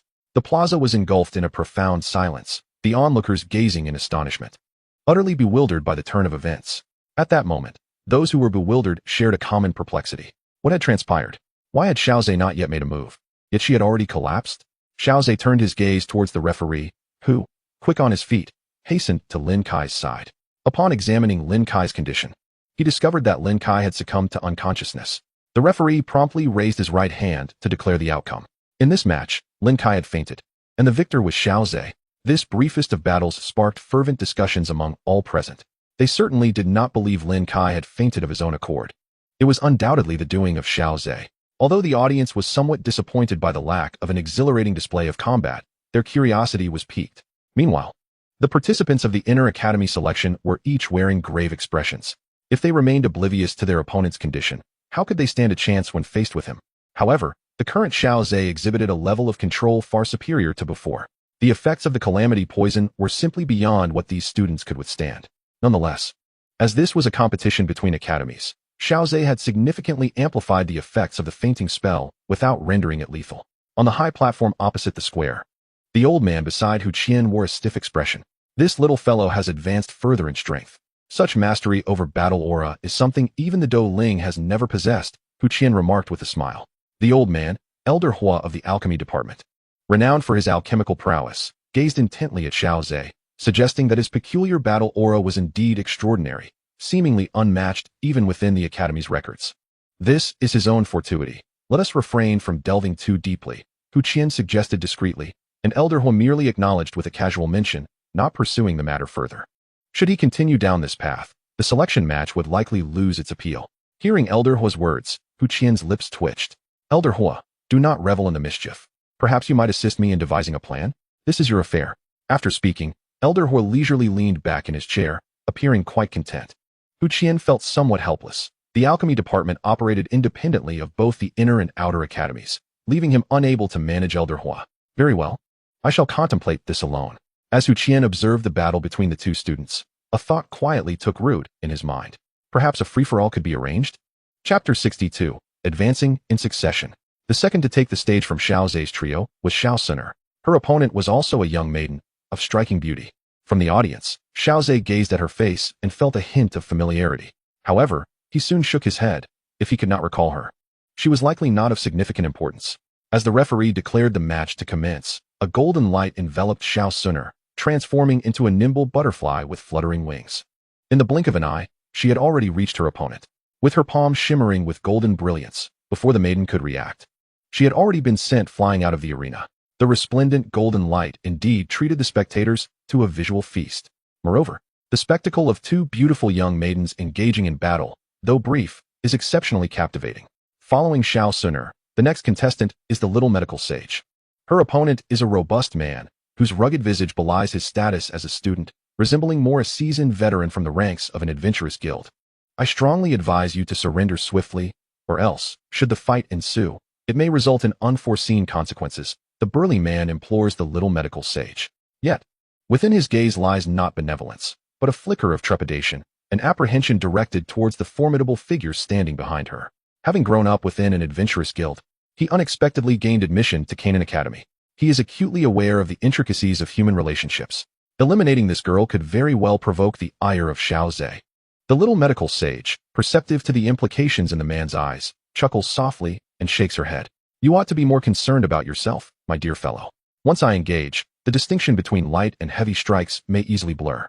Thus, I shall have to fight with all my might. Should I encounter Xiao Zhe in the subsequent elimination rounds, he shall have no one but himself to blame for his misfortune. The burly man tightened his grip on the heavy sword strapped to his back, drawing it forth with a sudden flourish, his arms swinging the massive blade with an awe-inspiring force.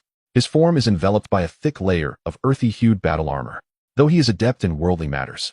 His prowess is equally formidable, having reached the level of a grand fighter. Even in the inner academy selection, such grand fighters are a rarity. His appearance instantly incites enthusiastic cheers from the audience, eager for a clash of titans. With a powerful stomp of his right foot, he lunges forward. Having been raised in an adventurous guild, he is well versed in the art of survival, understanding that even the seemingly delicate girl before him warrants his utmost effort in combat. Only upon her withdrawal from the competition can he truly relax. As the burly man charges toward her, the little medical sage's expression shifts to one of seriousness. Yet she displays little fear. The man's heavy sword swings horizontally, yet he restrains his strength, wary of severing the fragile maiden in two. However, he underestimates her. As she swiftly darts aside, her speed astonishing, causing his pupils to constrict in surprise. In an instant, the little medical sage closes the distance, compelling the man to relinquish one hand from his sword and strike downward with his elbow. She raises her hand to block, her delicate palm contrasting sharply against his robust elbow.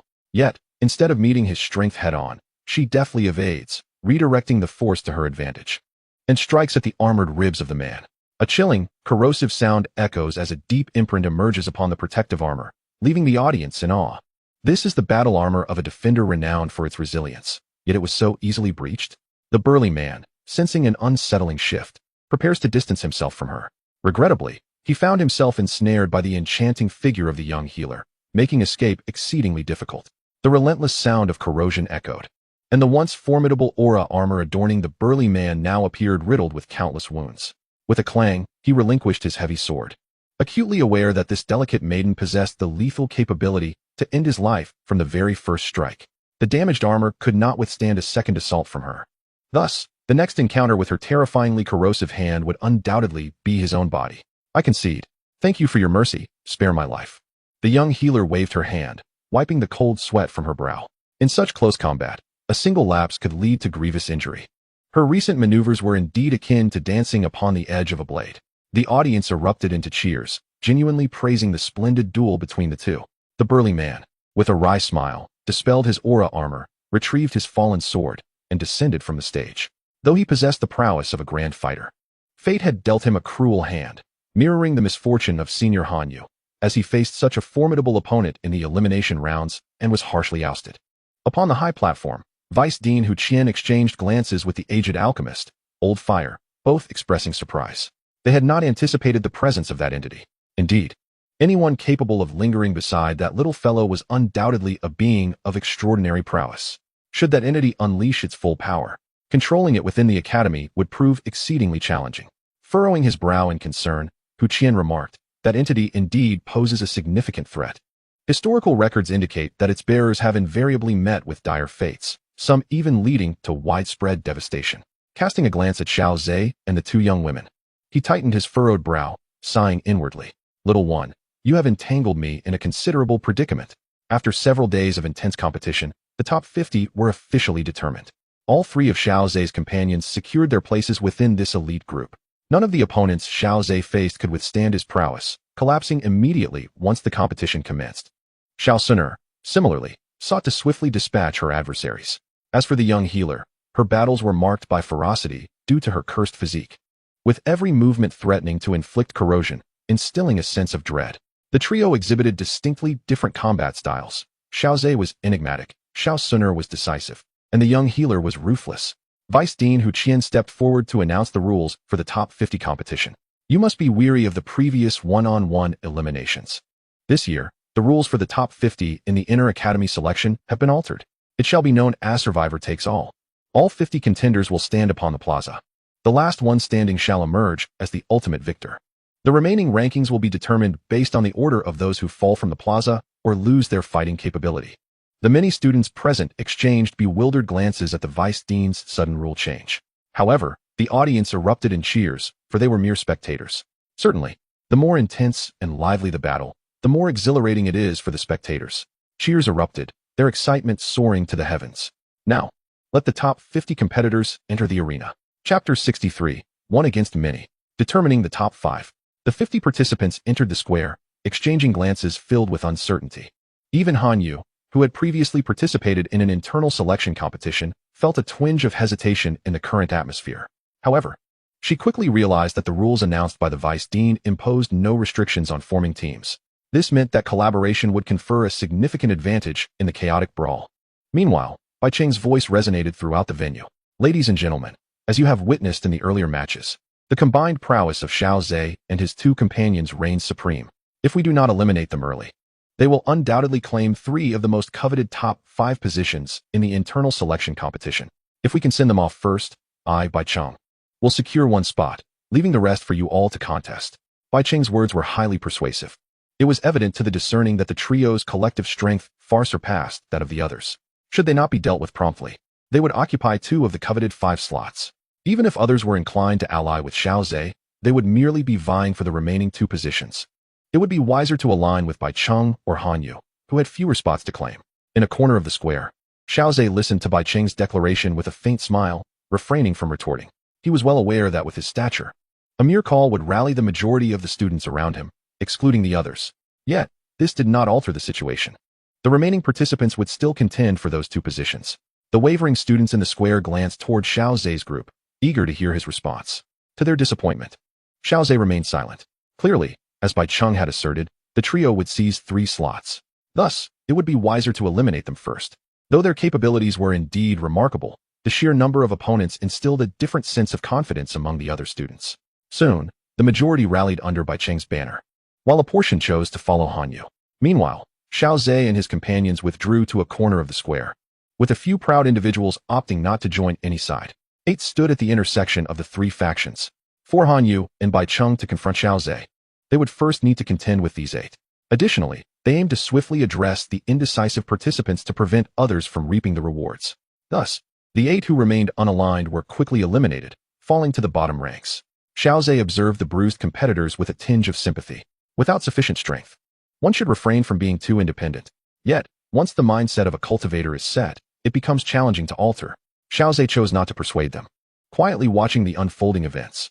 Soon, a team led by Bai Cheng and Han Yu directed their military might straight toward Xiao Zhe and his companions.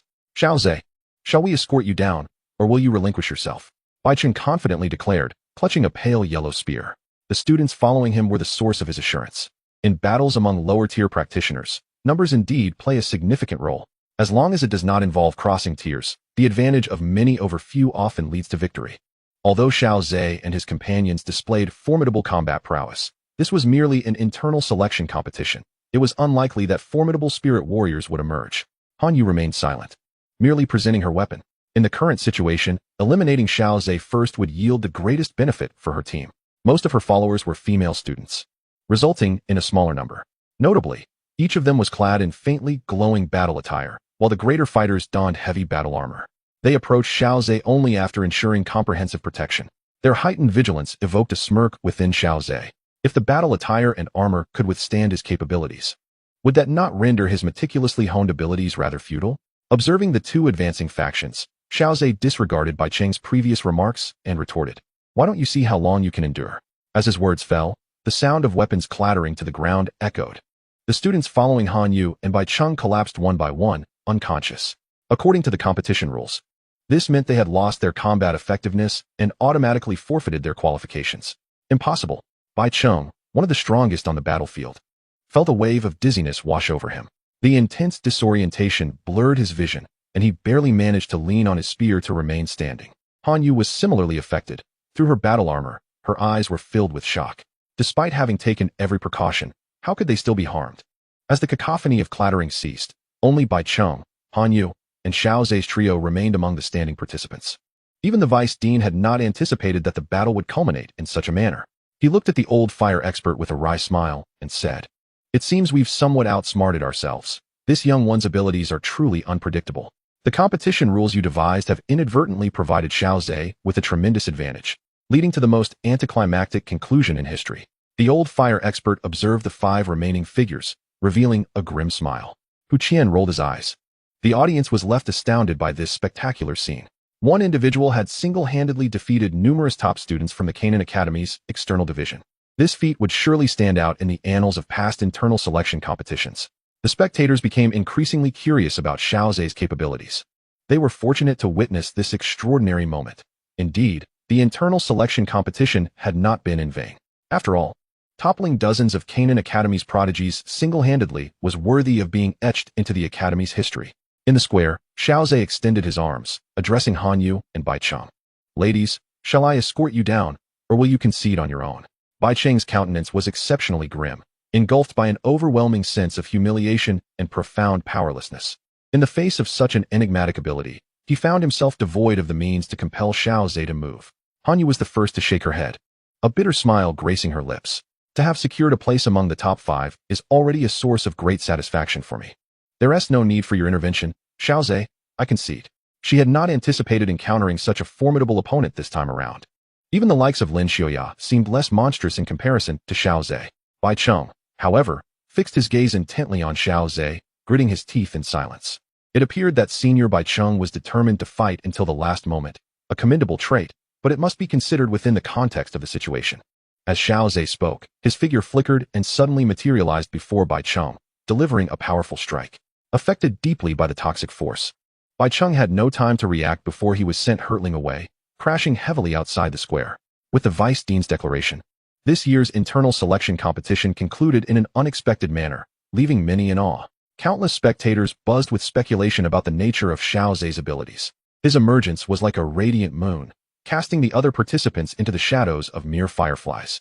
People are often drawn to the allure of the moon, and this cohort of students found themselves overshadowed by Xiaozhe's brilliance. Regardless of their accomplishments, they would invariably be measured against his luminescence, and realizing their achievements paled in comparison would diminish their significance.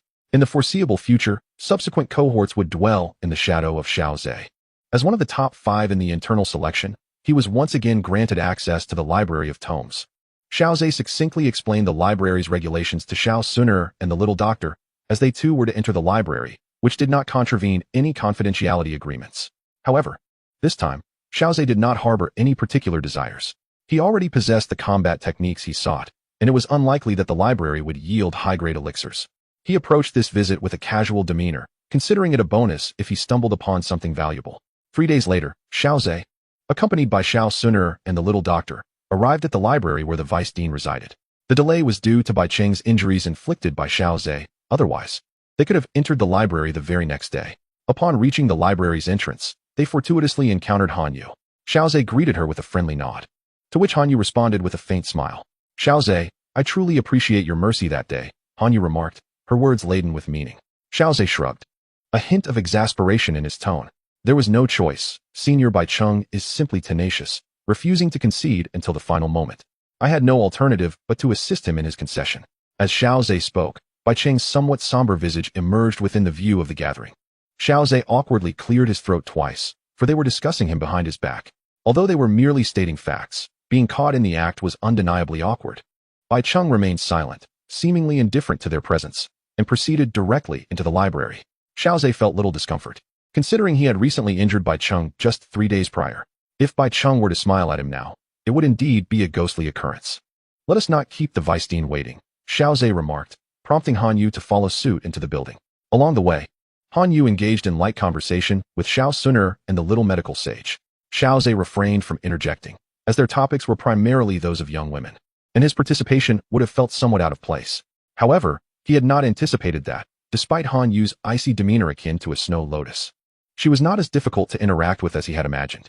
Perhaps it was because he and the others were on the same level as Han Yu that their interactions felt more effortless. Before long, they arrived at the room of the Vice-Dean. The Vice-Dean observed Han Yu and Xiaozhe's group entering together, a glimmer of satisfaction flickering in his eyes. The competition within the inner academy was fierce. The newly arrived students needed to unite to thrive in such an environment.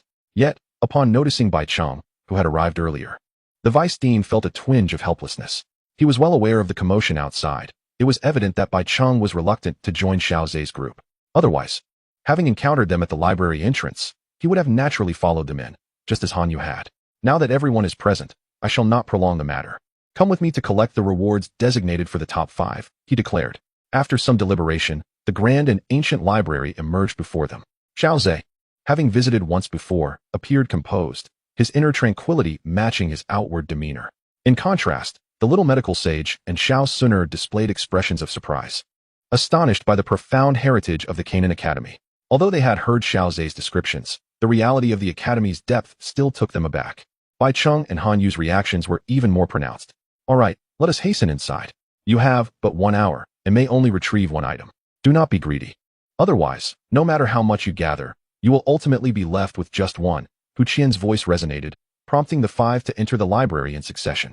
Remaining outside, Hu Qian glanced at the 2 elders and cheerfully inquired, Elders, shall we wager once more on what Xiaozhe will acquire this time? The 2 elderly men exchanged glances before responding in unison, earth-rank techniques or battle skills. High-level secret arts. Hu Qian chuckled inwardly, realizing that Xiaozhe's previous acquisition of 2 scrolls of earth-rank techniques had left a lasting impression on the elders, instilling them with confidence in his fortunes. Their guesses were all of elevated caliber. I am inclined to believe he will procure something rather different this time, Hu Qian remarked, though the elders paid little heed to his words, as if they had gone unspoken. Inside the library, countless streams of light darted across the room.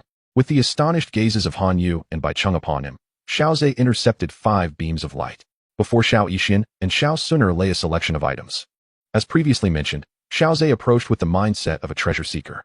Presently, he found little interest in the 5 items before him, despite each being of elevated rank. None satisfied his expectations. Ultimately, Han Yu selected a silver-white scroll, her expression indicating her contentment.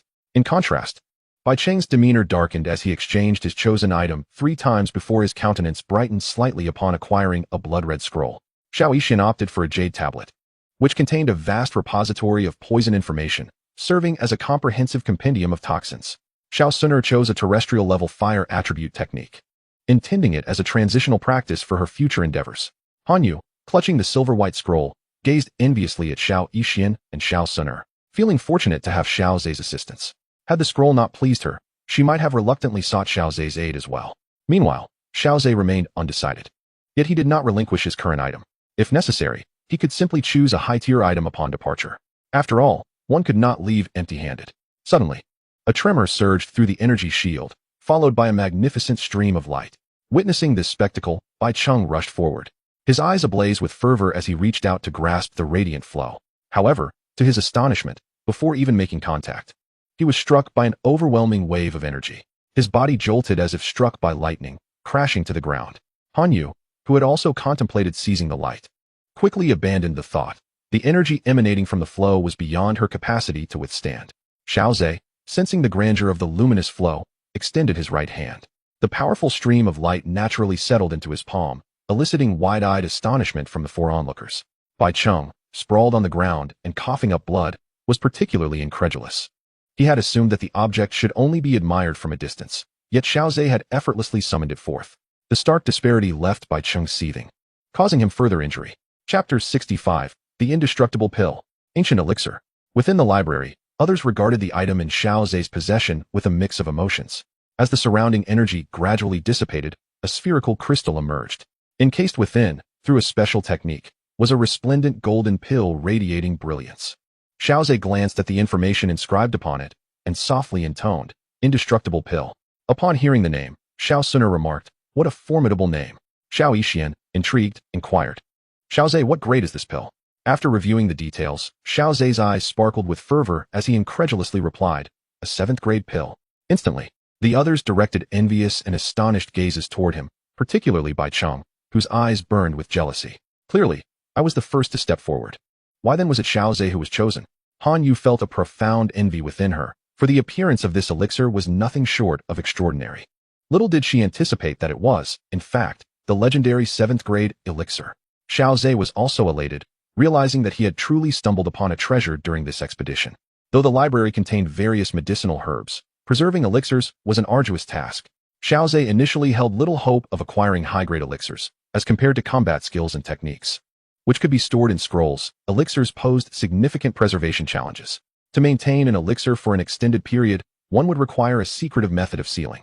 Particularly high-grade elixirs are typically of immense benefit. Even within the esteemed confines of the Jianan Academy, it is rare to see high-grade elixirs bestowed upon students. They are usually consumed internally. Yet, the indestructible elixir he now possessed left Xiao Zhe utterly astonished, as did the profound heritage of the Jianan Academy. All right, let us depart. This journey has yielded tremendous rewards, Xiao Zhe declared, tucking the indestructible elixir into his bosom. He anticipated a search by the two elders upon exiting, and thus preferred to conceal the elixir within his clothing to avoid having to retrieve it later. Xiao Suner and the little doctor had also secured satisfactory rewards and followed Xiao Zhe outside. Han Yu pondered for a moment and glanced at the silvery scroll in her hand. Gritting her teeth, she chose to accompany Xiao Zhe and the others. Although there were still 15 minutes remaining, she realized that staying would offer little hope of obtaining high-grade items. Having witnessed the true power of high-grade items, Han Yu felt that even if she encountered one herself, acquiring it would not be as effortless as it had been for Xiao Zhe. She might even end up injured. Like Bai Cheng, by the energy that radiated from such items, Han Yu was already content with the scroll she had obtained. Greed can ultimately lead to one's downfall. Her heart was satisfied. Only Bai Cheng remained in the library, his eyes slightly reddened, filled with defiance and resentment. Why should Xiao Zhe be the one to acquire the high-grade elixir? Driven by this feeling of injustice, Bai Cheng resolved to remain until the very last moment. Refusing to leave, outside the library, the rewards bestowed upon Xiao Zhe left the two elders and Hu Qian wide-eyed with astonishment. A 7th grade elixir. The indestructible elixir. Hu Qian exclaimed, for even at his level, he was envious of such a prize. The two elder guardians exchanged glances, their eyes gleaming with desire.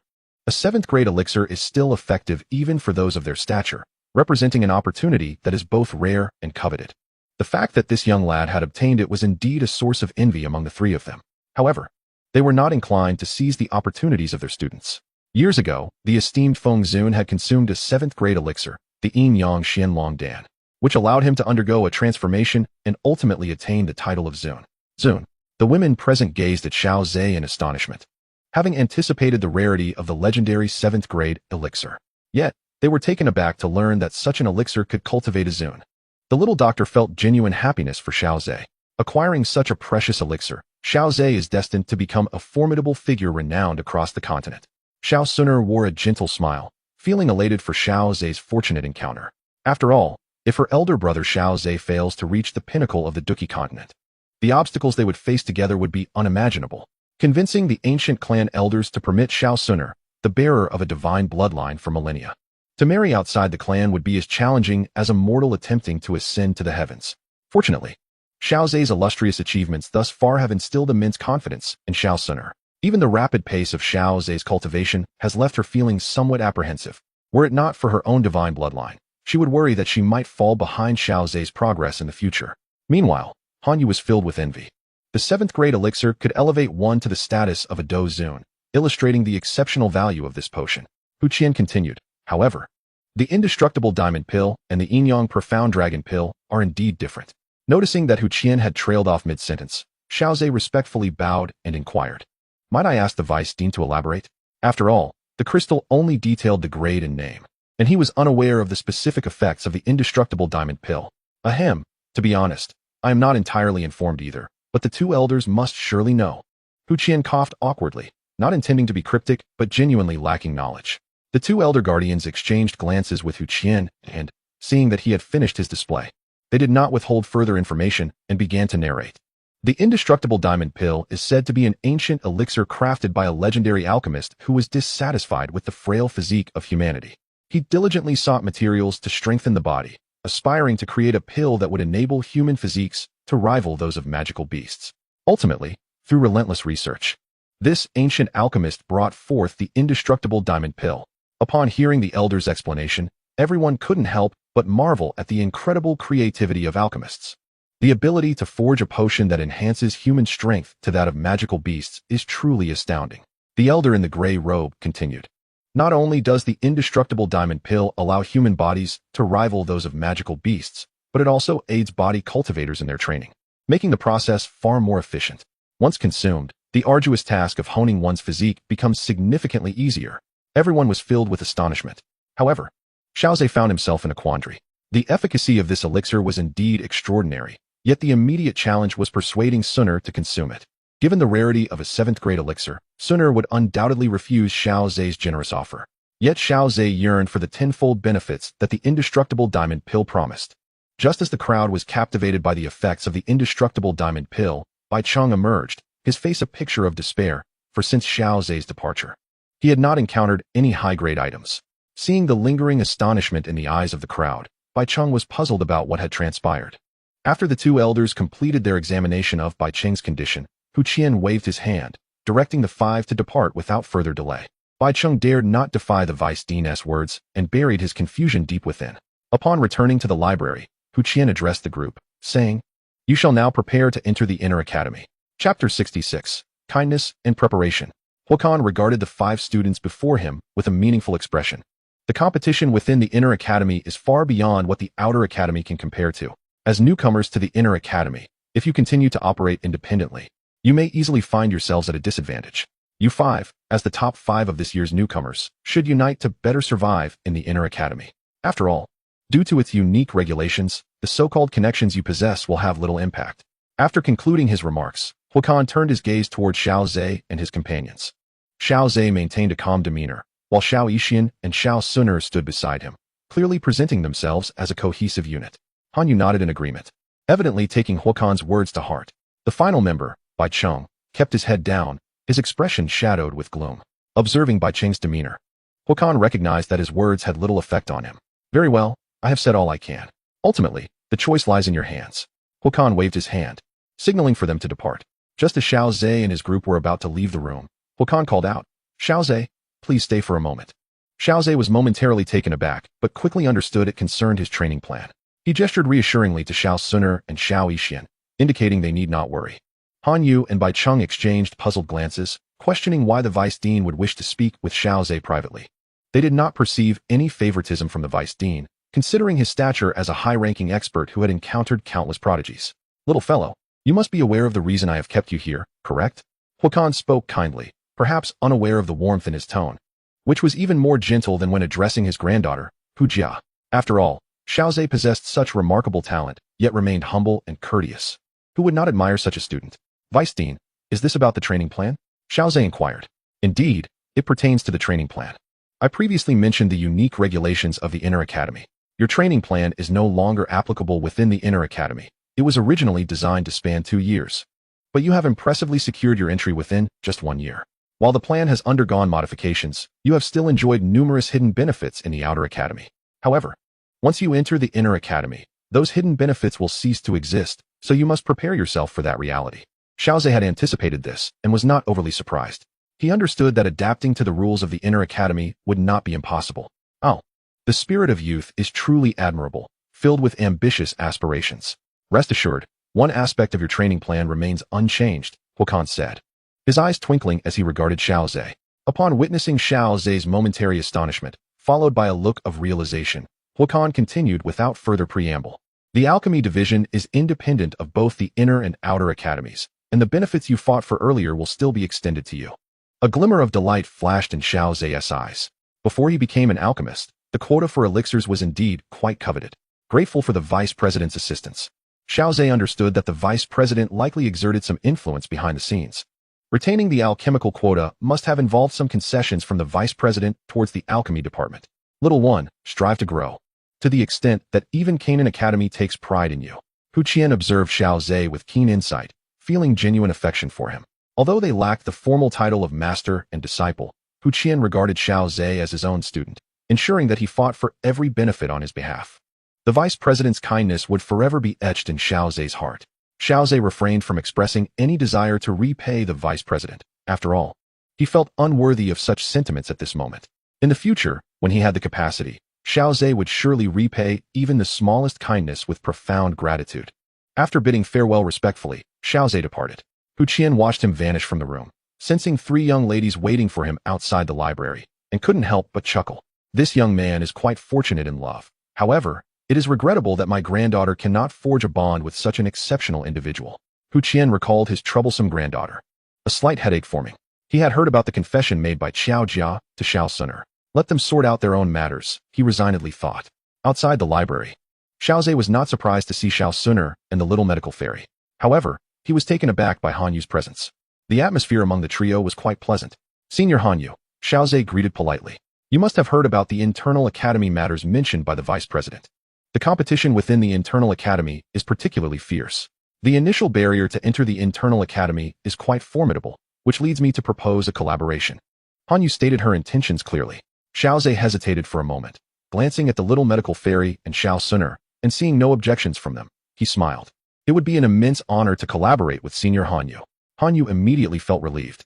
I have a relative within the internal academy who is familiar with its situation. This knowledge will be invaluable compared to recklessly charging in without any insight. After a further exchange with Han Yu, Xiao Zhe bid her farewell. He then left Canaan Academy with Xiao Suner and the little medical fairy, spending several enjoyable days in Canaan City. After all, once they entered the internal academy, exiting would be quite troublesome. They needed to procure some essentials in advance, such as new clothing, as they were still in their youth and growing rapidly. Sometimes, they would change significantly in just a day, making it prudent to prepare additional garments. Simultaneously, Xiao Zhe utilized Canaan Academy's resources to write a letter to the Xiao family, informing Xiao Zhan and Xiao Yan of his circumstances, assuring them not to worry. Should any urgent matters arise, they could write to him.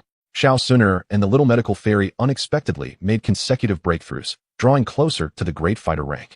Through his persuasion and some pressure, Xiao Suner accepted the indestructible elixir that Xiao Zhe had gifted her. Persuasion, indeed, is the art of earnestly elucidating reasons, while coercion is delivered with blunt finality, declaring an unwavering refusal to partake. The 2 elders of the library have also remarked that although this elixir is shrouded in ancient sealing techniques, it is ultimately a relic of a bygone era. Hence, once the sealing method is unraveled, immediate consumption is imperative, otherwise, its efficacy may dissipate entirely. Left with no alternative, Suner reluctantly acquiesces, resolving to ingest this indestructible pill upon her ascension to the grand fighter rank. As the time arrives for Xiao Zhe to bid farewell to his friends and mentors at Canaan Academy, he prepares to enter the inner court. Chapter 67, By Cheng's Nightmare. An unusual combat technique. In front of the vice president's library, a spacious area is teeming with students. Today marks the moment of entry into the inner court. The inner court, being the heart of Canaan Academy, is regarded as a prestigious honor to access, igniting a sense of longing among the outer court students who gather to bid farewell and observe, secretly yearning to join their ranks in the coming year. In hushed tones, the students murmur, while those fortunate enough to enter Canaan Academy stand tall, basking in the envious glances of their peers. Their diligent training is all for this moment of brilliance. Among the throng, 2 figures command particular attention. One stands tall, yet his expression starkly contrasts with the jubilance of his fellow students, betraying a shadow of gloom.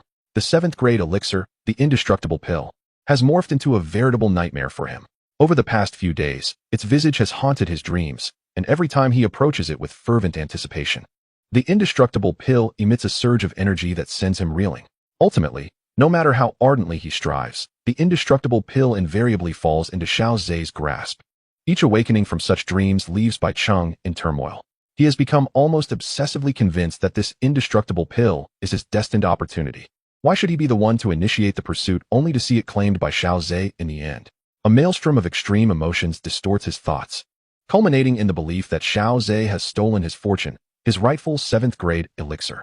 Witnessing the coveted pill slip through his fingers and into another's possession has utterly warped Bai Cheng's psyche. On the other hand, Han Yu glances at Bai Cheng's morose countenance, shaking her head inwardly. Such a temperament bodes ill for his future. Suddenly, she notices the surrounding students falling into hushed silence. Sensing something amiss, she turns her gaze outward. And indeed, three figures led by Xiao Zhe are approaching. In every gaze directed at Xiao Zhe, there exists not only awe but also a hint of admiration. Despite having entered Canaan Academy merely a year ago, Xiao Zhe has already set two remarkable records. The first is for the highest score in the beast hunting competition, and the second for his exceptional performance in the inner court selection, where he faced numerous opponents single-handedly. Mysterious and formidable, such is the impression Xiao Zhe leaves on the multitude of students. As Xiao Zhe arrives at the center, he exchanges a brief nod with Han Yu, then glances at Bai Cheng, who remains ensconced in his gloomy demeanor. Sensing the futility of engaging him further, Xiao Zhe chooses to overlook his presence. Since the inner court selection, Bai Cheng's countenance has persistently remained clouded, a perpetual shadow of discontent. A fleeting doubt flickered through Xiao Zhe's mind, but he chose to disregard it. Yesterday, he practiced the advanced martial technique, blue sea surging waves, and attained a profound understanding, mastering it to a remarkable degree. However, what puzzled Xiao Zhe was that, unlike his experiences with other advanced techniques that brought about a sense of holistic comprehension upon reaching mastery, blue sea surging waves felt distinctly different. Though he had previously trained in advanced techniques, this one evoked an exceptionally peculiar sensation. His practice had been sporadic, yet he dedicated several months to it. Faced with uncertainty, he decided to consult the vice dean, as this technique had been selected for him by the vice dean, and thus, he would likely receive the quickest answers from him. However, considering the crowd, he resolved to wait for a quieter moment to inquire. Not long after arriving, Xiao Zhe saw the vice dean and several elders emerging from the library. Hu Qian was surprised to see so many students gathered at the entrance. Although there had been many spectators in previous years, this year was notably different. He noticed that a significant number of students were fixated on Xiao Zhe. The answer to his curiosity became clear. It seemed that even if Xiao Zhe were to enter the inner academy, his name would resonate throughout the outer academy for quite some time. After all, the records Xiao Zhe established over the past year were sufficient to make these onlookers feel as though they were witnessing history. Hu Qian himself shared that sentiment. It was highly probable that Xiao Zhe would leave an indelible mark in the annals of Canaan Academy's history. During his tenure as vice dean, he had never encountered a talent of such caliber. The vice dean delivered a brief opening speech, offering congratulations to the students entering the inner academy while encouraging others to strive upward, using them as a benchmark. This seemingly cliché sentiment surprisingly resonated with many students this year, primarily due to the figure standing at the center of attention. Though still youthful, he emanated an unparalleled charisma. Xiao Zhe sensed the waves of admiration and adoration surrounding him, prompting him to smile and address the students. Everyone, keep pushing forward. I will be waiting for you in the inner academy. His voice, though soft, carried throughout the silent crowd, as the vice dean and elders had appeared. Hearing their idol's words, countless students clenched their fists, their cheeks flushed with excitement as they gazed at Xiao Zhe. I too shall enter the inner academy. Indeed, I will follow in Xiao Zhe's footsteps to cultivate within the inner academy. By the time I enter the inner academy, perhaps you will already be renowned there. Xiao Zhe. Numerous students enthusiastically declared to Xiao Zhe, expressing their inner exhilaration. With a smile, Xiao Zhe waved at them. The vice dean remained silent, merely exchanging glances with the elders beside him, who shared faint smiles, their eyes conveying a clear message. Vice dean, your words seem less impactful than those of a student. Hu Qian shrugged and waved slightly at the sky, summoning shadows that slowly descended, accompanied by a gust of turbulent wind. To their astonishment, 10 gigantic griffins appeared, formed groups of 5, and board the griffins. Xiao Zhe observed that some students, overly exhilarated, nearly stumbled after leaping onto the back of the griffin beast, which was damp with moisture. He turned to Xiao Suner and the little healing sage, urging, let us ascend. It has been quite some time since I last rode a griffin. With a delicate leap, Xiao Zhe gracefully settled into a chair, a look of comfort on his face. Xiao Suner and the little healing sage took their places beside him. With Xiao Zhe setting a precedent, the other students ceased their bravado and obediently seated themselves. Witnessing this, the vice dean, who had seen many students attempt to show off in past years only to make fools of themselves, couldn't help but chuckle. This little fellow lacked the demeanor of a strong warrior. He simply sought comfort. As this thought flitted through his mind, Hua Qian unfurled a pair of resplendent wings of fighting aura behind him. All right, young ones, it is time for us to depart for the inner courtyard. The 10 griffin beasts, escorted by 4 Do Huang powerhouses, soared toward the boundless rear mountains of the Jia Nen Academy. Seeing that there was no opportunity to inquire further, Xiao Zhe resolved to wait patiently. Once they entered the inner courtyard and commenced the fire energy hunting tournament, Hua Qian would surely have some leisure time, which would be the perfect moment for his questions. Chapter 68. Who is the hunter? Low-level Earth class, Do techniques. The boundless rear mountains concealed a plethora of magical beasts, prompting the Jianan Academy to hold an annual magical beast hunting competition to prevent an overpopulation of these creatures, which could lead to a beast tide threatening the academy. Within this vast expanse of mountains, formidable magical beasts thrived. The flight of 10 griffin beasts was enough to attract the attention of many creatures. Numerous flying magical beasts ascended from the skies, targeting the new students' team. However, these lower-tier flying magical beasts possessed little intelligence, completely unaware of the terror that a team escorted by 4 Do Huang represented. Before even drawing near, these magical beasts were reduced to mere blood mist. Seated atop the back of a griffin beast, Xiaozhe watched in awe as the Do Huang effortlessly manipulated the energies of the universe, unleashing earth-shattering power. A glimmer of envy flashed in his eyes. The Do Huang, having transcended to a higher level, wielded an unfathomable might. None of the magical beasts daring to assault the new students' team could venture within a 50-meter radius of the griffin beasts. Of course, high-tier magical beasts did exist in the endless mountains. However, at this level, they had developed intelligence. They recognized the danger posed by the 4 Do Huang and refrained from recklessly attacking the new students.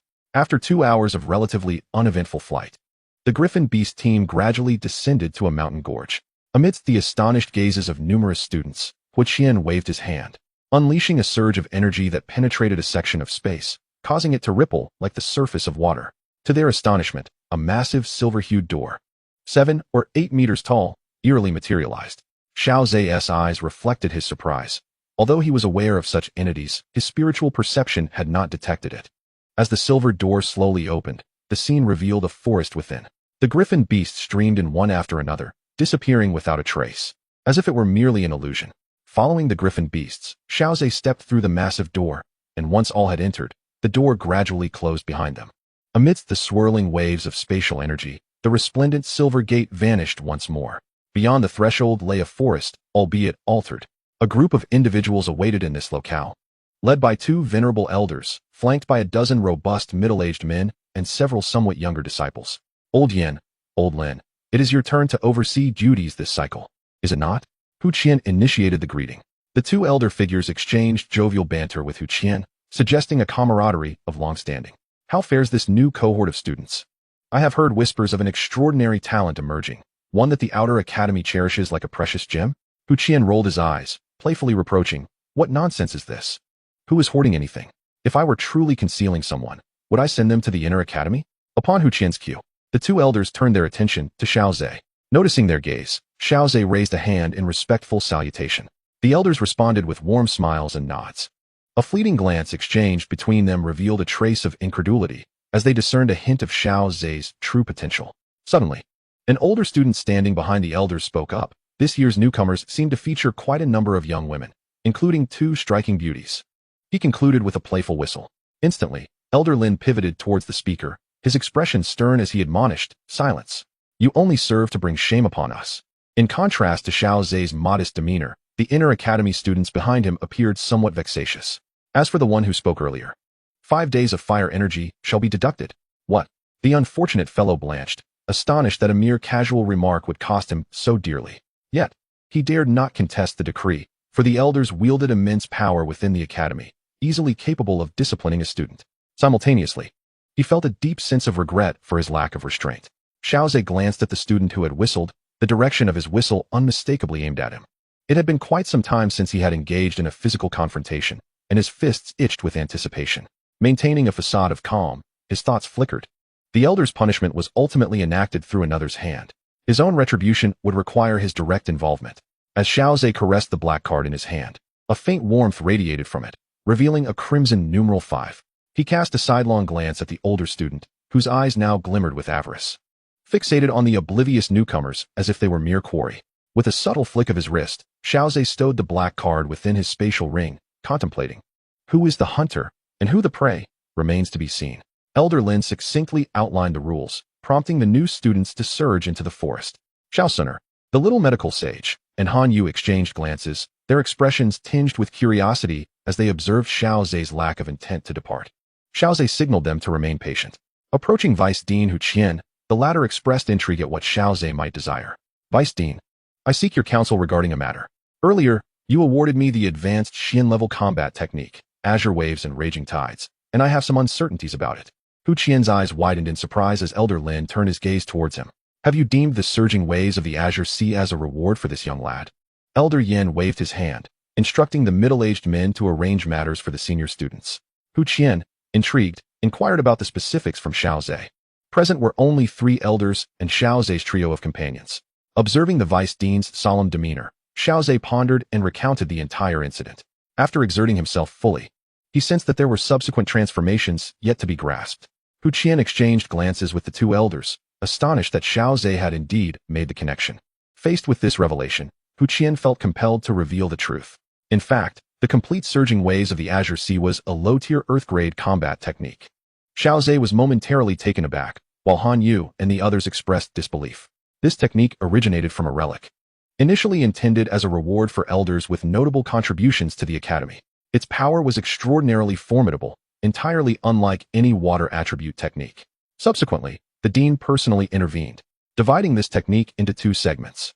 The first segment, Surging Waves of the Azure Sea, was quite safe to employ, exhibiting the might of a high-level mystic-grade technique.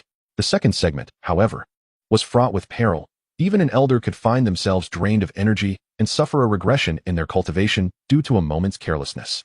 After practicing the first segment, you should realize that surging waves of the Azure Sea can unleash astonishing tsunamis to assault foes. The reason you feel at a standstill is that these tsunamis can be stacked. With each layer added, their power surges dramatically, yet the energy consumed is also alarmingly vast. Upon hearing the Vice Dean's elucidation, Xiao Zhe finally comprehended. So it was a low-tier Earth-grade combat technique. Having already begun training, perhaps he could endeavor to acquire the complete version. Chapter 69, Secret Collusion. Hu Qian noted the contemplative expression on Xiao Zhe's face and remarked, "Young lad, you wouldn't be intrigued by this combat technique, would you?" After a moment's hesitation, Xiao Zhe nodded. After all, Hu Qian, as the Vice Dean, was likely well informed about the whereabouts of the second segment of this technique. Hu Qian pondered for a brief moment, exchanging glances with the 2 elders, and eventually sighed before slowly speaking. Moreover, it would be permissible for you to attempt the training, as the second segment of this technique is in the possession of the Grand Elder. Should you encounter any mishaps in your practice, you may seek his assistance. Upon hearing this, Xiao Zhe expressed his gratitude to Hu Qian with a bow. He then realized that the Vice Dean had not mentioned how he should initiate contact with the Grand Elder. "Vice Dean, how should I reach out to the Grand Elder?" Hu Qian waved his hand, glanced at the time, and replied, "Through this fire energy capture competition, adapt to the living environment of the inner academy. But for someone like you, it should be akin to a fish in water, right? Students ought to strive to adapt." Xiao Zhe did not elaborate further. After bidding farewell to Hu Qian and the 2 elders, he led the 3 young women towards the forest. As Xiao Zhe and his companions departed, Elder Lin turned to Hu Qian and said, "Old fellow, shouldn't you hasten to the inner academy? It would be opportune to witness what astonishing feats that young lad will accomplish in the fire energy capture competition." The 2 elders exchanged glances, realizing that Hu Qian's regard for Xiao Zhe surpassed their expectations, which piqued their interest in him even further.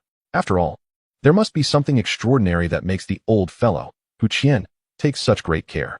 As we ventured into the forest, the new and senior teams had vanished without a trace. The purpose of the fire energy hunt is to temper the freshers' enthusiasm, allowing us to acclimatize to the competitive environment of the inner academy. As Han Yu elucidated, a glimmer of understanding flickered in the eyes of Xiao Yixian and Xiao Suner. Xiao Zhe cast a glance at Han Yu. Indeed, having a teammate privy to information spared him the need for excessive elaboration, preventing him from appearing overly exceptional, as if he possessed foresight. Within the inner academy, fire energy is undoubtedly the most crucial resource. Some students, who struggle to acquire resources effectively within the inner academy, seize the opportunity presented by the annual fire energy hunt to extract fire energy from the freshers. Typically, these are students of lesser strength. For those of considerable power are not in want of fire energy. Upon hearing this, Xiao Yixian remarked with some relief. Does that not imply that the fire energy hunt will be quite easy for us to navigate? However, Han Yu shook his head, his expression grave, and replied, "Not quite. This year's circumstances are somewhat unique." Noticing Xiao Zhe's gaze fixed upon him, Han Yu felt a surge of delight, gathering his thoughts before speaking. "You should be aware that I missed the previous inner academy selection due to an unexpected encounter with that anomaly, Lin Ziyai, right? Lin Ziyai and Yin Hao nearly dominated the last fire energy hunt. I've heard that this year, many formidable seniors are also interested in the fire energy hunt." Xiao Zhe furrowed his brow, looking intently at Han Yu, and inquired, "Is there a necessary connection between these 2 matters?" Clearing his throat, Han Yu realized his explanation lacked clarity. Some seniors harbor a peculiar fascination with defeating unseasoned geniuses. Xiaozhe scratched his head at this, finding the inclination rather unique. Just like the senior who defeated Lin Ziyi and Yin Hao last year, who constantly boasts about his exploits within the inner academy. It's worth noting that Lin Ziyi has now ascended the rankings of strength. Curiously, Xiaozhe asked, will Lin Ziyi not seek revenge upon him? I cannot say for certain, Han Yu replied, shaking his head. Enough gossip. Let us proceed and find a place to rest. We still have 7 days. So there is no need to rush. Under Han Yu's puzzled gaze, Xiaozhe led them to a nearby stream, where they decided to pause and recuperate. Did you not mention that fire energy is of great importance? This presents a perfect opportunity to gather some. Upon hearing Xiaozhe's suggestion, Han Yu's eyes widened in astonishment. Even she found Xiaozhe's idea quite audacious. Nevertheless, considering Xiaozhe's capabilities, it did not seem entirely implausible. All right, although your notion is somewhat reckless. Who am I to deny you as your teammate? Thus, the quartet took a moment to rest by the stream. Meanwhile, Bai Cheng, who originally belonged to Xiaozhe's team, after overcoming numerous challenges, finally located the senior team clad in white garments. Cousin Bai Feng, you must lend me your assistance. Upon seeing Bai Cheng, the leading youth slightly furrowed his brow. You seek my aid upon our first encounter. You truly are a source of concern. Nevertheless, he is my cousin. I should lend an ear to his troubles. Bai Cheng, dear cousin, do not rush, speak at your own pace. I have been robbed of my opportunity, Bai Cheng lamented, his expression rife with bitterness, omitting crucial details and embellishing the narrative. He distorted the facts, claiming a precious, indestructible elixir, which was never rightfully his, had fallen into his possession, only to be seized by Xiaozhe. What? You mean to say you originally acquired a 7th grade elixir, only to have it snatched away by your teammate? Bai Feng exclaimed in disbelief. His companions, standing behind him, turned their gazes toward Bai Cheng, astonished. It is indeed the truth. You must advocate for me, cousin. If that is the case, I shall certainly champion your cause. When the time comes to reclaim the elixir, we shall have grounds to justify our actions before the elders. Bai Cheng nodded vigorously, well aware of his cousin's formidable prowess. 3-star doling. His team was the strongest in the fire energy hunting competition, known as the Bai Sha team. Bai Feng patted Bai Cheng on the shoulder, a glint of greed flickering in his eyes. A 7th grade elixir. Cousin, your cultivation is still in its infancy. You would be unable to withstand the potency of such a treasure. Allow me to endure that burden for you. Last year, he had triumphed over the prodigies Lin Ziyi and Yin Hao, earning himself a tale of glory. Little did he anticipate that this year, in addition to his achievements, he would also gain a coveted elixir. Ever since his victory over Lin Ziyi and Yin Hao, Bai Feng had grown increasingly enamored with the thrill of conquest. Defeating geniuses before they fully blossomed meant that when they eventually matured, he could boast of having bested them in their youth. Of course, such matters must be kept confidential. One must never boast in front of Lin Ziyi, lest he suffer a severe beating. Bai Feng eagerly anticipated the day he would vanquish the genius known as Xiaozhe and seize his 7th grade elixir. As for the prospect of Xiaozhe defeating him, that is utterly impossible. If he could overpower the prodigious Lin Ziyi, how could anyone surpass such a formidable opponent? Chapter 70. The Hunt Begins. The Elder's Misunderstanding. After resting for a day by the stream, Xiaozhe set forth with the 3 women. Although the fire energy hunting competition spans 7 days, it rarely extends the full duration. The previous session was prolonged because Xiao Yin sought to rally all the new students' strength against the upperclassmen. Typically, the competition concludes within 2 to 3 days. After all, even the new students from the inner academy need not traverse a forest for 7 days. Xiaozhe's deliberate day of rest was intended to allow the prey to grow plump, facilitating his harvest. As he traversed the woods, Xiaozhe expanded his spiritual awareness. With his current level of perception, no upperclassman could elude his senses. Found it, Xiaozhe whispered, beckoning to the 3 women before he surged ahead. By the time Han Yu and the others arrived, a scene of chaos awaited them. 5 figures lay sprawled before Xiaozhe, their faces etched with terror. In their hearts, a question lingered. What had transpired? The interval barely spanned a minute. Han Yu gazed at the 5 fallen seniors on the ground, internally lamenting the overwhelming dominance displayed. Gentlemen, kindly surrender your cards. Otherwise, you shall face a brutal beating. Your bodies will be injured, and I shall waste my energy, remarked Xiaozhe with a calm demeanor. The 5 seniors turned pale, utterly convinced of Xiaozhe's words, for he had incapacitated them in an instant. The moment Xiaozhe had appeared, they felt their bodies paralyzed, unable to stand steadily, restricted to minor movements. Do not strike, do not strike. I will comply. With their obedient cooperation, Xiaozhe successfully transferred the fire energy from the 5 crystalline cards onto his own. Regrettably, he could not seize all of it. He needed to leave them with 7 days' worth of fire energy. However, should their remaining energy fall below 10, They would be compelled to exit the forest and could no longer partake in the fire energy hunting competition.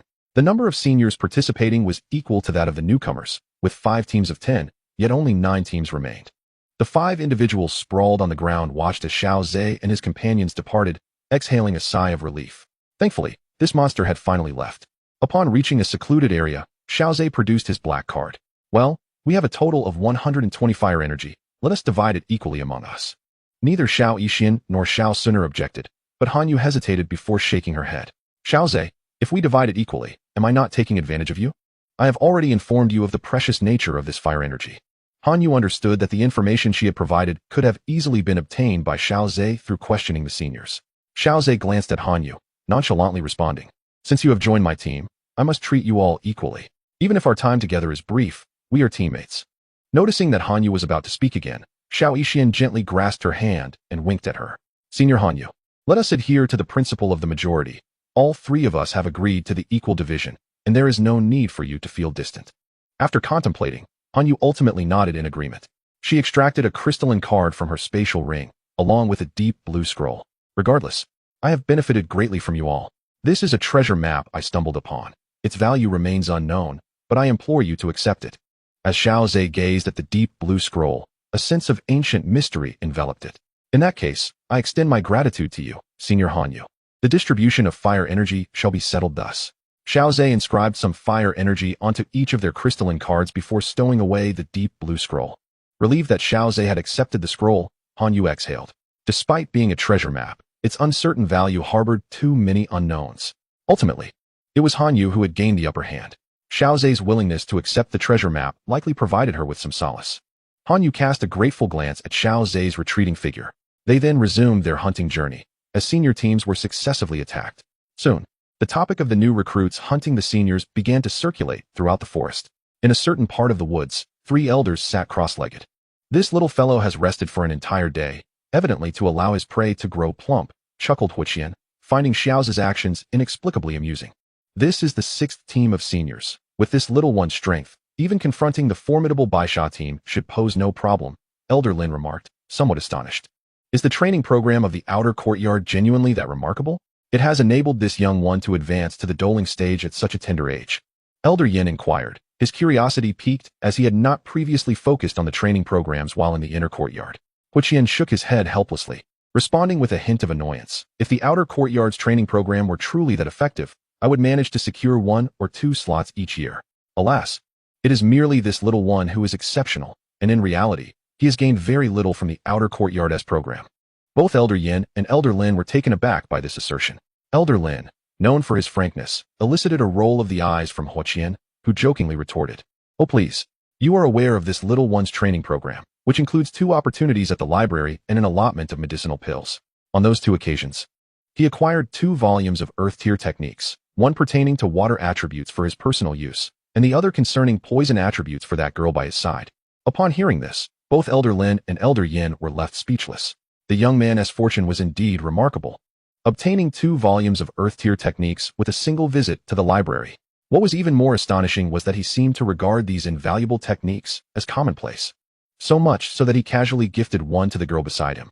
Furthermore, he utilized his allotment of medicinal pills to exchange for potions that would assist fire attribute cultivators in their training. Huqian added fuel to the fire, saying, Elder Lin was taken aback and instinctively murmured, "You didn't say he is of the water attribute. Could it be that he is giving them to another girl?" Seeing the shock on the faces of the 2 elders, Huqian proudly nodded. He managed to spend an entire year progressing from the Great Dome Master to the doling stage. The training program's contribution was merely 1 volume of earth-tier technique, with the rest stemming from his own relentless efforts. Upon hearing this, Elder Yin expressed a hint of regret. If he had utilized all of it himself, he might have already reached the high tier of doling by now. Elder Lin nodded in agreement. This little fellow is practically using his own resources to propel those 2 girls forward. No wonder they can see no one but him. Elder Yin remarked, a touch of envy in his voice. If someone of the opposite sex were to invest such effort in me, I would surely be utterly devoted to her. Huqian, upon hearing this, shivered slightly and rubbed his arms. "Oh, don't say such things, old man. It's quite nauseating." Elder Yin rolled his eyes, disregarding Huqian, instead lost in his own reverie. The 3 elders bantered and jested, showcasing the depth of their camaraderie. Just as they were engaged in their discussion, Xiaoze and his companions unexpectedly encountered a new team of recruits. Chapter 71, A Toxic Beating. There is something happening ahead.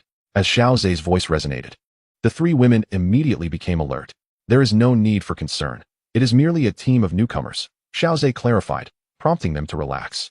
They had encountered these fledgling teams recently, most of whom appeared despondent. The initial pride and vigor they harbored from successfully passing the inner academy selection had been extinguished by this minor fire energy hunting competition. However, within Xiaoze's soul perception, this particular group of newcomers seemed rather exceptional. Upon entering a clearing in the forest, 5 new students were miserably leaning against tree trunks, attempting to recover. Sensing the arrival of others, they hastily grasped their weapons, displaying a sense of paranoia. Upon recognizing a familiar face, one of the newcomers exclaimed, "Xiaoze, what has happened to you? Have you encountered magical beasts? You look so wretched." Xiaoze furrowed his brow slightly. The fire energy hunting competition was fundamentally a trial among students, typically not involving such severe measures. Upon hearing Xiaoze's inquiry, the newcomer's face contorted with indignation. "Xiaoze, you must be cautious. That group of senior students ahead is laying an ambush for the newcomers." He appeared to be the one who had previously been penalized by the elder at the entrance, harboring resentment and deliberately targeting the newcomers at critical junctures. Not only do they strike with great ferocity, but they also insult us with their words. Another newcomer interjected, his eyes ablaze with anger. After listening, Xiaoze glanced at their grievous injuries. It seems that this senior is rather unsporting, treating us as if we are not from the same academy. In that case, I shall not hold back. Rest assured, I shall return the injuries he inflicted upon you with interest. Xiaoze leaned down, gently patting the agitated newcomer on the shoulder to soothe him. You all should recuperate here for the time being. The fire energy hunting competition lasts for 7 days. And there is still some time left. Do not be anxious. Having spoken, Xiaoze beckoned to the 3 women. The 4 of them vanished into the forest amid the adoring and grateful gazes of the 5 newcomers. In another part of the woods, 5 senior students were gleefully counting the fire energy on their crystal cards. It seemed that their ambush had indeed been effective. The newcomers, already weak in strength, were no match for their surprise attack. Haha, this fire energy hunting competition has yielded substantial rewards. One of them laughed. However, Old May, you should perhaps temper your tongue. Your words are excessively vile, and I can hardly restrain myself from striking you, another commented. Those newcomers are not perpetually weak. Once they adapt to the inner academy, they may very well seek revenge. The young man, urged by his companions, shrugged nonchalantly, a boastful expression on his face. They are already 2 years behind me. The gap is not so easily bridged. Should they dare to trouble me again, I would not mind imparting another lesson, so they can understand the might of the seniors. Suddenly, the bushes rustled, and Old May turned his gaze toward the foliage, a glimmer of greed flashing in his eyes. Another prey approaches. Let 2 more teams come. It would help compensate for the 5 points of fire energy deducted by the elder. To be frank, the elder's deduction of your fire energy is truly well-deserved. A light and mocking voice floated through the forest. Lao Mei's eyes widened in surprise as he spotted a quartet emerging from the trees, a sinister smile creeping across his lips. So it is you lot who have caused me to lose 5 points of fire energy. At last, you have fallen into my grasp. With a dark expression, Lao Mei brandished his long whip. TSK, it's your own foul mouth that has brought this upon you. Xiaoze retorted, shaking his head in disdain. Few could evoke such revulsion in him. Not only were they lacking in strength, but their words were also reprehensible. Humph, little brat. Soon you shall lie at my feet, savoring your own cries of despair, Lao Mei declared, his whip snapping through the air as the 4 senior students behind him stepped forward. This time, Xiaoze refrained from employing his toxic powers. Instead, he flickered forward, effortlessly bypassing the whip's defenses. Closing the distance to Lao Mei, he delivered a sharp slap across his cheek. The force of the blow caused several bloodied teeth to fly from Lao Mei's mouth. Before he could regain his composure, Xiaoze landed a kick to his abdomen, sending him crashing against a tree, blood gushing from his mouth. The exchange transpired in the blink of an eye. The 4 senior students watching in horror as Lao Mei met his dismal fate. When Xiaoze cast his gaze upon them, they trembled in unison. Junior brother, let us discuss this calmly. No need for violence. One of them stammered. Indeed, we are all students of the inner academy. Why resort to blows? Another pleaded. Is that so? I recall you behaving quite differently not long ago. Xiaoze replied with a light chuckle, his expression one of contempt for these opportunistic individuals. Hand over your fire energy cards if you wish to avoid a beating. Otherwise, I shall make an example of you, he stated coldly. The 4 exchanged hesitant glances, but Xiaoze offered them no choice. In an instant, he launched a kick at another senior, causing him to double over in pain and collapse to the ground. I have not afforded you any choices. You are to comply with my demands. Reluctantly, the remaining 3 senior students discarded their crystalline cards, scrambling towards Lao Mei. With his mouth swollen from the earlier blow, Lao Mei was rendered speechless. In his terrified gaze, the trio unleashed a flurry of punches and kicks upon him. Showing no mercy, the senior who had fallen to the ground, upon seeing Xiao Zhe's attention shift towards him, hastily tossed aside his own card and crawled over to Lao Mei, delivering a couple of kicks in a panic. He dared not hesitate. The earlier kick had left him questioning whether his insides were intact, as Lao Mei's cries of anguish echoed through the forest. Xiao Zhe methodically transferred the fire energy from the crystalline cards into his own. Don't forget to take that fellow's energy card as well after you're done, he called out to the chaotic battlefield. The other 4 senior students hurriedly echoed his command, fearing they might incur Xiao Zhe's wrath if they remained silent. It was only when Lao Mei's howl ceased that Xiao Zhe ordered them to halt their assault. As expected, he had already succumbed to unconsciousness. Upon receiving the bloodstained crystal card, Xiao Zhe hesitated not for a moment as he transferred the fiery energy onto his own card before returning it to them. Do not always think of bullying the newcomers. If you genuinely wish to intimidate them, I can certainly join in the game, for I too am a newcomer. Xiao Zhe spoke in a gentle tone. This prompted the 4 senior students to hastily shake their heads, exclaiming, "We dare not, we dare not." After Xiao Zhe and his companions departed, the previous group of newcomers appeared in the forest clearing. Upon witnessing Lao Mei in such a wretched state, far worse than their own, they could hardly believe that the pitiful figure sprawled on the ground was indeed Lao Mei. Had it not been for the revelation from the 4 senior students, the newcomers felt a surge of joy upon seeing the fear reflected in the eyes of the seniors. All thanks to Xiao Zhe. Observing their pitiful circumstances, the newcomers abandoned any thoughts of revenge and continued their journey towards the edge of the forest. Chapter 72. Renowned within the academy. On the heap of rubble outside the forest, numerous senior students gathered to watch the spectacle. These were the teams that had been eliminated by Xiao Zhe. Their glances exchanged conveyed a sense of mutual understanding and shared suffering. Sitting cross-legged on a stone platform, Bai Feng furrowed his brow slightly as he observed the 7th team emerge from the forest, further elevating his assessment of Xiao Zhe's capabilities. Yet for him, it made little difference. His own strength as a 3-star doling had already placed him at a fundamental disparity from the other senior teams. The more seniors Xiao Zhe defeated, the more illustrious his own reputation would become when he ultimately triumphed over him. Meanwhile, a commotion erupted from the senior team. Bai Feng instinctively turned his gaze in that direction, where 4 seniors were using a stretcher to carry a grotesquely disfigured figure emerging from the forest. Oh, is that not Lao Mei? Has he been trampled by a horde of magical beasts? How did he end up in such a state? Although the seniors found it difficult to recognize Lao Mei's features, his teammates could still discern his identity. They deduced that the unfortunate soul on the stretcher was indeed Lao Mei. Upon witnessing Lao Mei's dismal fate, mockery ensued, revealing that his reputation within the academy was far from favorable. It seemed he had only managed to survive due to a slight advantage in strength. Alas, we have encountered that monstrous newcomer. His methods are exceedingly ruthless, remarked the senior who had previously been kicked by Xiao Zhe, clutching his abdomen. Is that true? Is it that seemingly youthful boy? Another inquired. Indeed, that newcomer possesses terrifying strength. Yet could he truly be so brutal? The eliminated senior teams expressed their disbelief. After all, they had all been vanquished by Xiao Zhe and were somewhat familiar with his modus operandi. What would we gain from deceiving you? Could it be that we inflicted these injuries upon ourselves? The senior teams remained skeptical, with one even rolling his eyes dismissively. Even if it was indeed that youth who acted, it is certain that you all must have instigated some grievous transgression first. For your reputation and interpersonal relations within the inner court are far from commendable. Upon hearing these words, many senior students nodded in agreement. Lao Mei's companions had initially intended to incite the senior students and stir up animosity toward Xiao Zhe. However, they found themselves in a predicament, as their attempts backfired, resulting in their own group becoming the subject of ridicule. Consequently, they dared not utter another word, acutely aware of the overwhelming numbers against them. With heads hung low, they carried their stretcher to a secluded spot. They were entirely cognizant of Bai Feng's formidable prowess. Even that monstrous newcomer would surely be no match for Bai Feng. Since they could not provoke the senior students, they settled for watching Bai Feng teach that monstrous newcomer a lesson.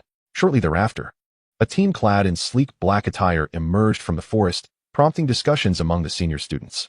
Isn't that the Blackshot team? Have they been defeated as well? Are you suggesting that one individual single-handedly conquered the fire energy capture competition? Quite possibly. I believe that even when facing Bai Feng, a 3-star combat spirit, that terrifying newcomer might just hold his own, or perhaps even triumph over Bai Feng. The senior students murmured among themselves. Meanwhile, A group of seniors who had caught wind of the commotion and rushed over to witness the spectacle were equally astonished by the Black Sha team's elimination.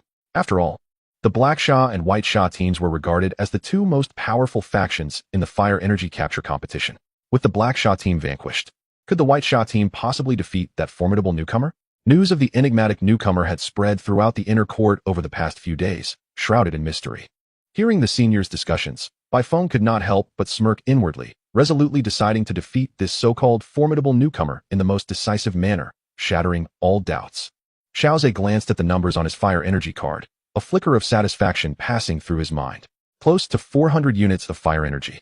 This was the result after dividing among his peers. If he were to keep it all for himself, the sum would astonishingly exceed 1,500. Nonetheless, Xiaozhe understood the immense costs of fire energy within the inner court. The more, the better. Once the Black Sha team was dealt with, it would be time to confront the White Sha team. He stepped out of the forest, the somewhat blinding sunlight causing him to squint slightly. Almost immediately, he felt countless gazes directed towards him. Accompanied by a cacophony of murmurs, Xiaozhe turned his attention to the pile of rocks. There, some individuals were seated, while others stood, most gazes filled with awe. After all, none among them were not his vanquished foes. On the other side stood several unfamiliar faces, clad in various uniforms, likely representatives of the factions within the inner court. Had these factions arrived early to scout the newcomers for future recruitment? A fleeting thought crossed Xiaozhe's mind. Just as his thoughts swirled, Bai Feng, perched upon the stone platform, drew forth a pale yellow spear. You are Xiaozhe? Xiaozhe calmly met his gaze and nodded slowly. As Xiaozhe braced himself for a confrontation, believing silence would be his ally, Bai Feng unexpectedly uttered. That individual who usurped my cousin Bai Cheng's fortune?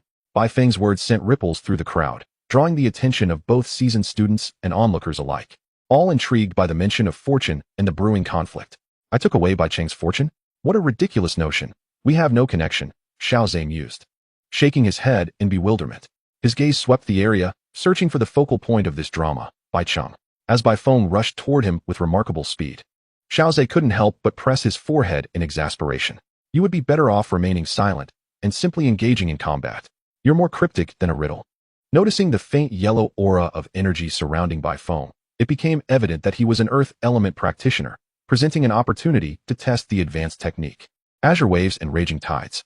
Bai Feng enveloped himself in his energy armor, meticulously safeguarding every aspect of his being. Simultaneously, he concentrated a substantial amount of earth element energy into his spear, having resolved to defeat Xiaozhe with utmost decisiveness using his intermediate technique, earth-shattering spear. The surrounding seasoned students observed Bai Feng's preparations, gasping in astonishment. Although Bai Feng appeared dismissive of the newcomer, it was clear he harbored a deep-seated apprehension. Indeed, this new student exuded an aura of strength that was utterly inscrutable, igniting a sense of anticipation within the crowd. Chapter 73. The Might of Earth-Level Techniques. Little brat, this technique of mine, honed over a decade alongside my elemental energy, possesses extraordinary power. I advise you to surrender promptly, Bai Feng remarked with a cold smirk, unable to discern Xiaozhe's hidden capabilities. Xiaozhe chuckled softly, his slender fingers deftly forming seals. As he moved, the energies of the world surged wildly around him. Why has the water element become so turbulent all of a sudden? He pondered, noting the drastic shift from the calm demeanor he associated with water. The elemental energy seemed incited, spiraling into a frenzy. Following the disturbance, his gaze fell upon the source of this chaotic energy, Xiaozhe. To his astonishment, ethereal strands of translucent blue energy began to manifest around him, creating an illusion of being submerged in the ocean. Some students with considerable background and insight gasped in revelation. To provoke the energies of the heavens and earth, this must be an earth-level technique. Upon hearing the term earth-level technique, the crowd collectively shuddered as they turned their attention to Xiaozhe. Although earth-level techniques and their advanced counterparts were merely one tier apart, the chasm between them was monumental.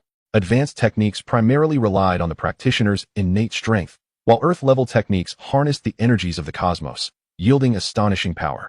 The contrast between personal strength and the energy of the universe was akin to comparing dust to the heavens. Although rare, those who are admitted into the inner sanctum of the Canaan Academy are undoubtedly prodigious individuals, each possessing formidable backgrounds. Some may effortlessly master a single technique of the Xian-level combat arts. However, the situation is markedly different with the earth-level techniques. Among the students, none have ever been witnessed executing an earth-level technique. Thus, the sight of this new student unleashing such a skill left them utterly astounded and horrified. At a higher vantage point, three elders exchanged glances, with two of them gazing in astonishment at Huqian. Did you truly not bestow upon him the complete Earth-level technique? One inquired. Of course not. How could I possibly make such an egregious error? Huqian replied promptly. Yet, he refrained from further debate with the elders. Instead, his eyes widened in amazement as he observed Xiaozhe below. He murmured to himself, no wonder this young lad sensed the anomaly in the combat technique. He has already demonstrated the prowess of an Earth-level skill. The techniques personally allocated by the Academy head are undoubtedly flawless. After all, even the esteemed elders practicing the Azure Sea's tumultuous waves in the Inner Academy cannot unleash the might of an Earth-level technique using merely an advanced Xian-level skill. The innate talent of this young man is truly terrifying. Huqian was profoundly shaken by Xiaozhe's extraordinary aptitude. As the energies of heaven and earth surged violently, Bai Feng's countenance shifted dramatically, and he felt an undeniable urge to retreat. His movements became less decisive, and even his spear technique appeared somewhat sluggish. Suddenly, a roar reminiscent of a raging ocean filled everyone's ears, followed by the emergence of a colossal wave that surged toward Bai Feng.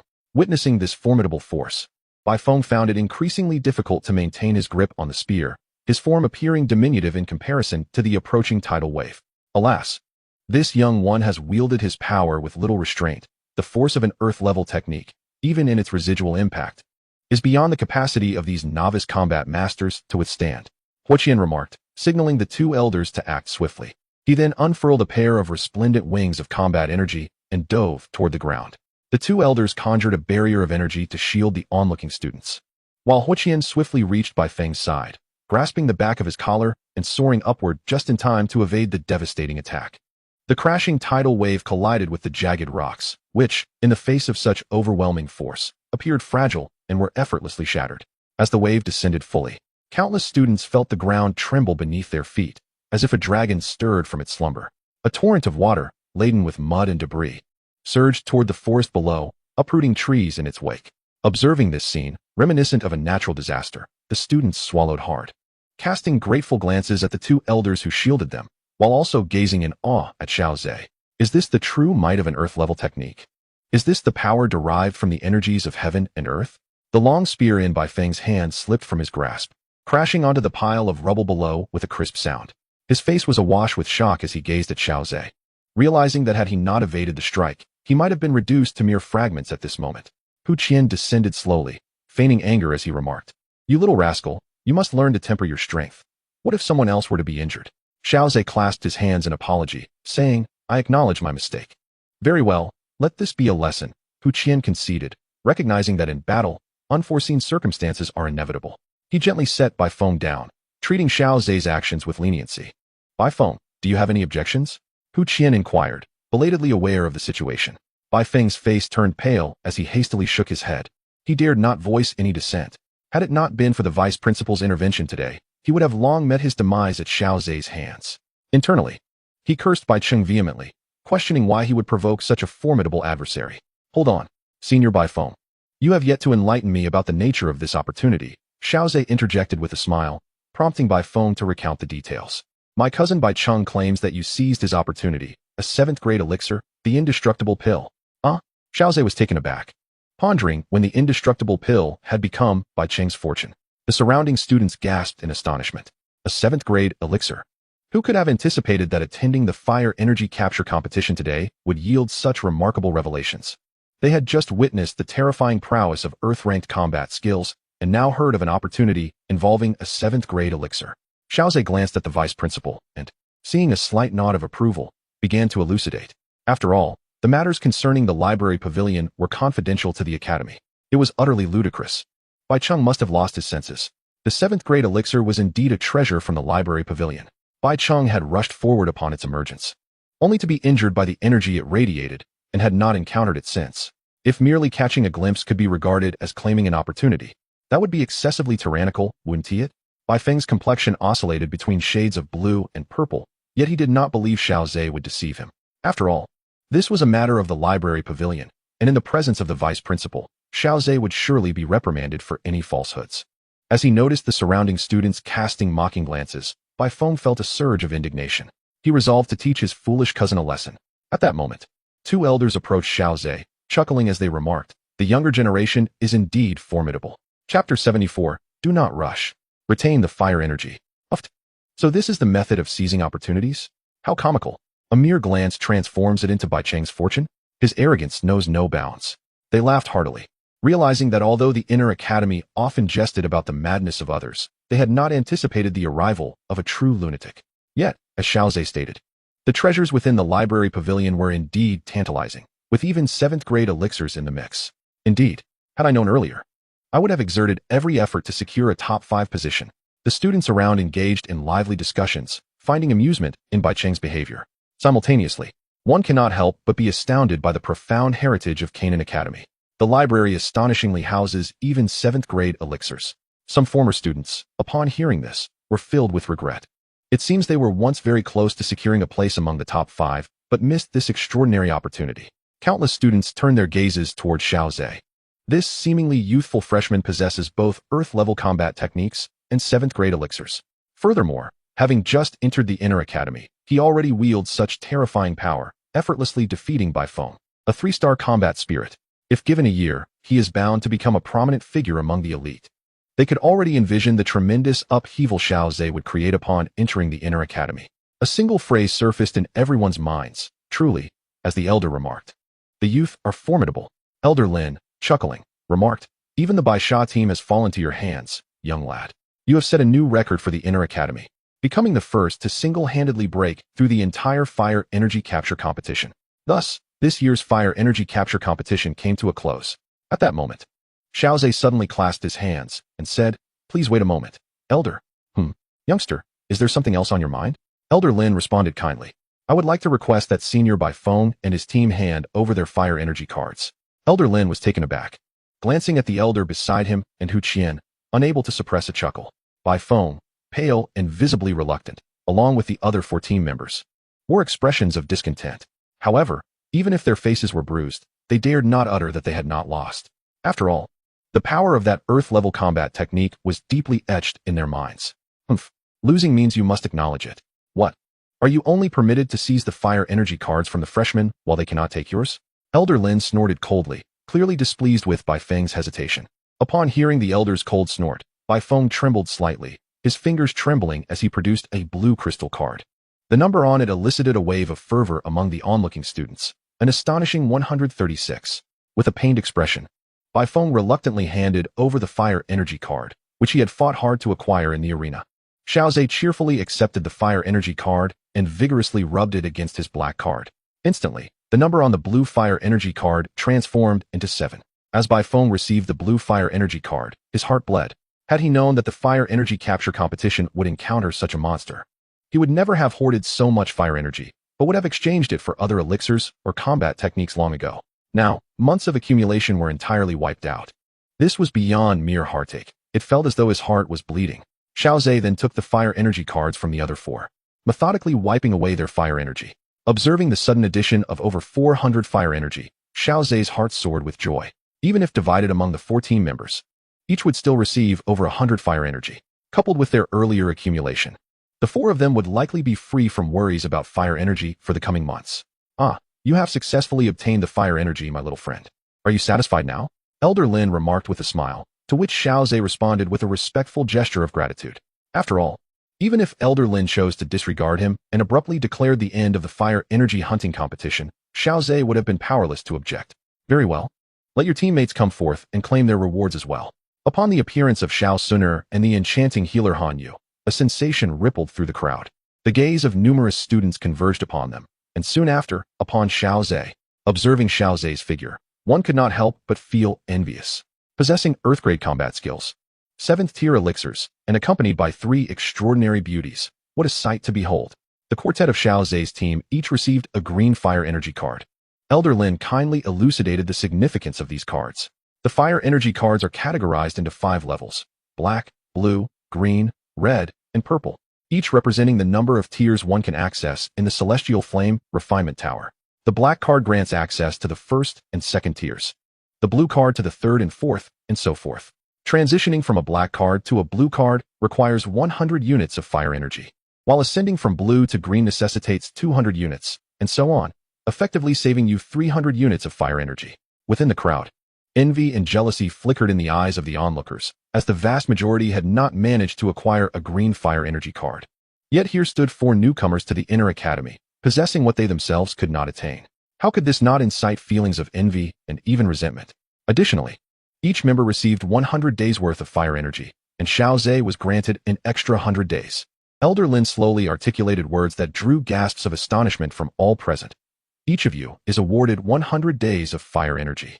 Thus, Xiao Zhe directly received 200 days worth, when accounting for the fire energy previously seized from the senior students. The worth of these 4 newly admitted students had already soared to an unattainable height in comparison to their peers. With a wave of his hand, Elder Lin summoned 4 green fire energy cards to hover before Xiao Zhe and his companions. The card before Xiao Zhe displayed 200 fire energy units. Now, transfer the fire energy from your black cards to the green cards, and then return the black cards to me. Xiao Zhe and the others promptly complied.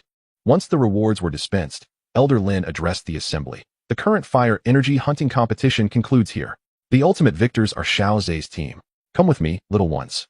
I shall ensure your accommodations and explain the regulations of the inner academy. Elder Lin instructed the quartet, while Elder Yin remained to await the arrival of other new students. As Xiao Zhe and his companions received Elder Lin's guidance, a monumental wave swept through the inner academy, with the tales shared by the observing senior students. The name of Xiao Zhe resonated throughout the inner sanctum. Earth-grade combat skills, 7th tier elixirs, 1 individual dominating the fire energy hunting competition. Each topic had the potential to ignite fervor within the academy, all converging upon a single individual. Thus, the name Xiao Zhe became a resounding echo among both new and returning students. Apart from those in seclusion, not a soul within the inner academy was unaware of Xiao Zhe's name. Even students ranked among the elite began to take an interest in him, while others eagerly anticipated the prospect of battling with Xiao Zhe. After all, how could such a formidable being lack interest in the rankings? With the discussions surrounding Xiao Zhe igniting fervor within the inner courtyard, those associated with him, such as the Bai brothers, Bai Feng and Bai Cheng, found themselves in the limelight as well. However, while the discourse regarding Xiao Zhe was largely filled with admiration, the remarks directed at the brothers were tinged with ridicule and satire. Chapter 75, Forming a Faction? Future Aspirations. Creak. A wooden door was gently pushed open, and Elder Lin introduced the 4 individuals. This loft shall serve as your residence within the inner courtyard, equipped with private chambers, a training room, and all other necessary amenities. The competition here is far more intense than that of the outer courtyard. Being weak and isolated will be detrimental to you. Since you 4 have already formed a bond through the fire energy hunting competition, it would be prudent to meld together and establish a small group. Elder Lin elaborated on the rules of the inner courtyard and offered his earnest advice. Thank you, Elder Lin, for your guidance and enlightenment. Xiao Zhe responded with a respectful gesture. Haha, with your training speed, young one, it won't be long, perhaps a year or 2, before you ascend to the rank of elder. At that point, we shall be equals, Elder Lin chuckled, expressing his strong belief in Xiao Zhe's potential. Even before Xiao Zhe had truly become an elder, Elder Lin already regarded him as a peer. With no outsiders present, he spoke candidly. Xiao Suner and the little medical sage remained composed, possessing unwavering confidence in Xiao Zhe. In contrast, Han Yu regarded Xiao Zhe with a hint of astonishment, having grown closer to him only after the inner courtyard selection competition. She was not entirely familiar with him. However, with Elder Lin's endorsement, she gained a clearer understanding of Xiao Zhe's promising future, recognizing him as a being of at least elder caliber. Very well, you may take your time to settle in. Afterwards, explore the inner courtyard and acclimatize to its training atmosphere, Elder Lin advised as he departed.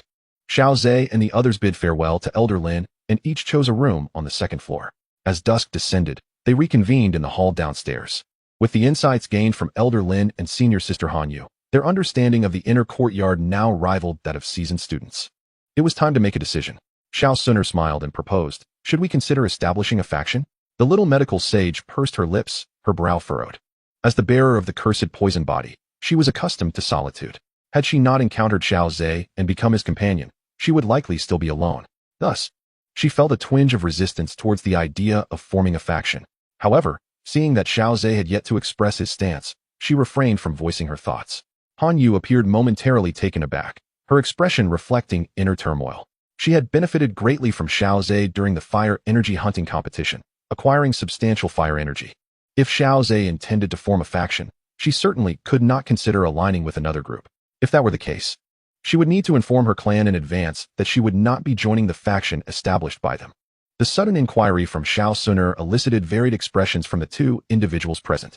Xiao Zhe took in the scene before him, arriving at a resolute decision within. Perhaps it is best to refrain. I am accustomed to solitude, and the establishment of a faction seems unnecessary. I can barely attend to my own cultivation, let alone manage a group. Upon hearing Xiao Zhe's words, the expression on the little healer's face eased.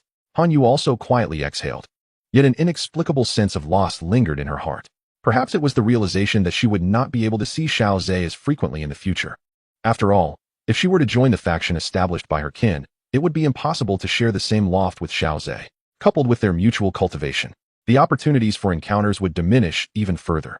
Since brother Xiao Zhe has made such a decision, so be it. Xiao Suner harbored no objections. Should Xiao Zhe wish to form a faction, she would certainly assist in its management. However, if he had no such intentions, she would not impose upon him. Nevertheless, the elder's suggestion from the inner courtyard held merit. A solitary existence might prove challenging within the inner sanctum. Han Yu expressed her concerns, as she intended to join the faction being formed by her kin. This had been agreed upon before her entry into the inner courtyard, and she could not renege on her promise. With a newfound sense of belonging, Han Yu began to worry for Xiao Zhe and the others. Fear not, senior sister Han Yu, Xiao Zhe replied confidently. While solitary endeavors may seem disadvantageous, this is only true under ordinary circumstances. Once one possesses sufficient strength, such worries become trivial. After all, did not senior sister Han Yu herself state that even among the strongest, there exist those who walk alone? Perhaps I have overthought it, Han Yu chuckled. Her faith in Xiao Zhe unwavering. His mysterious aura and formidable prowess spoke volumes. Senior sister Han, you must have plans of her own, correct? Xiao Suner suddenly interjected. Han Yu was momentarily taken aback. How could Xiao Suner discern her intentions without her having revealed them? She glanced toward Xiao Zhe and the little healer, finding them both maintaining their calm demeanor, prompting her to wear a bittersweet smile. Have I been so transparent? Indeed, somewhat, Xiao Zhe nodded. When Suner mentioned forming a faction, your hesitation and inner turmoil were evident to all. Xiao Zhe, I have a request. I wonder if you might grant it? Han Yu, realizing that the three had already perceived her feelings, hesitated before speaking. Please, senior sister Han Yu, go ahead. The faction I wish to join is being established by my kin, and I have previously pledged my allegiance, making it difficult to withdraw. However, could I continue residing in this loft? Of course. This loft does not belong solely to me, Xiao Zhe. Stay for as long as you wish, senior sister Han Yu. He replied with a smile, bringing relief to Han Yu and allowing her to express a contented smile. In the evening, the four of them gathered in the dining hall established within the inner courtyard, indulging in a hearty meal to celebrate the victory in the fire energy hunting competition. On their way back, Xiao Zhe gazed at the numbers on the blue fire energy card, unable to suppress a sense of wonder. Within this inner courtyard, the necessity for fire energy is indeed omnipresent.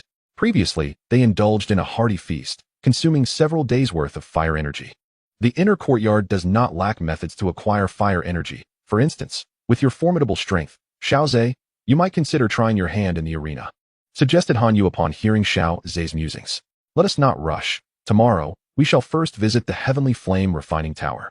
That is the very foundation upon which the inner courtyard cultivates such a multitude of powerful individuals, and I am indeed quite curious, Xiao Zhe remarked with underlying intent. He brimmed with anticipation regarding the potential gains he might achieve within the Heavenly Flame Refining Tower. Upon returning to their modest loft, Xiao Zhe ascended to the rooftop. Reclining upon the structure, he gazed at the inner courtyard enveloped in the night's embrace.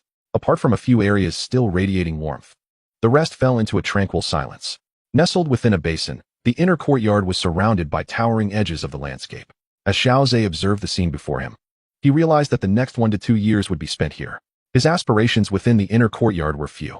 Primarily, he aimed to cultivate his strength to the Do Huang realm. Secondly, he sought to determine whether he could obtain the earth core tempering liquid. Achieving the Do Huang realm was fundamental to resolving the Xiao family's peril, thus it must be attained. Subsequent goals would also necessitate that Xiao Zhe possess sufficient strength to act freely. Otherwise, even the Queen Medusa would be a formidable challenge. Chapter 76. Intimate Encounters. Am I arriving at an inopportune moment? Many of the endeavors he wished to pursue required robust strength as support. Whether it was severing the Soul Palace's covetous gaze upon the Xiao family or delving deeper into the development of the feedback system, substantial capital was essential. His set objective over the next 1 to 2 years was to reach the Do Huang level. Xiao Zhe contemplated the void within him. A golden sapling was thriving, now exceeding 3 meters in height, drawing near to 4. At that moment, a faint sound reached his ears, and upon turning, he found a graceful figure lying beside him. In the dim night, the girl's pupils emitted a subtle golden gleam. Xiao Zhe Gij, Why have you come to the rooftop alone? She inquired, her voice tinged with innocence. I was pondering the future and setting a goal for myself, Xiaozhe replied, gently running his fingers through the girl's soft hair. And what is your future goal? Xiaozhe giggled. Xiao Sun playfully prodded, her curiosity piqued. Upon hearing this, Xiao Sun tilted her head slightly, her delicate brows furrowing. If memory serves, the inner courtyard operates on a 5-year system. Achieving the Do Huang level within 5 years seems utterly unattainable for the average person, perhaps even a lifelong endeavor. Yet for you, Xiaozhe giggled, it does not appear particularly daunting, does it? Haha, you little rascal certainly possesses unwavering confidence in me, Xiaozhe chuckled. However, I do not wish to linger in the inner courtyard for a full 5 years. Within 3 years at most, I shall undoubtedly reach the Do Huang realm. After all, if I truly wish to walk hand in hand with you into old age, lacking sufficient strength would render my aspirations merely fanciful, would it not? Upon hearing these words, Sun's gaze gradually softened like water. Was it true that brother Xiaozhe had been striving so hard all this time for my sake? Unable to restrain herself, Xiao Sun leaned closer to Xiaozhe, pressing against his chest to listen to the powerful rhythm of his heartbeat, a muffled sound escaping her lips. Brother Xiaozhe, do you understand? Yes, I am aware of your mysterious origins and formidable background. The obstacles in our path will be immense. But rest assured, I will not allow you to face everything alone. The Do Emperor is merely the starting point. If necessary, I will strive for the Do Zone, Do Zun, and even the legendary realms that seem so distant. I will clear away all the barriers standing between us. As Sun listened to Xiaozhe's slightly fervent heartbeat, her cheeks flushed ever so slightly. Yes, I have always believed that brother Xiaozhe can achieve this. She buried her face in Xiaozhe's chest, inhaling his familiar scent. Just as they fell into silence, the atmosphere growing somewhat intimate, a sudden sound of footsteps broke the moment. Ahem, it seems I have arrived at an inopportune time. The little doctor, observing the two nestled together, spoke awkwardly. Sun's cheeks turned crimson as she stood up. Despite their daily interactions, being so close to Xiaozhe in front of the little doctor made her feel anything but at ease. Xiaozhe found the phrase oddly familiar, a fleeting thought crossing his mind. No, you arrived just in time, but he quickly dismissed it as he noticed the wooden box in the little doctor's hand. What is this? This was sent by a mentor from the inner courtyard. It contains subsequent Do techniques, advising you to practice with caution, and to abandon it if it proves too challenging, the little doctor explained, extending the wooden box towards him. A glimmer of excitement lit up Xiaozhe's eyes. With the addition of this subsequent Do technique, it would constitute a complete Earth-level Do technique. It was far more genuine than the one he had forcibly executed. Of course, I would not jest with my cultivation. As Xiaozhe accepted the wooden box, he marveled at how exceptionally generous Hu Qian was to him. On his very first day in the inner courtyard, he had already received advanced Do techniques from the Grand Elder, without having to pay any price. After all, these were Earth-level techniques. Even those with significant side effects would be sought after by countless individuals at any cost. Well then, as night falls, let us retire for the evening. We shall explore the sky-burning refining tower tomorrow. We can rest for a few days upon entering the inner courtyard. But soon we must commence serious cultivation, Xiaozhe declared as he accepted the wooden box. He briefly skimmed through the subsequent Do techniques, his heart swelling with joy. Their power was indeed deserving of the Earth-level designation. Simultaneously, he understood why this Do technique could drain a person's Do Qi and even cause regression in their cultivation. The latter part essentially revolved around one core principle, the stacking method. The essence of the Bihai Jingtao Do technique was to simulate the ocean's waves, one after another. Each successive wave would exponentially amplify its power. Theoretically, it could stack without limit, yet in reality, it was nearly impossible. Even at the Do Emperor level, one could not withstand the immense amount of Do Qi required for several iterations of stacking. Some elders, while performing their techniques, miscalculated the amount of energy required, leading to their power being depleted and even resulting in a regression of their cultivation. Perhaps another day will be designated for this endeavor. If it proves unfeasible, I shall temporarily refrain from practicing, as I can still unleash the might of Earth-tier combat skills in the meantime. On the following day, Xiaozhe and his companions made their way toward the northern part of the inner courtyard. They did not hurry, but rather strolled leisurely, familiarizing themselves with their surroundings. The sky-burning refinement tower had a fixed opening schedule, and arriving early would only mean waiting in line. It was more prudent to wait until others had entered before proceeding. The inner courtyard was vast, yet it housed only a little over 1,000 students, often creating an atmosphere of solitude and desolation. Only in certain areas would battles occasionally erupt, drawing the attention of nearby students. As they walked, the four of them witnessed no fewer than a dozen sparring matches. However, some of these encounters amused Xiaozhe, for for the initial intent to spar was often overshadowed by the appearance of his group, particularly the presence of 3 breathtaking beauties. Eager to display their prowess, the challengers readily engaged in combat. Unfortunately for them, Xiao Suner and the little physician were entirely indifferent. Even Han Yu did not spare them a glance. The display of strength was merely for the air. By the time the duel concluded and the victors scanned the surroundings, he discovered that the 3 enchanting figures had vanished without a trace. With a sigh of disappointment, he began to inquire among his companions about the sudden emergence of such extraordinary beauties in the inner courtyard. Those in the know explained that the 3 were new students who had just arrived the previous day, but warned against provoking them, particularly the one leading the trio, who was reputed to be a monster in strength. What can a new student, even if they are a monster, truly achieve? With the aid of the sky-burning refinement tower, I am no longer the same as before, replied one, brimming with confidence in his abilities. The Earth-tier combat skill he unleashed nearly defeated by foam, a 3-star battle spirit. What say you to that? Came the retort. Indeed, best not to provoke. As Xiaozhe continued on his way, discussions of this nature frequently arose. Eventually, they came to a halt in a crowded area, where a black tower loomed before them. Sky-burning refinement tower, here I come. Chapter 77, The Heartfire? The suppression of the primordial tree. Hey, is that Xiaozhe? Someone exclaimed. Where? Let me see. Wow. It really is him. He looks so young. He has truly mastered Earth-tier combat skills, and even defeated a 3-star battle spirit? Although it seemed unbelievable, the truth was undeniable. I witnessed it myself yesterday. The disparity between individuals can sometimes evoke a sense of despair. As Xiaozhe and his companions neared the sky-burning refinement tower, some students who had observed the battle the previous day recognized him and engaged in fervent discussion. Yet, they had yet to arrive at the designated opening time for the tower. Xiaozhe had misjudged the moment for the tower's opening. Surrounding the black tower was a faint shimmer of spatial ripples, identical to what he had seen earlier in the library. This is a spatial formation that can only be arranged by a Dozun expert. It is evident how much the Jianan Academy values the heavenly flame refining tower. Xiaozhe stood beneath the shade of a tree, feeling the multitude of gazes directed at him without paying them much heed. Let them watch. As long as they do not seek trouble, a few glances will not lead to any mishap. After all, Xiaozhe's recent accomplishments in the inner academy have already been sufficient to deter many senior students. Even some of the established factions within the inner academy, lacking sufficient strength, dare not provoke him. Generally speaking, a faction possessing a single Douling expert is already ranked as 2nd tier within the inner academy. Only those with multiple Douling experts can ascend to 1st tier status. The top factions invariably boast powerful figures, even those ranked among the top 10, each possessing terrifying strength at the pinnacle of Douling. This illustrates the fierce competition within the inner academy of Jianan Academy. Only factions with peak Douling experts can truly be considered top tier. Consequently, ordinary 2nd tier or even 1st tier factions do not dare to provoke Xiaozhe. The combination of Douling realm and Earth tier combat techniques is sufficient to intimidate them. Suddenly, a melodious bell rang out, and an elder appeared before the tower seemingly out of thin air. The elder surveyed the surroundings, his gaze lingering momentarily on Xiaozhe.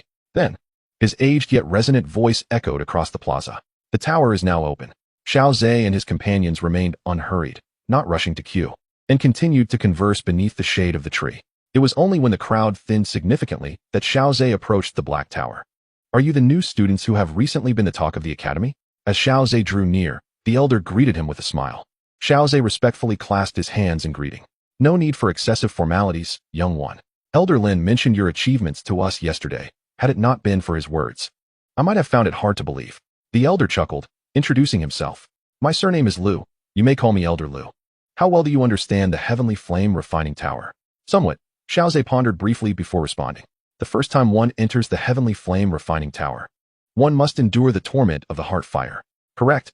Elder Lu nodded, stroking his beard and explaining with a smile. The initial exposure to heart fire is a passive experience, as one does not yet know how to dispel it. The longer you can endure it, the stronger your resistance to the heart fire becomes, and the greater the benefits you can reap within the tower. However, this also entails risks, as allowing the heart fire to burn within one's body is not a safe endeavor. In that case, we would be grateful if Elder Lu could safeguard us. Xiaozhe requested, clasping his hands once more. Haha, rest assured, young ones. This is indeed my duty, and I shall ensure your safety, Elder Lu replied with a smile, granting them permission to begin their attempts. Seeing that Xiaozhe and the others remained still, Han Yu took the initiative and stepped into the tower first. Soon, her expression changed drastically, her body becoming somewhat rigid. Her previously pale face began to flush, as if a flame were igniting within her. Brother Xiaozhe, should we go? Shall we engage in a contest to see who can endure the longest? Or perhaps not, for I might be the first to break free. Xiaozhe chuckled and shook his head, trailing closely behind them. At the entrance of the Qi refining tower, 4 figures stood motionless. Elder Lu stood nearby, observing with a smile, his eyes brimming with anticipation. His gaze was predominantly focused on Xiaozhe. What kind of miracle could this little fellow, who bore the hopes of the outer court, create within the inner court? Surrounding them were several senior students, eager to witness the feats of this new student, renowned for his extraordinary talents. As Xiaozhe stepped into the Qi refining tower, he felt an intangible and colorless heart fire materialize near his heart. However, with his formidable soul perception and strong control over his body, he sensed the heart fire the moment it appeared. Although it was formless and colorless, being within Xiaozhe's own body allowed him to vaguely perceive its shape. Once it began to rise, the heart fire sought to swell and unleash its own power within this new vessel. Yet, before Xiaozhe could channel his fighting spirit to refine and extract it through the heart fire, a golden light radiated from the void, illuminating the area around his heart. Before the heart fire could unleash its chaotic potential, it felt as if it had encountered a terrifying nemesis, instantly retracting into a compact form. Under the continuous illumination of the golden light, the heart fire shrank to the size of a small fireball. This sudden turn of events left Xiaozhe momentarily stunned. Though this flicker of flame was merely a projection of the fallen heart flame and feeble in strength, it still caught him off guard upon their initial encounter. To his astonishment, it had been directly subdued by the tree of origin. After all, weakness and strength are always relative. This flicker of flame, when compared to the true fallen heart flame, was pitifully weak. Yet, to the new students who had just entered the inner court and were still at the Dome Master and Great Dome Master levels, it posed a terrifying threat capable of causing permanent harm. The ease with which it was subdued left Xiaozhe somewhat astonished. Consequently, he abandoned the idea of intervening personally, eager to observe how the tree of origin would handle this fireball. Soon, drawn by the golden light, the fireball was swallowed into the void. Once inside this space, the fireball lost all capacity for resistance. 2 golden roots pierced through the void, directly entering either side of the fireball. The fighting spirit from the tree of origin surged through one of the roots, flooding into the fireball. The fireball, initially the size of a fingertip, instantly expanded to that of a soccer ball. Fortunately, this void space was independent of his body. Otherwise, the sudden enlargement of the heart fire could have inflicted harm upon him. As the heart fire transformed into a soccer ball-sized fireball, its once formless and colorless flames were rendered a deep blue, with flashes of brilliance. The heart fire diligently refined the fighting spirit infused into it. It frantically compressed its form, acutely aware of the formidable adversary it faced, and dared not expand its size. Chapter 78. The attention of Lu Qing as the heart fire was freshly tempered into essence, returning to the size of a thumb. It was once again infused with an overwhelming force of Do Qi, expanding to the size of a ball. Xiaozhe, observing this spectacle, could not suppress a chuckle. It was usually the heart fire that scorched others. When had it ever been subjected to such humiliation? It could only passively endure the infusion of Do Qi from the roots of the origin tree, striving to accommodate this vast energy while silently refining itself. The 2 roots of the tree had distinct roles. One infused mighty Do Qi, while the other absorbed the refined essence thereafter. After the heart fire expanded and contracted for the 3rd time, the energy contained within it was utterly consumed, vanishing into thin air. The 2 golden roots, still yearning for more, waved in the void, reluctant to return to their original state until they confirmed the disappearance of the heart fire. At that moment, as Xiaozhe observed the ethereal space, the surrounding students instinctively parted to form a pathway, their gazes drawn to an imposing figure. Lu Qing, did you not immerse yourself in the arena? Elder Lu remarked upon noticing Lu Qing's arrival. He was indeed a student who had garnered significant attention the previous year. Elder Lu, I was fortunate to achieve 10 consecutive victories in the arena and felt compelled to seek enlightenment through seclusion in the refinement tower, Lu Qing replied graciously. The burgeoning aura of dominance about him captivated the attention of those around him. Another breakthrough? If memory serves, Lu Qing was already a 3-star Doling, was he not? It was truly astonishing, his rapid cultivation progress in just 1 year. Lu Qing paid no heed to the murmurs of the surrounding students, instead focusing his gaze on Xiaozhe and his companions. So, these are the new students basking in the limelight of the inner courtyard over the past few days? Indeed, came the reply. Among the 4, only Han Yu appeared relatively normal, her body stiff, face flushed, a familiar sight of pain akin to the others enduring the heart fire's torment. Yet, the other 3 exhibited peculiarities. The girl clad in white exhibited a complexion shifting from green to purple, though Elder Lu discerned that this was not merely a result of the heart fire, but rather indicative of severe poisoning. Conversely, the girl in a pale blue dress radiated a faint glimmer. However, the most inscrutable of all was Xiao Zhe. He bore no signs of distress, as if the heart fire had never ignited within him. Had it not been for Xiao Zhe's steady aura, Elder Lu might have suspected an unforeseen anomaly beyond his control. At this juncture, Lu Qing also observed the peculiar state of the four. He regarded Xiao Zhe's calm demeanor with a hint of astonishment. Having once endured the heart fire's trials himself, he understood how exceedingly difficult it was to maintain composure in the face of such an inferno. Even the girl in pale blue exhibited a more typical response than Xiao Zhe. Just as Lu Qing was about to inquire, he noticed Elder Lu's expression of uncertainty. It was evident that even the elder had not encountered such a scenario before. Meanwhile, some astute students in the vicinity had begun to whisper among themselves, recognizing Xiao Zhe's unusual condition. As Xiao Zhe observed the complete consumption of the heart fire, he promptly assessed his gains. The essence of the energy within the origin tree had been somewhat refined. Simultaneously, the origin tree had grown slightly taller. After all, the heart fire was merely a feeble flicker, containing only a limited amount of energy. For someone like Xiao Zhe, who had already attained the spirit realm, its benefits were minimal. The absence of residual violent energy indicated that he could engage in prolonged cultivation within the Qi refinement tower without fearing adverse effects. By directly channeling the heart fire into the void space, he eliminated the risk of inadvertently injuring his internal organs. Moreover, with the roots of the origin tree immersed in the heart fire, the efficiency of refining his fighting spirit increased significantly. Xiao Zhe swiftly synthesized his findings and concluded that training within the Qi refinement tower was indeed advantageous. He then withdrew his consciousness from the void space and slowly opened his eyes. Glancing around, he confirmed that he was the first to escape the searing effects of the heart fire. "You little fellow, you are always so exceptional," Elder Lu remarked upon seeing Xiao Zhe awake, a smile gracing his lips. "You have experienced the benefits of the heart fire, have you not?" Elder Lu was aware that Xiao Zhe's rapid escape was indicative of his understanding of how to utilize the heart fire. Truly, the inner courtyard was a remarkable place. The benefits of training within the Qi refinement tower were evident, and students had begun to savor its advantages. While conversing with Elder Lu, Xiao Zhe kept an eye on the situation of Xiao Sun and the others. He quickly recognized Lu Qing, whose burgeoning aura was unmistakable. In the inner courtyard, it was likely that only he possessed such a presence. After a moment, Xiao Sun's body shuddered slightly as she opened her eyes, a fleeting golden glow shimmering within her gaze. Upon meeting Xiao Zhe's cheerful expression, she remarked, "Indeed, this heart fire's trial is no challenge for my brother Xiao Zhe." Xiao Sun approached, her charming smile captivating the attention of the onlooking students. Even Lu Qing, who stood behind Elder Lu, found his gaze lingering on her for a moment. Alas, in Xiao Sun's eyes, there was only room for Xiao Zhe. She naturally drew closer to him, standing at his side. "When do you think the little healer will finish?" she inquired. "The little healer? She should conclude within 5 minutes." Xiao Zhe replied, observing her assessment of the healer's condition with certainty. Elder Lu, overhearing Xiao Sun's words, couldn't he help but admire her keen insight. As anticipated, within 5 minutes, the little healer's body trembled gently before she exhaled a thin mist. Upon seeing Xiao Zhe and Xiao Sun together, she wore a bittersweet smile. "You two are rather quick, aren't you?" Xiao Zhe shrugged, mimicking Xiao Sun's earlier mannerisms, prompting the little healer to roll her eyes in exasperation. She too naturally moved closer, positioning herself on Xiao Zhe's other side. In an instant, Xiao Zhe sensed a shift in the nearby gazes, their scrutiny turning hostile, as if he were pricked by unseen needles. Nevertheless, he chose to disregard the unfriendly stares surrounding him. After all, both Su and Xiao Yixian possess exceptionally striking appearances. It is only natural for Xiao Zhe to receive such treatment, especially when they drew near after awakening.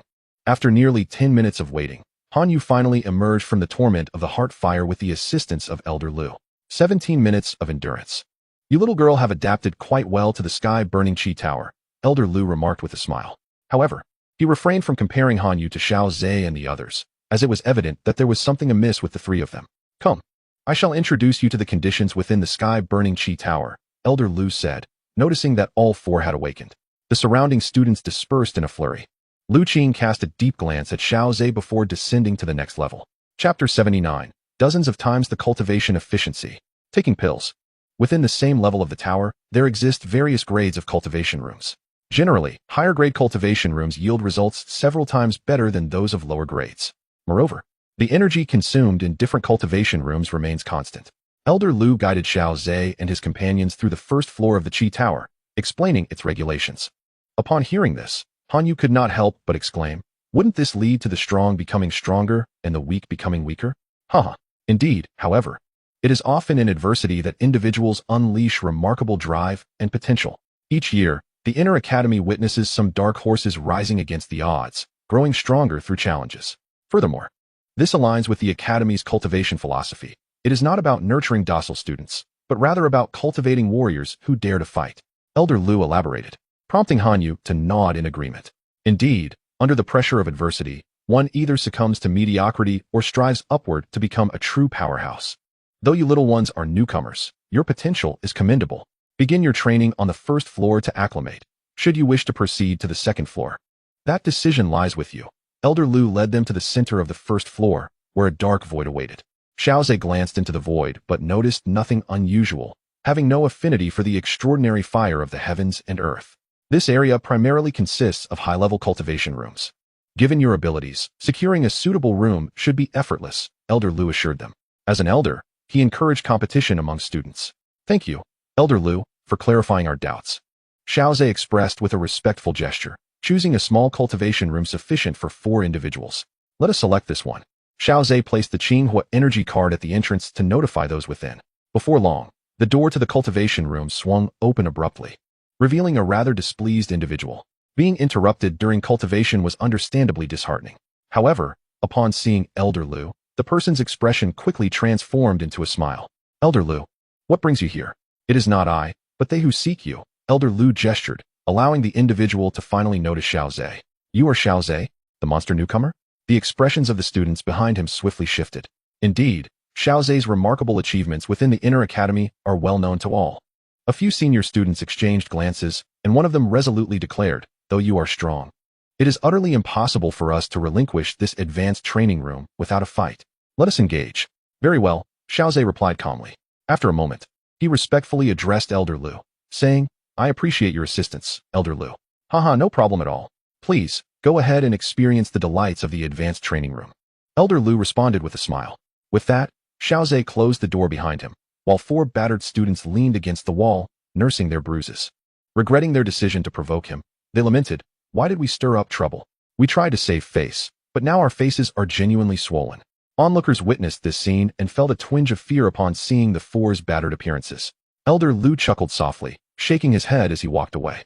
Inside the training room, Xiao Zhe and his companions eagerly commenced their cultivation. The heart fire within the advanced training room was far more potent than that at the entrance. Yet, it remained under the suppression of the primordial tree within Xiao Zhe's body. He soon observed a fascinating phenomenon. While ordinary cultivators had to continuously channel their fighting energy through the heart fire until it was fully consumed before a new flame could emerge, Xiao Zhe's experience was markedly different. Once the heart fire was drawn into the void, a new flame would swiftly ignite within him. Even with the enhanced refining efficiency of the primordial tree, it could not immediately deplete a heart fire. This resulted in a continual influx of heart fire being drawn into the void. Roots of the primordial tree eagerly penetrated the heart fire, refining the fighting energy. As Xiao Zhe gazed into the void, he noticed dozens of heart fires being simultaneously intertwined. The influx and consumption of heart fire ultimately reached a harmonious equilibrium.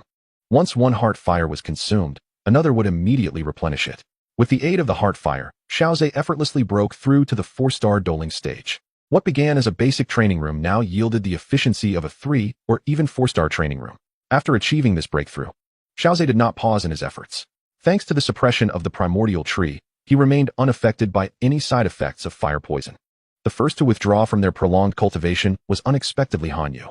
Slowly opening her eyes and exhaling a breath of fiery energy, she observed the 3 remaining. Steadfast as mountains, unable to suppress a sigh, she muttered to herself, "Truly, they are 3 extraordinary beings." When a melodious bell chimed, the 3 finally opened their eyes, a glimmer of surprise shining within them. "It seems that cultivating within this tower indeed brings numerous benefits," Xiao Suner remarked, feeling the robust energy coursing through her. However, she acknowledged, "Yet, the refining tower is not without its dangers." Han Yu cast a nervous glance at the trio, explaining, "Extended cultivation can lead to the accumulation of violent energy within the body, resulting in fire poison that induces extreme agitation." Xiao Zhe maintained a calm demeanor. reassuring them that there was no need for concern regarding Suner. However, there was a hint of concern for Xiao Yixian. Glancing at her, he noticed her calm demeanor, suggesting that she was not gravely affected. Indeed, cultivating within the Qi refinement tower should be approached with a balance of tension and relaxation. We should depart, as the tower will soon close. Once he confirmed that she was unharmed by the fiery toxins of the heavenly flame Qi refinement tower, he breathed a sigh of relief. Xiaozhe, brother, so you are in Xiao Yixian's room. Suner's voice echoed from the doorway. I came to check if Xiao Yixian has been affected by the fire poison. What is wrong, Suna? Xiaozhe replied calmly, his conscience clear.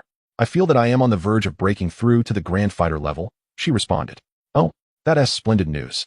You must consume the indestructible diamond pill soon to avoid any unforeseen complications, as it is an ancient elixir. Xiaozhe exclaimed joyfully, rising to his feet. With a flick of his wrist, a specially sealed pill appeared in his hand. Suner, this is for you. The trio made their way to Suner's chamber. Utilizing the unsealing method learned from the elder in the library, Xiao Suner opened the vial containing the indestructible diamond pill. An immediate golden radiance illuminated the room, transforming it into a dazzling palace of light. The potent medicinal energy spread throughout the space. Observing this, Xiao Suner hesitated no longer. Her ruby lips parted as she swallowed the indestructible diamond pill. In the adjacent room, Han Yu, who had been preparing for slumber, was abruptly awakened. She gazed in astonishment at the neighboring room, her mind racing with thoughts. Could this terrifying medicinal power belong to the 7th grade elixir that Xiaozhe acquired? But why was it in Suner's chamber? Han Yu was startled by her own conjectures, finding it hard to believe. Surely, no one would gift the 7th grade elixir to another. Chapter 80. A physique comparable to a beast. In Xiao Suner's room, Xiaozhe and Xiao Yixian anxiously observed as Suner sat cross-legged on the bed. As the indestructible diamond pill took effect, a brilliant golden light erupted from within her, enveloping her skin in a radiant glow.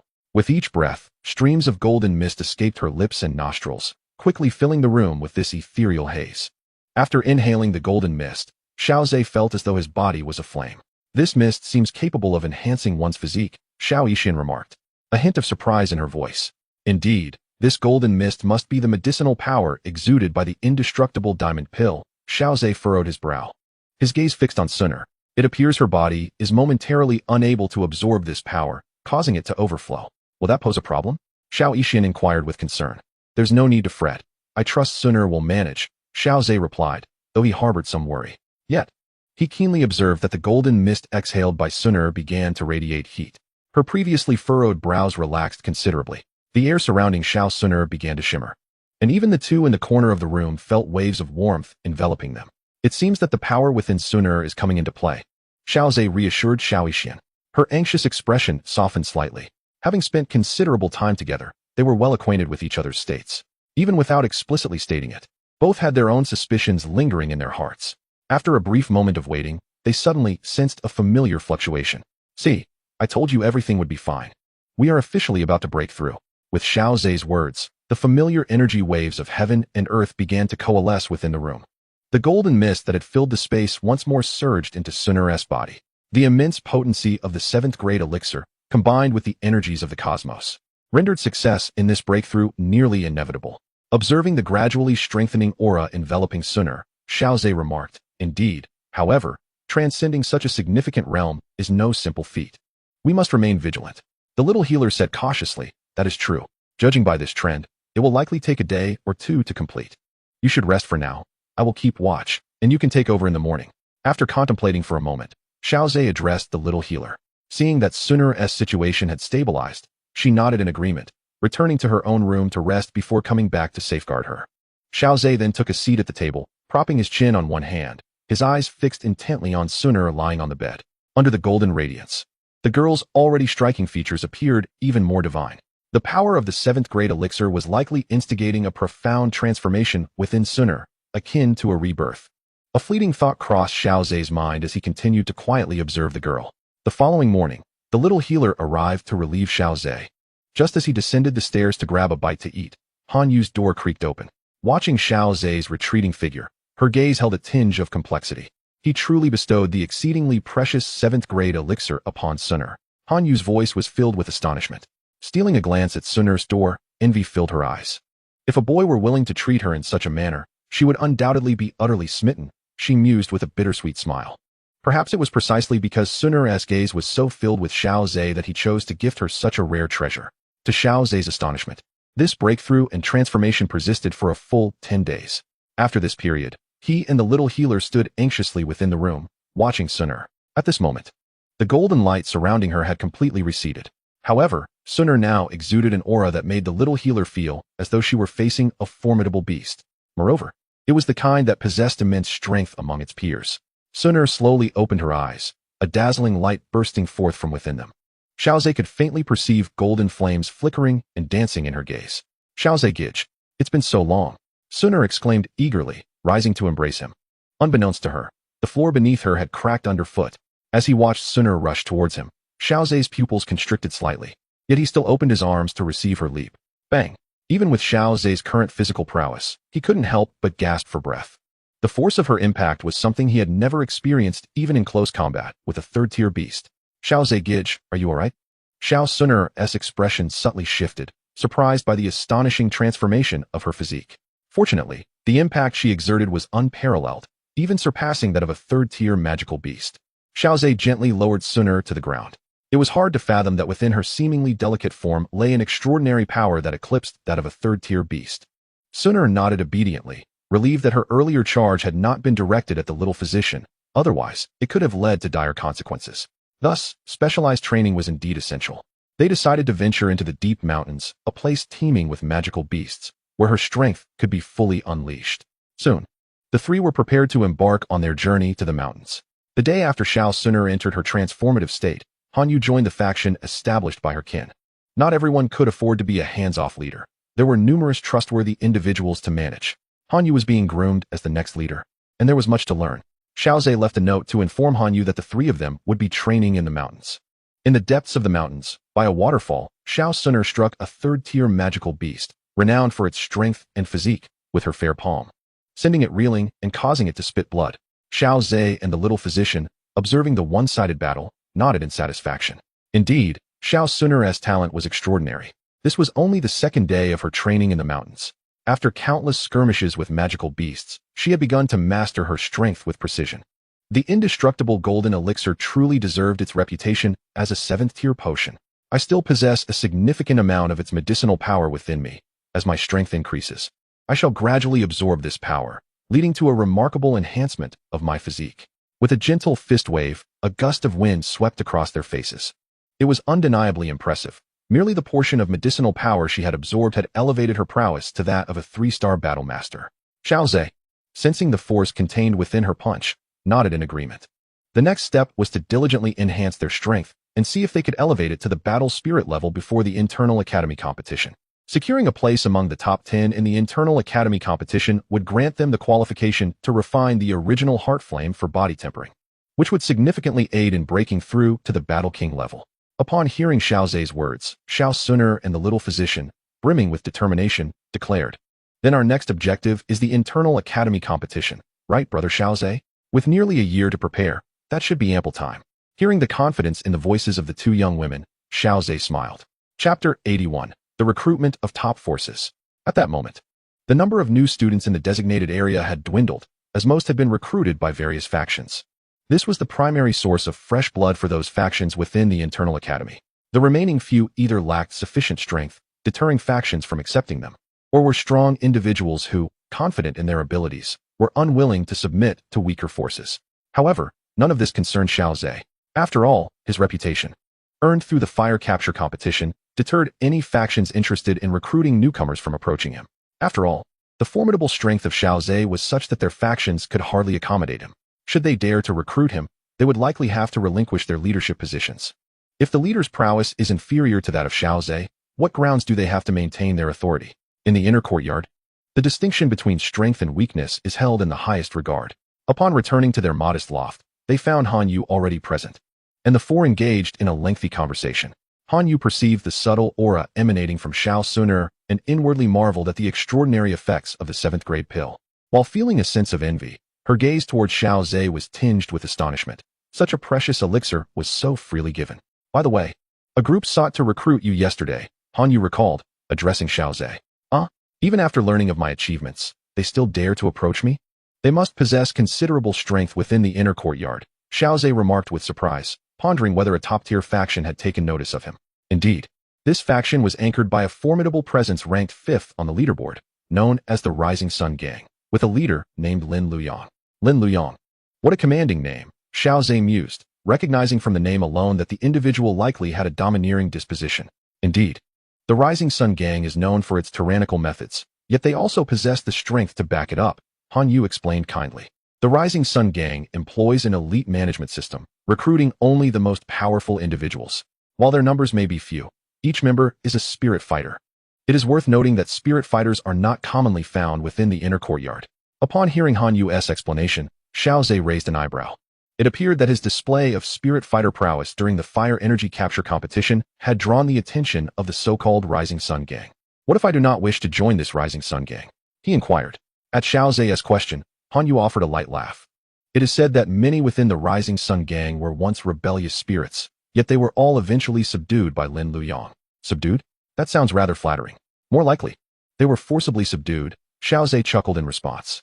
Han Yu shrugged playfully, acknowledging, perhaps so. After all, only a power even more formidable than theirs could bring those rebellious souls to heel. Never mind them. Even if we encounter them, I will not join. To convince me? Perhaps in another lifetime, Xiao Zhe declared, shaking his head as he prepared to head to the celestial refining tower for cultivation. Thanks to the existence of the primordial tree within the void space, his efficiency in training at the celestial refining tower was notably faster than that of others. By tenfold or more. With such a valuable training resource at his disposal, failing to utilize it would be a grave waste. Han Yu nodded in agreement. Xiao Zhe's demonstrated combat prowess suggested that even against peak spirit fighters, he was not without the ability to contend. For Lin Luyang to subdue Xiao Zhe through sheer strength would indeed pose a significant challenge.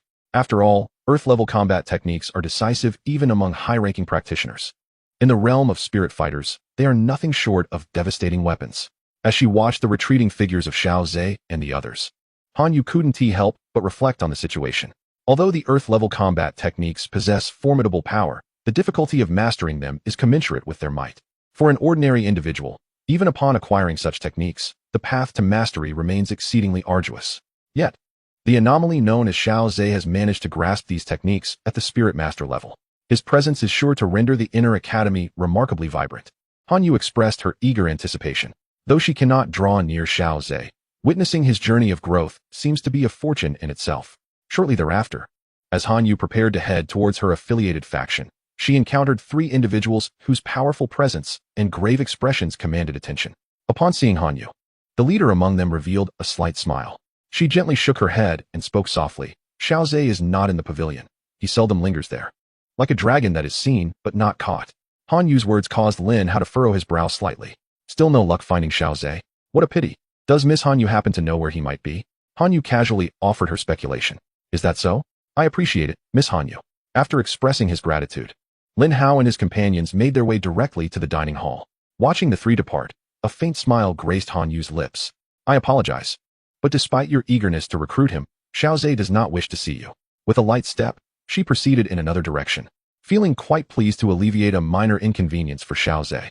Meanwhile, Xiao Zhe, accompanied by Xiao Suner and the little medical sage, found Elder Lu and engaged in a brief discussion. They successfully acquired a pass to the 3rd level. Xiao Zhe's strength was undoubtedly sufficient.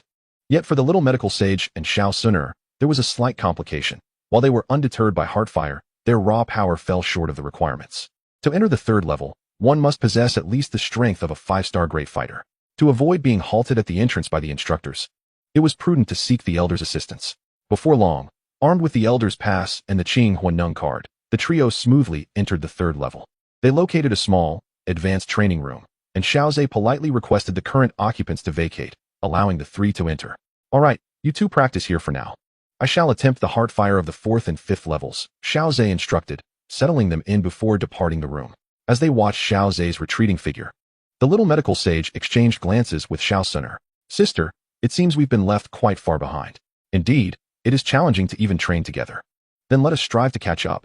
They nodded resolutely and seated themselves on the platform to begin their training. Utilizing his 4-star Spirit Master strength, Xiao Zhe effortlessly ascended to the 5th level, seeking a solitary training room. His intent to train alone stemmed from his desire to receive the tenfold reward for the indestructible diamond pill. The overwhelming aura generated by Xiao Suner upon consuming the pill dissuaded him from claiming his reward in their presence. Xiao Suner consumed the 7-star indestructible diamond pill, significantly enhancing her physique and elevating her strength to that of a 3-star great fighter. Congratulations to the host for receiving a tenfold reward, significantly enhancing physical prowess. Acquired talent, natural body cultivation. Gazing at the 2 notifications that had stagnated for several days, Xiaozhe slowly closed his eyes and silently recited, "Claim the reward." Chapter 82, Natural Body Cultivation, Uniquely Favored by the Heavens. Within the confines of the secluded training chamber, the once gentle illumination was now shrouded. The room gleamed with resplendent gold, suffused with dazzling radiance. The source of this golden light was Xiaozhe, who was perched upon a platform. It was as though a sun had been birthed within him, releasing boundless golden brilliance that surged freely from his being. Simultaneously, a more intense metamorphosis was unfolding within Xiaozhe. An immense flow of feedback energy coursed throughout his body, revitalizing every inch it touched with an exuberance for life. His body craved this feedback energy, voraciously devouring it, transforming it into sustenance for his enhancement. Xiaozhe maintained a serene control over the situation. However, he soon realized that the feedback energy was rather gentle, requiring neither guidance nor organization from him. He calmed himself, observing the changes within his physique. The fortification and transformation of his body were anticipated by Xiaozhe. Yet, the alterations occurring within the void space surprised him. The primordial tree within the void was also fervently absorbing the feedback energy. The golden sapling began to thrive, not only in height, but also in the robustness of its trunk. An inexplicable force surged into the void, as the golden roots anchored themselves in the emptiness, commencing the extraction of fighting spirit from the void. This transformation quickened Xiaozhe's heartbeat. It appeared to be a unique reward for Sun Er's breakthrough into the great fighter realm. While the golden roots anchoring in the void seemed impressive, their actual effect was minimal. The true exceptional reward lay in the ability to draw fighting spirit from the void. Xiaozhe murmured to himself, deeply satisfied with the system's extraordinary reward. The current void space and the primordial tree were immensely beneficial to him. Such extraordinary rewards could only be attained when Sun Er transcended to a higher realm. Each acquisition diminished the opportunity for future gains. Cherish it while you can. Time during cultivation passed swiftly, akin to a fleeting horse, and 2 days had elapsed in an instant. Xiaozhe gradually opened his eyes within the training chamber, his gaze now imbued with a pure and contained golden light. Under the radiance of this golden glow, the iridescent sheen in his eyes, symbolizing the cursed body, appeared remarkably sacred. Completing his metamorphosis in 2 days was quite efficient. Xiaozhe clenched his fist, feeling the overwhelming power coursing through it. He gently swung his fist into the air. In the next moment, a fierce gust of wind tore through the atmosphere, leaving a deep imprint in the wall. Incredible! Achieving such a feat without employing an ounce of fighting spirit, solely relying on the strength of his physique. Could he rival Xian, the brute force queen? Rising to his feet, Xiaozhe moved about the training chamber, fully mastering the terrifying power he now possessed. Compared to Xiao Suner, his grasp of strength had developed at a swifter pace. In addition to possessing tenfold feedback talent akin to that of Xiao Suner, another crucial factor lies in the innate physique cultivation talent, an extraordinary endowment. The description is succinct, yet its implications are profound. Furthermore, the font representing this innate physique cultivation is adorned in a regal shade of purple.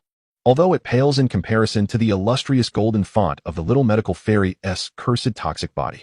The emergence of this innate physique cultivation signifies that Xiaozhe can leverage Xiao Suner's tenfold feedback to acquire even more formidable talents.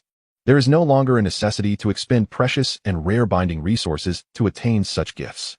This is the remarkable strength of the primary binder. Xiaozhe gently closed his eyes, attuning himself to the ethereal realm. At this moment, the golden sapling had burgeoned to a height of 7 meters. Its trunk robust and sturdy. It had leapt to the rank of 7-star doling. The transition from mid-tier to high-tier required merely the feedback from a 7th-grade medicinal pill. With a sigh of appreciation, Xiaozhe reflected that with Xiao Suner attaining the title of Grand Do Master, he also possessed 2 additional binding slots. He pondered whether he might encounter Ziyin and mused about the delay in his third brother's ascension to Doja. Was Yao Lao still in slumber? Xiaozhe glanced at the candidates for binding. Below Xiao Yin's name, the alchemical skills remained absent. Never mind. One cannot force what is not meant to be. Though it should be forthcoming soon. He felt an eager anticipation to begin concocting pills. Quietly musing, he proceeded to open the door. After 2 days, those 2 young ladies should have vacated the heavenly flame refining chi tower by now, he thought. Yet his mind was still drawn to the location of Xiao Suner and the little medical fairy. Upon arriving at the training room, he noticed the door remained firmly shut. Contemplating for a moment, he placed the Qinghua energy card against it. After a short while, the door creaked open, revealing a delicate visage. Xiao Zhe. The little medical fairy tilted her head in surprise upon seeing him. Surely you two haven't been meditating all this time? As Xiao Zhe stepped inside, he observed Xiao Suner rising slowly, her aura intensified. Isn't it the same for you, brother Xiao Zhe?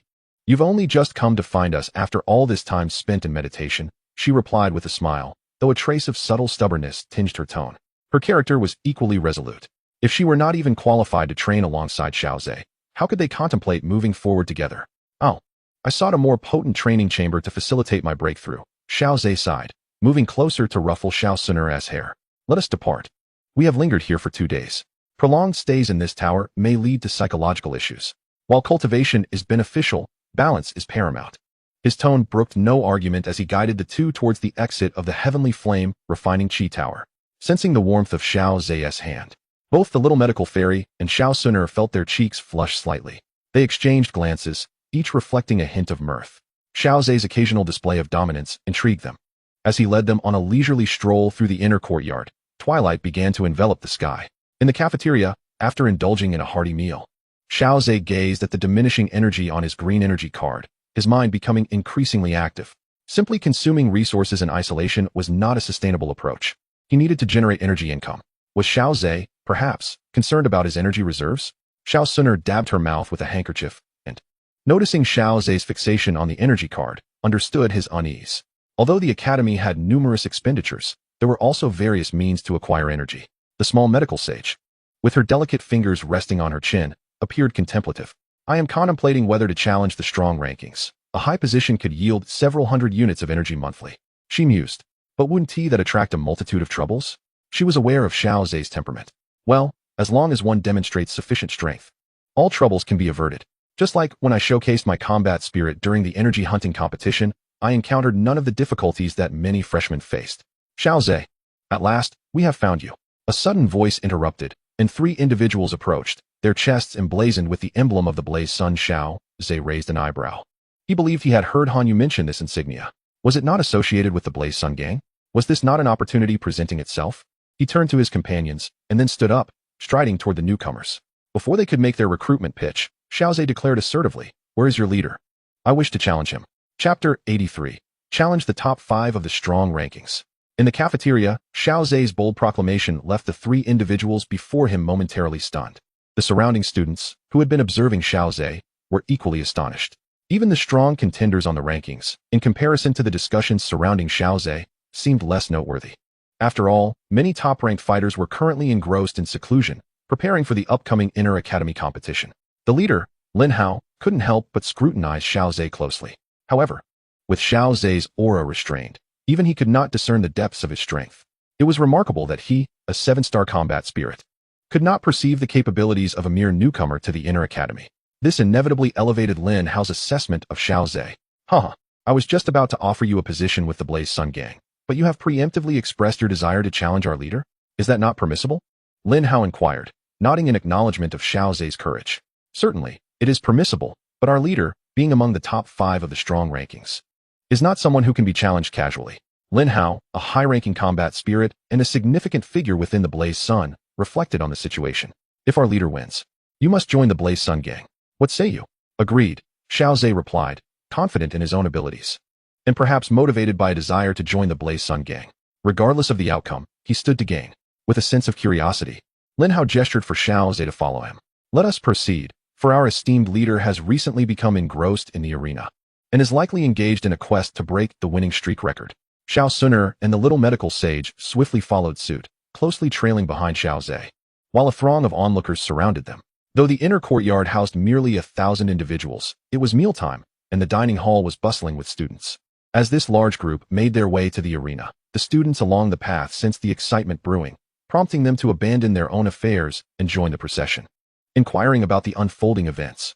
Upon learning that Xiao Zhe, the prodigious newcomer, aimed to challenge the top 5 on the leaderboard, gasps of astonishment echoed among them. Although Xiao Zhe had garnered a reputation as a monstrous newcomer within the inner courtyard, he was, after all, still a fledgling, having recently entered the inner courtyard. He dared to confront the established elite. The top 5 were seasoned students, having honed their skills over several years, possessing terrifying prowess at the pinnacle of combat spirit. The influx of spectators into the arena momentarily stifled the previously vibrant atmosphere. Despite the onset of night, the arena remained brilliantly illuminated. All eyes scrutinized the newly arrived throng of students, with familiar faces hastily inquiring about the commotion. Lin Hao hurried to a particularly imposing young man, succinctly relaying the situation. "Oh, you wish to challenge me?" Lin Liang turned to face Xiao Zhe, his deep voice silencing the hushed whispers that had filled the arena. Xiao Zhe nodded, taking a moment to assess the extraordinarily robust young man before him. The sheer size of this figure was unmatched, even by some bear-like magical beasts. Xiao Zhe surmised that this individual might be more suited for the innate body cultivation talent. Lin Liang scrutinized Xiao Zhe's expression, confirming he was not jesting, and nodded in acknowledgement. "Since this is your decision, you must take full responsibility for it. I hope you will sincerely choose to join the Liang gang." With that, Lin Liang turned and ascended the arena platform. Although he exuded confidence, his words implied that Xiao Zhe's defeat was a foregone conclusion. Yet, reality seldom aligns perfectly with one's expectations. Xiao Zhe gracefully leaped onto the arena stage. An elder materialized seemingly out of thin air. In the arena, elders were tasked with oversight, as conflicts here could easily escalate to life-threatening proportions. Students who managed to enter the inner courtyard either possessed significant backgrounds or extraordinary talents. The academy was keen to avoid any loss of life among its students. "I will preside over this match," the elder declared, "and I trust both parties have no objections?" Lin Liang responded assertively, "None. We defer to the elder's judgment." Xiao Zhe clasped his hands in respect. The elder offered a faint smile before gesturing with his hand, signaling the commencement of battle. Boom. As the elder's words fell, Lin Liang surged forward like a rampaging beast, charging directly at Xiao Zhe. With a whoosh, his fist, larger than a sandbag, was hurled toward Xiao Zhe's face. Faced with the formidable punch, Xiao Zhe merely raised his hand, and a smooth water mirror appeared out of thin air. The force was deftly absorbed by the water mirror. However, Lin Liang's reaction was equally swift. A dark red fighting spirit surged forth, shattering the water mirror. At this moment, Xiao Zhe had already distanced himself from him again. Lin Liang's expression remained tranquil as he charged towards Xiao Zhe once more, initiating a chase across the arena. As Xiao Zhe executed his water mirror technique, a seasoned competitor, accustomed to the arena's atmosphere, exclaimed in astonishment, "Xiao Zhe is a water attribute practitioner? Does that not mean he will be utterly suppressed by Lin Liang?" He deliberately raised his voice to capture the attention of those around him, particularly the 2 beautiful women accompanying Xiao Zhe. To his disappointment, however, the 2 women showed no sign of wavering at his words, their gazes unwaveringly fixed on Xiao Zhe, exuding a serene confidence in him. Some bystanders, bewildered, urged him to explain further. Ahem, Lin Liang actually possesses a mutated attribute, fire attribute. It combines the earth attribute's solidity with the fire attribute's ferocity. He holds an unparalleled advantage over water attribute practitioners. Upon hearing his explanation, the crowd began to comprehend the gravity of the situation, casting sympathetic glances at Xiao Zhe. Not only was he at a disadvantage in strength compared to Lin Liang, but his attributes were also severely countered. If he were to face a different opponent, perhaps the tide would turn in his favor. "Let us see how much fighting spirit you have left to maintain the water mirror." Lin Liang expressed a hint of annoyance at the prolonged pursuit. Fret not. When it comes to the volume of fighting spirit, I remain quite confident."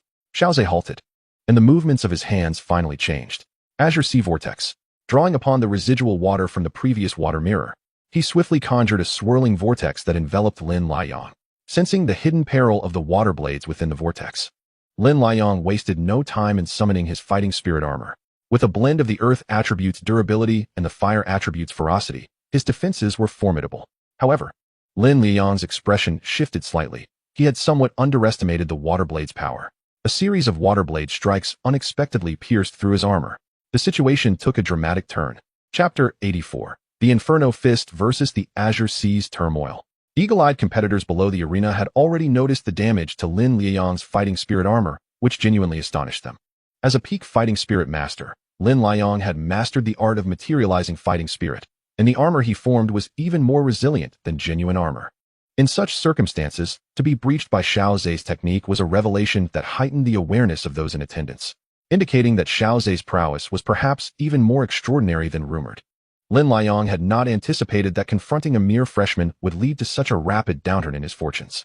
Shouldn't this be a straightforward domination, successfully subduing him? Yet the current predicament necessitated that Lin Liang regain his composure, realizing that Xiao Zhe was not an ordinary newcomer, but rather a formidable contender of his own caliber. Although difficult to believe, this was indeed the truth. A fresh entrant into the inner academy, comparable to him. An experienced student who had been immersed in its depths for several years. It is essential to understand that the accelerated training within the heavenly burning Qi Tower is not something an ordinary person could easily compensate for. Years of cultivation under the influence of the heavenly burning Qi Tower can create an insurmountable gap. Yet, he had encountered such a monster. A fleeting thought crossed Lin Liang's mind. Drawing upon his extensive combat experience, he recognized that while the Baihai Vortex possessed formidable binding power, the hidden water blades within were equally extraordinary. However, being a vortex, if he could not break through horizontally, he would ascend. He was not one of those mindless beasts that charged recklessly. A vast amount of battle energy gathered beneath his feet, erupting violently, infused with a unique and ferocious fire attribute. Under the explosive surge of this tempestuous energy, Lin Liang indeed broke free from the constraints of the Baihai Vortex, soaring into the air as if flying. Boom. I admit I underestimated you. I should not have regarded you as merely a newcomer, but as a true challenger.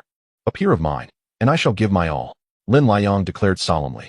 His figure surged forward, his fists coalescing with a deep crimson energy, the searing aura palpable. Xiao Zhe hesitated for a moment, but ultimately decided against employing the power of calamity. He aimed to establish his reputation, lest others perceive him as someone who took shortcuts, leading to the illusion that they, too, could achieve similar feats, thus inundating him with incessant challenges. Xiao Zhe did not retreat. His fists also radiated a robust water attribute energy. Amidst the gasps of the onlookers, Xiao Zhe and Lin Liang engaged in close combat. They could not fathom why Xiao Zhe would forego his advantageous techniques to engage Lin Liang in such proximity. Given their size disparity, it was evident that Xiao Zhe would gain no advantage in close quarters. Yet, the ensuing scene left them astonished, their mouths agape. Under the onslaught of fists larger than sandbags, Xiao Zhe effortlessly neutralized the force with his palm, employing the principle of using strength against strength. Even the weaker students could discern that Xiao Zhe's close combat skills were exceptionally high. With each contact, the force behind Lin Liang's punches was diminished. However, what the students failed to notice was that Lin Liang's expression grew increasingly grave. This was not solely due to Xiao Zhe's extraordinary close combat prowess, but also because Xiao Zhe's energy reserves showed no signs of depletion, despite the continuous consumption.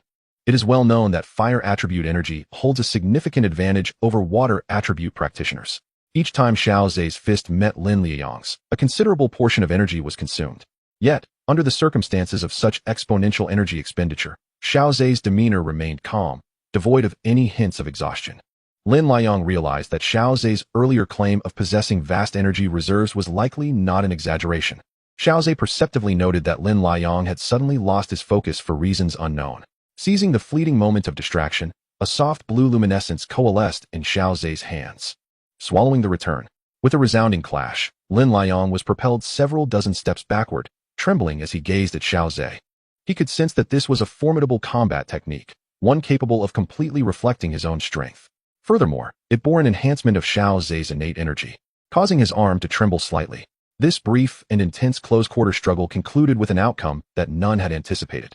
All the spectators observed Lin Liang retreating while Xiao Zhe remained motionless, their astonishment reaching unprecedented heights.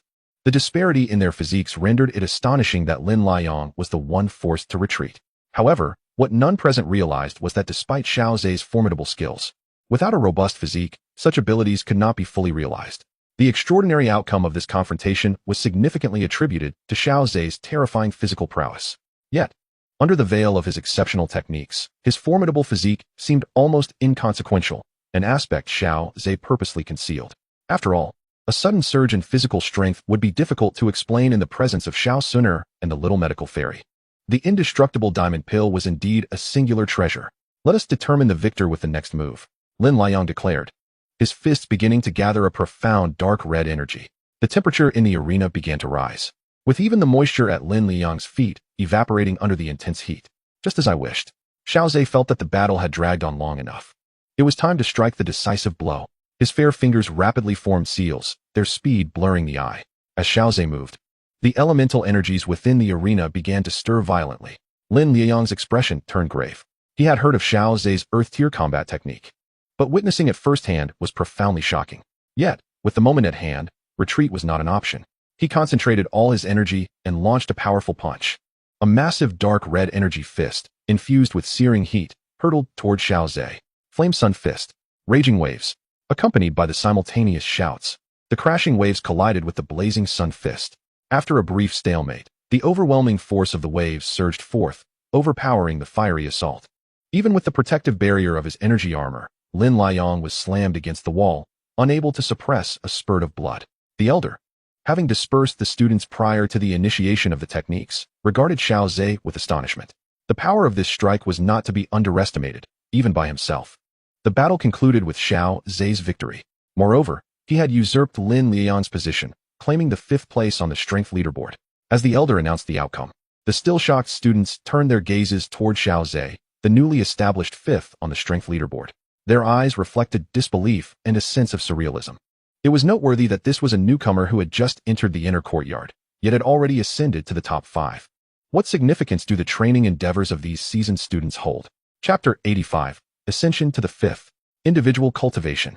Standing upon the arena, Xiao Zhe, feeling the abundant energy of his internal combat aura, spoke up. Is there anyone who wishes to impart their wisdom? Please, feel free to ascend the stage. Today, having ascended to the top 5, some may perceive my status as a newcomer as a mere stroke of fortune, believing my strength to be lacking. However, I abhor complications. Let us resolve this matter today. Should anyone deem my rise to be unmerited or consider my strength unfit for the 5th position on the strong list, I invite you to challenge me. His gaze swept across the audience. Those students who met his eyes either lowered their heads or averted their gaze, unwilling to confront the young man on the stage directly. Do you think everyone is like you? Asserting oneself as the 5th strongest is no trivial matter. The most crucial point is, you have indeed triumphed. As witnesses to this battle, they dared not suggest that Xiao Zhe's strength was embellished in any way. It was evident that his combat techniques had placed Lin Liang in a precarious situation, underscoring the sheer magnitude of Xiao Zhe's power, which was nearly all-encompassing. The elder standing beside Xiao Zhe cast a surprised glance at him. Sensing the enduring aura and the fullness of his combat energy, he realized that Xiao Zhe's decision was not impulsive. Even if a student from the strong list were to challenge him, Xiao Zhe possessed sufficient strength to suppress them on the spot. The elder's eyes subtly drifted toward 2 directions, where 2 of the top 10 on the strong list, both at the pinnacle of combat spirit, were situated. A hint of intrigue flickered in his gaze as he anticipated whether these 2 would dare to challenge Xiao Zhe. After all, Xiao Zhe had issued a bold statement, promising to engage. However, having observed for a while, the elder felt a twinge of disappointment as neither of the 2 top 10 contenders seemed inclined to issue a challenge. Perhaps they were reluctant to exploit another's vulnerability. Or maybe they were deterred by Xiao Zhe's displayed condition. Is there truly no one willing to impart their wisdom? He mused. If that is the case, then I urge the senior students witnessing this battle to inform those who are unaware. I detest trouble. If you genuinely believe me to be an easy target, feel free to challenge me. However, even in my current state, I cannot fully master Earth-tier combat techniques. Should I inadvertently inflict serious injury upon a senior, it would weigh heavily on my conscience. Below, Lin Liang, supported by Lin Hao, clutched his chest and gazed at Xiao Zhe on stage, unable to suppress his thoughts. You better truly feel uneasy. Were it not for having exhausted all his combat energy to forge a combat aura armor, his injuries would undoubtedly be far more severe. Despite these thoughts, Lin Liang genuinely admired Xiao Zhe's prowess. This young newcomer had bested him in nearly every domain, and such sheer, unadulterated strength left Lin Liang with no room for dissent. Although it was nighttime, the news of the 5th position on the strong rankings changing hands spread swiftly throughout the inner courtyard, akin to a massive lotus of wrath being cast into the sea, stirring up tumultuous waves. The strong rankings garnered considerable attention from the students of the inner courtyard, especially with the turnover among the top 10. Any minor disturbance would ignite fervent discussions. This particular instance was even more remarkable, as a newcomer had ascended directly to the 5th rank. The ensuing discourse was intensified. Were it not for the multitude of voices affirming the event, one might suspect it was merely a fabricated tale. I witnessed it with my own eyes. Moreover, when Xiao Zhe made his bold declaration, I noticed the presence of someone from the top 10. Yet, why did this individual not seize the opportunity to claim the 5th position while Xiao Zhe was still recovering from battle? Surely, it was not a matter of ethics. Nonsense. Even if he could defeat Xiao Zhe in his weakened state, once Xiao Zhe regained his strength, he would undoubtedly reclaim his rightful place. For Xiao Zhe's prowess is beyond question. Ahem, that may be true. However, based on your description, Xiao Zhe appears to be quite at ease. I wonder if he harbors intentions of further challenges? I believe he does. Lin Liang's attributes are particularly effective against him, yet he still emerged victorious. One can only surmise that his true combat strength likely exceeds the 5th rank. Opinions on whether Xiao Zhe will continue to ascend vary widely. Some assert he will, while others doubt it. Xiao Zhe's capabilities should enable him to contend for the 2nd position. Among some elite factions, there are those who have reached such conclusions. Nevertheless, regardless of how monstrous Xiao Zhe may seem, they do not believe he possesses the potential to challenge the top rank. The individual occupying 1st place is a veritable monster. It has not been long since Ziyan attempted to seize the top position. Some of the more seasoned students recall vividly her meteoric rise to the pinnacle. That terrifying strength demands caution even from the mightiest of combat kings, as a direct hit could result in severe injury or defeat. Generally, seasoned students aware of the circumstances surrounding the top rank instinctively exclude Ziyan from any comparisons. After all, allowing a combat king to participate in the rankings among inner courtyard students is decidedly unfair. Yet, there is little recourse. The elders have tacitly accepted this situation, leaving the students to acquiesce. At this moment, the protagonist igniting the fervent discussions in the inner courtyard was leading Xiao Suner and Xiao Yixian to the 4th level of the sky-burning Qi Tower. Xiao Zhe addressed Xiao Suner and Xiao Yixian, to which they nodded in agreement before settling into a meditative position on the platform, placing their fire energy cards, and commencing their cultivation. After a while, Xiao Zhe observed that although their complexions bore a slight flush, there was no sign of distress, suggesting they were still within tolerable limits. Brother Xiao Zhe, we are fine. We've just reached our limits. They both communicated in turn. Very well. You two continue your practice here. I must endeavor to master the latter half of the Azure CS tumult, which I have held for quite some time without attempting to cultivate. Xiao Zhe closed the door and deliberately strolled around the vicinity, ensuring that the passing students were aware of his connection to this place. Although Xiao Suner and the little medical sage, at their current level of cultivation on the 4th tier, were not qualified to occupy the advanced training rooms, their formidable backing was none other than Xiao Zhe himself. Ranked 5th on the inner court's power list, there were scarcely a handful of students within the inner court who could rival him. The number of students permitted to enter the 4th tier was evidently diminished, so Xiao Zhe's brief perambulation was sufficient to establish an aura of intimidation. Moreover, unlike Lu Fei, who intended to monopolize the training room entirely for himself, Xiao Zhe had no such intentions. Once Xiao Suner and the little medical sage completed their training and vacated the space, others would be welcome to use it as well. Chapter 86, a new form of ascendant challenge. In the depths of the inner court's mountains, Xiao Zhe soared through the air, his figure propelled by the flapping of his Ziyun wings. In the midst of his flight, an ill-fated flying magical beast mistook him for prey. As it drew near, Xiao Zhe unleashed a punch, obliterating it into a mist of blood. The sheer might of his physical prowess was on full display in that moment. Before Xiao Suner and the little medical sage, Xiao Zhe had to temper his overwhelming strength, but in this desolate expanse, any creature daring to approach would meet a swift demise. With fingers like lightning, he reached into the blood mist. In a single fluid motion, he had already soared far away. Were it not for the swiftness of his actions, the magical core might have been left behind. Indeed, strength was paramount. This 3rd-tier wind attribute magical core, if sold, would fetch no less than 200,000 gold coins. Reflecting on his past, when he felt pained at the thought of spending 2,000 gold coins for a feast of magical beasts, he now grasped this core worth 200,000 with little sense of its value. Xiao Zhe murmured to himself, as he deftly flipped his wrist and stored the magical core within his spatial ring. In the future, as he mastered the art of alchemy, such cores would be invaluable. After all, most precious elixirs required magical cores as primary materials. The persistent demand from alchemists for these cores had kept their prices perpetually high. Although he had yet to become an alchemist, it was prudent to gather some magical cores in advance. As this thought flickered through his mind, Xiao Zhe's gaze brightened upon spotting a magnificent waterfall.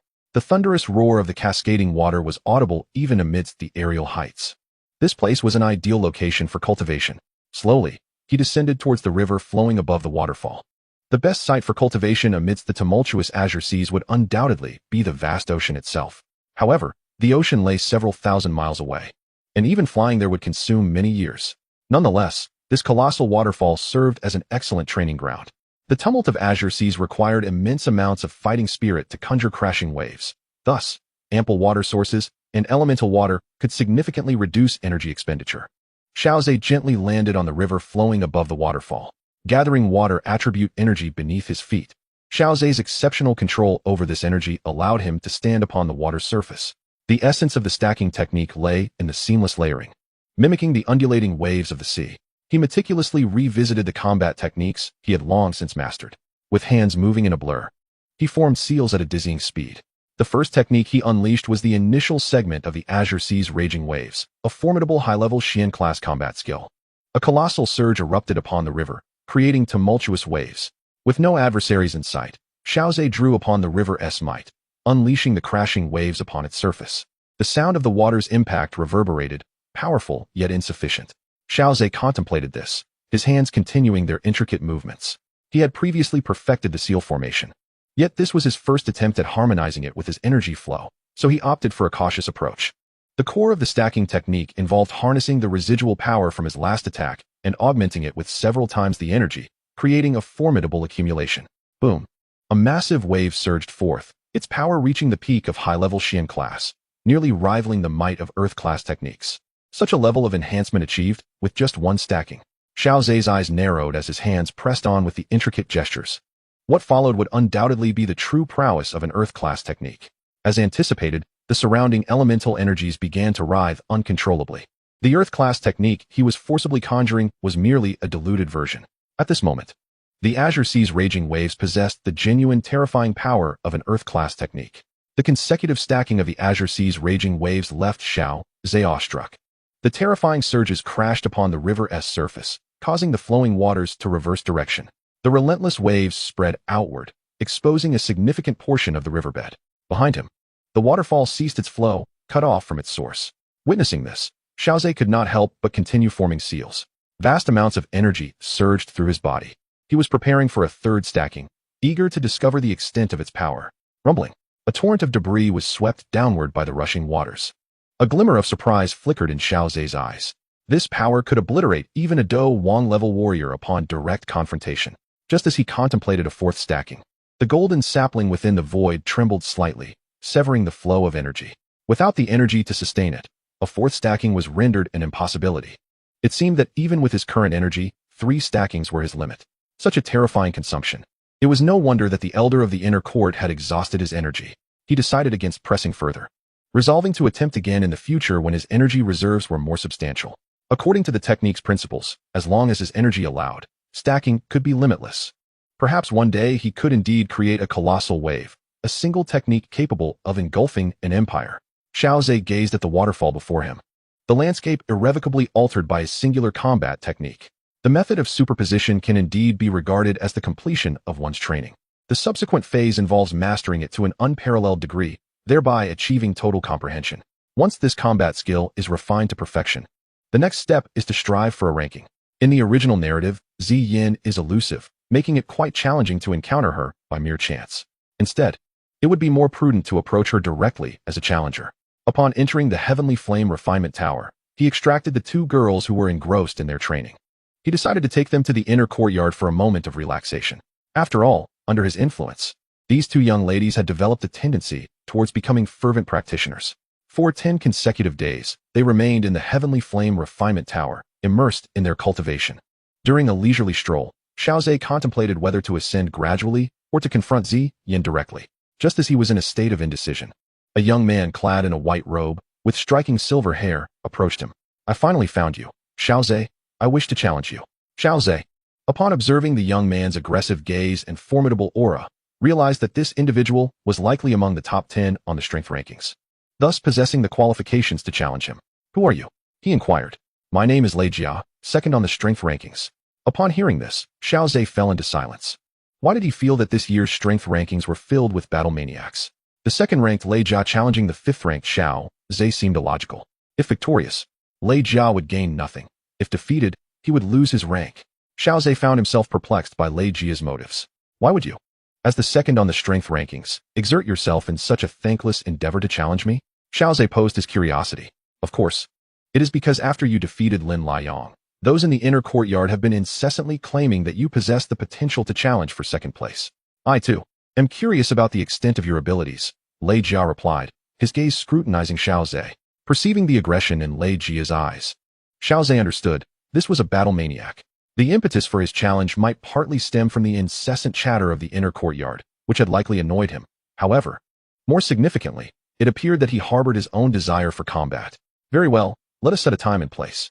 Tomorrow at noon. In the central plaza of the inner courtyard, Lei Jia stated decisively, "I eagerly anticipate our battle." With that, Lei Jia turned and left. The surrounding students buzzed with excitement, sharing the news fervently, for this was a clash between two of the top 10, a true contest of strength.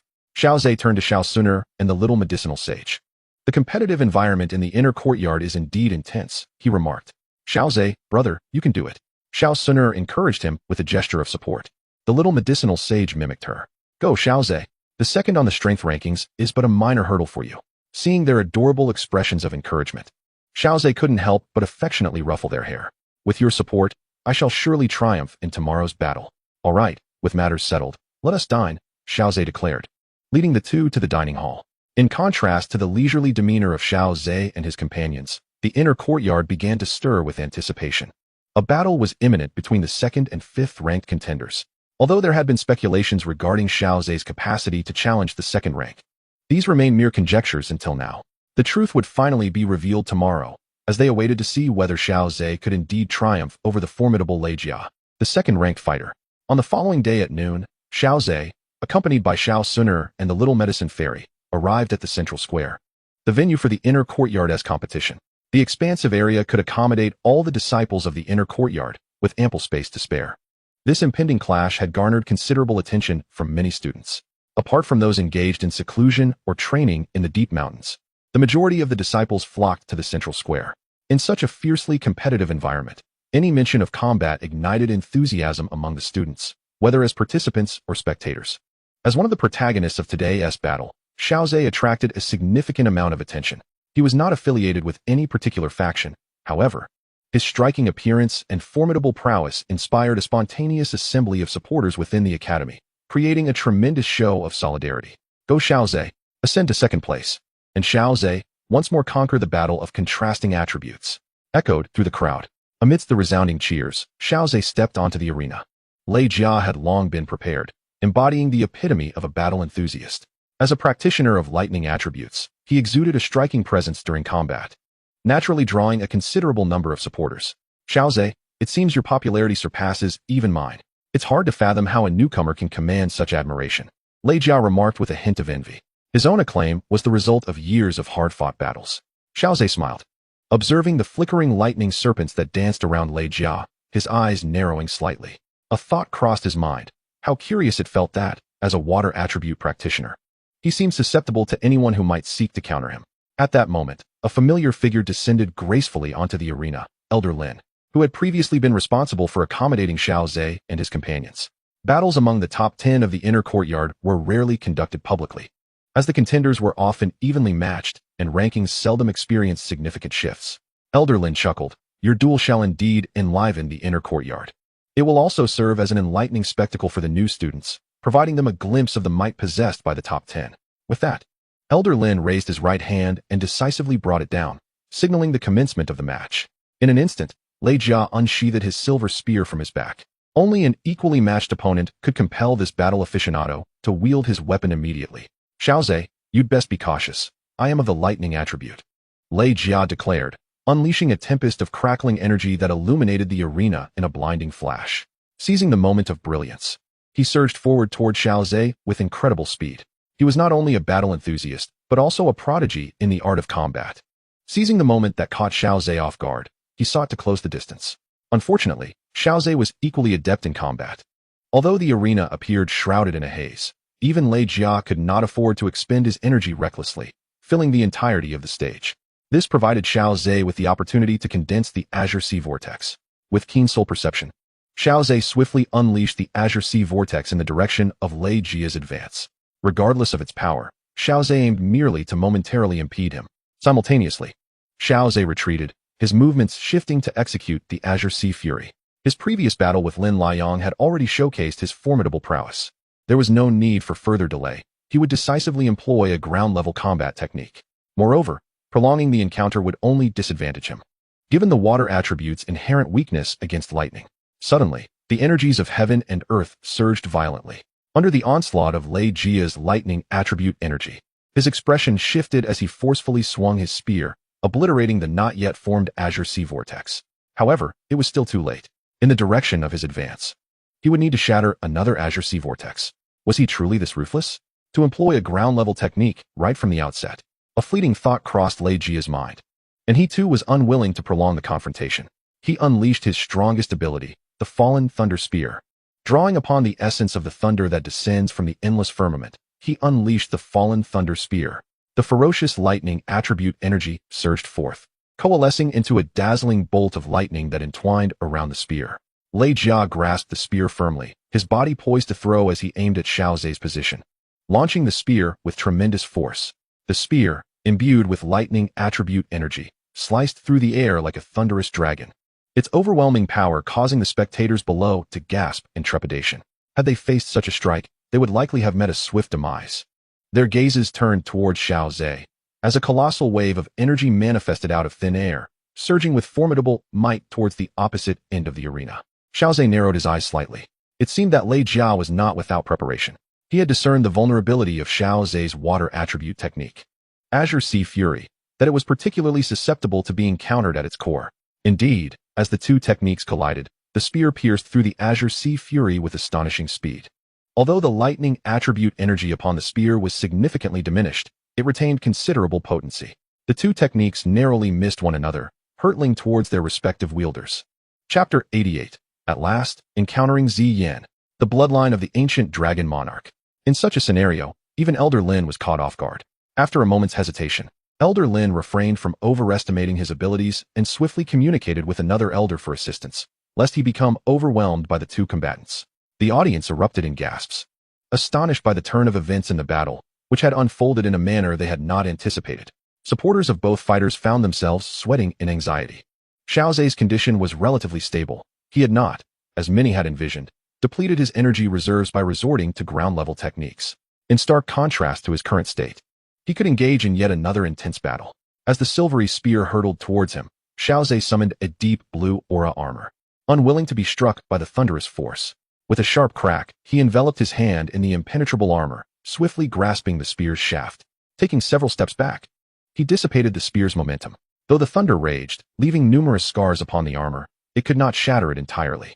While Xiao Zhe effortlessly neutralized the fallen thunder spear, his counterpart, Lei Jia, was far less fortunate. The Azure Sea's wrath, despite being somewhat diminished, still bore the formidable power of Earth-tier combat techniques. The fallen thunder spear pierced through the Azure Sea's wrath, depleting much of its energy. Yet, the Azure Sea's wrath remained largely intact, hurtling towards Lei Jia. With a grave expression, Lei Jia sensed that all avenues of retreat had been sealed off. The vulnerability of the Azure Sea's wrath lay in its susceptibility to pinpoint attacks. Yet its advantage was unmistakable. Its attack range was absurdly vast. Lei Jia felt as though escape was impossible. He had no choice but to gather all his aura, forming it into armor while simultaneously unleashing a torrent of thunderous energy. With his palms converged, the ferocious thunder surged forth like a towering lightning pillar, striking fiercely against the Azure Sea's wrath. Unfortunately, this endeavor merely served to slightly diminish the might of the Azure Sea's wrath. With a thunderous crash, the armor shattered, and Lei Jia was flung off the arena, unable to suppress a cough of blood that mingled with the seawater, tainting the pale blue liquid with a hint of crimson. However, it was not yet a life-threatening situation, so there was no need for him to intervene. In this match, Xiao Zhe emerged victorious, replacing Lei Jia to claim the second spot on the strong rankings, earning a substantial amount of fire energy each month. After Elder Lin announced the results, the entire central square erupted into a cacophony of excitement. The swift conclusion of the battle, though unexpected, was nothing short of spectacular. Especially witnessing the might of Earth-tier combat techniques firsthand stirred their spirits, making this experience invaluable. The new students directed their fervent gazes toward Xiao Zhe, having not forgotten the dazzling figure who shone upon the arena, appear from their own cohort entering the inner academy. Countless individuals clenched their fists, faces flushed, silently setting Xiao Zhe as their benchmark. If they could achieve even a fraction of Xiao Zhe's accomplishments, they would undoubtedly carve a name for themselves across the continent upon graduating from Canaan Academy. In that moment, Xiao Zhe transformed into an idol for many inner academy students, representing the pinnacle of their aspirations. The crowd erupted in chants of Xiao Zhe's name, heralding the shift in the strong rankings. Leaders of various inner academy factions exchanged glances, revealing a hint of apprehension, coupled with relief that Xiao Zhe had no intentions of forming a faction. Otherwise, another top-tier force would undoubtedly emerge within the inner academy. After all, the title of second on the strong rankings would attract countless followers. At that moment, Xiaozhe leaped off the arena and approached Lei Jia, extending his hand. Lei Jia, still struggling to rise from the ground, paused in surprise at the sight of the fair hand before him. What now? Lost the match and can't even make friends anymore? What nonsense. Thank you. Lei Jia decisively grasped Xiaozhe's hand, using the leverage to rise. Speaking of which, you truly are a monster. You do not resemble a newcomer at all, being even more formidable than I. An old hand who has been in the inner courtyard for years. Lei Jia exclaimed as he accepted the silver-white spear that Xiaozhe handed him. Xiaozhe smiled faintly, choosing not to dwell on this topic, and instead posed another question. By the way, the top of the inner courtyard ranking seems quite mysterious. Where might one find her? Upon hearing Xiaozhe's words, Lei Jia's expression changed abruptly, revealing a rare sense of trepidation and fear in his eyes. You intend to challenge that person? Seeing Lei Jia's reaction, Xiaozhe could not help but chuckle inwardly. The impact of Ziyan's ascension to the top of the strong rankings must have left a profound psychological scar on this group of powerful individuals in the inner courtyard. Merely mentioning her causes such a drastic change in expression. Xiaozhe feigned ignorance and asked, what is so special about this top-ranked individual in the inner courtyard? Is she not to be challenged? It's not merely a matter of whether one can challenge her. She operates on an entirely different level from us. Lei Jia stated gravely. To put it plainly, she should not be involved in the conflicts among the inner courtyard students. Your strength is formidable, yet in comparison to her, there remains a considerable gap. Lei Jia earnestly advised, unless you possess combat prowess at the Duke level, it is best not to entertain thoughts of challenging her. Your words have only piqued my curiosity further. What is so extraordinary about this top-ranked individual in the inner courtyard? Where might one typically encounter her? Recognizing that he could not dissuade Xiaozhe, Lei Jia sighed and replied, if you wish to see her, it is quite simple. She usually cultivates on the 6th level of the sky-burning refinement tower. Since you are now second on the strong rankings, there is no rush. As you both cultivate on the same level, you are bound to encounter her eventually. Is that so? Then I am not in a hurry. Xiaozhe chatted with Lei Jia for a while longer, and upon seeing Xiao Suner and Xiao Yixian approaching, he waved goodbye to Lei Jia. Take care and recuperate well. You should hurry, as I feel a breakthrough is imminent.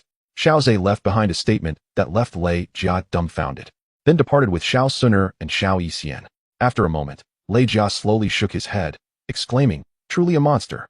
The next day, after settling Xiao Suner and Xiao Yixian, Xiaozhe continued his descent towards the lower levels of the sky-burning refinement tower. Just as he entered the small square, his presence drew numerous gazes. Many had witnessed Xiaozhe's display of Earth-level combat energy the previous day, and now, seeing him, their eyes were filled with a hint of reverence. Xiaozhe, however, first glanced towards the first training room. There, he caught a fleeting glimpse of a figure in white. Shortly before the door quietly closed, Ziyan, Taishu Ancient Dragon, Royal Bloodline. Observing the shimmering golden characters on the panel, a smile graced Xiaozhe's face. The binding of the attachment had finally come to fruition. Amidst the awed gazes of the crowd, Xiaozhe approached the second training room. The training rooms at the center of the 6th level are scarce, almost 1 carat per pit, and only those on the strong rankings have the opportunity to compete for them. Xiaozhe sensed the abundant energy concealed within the faint crimson mist surrounding him. A smile gradually curling at the corners of his mouth. What a remarkable place for cultivation. Chapter 89. Xiaoyan. Only with the burning technique can I hope to catch up to him. Xiaozhe surveyed the second training room. Enveloped in a gentle haze of rosy mist, this delicate crimson vapor was clearly a manifestation of energy at its most potent, having coalesced into mist. It resembled the principle by which fighters transform their fighting spirit into liquid upon breaking through to the Dome Master level, representing a higher form of energy. Xiaozhe inhaled deeply, feeling the golden sapling within his void space stir with vitality. In such an energy-rich sanctuary, it would not be long before he reached the pinnacle of Do Spirit. This would effectively bridge the gap between him and the top 10 on the strength leaderboard, placing them all on the same level, though, of course, excluding Ziyan. Seated cross-legged upon the platform, Xiaozhe refrained from hastily activating the Qing Hua energy card. He silently recited the binding of Ziyan's ancient dragon bloodline. Congratulations to the host for successfully binding Ziyan's ancient dragon bloodline. The bloodline has been enhanced, and the host will receive multiplied feedback. Xiaozhe glanced at the system notification, feeling a wave of relief wash over him. However, he remained uncertain whether the bloodline power of magical beasts would increase with their strength. To his recollection, the only confirmed enhancement of Ziyan's bloodline in the original narrative occurred upon obtaining the Dragon Phoenix origin fruit. If Ziyan's ancient dragon bloodline did not escalate alongside her strength, it would significantly diminish the frequency of feedback Xiaozhe could receive. Nonetheless, he felt no trepidation. The enhancement Xian experienced from the Dragon Phoenix Origin Fruit would be transformative. The Dragon Phoenix Origin Fruit, imbued with the powers of the Ancient Dragon and the Primordial Phoenix, would elevate Xian to the status of a supreme magical beast. As long as Xiao Zhe could obtain that singular feedback, the binding would be entirely worthwhile. Should he trigger tenfold or even hundredfold feedback, the enhancement to his capabilities would be unparalleled. At this moment, Xian was likely engrossed in her own training, yet the system had not provided any feedback. Could it be that, for magical beasts, normal increases in strength do not affect their bloodline power, and only breakthroughs to significant realms would awaken such power? With no feedback yet received, Xiao Zhe could only speculate. He had even begun to place his hopes on the Dragon Phoenix Origin Fruit. The fact that Xian could evolve her bloodline power through the consumption of the fruit was a certainty. As for whether her advancement would trigger an enhancement in bloodline power, that remained uncertain. After all, he was of the human race and not privy to the mysteries of magical beasts. In the original narrative, magical beasts enhanced their bloodline power by absorbing the essence of even more formidable beasts. Xiao Zhe presently lacked the means to acquire the essence of the ancient dragon. It seemed that the feedback from Xian would remain a distant prospect for now. Thus, he resolved to prioritize enhancing his own strength. Xiao Zhe placed the Qinghua energy card into the slot, which promptly deducted 25 points of fire energy. Ouch! How costly! With that thought, he entered a state of cultivation. Not long ago, in the city of Wutan, at the Xiao residence. Master, I have finally ascended to the level of a fighter. A chuckle followed. Ah, this is merely the first step. The elder Yao's words served to temper Xiao Yan's burgeoning pride. Nevertheless, it is a remarkable feat for Xiao Yan to attain such a level in such a brief span of time. Beyond mere talent, Elder Yao has keenly observed Xiao Yan's relentless dedication. Since the restoration of his cultivation abilities, Xiao Yan has transformed into a fervent devotee of martial arts. Forsaking all frivolities and minimizing any superfluous endeavors, he has devoted every ounce of his energy to training. Were it not for Elder Yao's occasional reminders about the perils of excess, Xiao Yan might have overexerted himself by now. The arduous effort culminated in his promotion to fighter, a source of immense satisfaction for a youth. Well then, as I previously hinted, it is now time for a definitive choice. As Elder Yao's words settled, Xiao Yan's expression swiftly transformed to one of calm. Master, could you elaborate on the cultivation method you mentioned that holds potential for growth? The burning technique, which I obtained by chance, possesses a level of difficulty commensurate with its extraordinary nature. Indeed, the burning technique can evolve, specifically by devouring exotic flames. As I have previously stated, exotic flames are among the most ferocious and destructive forces in existence, exceedingly rare, and may not be encountered for centuries. Choosing the burning technique entails challenges that extend beyond the anguish of refining exotic flames. The rarity of these flames may render you devoid of any opportunity for evolution. Elder Yao's candid words left Xiao Yan in profound contemplation, his brow furrowed. The extraordinary aspect of the burning technique lies in its capacity for evolution. If one were to absorb sufficient exotic flames, even reaching the pinnacle of heavenly rank could become a possibility. Yet, as Elder Yao elucidated, one must confront not only the hardships and agonies of the absorption process, but also the extreme scarcity of the exotic flames. Should fortune not favor him, he might spend his entire life without the chance to evolve the burning technique. Xiao Yan, if you genuinely regard surpassing Xiao Zhe as your unwavering resolve, then you must embark on a path fraught with impossibility. A wry smile graced Xiao Yan's face. Indeed, the burning technique is currently his sole avenue to transcend his fourth brother. Master, did you not say I should make my own decision? Why do you persist in extolling the virtues of the burning technique? Xiao Yan complained with some vexation. Were it not for Elder Yao's insistence, his internal balance would have already swung entirely in favor of the burning technique. Truth be told, I harbor my own selfish motives. Oh, Master, might you share them? A glimmer of curiosity sparkled in Xiao Yan's eyes. Could there be more secrets to the burning technique? Within its text lies a subtle suggestion. Should one successfully master several exotic flames, one could forge a vessel capable of housing the soul through a unique method. Possessing such a vessel would be akin to an unconventional rebirth. There exists a matter of great importance that cannot be accomplished in a spiritual state. Thus I require a truly corporeal form. Elder Yao spoke, his gaze revealing a complex array of emotions. Upon hearing this, Xiao Yan displayed an expression of astonishment. Realizing that the burning technique indeed possessed a method of resurrection, he held great respect for Yao Lao. Despite the initial siphoning of his do qi, which Xiao Yan was keenly aware of, his heart was not made of stone. Well, one grows old, and words become plentiful. Here lies a fire attribute low-level earth rank skill, alongside the burning technique. Whichever you choose, my dear student, I shall support you, Yao Lao stated. setting 2 scrolls before Xiaoyan. Gazing at the black scroll, a radiant smile spread across Xiaoyan's face. Master, you speak true. To chase an unattainable goal, one must tread an impossible path. As he uttered these words, he placed a hand upon the black scroll. An influx of information surged into his mind. Only the burning technique can possibly allow me to catch up. Xiaoyan silently professed, then sat cross-legged to begin converting his dou qi. Chapter 90. A hundredfold return on alchemy. Within a secluded cave on the back mountain of the Shao clan, Xiaoyan slowly opened his eyes, extending his palm to admire the faint yellow glow of dou qi within it, unable to suppress his exhilaration. Is this what it means to master the burning technique? He pondered. Indeed, it was only a low-level yellow rank, and the quantity of dou qi was minimal. Thus, swift victories in combat were imperative. Yao Lao spoke again. You have officially advanced to a doja. It is time to formally learn the art of alchemy. At those words, yearning flickered in Xiaoyan's eyes. He had personally taken these elixirs to the auction house, where their value multiplied dozens, even hundreds of times in the ebb and flow of trade. This realization profoundly impressed upon him the esteemed status of alchemists in the dou qi continent.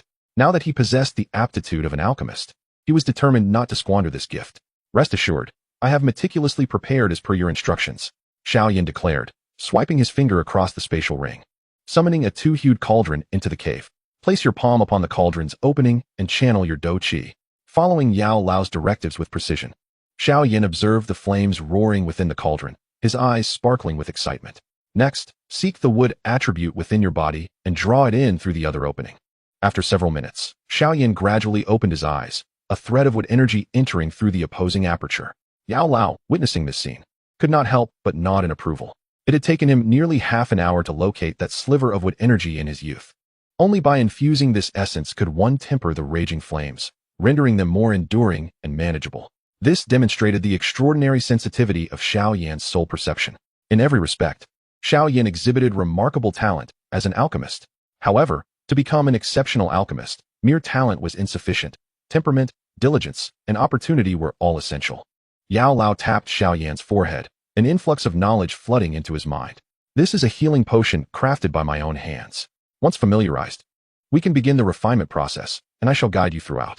As the elder alchemist's words echoed, Xiaoyan slowly closed his eyes, immersing himself in the formula that danced in his mind. Moments later, he opened his eyes, a spark of confidence illuminating his gaze. He commenced tossing the requisite herbs into the cauldron. In an instant, the herbs vanished, reduced to ashes. A hint of embarrassment crept across Xiaoyan's face. Merely reading the formula had led him to believe the task would be straightforward. Yet, he was unprepared for the formidable challenge of mastering the flames. Press on. The earnings of an alchemist are staggering, but the expenses are even more daunting. Nurturing an alchemist is no simple feat. The elder's words jolted Xiaoyan back to reality. He steadied his breath, resumed his work, and repeated the extraction process. After several hours of toil, interspersed with brief respites to regain his energy, he gazed upon his refined results, taking a deep breath. The upcoming fusion would be the true trial. Time is a mere illusion in the realm of cultivation.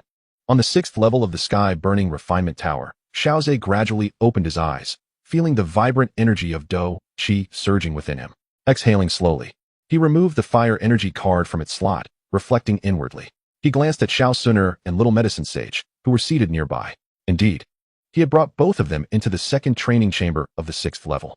Even if they could not endure the intensely potent heart fire within the chamber, the abundant, vaporous energy present would enhance their cultivation far beyond the previous level's advanced training rooms. However, they would miss out on the heart fire's unique ability to refine dou qi. Nevertheless, it would not be long before they could acclimate to the heart fire's vigor, albeit only for short durations. Conveniently, the second training room offered but a single cultivation platform, allowing them to alternate their practice, thus significantly accelerating their progress. Xiaozhe casually glanced at the system panel. Suddenly, his eyes widened in astonishment as he noticed the alchemical skill indicators beneath Xiaoyan flickering into view. Was fortune smiling upon him? It was serendipitous to witness his brother's initiation into alchemy. Without hesitation, he chose to bind the skill. Congratulations, host, on successfully binding Xiaoyan's alchemical skill. Just as Xiaozhe completed the binding, the alchemical skill's inscription solidified. Xiaoyan has successfully completed his first refinement. He has entered the realm of alchemy. Congratulations, host, on receiving a 100-fold reward. A sharp intake of breath escaped Xiaozhe, even with his composure. The prospect of a 100-fold reward was thrilling. Brother Xiaozhe, what is the matter? Xiaozhe, are you alright? The two, emerging from their meditative states. Cast concerned glances at him, as such expressions were rare for him. It's nothing. I merely feel a surge of inspiration. As if something fortuitous is about to unfold, perhaps a serendipitous opportunity? Xiaozhe shook his head and addressed them. I will step out for a moment. Continue your cultivation. With that, Xiaozhe's figure swiftly vanished from the second training chamber.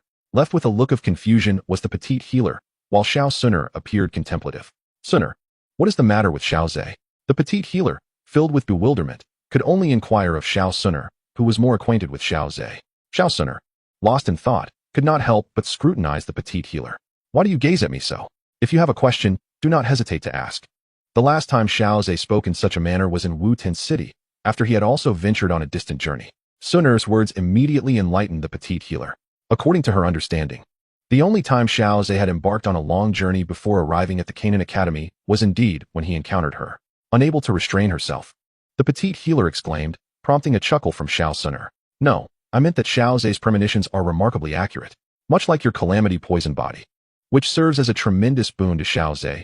We need not fret over this. Instead, let us seize the moment to cultivate. With a reassuring remark, Xiao Suner once again closed her eyes, entering a state of meditation.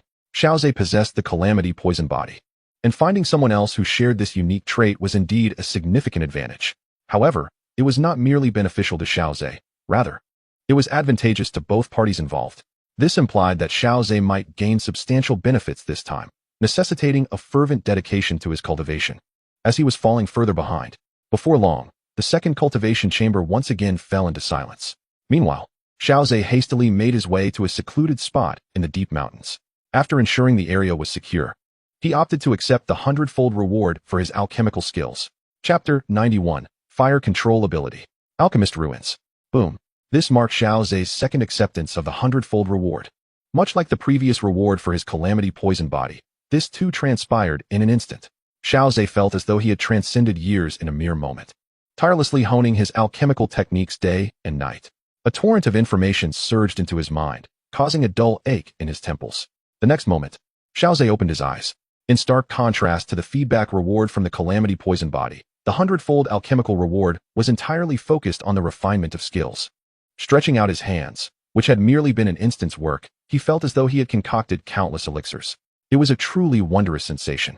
He pondered what level he could currently reach in alchemy. Although Xiaozhe yearned to immediately attempt concocting elixirs, the three essential components of alchemy, materials, fire source, and spiritual perception, presented a dilemma. It is said that a skilled artisan cannot work without raw materials. Without ingredients and a cauldron, what could he possibly achieve in alchemy? He delved into the void within his body, where the golden sapling had undergone a remarkable transformation. A brand new branch had extended from the golden trunk, shimmering with an even more resplendent hue than the colorful luster of the calamity poison body. It seemed as though all the essence of the heavens and earth was condensed within this single branch. Focusing his mind upon the branch, Xiaozhe glimpsed an endless array of spiritual herbs flashing before him. This brought to mind the elders' descriptions of alchemical practices. The alchemist is adept at concocting celestial elixirs. If one were to consider an ordinary alchemist as a creator of spiritual medicines, then the imperial-grade pills are akin to the fusion of heaven and earth, the amalgamation of mountains and seas. Presently, this represents the branches of alchemical arts, manifesting boundless celestial elixirs. As Xiaozhe's alchemical prowess advances, will he eventually unveil a panorama reminiscent of heaven and earth, mountains and seas? Perhaps when these branches reveal such a grand spectacle, it will signify that Xiaozhe possesses the formidable skills to forge imperial-grade pills. He yearns to discern how the system would enhance his fire and wood attributes. With that thought, he extends his palm, commencing the gathering of battle energy. As an apex battle spirit, conjuring tangible flames is indeed effortless for him. With a mere flicker of his will, the golden sapling within the void space trembles slightly. An overwhelming surge of battle energy flows through the branch of alchemical arts, transforming into fire attribute battle energy. This energy courses through his meridians, ultimately materializing in the palm of Xiaozhe. With a sudden pop, substantial flames erupted from his palm, radiating an immense heat. Xiaozhe's soul perception expands, endeavoring to manipulate this flame. Upon contact, he distinctly perceives that this flame is unlike any ordinary fire. It seems that due to his primary water attribute, this flame possesses a hint of liquid quality. Under his control, the flames in his palm flow as if they were liquid, enveloping his forearm. He clenches his fist tightly, forming a fiery armor. Is this what is deemed the flame armor? Alas, my flames are not of the extraordinary kind, failing to match the intensity of the azure fire armor from the inner academy competition of Shaoyan. This quality bears some resemblance to the sea heart flame. Regrettably, I have yet to master the burning technique, and my current cultivation is still insufficient. At most, I can only subdue one type of extraordinary flame. Otherwise, I would certainly strive to tame the sea heart flame. For now, however, it is best to wait for sooner to successfully conquer the Golden Emperor's burning heaven flame, which would naturally grant me access to an extraordinary flame. To forsake the 4th-ranked Golden Emperor's burning heaven flame for the 15th-ranked sea heart flame seems a folly of prioritizing the trivial over the essential. A fleeting thought crossed Xiaoze's mind. With a sudden motion, he disperses the fiery armor into a swirling mass, commencing an experiment of his flame control abilities. The flames dance within the valley. Under the guidance of his soul perception, this mass of fire behaves like clay, allowing Xiaoze to mold it into various forms. Under his command, the bright yellow flames transform into a majestic fire dragon, soaring freely through the valley. It twists and leaps, scattering the thin mist that veils the valley, and then suddenly dives down to the valley floor. With a thud, the fire dragon is instantly extinguished. The valley's humidity is excessive. Additionally, the distance proves too great for Xiaoze to maintain complete control over the fire dragon. Although the fire dragon has been snuffed out, the mist at the valley's base has dissipated somewhat. Upon probing with his soul perception, Xiaoze discovers the valley floor littered with the corpses of magical beasts. What piqued Xiaoze's interest even more was the sight of a sealing array below. He never anticipated that one day fortune would smile upon him. As he spoke, ethereal violet wings manifested behind him, and with a slight flutter, he plunged down to the valley floor. The sound of crunching echoed as his feet landed upon the corpses scattered about. With so many beast carcasses present, could it be that the sealing array had faltered, allowing the essence of heavenly treasures to escape and attract these beasts? Yet, it seemed these creatures underestimated the array's lingering power, leading to their demise instead of their coveted prize. After casting a cursory glance at his surroundings, Xiaoze could only arrive at this conclusion. Otherwise, it remained a mystery why such a multitude of beasts lay lifeless here. Once assured that no other threats loomed nearby, Xiaoze turned his attention to the sealing array. To his astonishment, it was shrouded in a veil that obstructed his soul perception.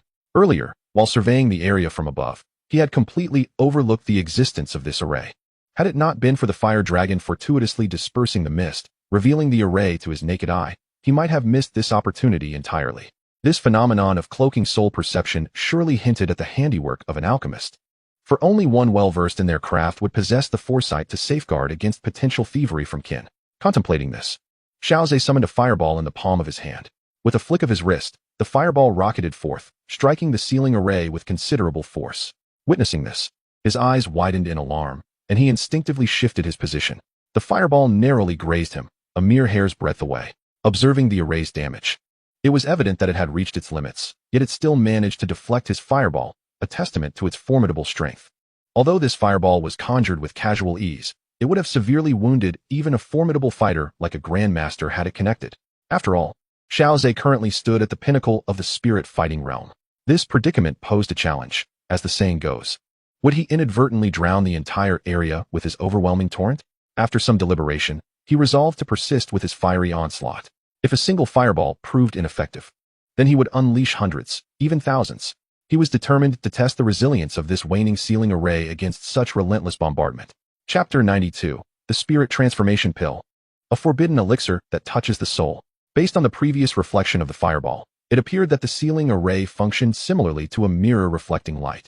Xiaoze murmured to himself as he unfurled his violet wings, hovering gracefully in midair. Surrounding him, flames blazed fiercely, shaped by his soul perception into numerous fiery spears. With a downward thrust, the array of flame spears shot forth at the sealing array. Faced with such a furious and concentrated barrage, the faint glow of the sealing array flickered incessantly, reflecting the fiery spears back into the valley. Xiaoze meticulously selected his angle, ensuring that the spears would strike the valley floor precisely, avoiding any ricochet towards himself. Thus, he no longer needed to frequently evade reflective attacks. The resounding roar of the exploding flame spear echoed throughout the valley, yet Xiaoze remained undeterred, continuously conjuring the flame spear and launching it towards the sealing formation. He could not believe that such a feeble sealing formation could defy the heavens. The might of the flame spear was not formidable. Indeed, it could only be deemed effective against low-tier cultivators. However, Xiaoze's intention was to deplete the energy of the sealing formation. He He could summon the flame spear tirelessly for 3 days and nights without rest. The consumption of his fighting spirit was less than that required for utilizing the flying technique. Xian wings. As the faint glow of the ceiling formation grew dimmer, anticipation began to blossom within Xiaozhe. What treasures of heaven and earth lay within this relic that warranted such a powerful ceiling formation? Surely, it could not be that such a formidable barrier was erected merely to guard a trivial note that read, "Just kidding." Crack. Amidst the violent explosion, a crisp sound emerged, though it was barely discernible. Yet, Xiaozhe, ever perceptive, immediately ceased his assault with the flame spear. Sure enough, the ceiling formation shattered, revealing an entrance.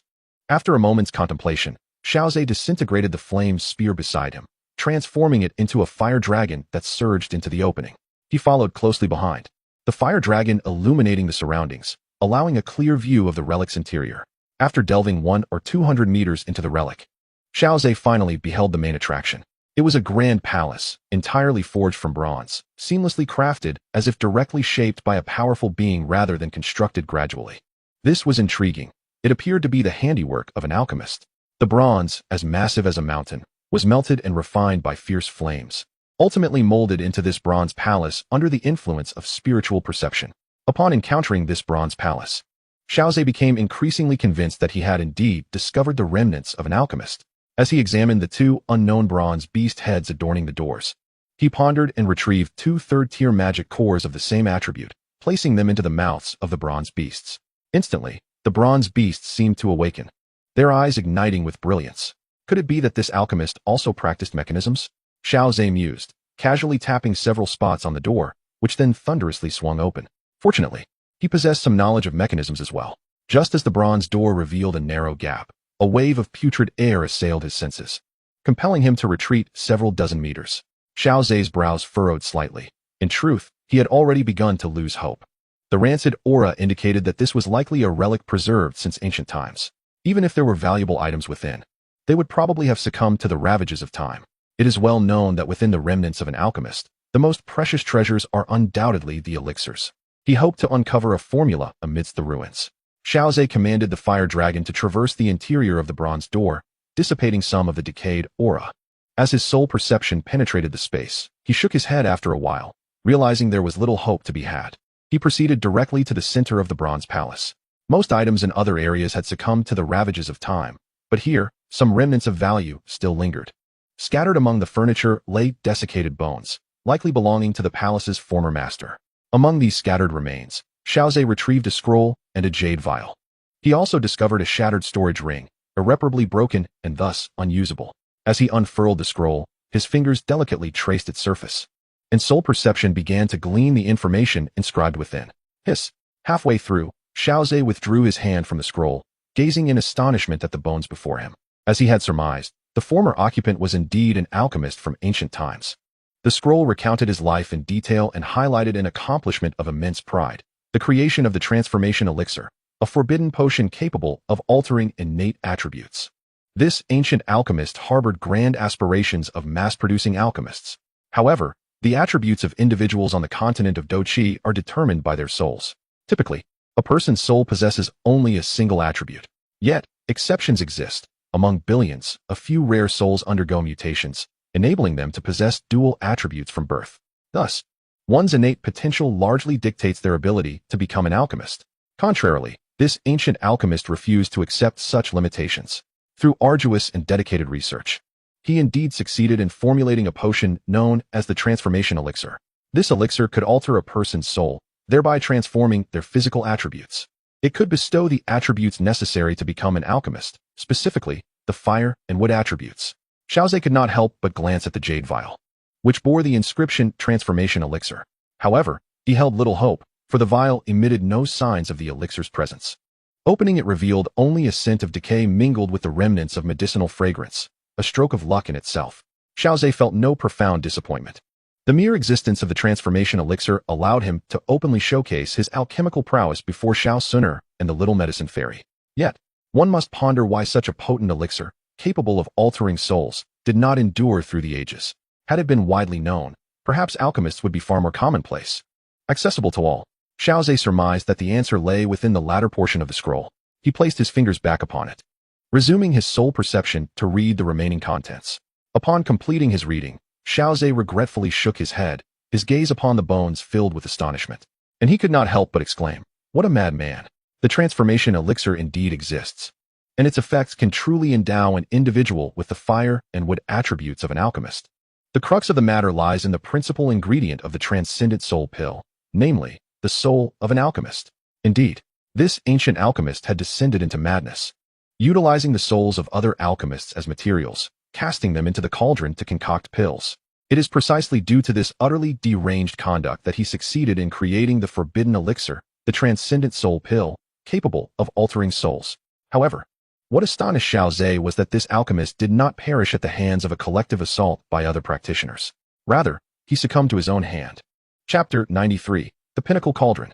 The Spirit-Infusing Cauldron. The information recorded by this ancient alchemist at the conclusion of the scroll appeared rather disordered. Clearly, his mental state had deteriorated significantly. Nonetheless, Xiaozhe managed to discern the reasons behind his suicide. The successful formulation of the transcendent soul pill had filled the ancient alchemist with overwhelming joy. Aware that utilizing the souls of alchemists as ingredients was a taboo in the alchemical realm, he conducted his soul-collecting endeavors in secrecy. Until the completion of the transcendent soul pill, the alchemical community remained oblivious to its existence. Prior to the successful creation of the pill, he had consumed many innocent alchemist souls. In the eyes of the ancient alchemist, he had committed no wrongdoing. The alchemical realm required a greater number of exceptional alchemical prodigies. He believed that some individuals, inherently endowed with the talent for alchemy, ultimately failed to even achieve the rank of an alchemist. Such a waste of the divine gift bestowed upon them. With his transcendent soul pill, these seemingly useless alchemists could be repurposed, granting those with powerful souls yet lacking the firewood affinity the opportunity to qualify as alchemists. Perhaps, this could even foster a new generation of prodigious alchemists. He bestowed the first 2 transcendent soul pills upon his servants. Upon confirming that his servants possessed the firewood affinity, he was finally at ease. He then began to procure the finest materials to concoct the transcendent soul pill for his son. This was his only son, born with an exceptionally potent soul perception. Yet, fate played a cruel trick. His son did not inherit the firewood affinity. The fact that his son could not follow in his footsteps as an alchemist was one of the reasons for his pursuit of the transcendent soul pill. The turning point arrived after his son ingested the transcendent soul pill. The ancient alchemist was horrified to discover that while his son had indeed acquired the firewood affinity, his soul perception had significantly diminished. Upon careful examination, he found that his son's soul had sustained damage. The deterioration of the soul and the weakening of soul perception were already grave matters. In severe cases, they could even lead to instantaneous death. This revelation prompted him to immediately examine the soul conditions of the 2 servants. The results shattered his beliefs and plunged him into despair. The primary ingredient of the transcendent soul pill is the soul of an alchemist. Consuming the pill alters the soul to achieve a change in attributes. However, this process carries immense risks, namely the clash of 2 souls. Successfully changing an attribute inevitably means that the soul shall also be transformed. The soul perception of the 2 servants was not robust, and thus he had not keenly detected that their souls had become fragmented. The fragmented soul's capacity for perception, naturally, cannot continue to grow stronger. With the soul's perception stagnating, the alchemist's potential becomes irrevocably fixed. He has produced a new generation of ineffectual alchemists from a batch of worthless ones. The situation of his son is even more peculiar, as he utilized the finest materials, which endowed his son with a more formidable soul. The collision of these 2 powerful soul forces inevitably led to mutual destruction. Thus, his son's soul suffered even greater damage. Not long after, his son succumbed to soul depletion and perished. Upon witnessing this, Xiaozhe could not help but shake his head. Those who toy with the essence of the soul ultimately find themselves ensnared by it. Following his son's demise, 2 servants also perished in succession due to soul damage, conclusively declaring his failure in concocting the soul transformation pill. This failure, compounded by the death of his son as a direct result of the pill, shattered his mind completely. It was akin to him having murdered his own son with his own hands. He set ablaze all the martial techniques he had painstakingly gathered over a lifetime, tore apart the formulas he had created, obliterating everything. Only a single soul transformation pill remained. In the presence of this pill, he chose to sever his own life. Xiaozhe closed the scroll and stored it within his spatial ring, while picking up the jade vial containing the soul transformation pill. This would serve as the foundation for his legitimate practice of alchemy. Since the pill had not spread widely, even ancient families could not possibly possess relevant records. Moreover, Everything pertaining to the soul transformation pill had already been destroyed by this ancient alchemist. With the efficacy described on the jade vial, coupled with his own testimony, it would suffice to convince others. It would be as though he had genuinely discovered a perfect soul transformation pill, which, upon consumption, would endow him with the talents of an alchemist. Xiaozhe glanced at the decayed bones before him and shook his head. The initial intentions of this ancient alchemist may have been noble. He aimed to bestow his son with the gifts of an alchemist, to grant everyone the possibility of becoming one. His relentless endeavor to create the soul transformation pill, however, after years, even decades, of setbacks, ultimately drove him to madness. The moment he began to use the souls of alchemists as ingredients for the pill, he had irrevocably embarked on a path of corruption. From that moment forth, his fate was sealed as a consequence of his own actions. The flawed soul transformation pill ended his son's life. It also utterly shattered his belief and hope for survival, leading his own existence to its conclusion. Xiaozhe turned the jade vial in his hand and placed it away, casting another glance at the bronze palace, still somewhat hopeful. Although he had witnessed the glorious yet detestable life of this ancient alchemist, he had yet to acquire any fortune. With this thought, Xiaozhe began to search around the bronze palace. This alchemist had the capability to set up seals that obscured the perception of the soul. Perhaps his earlier exploration with soul perception had indeed overlooked something. True treasures would undoubtedly be impervious to the ravages of fire. Before long, Xiaozhe truly stumbled upon a delightful surprise. In the rear hall of the bronze palace, after clearing away a considerable amount of debris, Xiaozhe was confronted by an incredibly obscure ceiling formation. Indeed, even his soul perception could not detect it. Xiaozhe resorted to his previous tactics to dismantle this ceiling array. Subsequently, under his manipulation, a fire dragon flowed across the ground like liquid. Under the searing heat, the bronze surface seemed to be invigorated, slowly sinking until it finally unfolded downwards like two grand doors. What caught his eye was a massive medicinal cauldron. Upon observing the top of the cauldron, Xiaozhe noticed a jade slip resting above it. With a swift motion of his hand, he drew the slip into his grasp. After absorbing the information contained within, he felt a sense of relief. Yet, when faced with the cauldron that had accompanied him for decades, he found himself unable to part with it.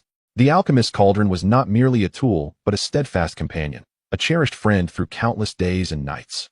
Throughout his decades of crafting the transformation elixir, the cauldron known as the spirit-nurturing cauldron had been his most loyal ally. Thus, he ultimately could not bring himself to relinquish it. According to the description in the jade slip, alchemist cauldrons were categorized from 1 to 8 tiers, ascending from lower to higher. Beyond that lay the celestial cauldron rankings. Each cauldron listed on the celestial cauldron rankings was coveted by countless alchemists. Although the spirit-nurturing cauldron had not ascended to the celestial rankings, it was by no means inferior to those that had. Chapter 94. The exchange of elixir quotas for medicinal materials, revealing its utility. The spirit-nurturing cauldron, while not gracing the celestial rankings, could nonetheless compete with those that did. Xiaozhe held no doubts about the descriptions within the jade slip. The ancient alchemist's ability to formulate the transformation elixir was indeed attributable to the prowess of the spirit-nurturing cauldron. The benefits of the spirit-nurturing cauldron were manifold. Yet the one that incited envy and fervor among alchemists was its capacity to enhance the spiritual essence of elixirs. It is well known that only high-tier elixirs possess the privilege of spiritual attributes. Moreover, the higher the tier, the more arduous the crafting process, making the enhancement of spiritual essence increasingly challenging. However, the spirit-nurturing cauldron was exceptional, as it could nurture the spiritual essence of high-tier elixirs. This singular attribute was sufficient to drive countless high-tier alchemists into a frenzy. Xiaozhe reached out to caress the spirit-nurturing cauldron, its body gleaming a dark silver, exuding an aura of latent potential. Nevertheless, Xiaozhe's formidable soul perception allowed him to detect a faint spiritual essence within the cauldron. This aligned with the elder alchemist's assertion that the cauldrons on the celestial rankings possessed spiritual attributes. Thus, it was evident that the ancient alchemist's appraisal of the spirit-nurturing cauldron was not exaggerated. Indeed, the mere fact that the spirit-nurturing cauldron possessed the terrifying ability to nurture the spiritual essence of high-tier elixirs could propel it to the forefront of the celestial rankings. As Xiaozhe engaged his soul perception to connect with the cauldron's spiritual essence, he discovered that it did not reject him. With a sigh of relief, he stored the cauldron within his spatial ring. Acquiring a cauldron that could rival those at the forefront of the celestial rankings felt akin to stumbling upon a rare earth-tier martial technique. Xiaozhe continued his exploration within the bronze palace. After a fruitless search, he was compelled to concede defeat. Returning to the entrance of the bronze palace, he closed the grand bronze doors and retrieved the third-tier magic core from the mouth of the bronze beast. Sensing a slight depletion of energy within the magic core, Xiaozhe remained unfazed, choosing to store it within his spatial ring. In comparison to the bountiful gains he had achieved here, the energy consumed was but a trifling matter. Upon returning to the valley, Xiaozhe transported the carcasses of several large magical beasts to conceal the cave entrance. Coupled with the valley's mist, it would be nearly impossible for anyone to discover this hidden entrance unless they happened to fall into the valley. With a gentle flutter of his Ziyun wings, Xiaozhe soared into the sky. During his journey back, he took a moment to glance at the crystal card that indicated his alchemical quota. Noting that he had yet to utilize any of its capacity, it seemed rather unwise to exchange directly for pills from the alchemy department, especially now that he had acquired the skill of alchemy himself. It would be far more prudent to exchange for raw materials and concoct the pills personally. However, he would need to communicate with the elder overseeing the exchange. Such minor requests were generally met with approval. With this thought in mind, Xiaozhe set his course for the internal alchemy department. Upon checking the system panel, he found, as expected, that the subsequent feedback from Xiao Yan's alchemy efforts was indeed several times greater, with the maximum being tenfold. It appeared that the initial feedback from the first subsidiary was likely guaranteed at 100-fold. Whether it was the feedback from the Little Medicine Saint's cursed toxic body or Xiao Yan's alchemy, both were blessed with this 100-fold return during their initial attempts. However, subsequent enhancements saw the feedback ratios dwindle significantly, with occasional high multiples only reaching into the dozens, far from the initial feedback's magnitude. Thus, Xiaozhe found himself hoping that the power of Ziyang's bloodline would not increase alongside his cultivation. Ideally, he wished to reserve the first subsidiary feedback for the Dragon Phoenix source fruit. Imagine the terror of a 100-fold return from such a treasure. A fleeting thought crossed his mind as he collected the alchemical feedback from Xiao Yan displayed on the panel. Compared to the feedback from the Little Medicine Saint, Xiao Yan's alchemical returns were notably more frequent. This meant that with each successful concoction, Xiao Yan would provide Xiaozhe with yet another opportunity for feedback. As the knowledge of alchemy blossomed in his mind, a radiant smile graced Xiaozhe's face. Oh, dear third brother, you must strive to enhance your alchemical skills. Given Xiao Yan's diligent approach to alchemy, Xiaozhe could already envision the potential. Since the probability of achieving high multiplicity feedback was low, he resolved to amass quantity instead. Xiaozhe was determined. With so many alchemical feedbacks, he would surely obtain at least one new 100-fold return. Upon formally entering the internal courtyard, Xiaozhe made a beeline for the alchemy department. Elder Shui, it has been too long. What brings you to the internal courtyard? Upon arriving at the alchemy department, he encountered a long-absent elder responsible for managing his alchemical quota during his time in the outer courtyard. To his surprise, the elder had now come to the inner courtyard. Haha, this year it just so happens to be my turn to enter the inner courtyard, so it seems we arrived here at the same time. Elder Shui said with a warm smile, his tone amiable. Your alchemical quota must have accumulated quite a bit. Here is the list of elixirs from the alchemy department. Xiaozhe gently shook his head, declining the list of elixirs presented by Elder Shui. Recently, I stumbled upon an extraordinary opportunity, and by a stroke of luck, I have acquired the talent of an alchemist. Thus, I wish to exchange these elixirs for medicinal herbs, in an attempt to hone my skills as an apothecary. Surely, it would be a waste otherwise. Upon hearing this, Elder Shui's mouth fell agape. Had it been anyone else but Xiaozhe making such a claim, he would have likely expelled them outright. To acquire the talent of an apothecary in just 2 days seemed utterly preposterous. Observing Elder Shui's disbelief, Xiaozhe felt compelled to present the vial of transformation pills for his inspection. Indeed, the continent of Duqi is remarkably enigmatic, possessing even such extraordinary elixirs. Elder Shui remarked, hesitating momentarily before shaking his head. He instructed Xiaozhe to select the herbs from the apothecary's repository and return to him to offset the cost with his potion credits. Xiaozhe, unreserved, entered the herb management chamber, his eyes gleaming at the sight of the abundant piles of medicinal materials before him. This particular repository was evidently not the advanced management vault that Xiao Yan had accessed. The herbs here, while not exceedingly rare or precious, were plentifully stored. Yet for Xiaozhe, they sufficed. Among the myriad of alchemical knowledge he had acquired, there were, of course, formulas for potions. Are you truly intent on exchanging for so many? Elder Shui inquired with a gasp. Indeed, Xiaozhe affirmed with a nod. With a sigh, Elder Shui proceeded to assist him. Aware that such a prodigy must have his own aspirations, he resolved to let Xiaozhe experiment first, should he encounter difficulties. Elder Shui would be there to offer his assistance. After expressing his gratitude to Elder Shui, Xiaozhe clasped his hands in thanks, accepted the crystal card for the potion credits, and subsequently stored the herbs within his spatial ring. The elders he encountered at the Jian Academy were, to be frank, genuinely kind towards him. Xiaozhe held a deep-seated respect for them. After once again conveying his thanks, he took his leave of Elder Shui.